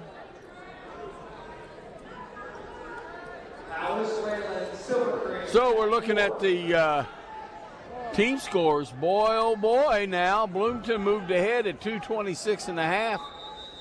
And that's the first time they set up there. But Fishers is knocking at the door at 225.5. So they're only a point different.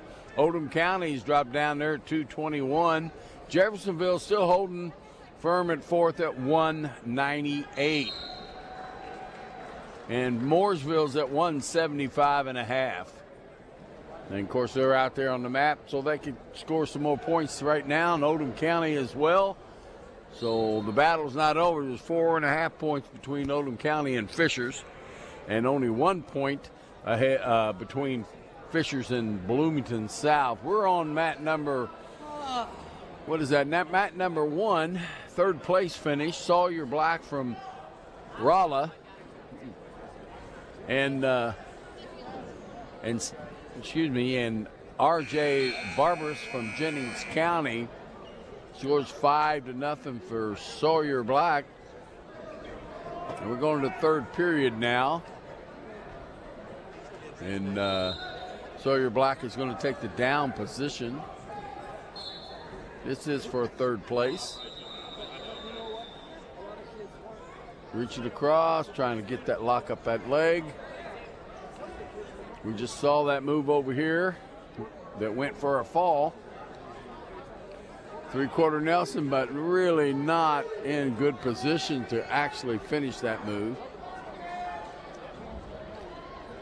He didn't have that leg back there locked well enough anyway.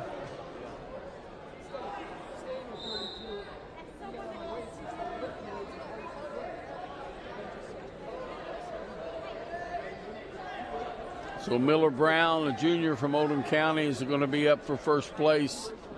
He's going to face Steely Lynn from Mooresville for 157-pound weight class.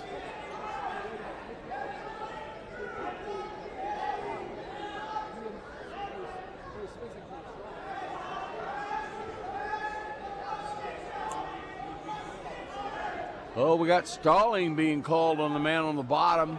No stoppage of wrestling, just gets a warning. Next one will be a point. They got 40 seconds going there. And then we'll be back over here for the first place at 157. We're watching the third place match for 150. You got one at fifth place, and it's 150 is still wrestling, and we're waiting for seventh. We've got our match pulled there. Andrew Mathis from Bloomington South and Camden Funk from Fishers. So they're head-to-head, and they're being a few points apart now. Bloomington South picked up some points. It's now 232 to 225 and a half for both of them. But this next match here for seventh place will add points to one of those teams. Jeffersonville still has two kids in the finals. And he's going to make a throw, and he gets it. I thought he was a little out of position, but he must not have been 1 point, so he's going to pick up some points, but I don't believe it'll be enough. He'll get probably 5 points or 4 points. What do you give him? 5 points, 5 to 7, which is reasonable, but it was too little too late. So we move back to mat number 2. And we're going to get started here. We're waiting on mat number 3, which is for seventh place, I believe. Fifth place. 2-0. 58 seconds left. But the clock doesn't seem to be running. They blew it. It's illegal hold. It's going to be 1 point for green. So we got 3-0 now. 3-0. Illegal hold on. That is Fishers over there.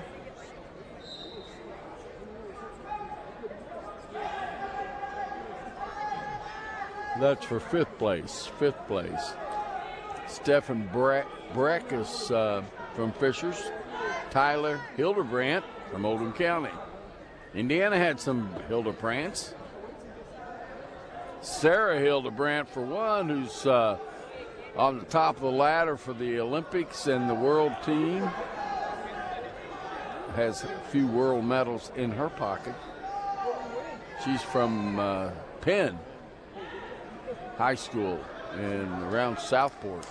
Or not Southport, but South Bend. How's that? It's a little different. A couple of 100 miles difference. 10 seconds there. So that's going to be over, and we can get started here. Miller Brown, a junior, 11-0 from Oldham County. His opponent, Steely Lynn, 17-2 from Mooresville.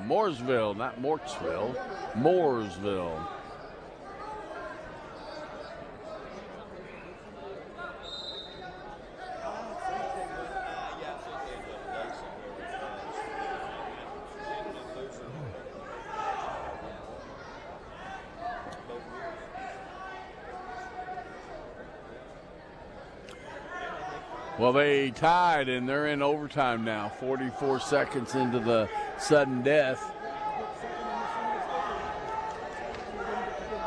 He's got to lift him up, put him on the mat. They're off the mat.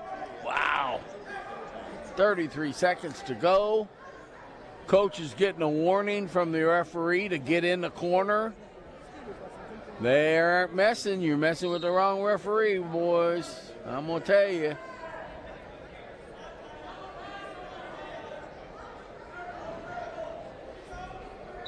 Single leg going to go out of bounds over there. Seeing that on there on the screen right now.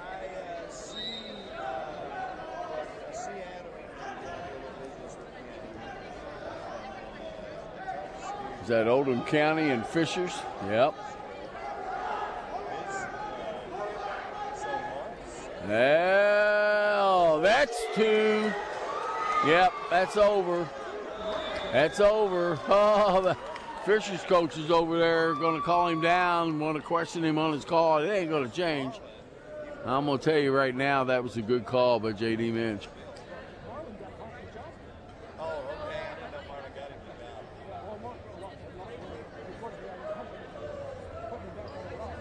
So J.D., I'm 28 years as a coach. He's heard it all, probably said it all, coming to the to these matches this way. Clock showing 2 seconds left in the match. Nothing changed there. Nothing changed.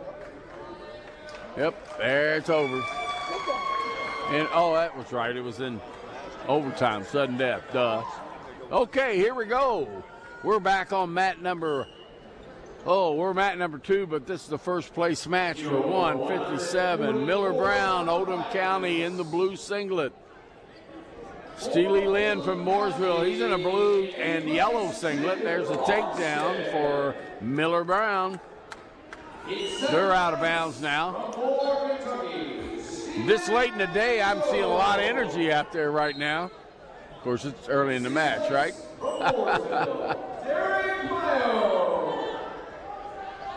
But I don't know. These two boys look like they're in pretty good shape. We'll see how it works out.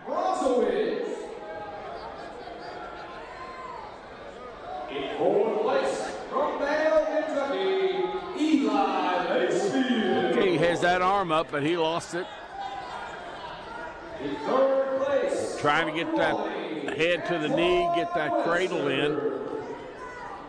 That's going to be difficult on this gentleman. There's no doubt. From Gibson Southern, Deacon Dressler.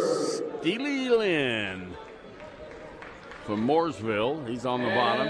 He's getting his leg hiked up there and his back heading to the edge of the mat, but not there yet. He's got that arm tied up underneath there, trying to get his bundle working, I think. Yep, reaches under there, grabs that elbow with both hands. Yeah, oh no, didn't get it timed, didn't get the reverse roll through there. 25 seconds.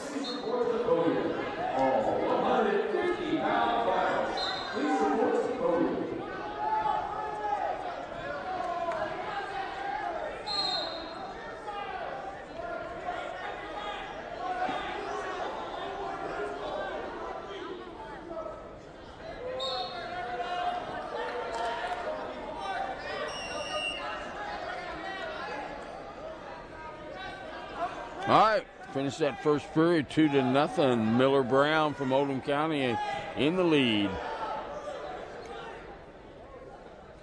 Miller Brown got the toss. Steely Lynn wants to be on their feet. Nice job with the head. Goes for an ankle. Pulls the ankle and comes down on him. That's another takedown for Miller Brown. Again, he's got that elbow tied up. He's got that leg elevated and hooked and getting back points. Going to have 3 right there as soon as he gets off of that. There's the 3. He was sitting on him with his legs still in, so the referee wasn't going to open that up for him. Rightly so.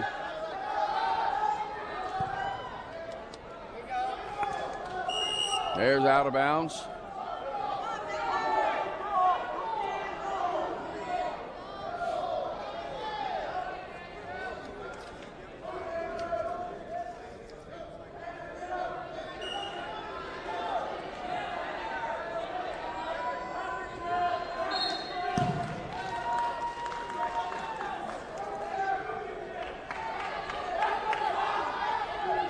Cameraman doing a good job there following the action. Looks like our other cameraman has to change out over here. Long day for these guys. They're not in school, and they're here on their own working for Ted Dinch and the Jeffersonville Wrestlers here. You know, basketball game lasts a couple hours. Nice turn that into a headlock, but wrestling, it lasts all day. There's a fall. Wow. Miller Brown Jr., now 12-0, your 157-pound Jeffersonville Classic champion. We're going to have Routerbush and Smith at 165. Routerbush and Smith. Well, I can say Smith pretty easy. That's me. We'll go with Routerbush here. We'll find out Smith is from Fishers. And Mr. Routerbush is from Bloomington South. So we'll see. That's Evan Routerbush and Xavier Smith will be on deck here. Looks like we're going to move right into it. Everybody seems, no, they're still working back here on mat 4. Third period, got a minute 20 left, 4-2. So we're waiting in on them. So it looks like Fishers now is in second place. Bloomington South is first with 232.5. Fishers at 225.5. Oldham County is at 221. So that race is still pretty tight. Jeff is back to 198 in fourth place. And again, they have a wrestler at 190 and at heavyweight. So Jeff has opportunity to earn some points. I can tell you this, at heavyweight, that'll be a match. That young man from Kentucky is a big, strong wrestler, but Mr. Land from Jeffersonville has done an outstanding job. And I've seen him handle some guys that were actually bigger than he is and do a good job with his technique. So I'm excited and can't wait till we see that. Got a nice view of the whole arena. The top three there are warming up, ready for that one on the bottom to finish. They got about 25 seconds. It's a tie score. Somebody needs to score.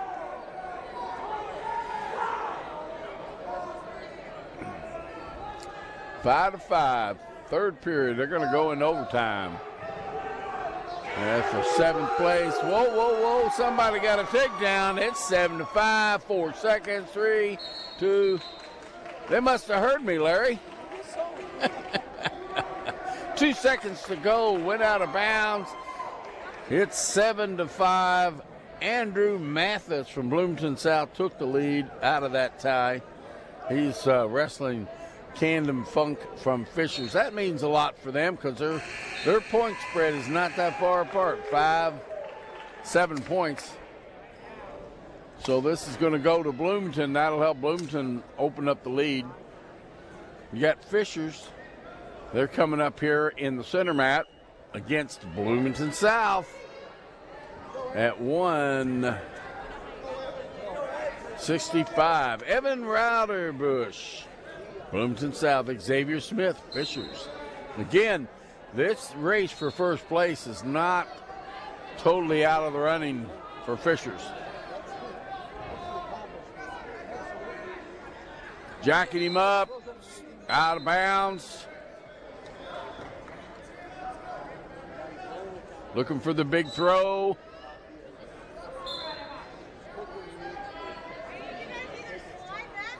Oh, nice change of levels.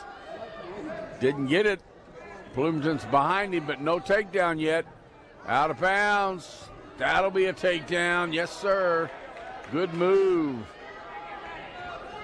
by Evan Rauderbrush. Good counter and good control as they went out of bounds.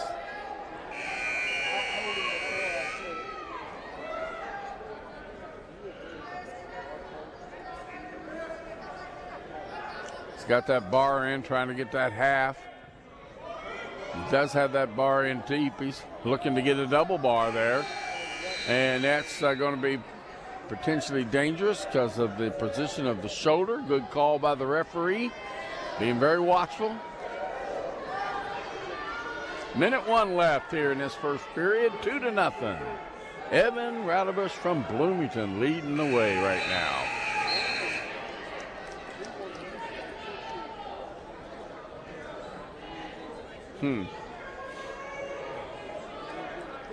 Long days wear these wrestlers out, I tell you.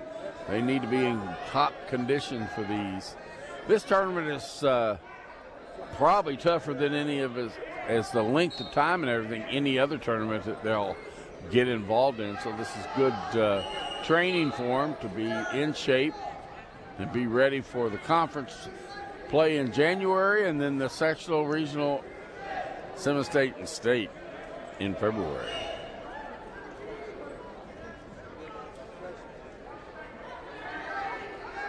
Well, they're right there on the line. 10 seconds left.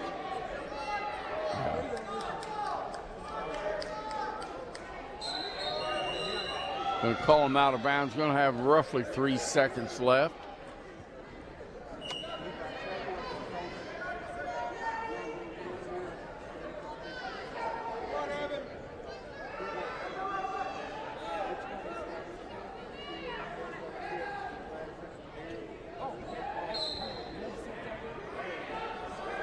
There's the time. First period is going to end 2-0.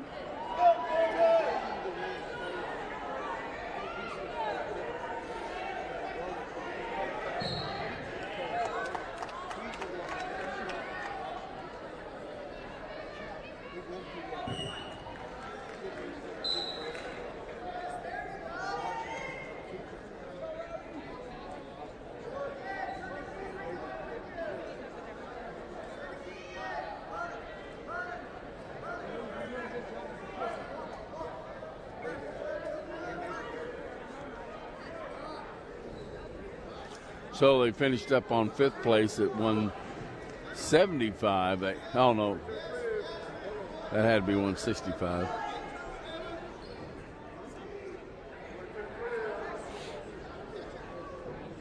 And they finished up 3rd place at 165. Still working at 7th place at 165-ish, second period. We got 1:17 left in this second period, so we're running a little bit behind those other matches. It's a tough match. Still 2-0. Takedown. It's all that's been scored. Rauderbrush has that bar in, working it. Can't tell if he's got that wrist. Oh, man. He should be getting back count with that, I think. Maybe he is. I don't see it on the referee's hands. Them shoulders are tough, buddy. Looking for the fall, maybe. Looking for the fall. Don't get kicked in the face. In 7th place from West Washington. Yep, got near fall points. That's 3. That'll make it 5-0. In 6th place from Fishers, Stephen Bragg. That's changed. 5-0 on the scoreboard. 22 seconds left. Second period. Evan Rauderbrush is doing a good job of controlling this match. That'll put, with this victory, if it comes, still another whole period to wrestle. But if it comes, that'll push Bloomington South a little bit farther. It's Oldham County 229 and Bloomington South 233.5. And Fisher's at 225, so this loss for Fisher's, if it comes about, they got less than a 6. No. Choice for Green. Green is going to take down. Third period, Evan.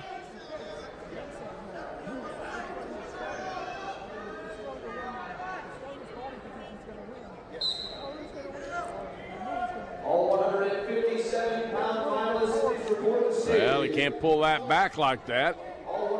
Oh, let's go of it. That's a good thing. Didn't need that elbow coming loose.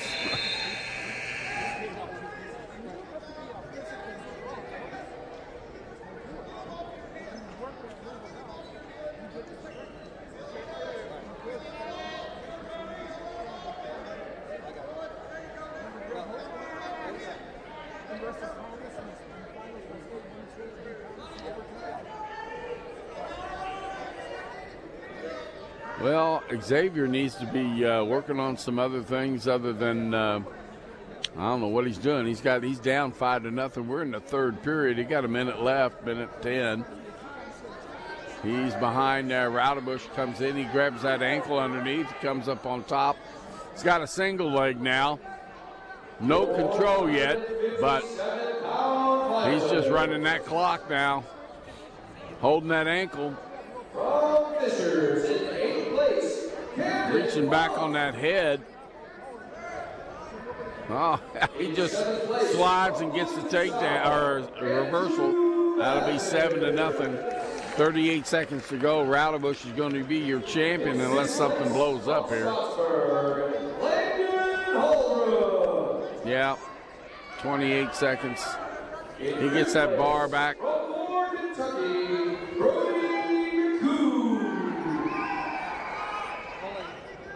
In fourth place from Jeffersonville, Mcdill.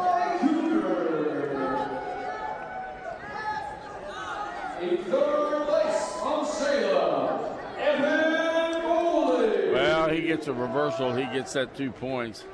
Your runner-up from Mooresville, Steely. All right, that'll end this for first place. Evan Rodenbush.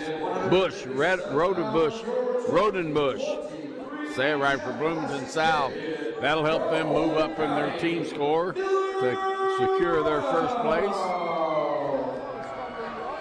Still 4 more matches to go. We got Oldham County, and I believe that'll be, Gibson Southern. Bo Rose from Gibson Southern. He'll be meeting Tristan Millett from Oldham County. And we're going ahead. Looks like we're ready. Awesome possum now.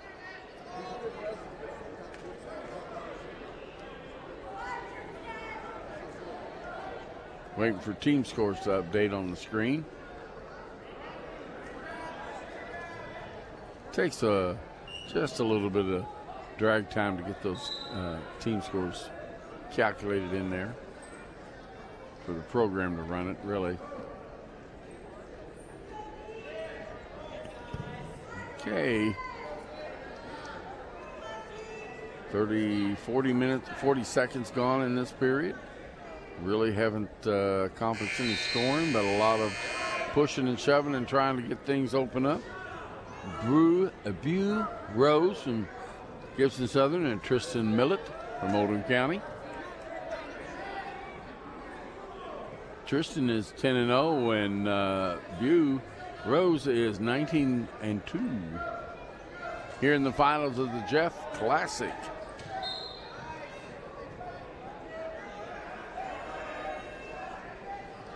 So, Larry, what was the first year for the Jeff Classic? We had a discussion way back when. I can tell you if I had my paperwork in front of me for sure, but I'm going to guess it was about 81 maybe? 81? All right, well, you're the man. You're the one that started this. I'm not sure at that. Oh, no. Anything out of your mouth is truth. Gospel, almost. Not quite, but you know. You know, if you look in Robert's book, you'll see when that book that I made years ago. Well, I remember trying to do a thing, and I was off by a year, and I think that was like the 25th year. That was when Robert was wrestling, and that's been a few years ago. He's 43, you know. Makes you don't me have old. The booklet anymore? Well, I probably do. It's not on me. It's kind of like your paperwork. It's not on you, buddy. Oh, I thought it was like 78. I got a copy of every one of them at home. Well, I just thought it was 78. Actually, or 79. Couldn't have been 78. Might have been 79. In 78. It might have been in the 79-80 school year, which would have made it in 79. I know. I tried to start it as soon as I could. Yeah, I realize that. I was trying to get a program, a tournament at home, so we can make some money too on our parents. Well, this has been a great tournament. It's produced a lot of good kids. One of the few four-time champions was Tom Kendrick's son, Ryan.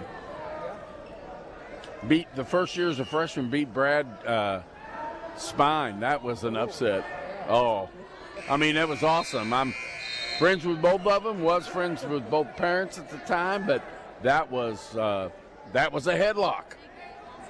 That match was a headlock. That won it for oh, nice. He handled that well. He gave him two out of bounds. Oldham County didn't think it was two, but JD obviously did. No hesitation, threw that up there. We got 3-3 on the board. There it is on the computer.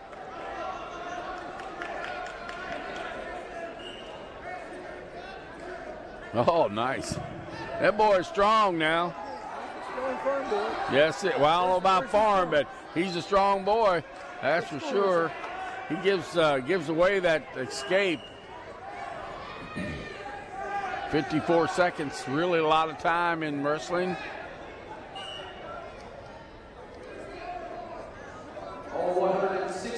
Tristan Mullet seems to be, when attacked, continued to back up. We'll see.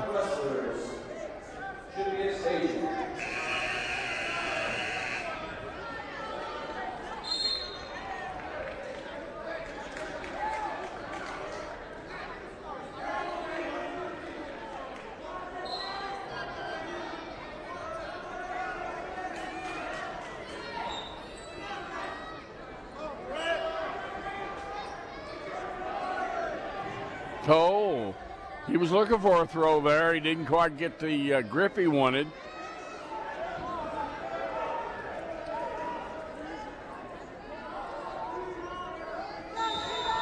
All right, that stops that. We're going to the third period, I believe. Yes, we are.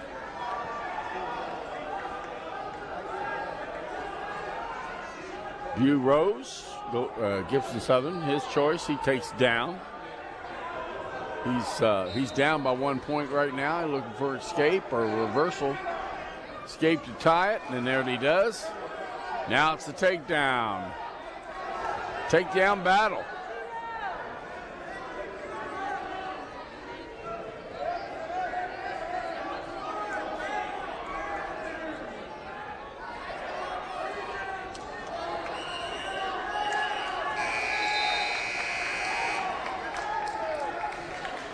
Oh, almost got tossed there, didn't he?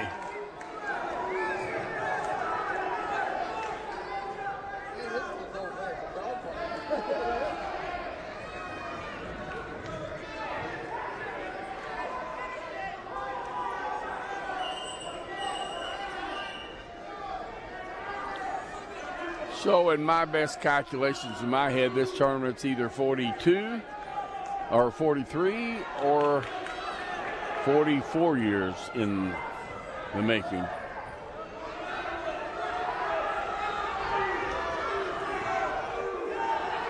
Depending on exactly what date it started, whether it was 79 or 80. Even if it was 82, it'd still be about 41 years old. 42, I guess. It was 80. If it was 82, it'd be 42 years. Drives him right out of bounds. Neutral. No score. 28 seconds to go. Here in the third period, it's tied 4-4.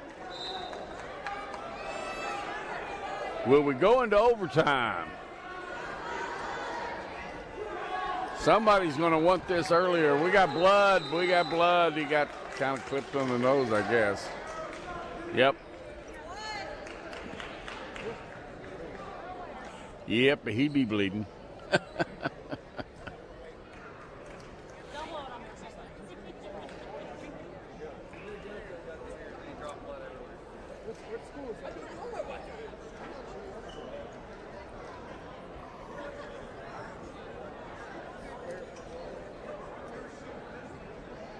Brady?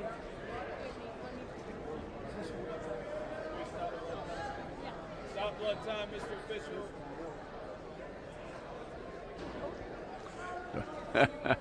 What weight class is this, Louis?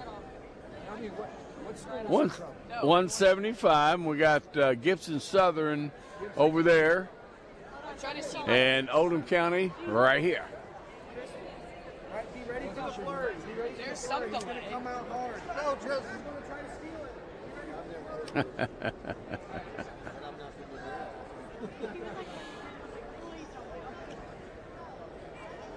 You know where Gibson Southern is, right? I remember the school. Princeton. Around Princeton, Indiana, which is north of Evansville, north of 64, where it cuts through above Evansville. It's about 20 miles north of 64 on, I think that's Indiana 41. Pulling up like towards Mm-hmm. So I'm just being the Google Map guy here. So we're still bleeding or cleaning up, looks like. I think we're still bleeding.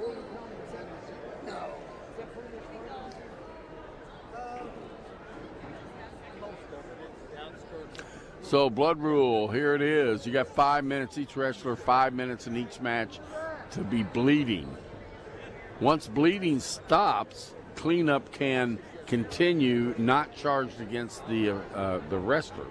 So it's always good when the coaches are telling the referee that the blood has stopped, and when it's stopped, then they stop it and continue to clean the mat, the wrestlers, and all around them. Serious issues here about blood work and cleanliness. Wrestling does an outstanding job, really, for disinfecting the mat, disinfecting the wrestlers when they're bleeding, stopping it, not allowing it to continue. In any position a wrestler starts bleeding, they will stop. If they see that, they will stop the match. Now, after the second blood time, the trainer, she's just standing here. She's ready. Got all her stoppers ready. And there he goes again. Yeah. Whoa! Here we go again.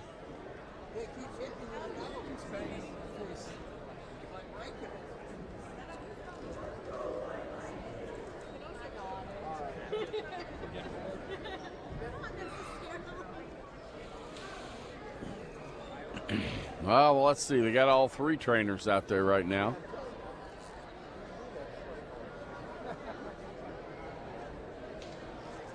Now. Let's see. Yep, now all three are out there. Cleaning the wrestler up, getting him all scoured down. They're going to put some tape across his nose. That'll make it wonderful to breathe. But that'll hold that piece of cotton in his nose to keep him from bleeding.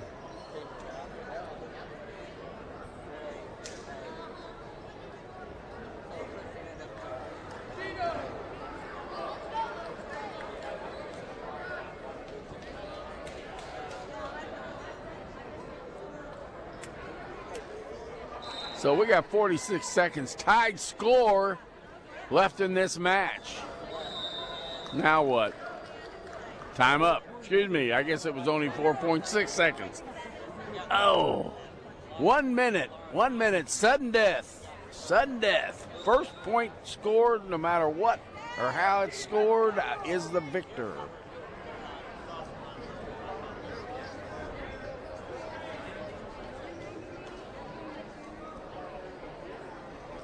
Nice shot.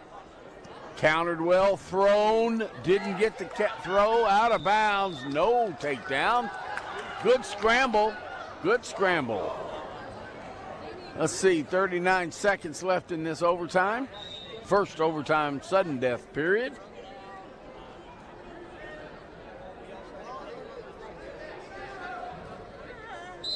Out of bounds.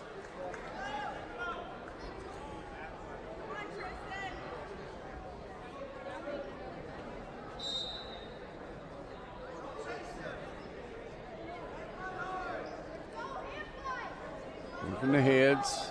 Both wrestlers, hand fight, wrist control. Oldham County is stepping up. There's a nice, trying to throw him, coughed him, no takedown. That's the takedown right there. Had to wait for him to bring him down. They were standing behind him, and that doesn't count in a takedown. So we finished the match 6-4. Good match. You're winning Tristan Millett from Oldham County. They're chasing Bloomington South in team points. Bloomington South has increased to 237.5. Oldham County will go 229 plus the points from getting a first place finish here. In seventh place from Seymour, So we have Cody Shoemaker from Jeffersonville in the red singlet. He's wrestling Colin Williams from Moore High School in Louisville, Kentucky. Trying to get that knee pick. There he gets it, and he jumps him. He gets that. He goes up for the half. Misses that, but gets that important takedown. I'm telling you.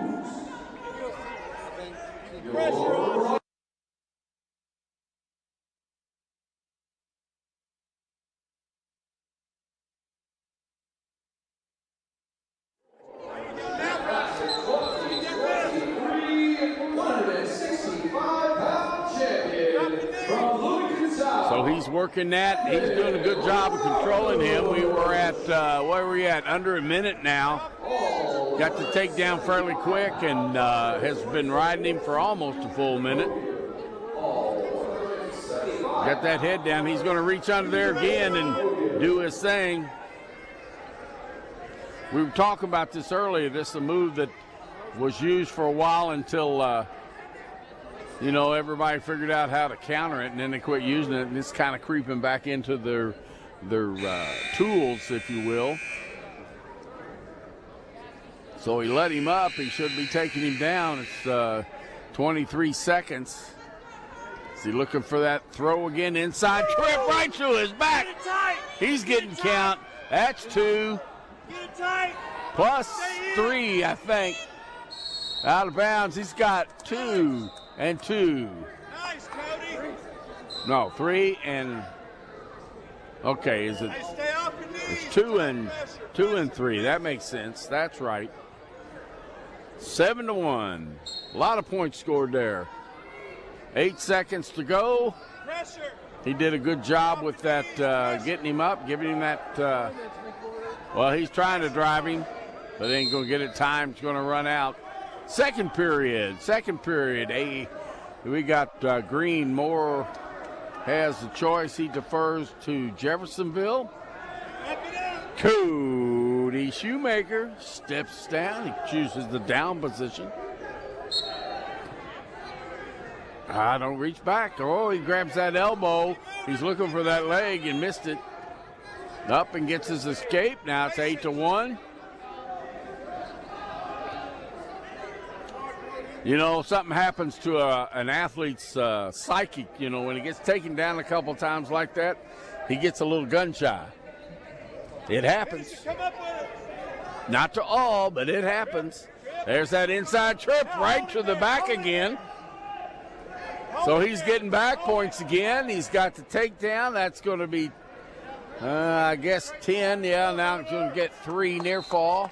And there it is. That's 13. So all he needs is, what, 3 more points for a tech fall.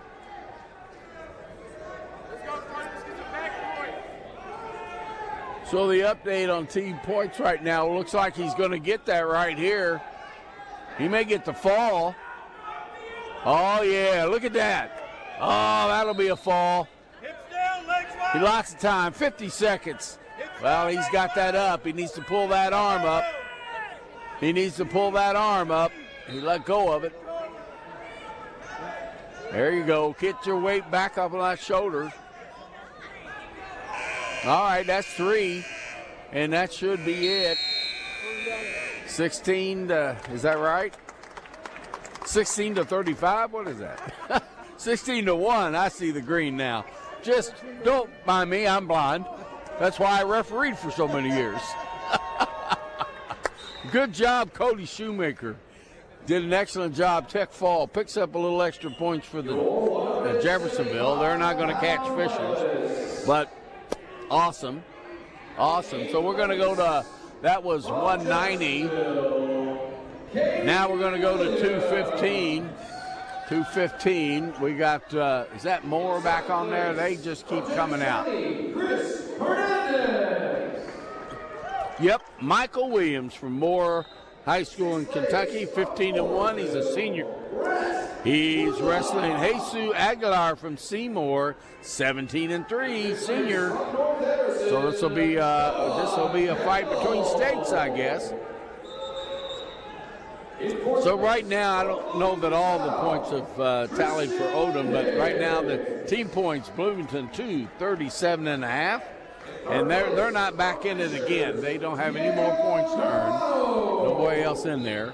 And then Odom County's at 229, Fishers at 227.5, and Jeffersonville at 198 plus. Those points from this last match have not been calculated in, but that's not going to be enough points to catch Fishers.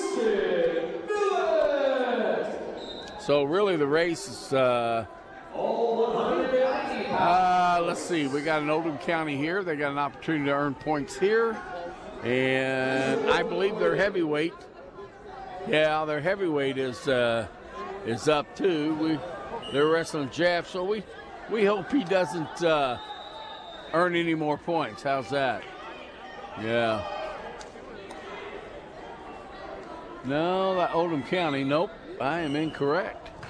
He is with Moore. So Moore's not on the race here. So the top 2 have finished scoring points. And I don't think Fisher, I think we're pretty well set there. Jeffersonville has an opportunity to earn some more points. So does Moore. But Mooresville, they're done. And, well, I say done. I don't know. There's stuff going on in the consolation rounds. I keep forgetting that. Mooresville just won over on mat number 3. So they're going to pick up a few points. They're about, 13 points behind Jeff, or 12.5 points behind Jeff.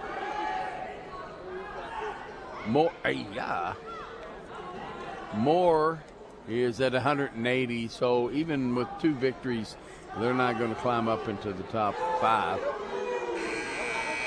So we'll just have to see what works out here.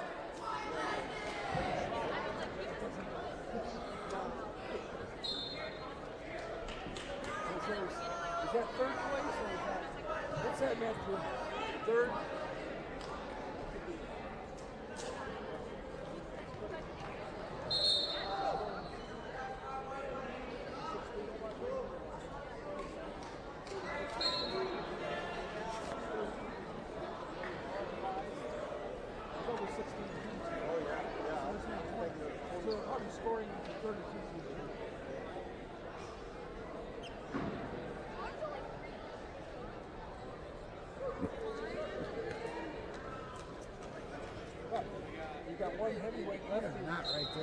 I know.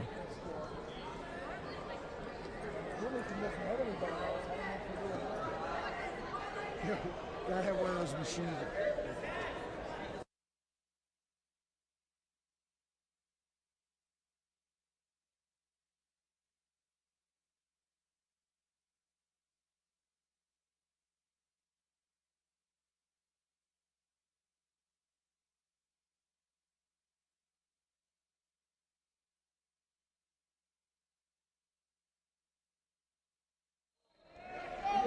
Okay, we're moving along here. We got over a minute done, and we haven't scored any points yet, just pushing and shoving. But that's very typical for this weight class. And, of course, we've seen a lot of that in some of the lighter weight classes, which is unusual, but we saw that.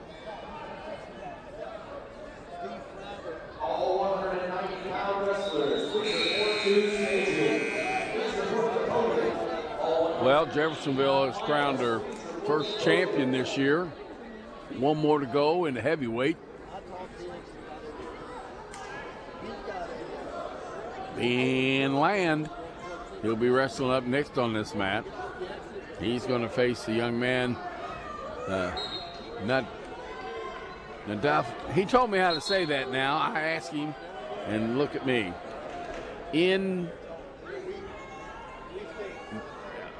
Well, I'm just going to call him, what am I going to call him? Goodman. Emmanuel, I can say that and be right.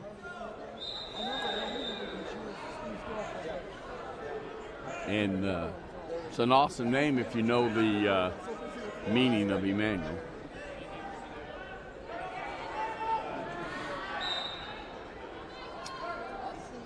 Still no score here in the second period. We're almost 30 seconds into this 2-minute period.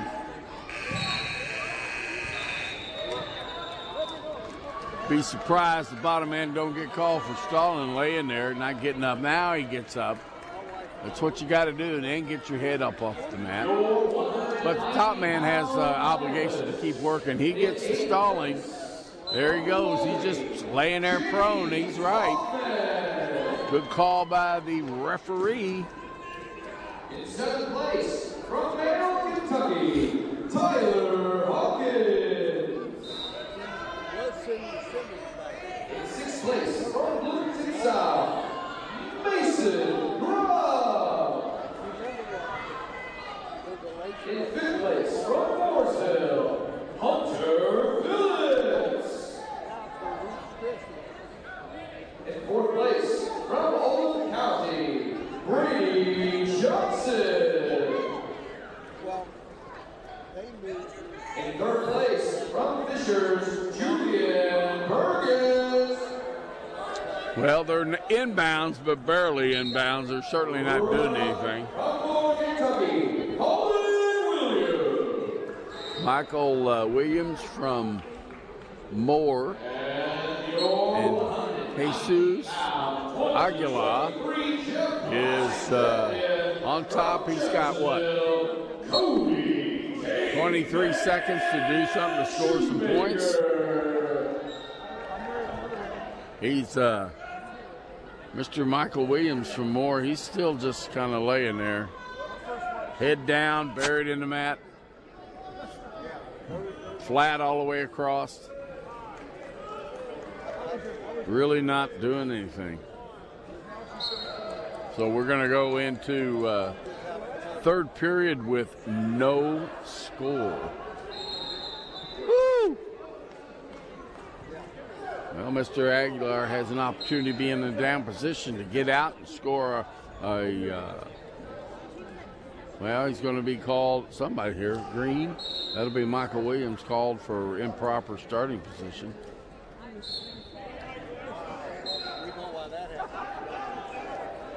There he's going to get, and he does. He gets the 1 point. He gets the first point, and then it's an escape. Now we got a minute 40 left.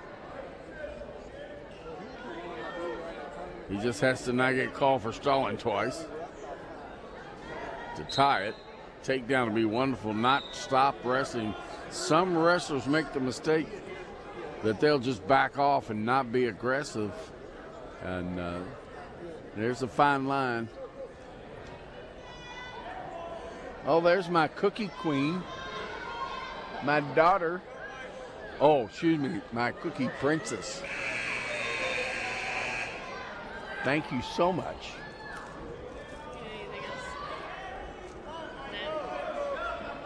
Nah. Yeah, go home, which will be soon.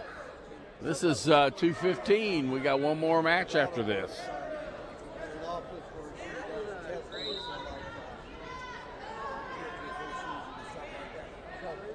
46 seconds. A lot of dancing around. The referee encouraged both wrestlers to get active.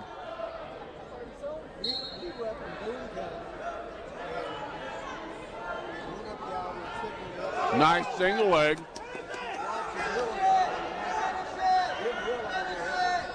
Oh, yeah. Okay, that makes it interesting. 26 seconds to go. He gets the takedown. He's got 26 seconds to get a reversal or a escape. Escape will tie him. We're going to overtime.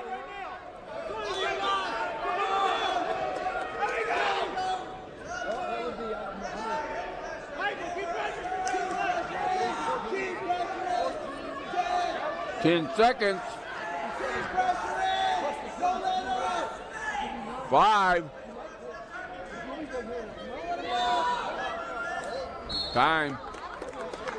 Well, Michael Williams from Moore High School pulls it out at the very last 20 seconds. Gets that takedown and is able to survive. Good match, 2-1. Michael Williams from Moore High School in Louisville, Kentucky is your champion at 2:15. Now we will have it here in just a minute. We'll start the heavyweights on this map. Emmanuel from, I believe it's Moore, yes. And Land from Jeffersonville. Gets him double that underhook, overhook. He loves that. Pressure gets caught. Nope. Nice job. He gets on top of him. He gets the 2-point takedown. I'm telling you, this Land, he has skill. Out of bounds, and he gives him the escape.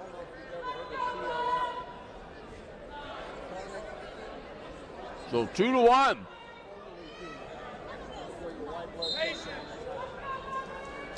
Mr. Leonard Corlett is our official from Jennings County. His assistant is Rod Johnson. They've been waiting on this match all night long, the last one.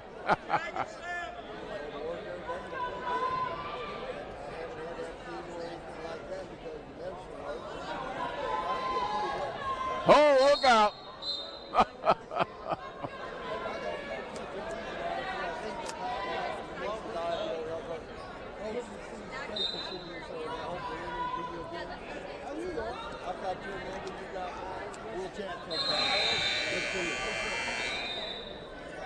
So he threw him once. I think he's going to have a hard time getting that set up again. Emmanuel seems to be blocking it, won't let him inside, knowing that that's what Land wants. Ben Land's 21-1. Got that, oh, nice, nice. Oh, yeah. Is he going to get that ball? Yes! Oh, my goodness. Ben Land, Jeffersonville. He finishes the tournament first place at 285. That was exciting. I'm telling you, I watched Emmanuel wrestle today, and I was really concerned about him and his abilities. He's been pretty awesome. Well, the only thing we got left really to finish up here is our tally of team points to see where Jeffersonville ends. Right now with the victory at 190, we have 203. It looks like we're going to finish in fourth place, Jeffersonville. When I say we, I had nothing to do with it. just talked about it all day long. Mooresville is at 191, so they're not going to be able to catch us. So that's just outstanding. Outstanding. In a field somewhere. Your 215-pound finalist in 8th place from Raleigh. Well, that's going to be it for me here at Jeffersonville High School, William S. Johnson Arena, for what would be maybe the 41st or 42nd Jeff Classic, depending on the start date. And it's been exciting. And we'll finish this up. Jeff had a pretty good finish, really. I mean, they're fourth, but they had 2 champions. That's outstanding. Several place winners. Didn't get, I don't have a count on them, but a number of place winners. And I'm telling you, sometimes your team points help push you up to the top by getting a lot of those extra points and consolation victories and consolation placements. From Morgan, Kentucky, Michael Williams.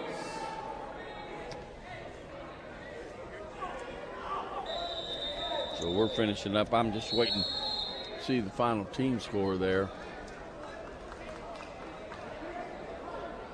See what we have on that.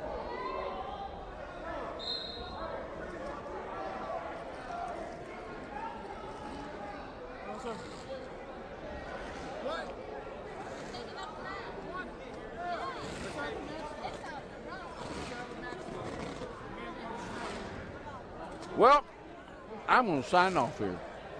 This is Lewis Rossbottom from William S. Johnson Arena at Jeffersonville High School at the finish up of the Jeffersonville Classic.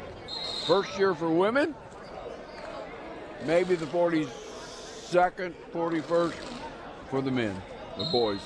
So we will see you next month, next year. Bye.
All 285-pound wrestlers, please report to the podium. All heavyweight finalists, please report to the podium.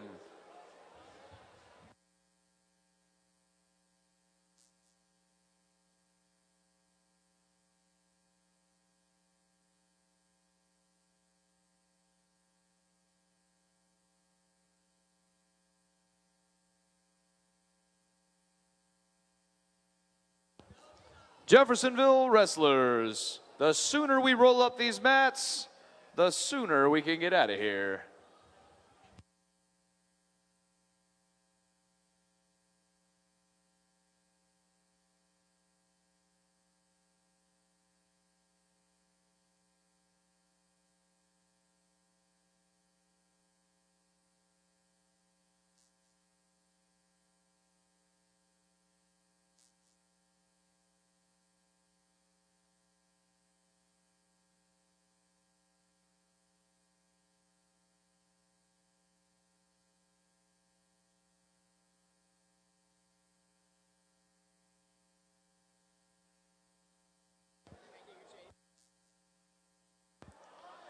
Your 285-pound finalists. In 8th place, from North Harrison, Andrew Holzknecht.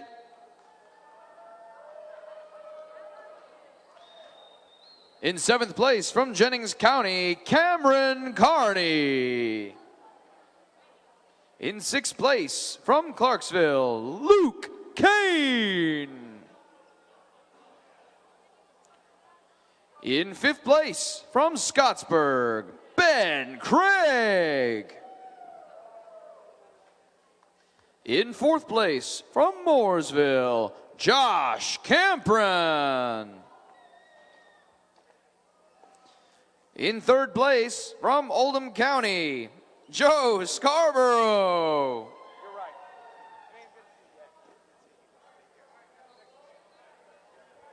Runner-up from Moore, Kentucky, Emmanuel Undayamba.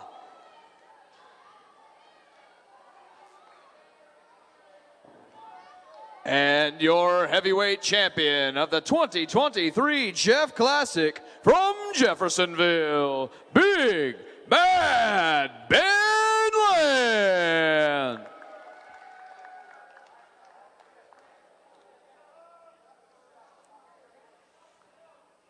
And honorary awards. Your GPA champion, the highest GPA in every given weight class, 106, Jeffersonville, Sebastian Berry.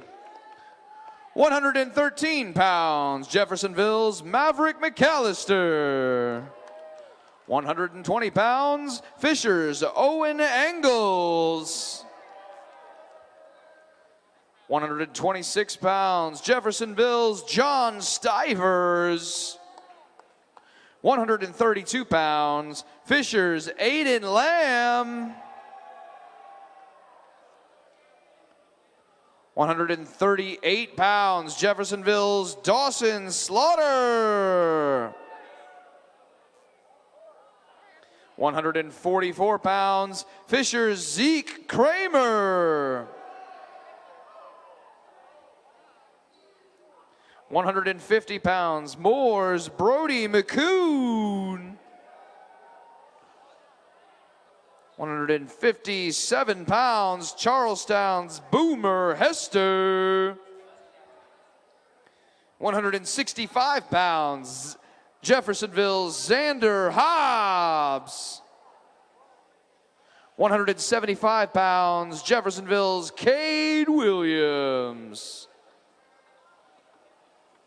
190 pounds, Fisher's Julian Burgett. 215 pounds, Fisher's Kyle Gonawan. And your heavyweight GPA champ, Jeffersonville's Ben Land.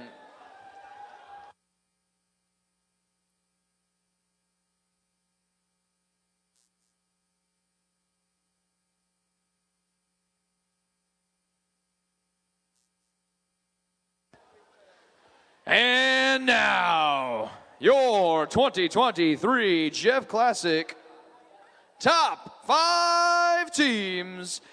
In 5th place, with 191.5 pounds, Mooresville. In fourth place with 209.5 points, Jeffersonville High School. In third place with 229.5 points, Fishers. Runners up with 236.5 points, Bloomington South. And with 237 points, your 2023 Team Jeff Classic champs, Oldham County.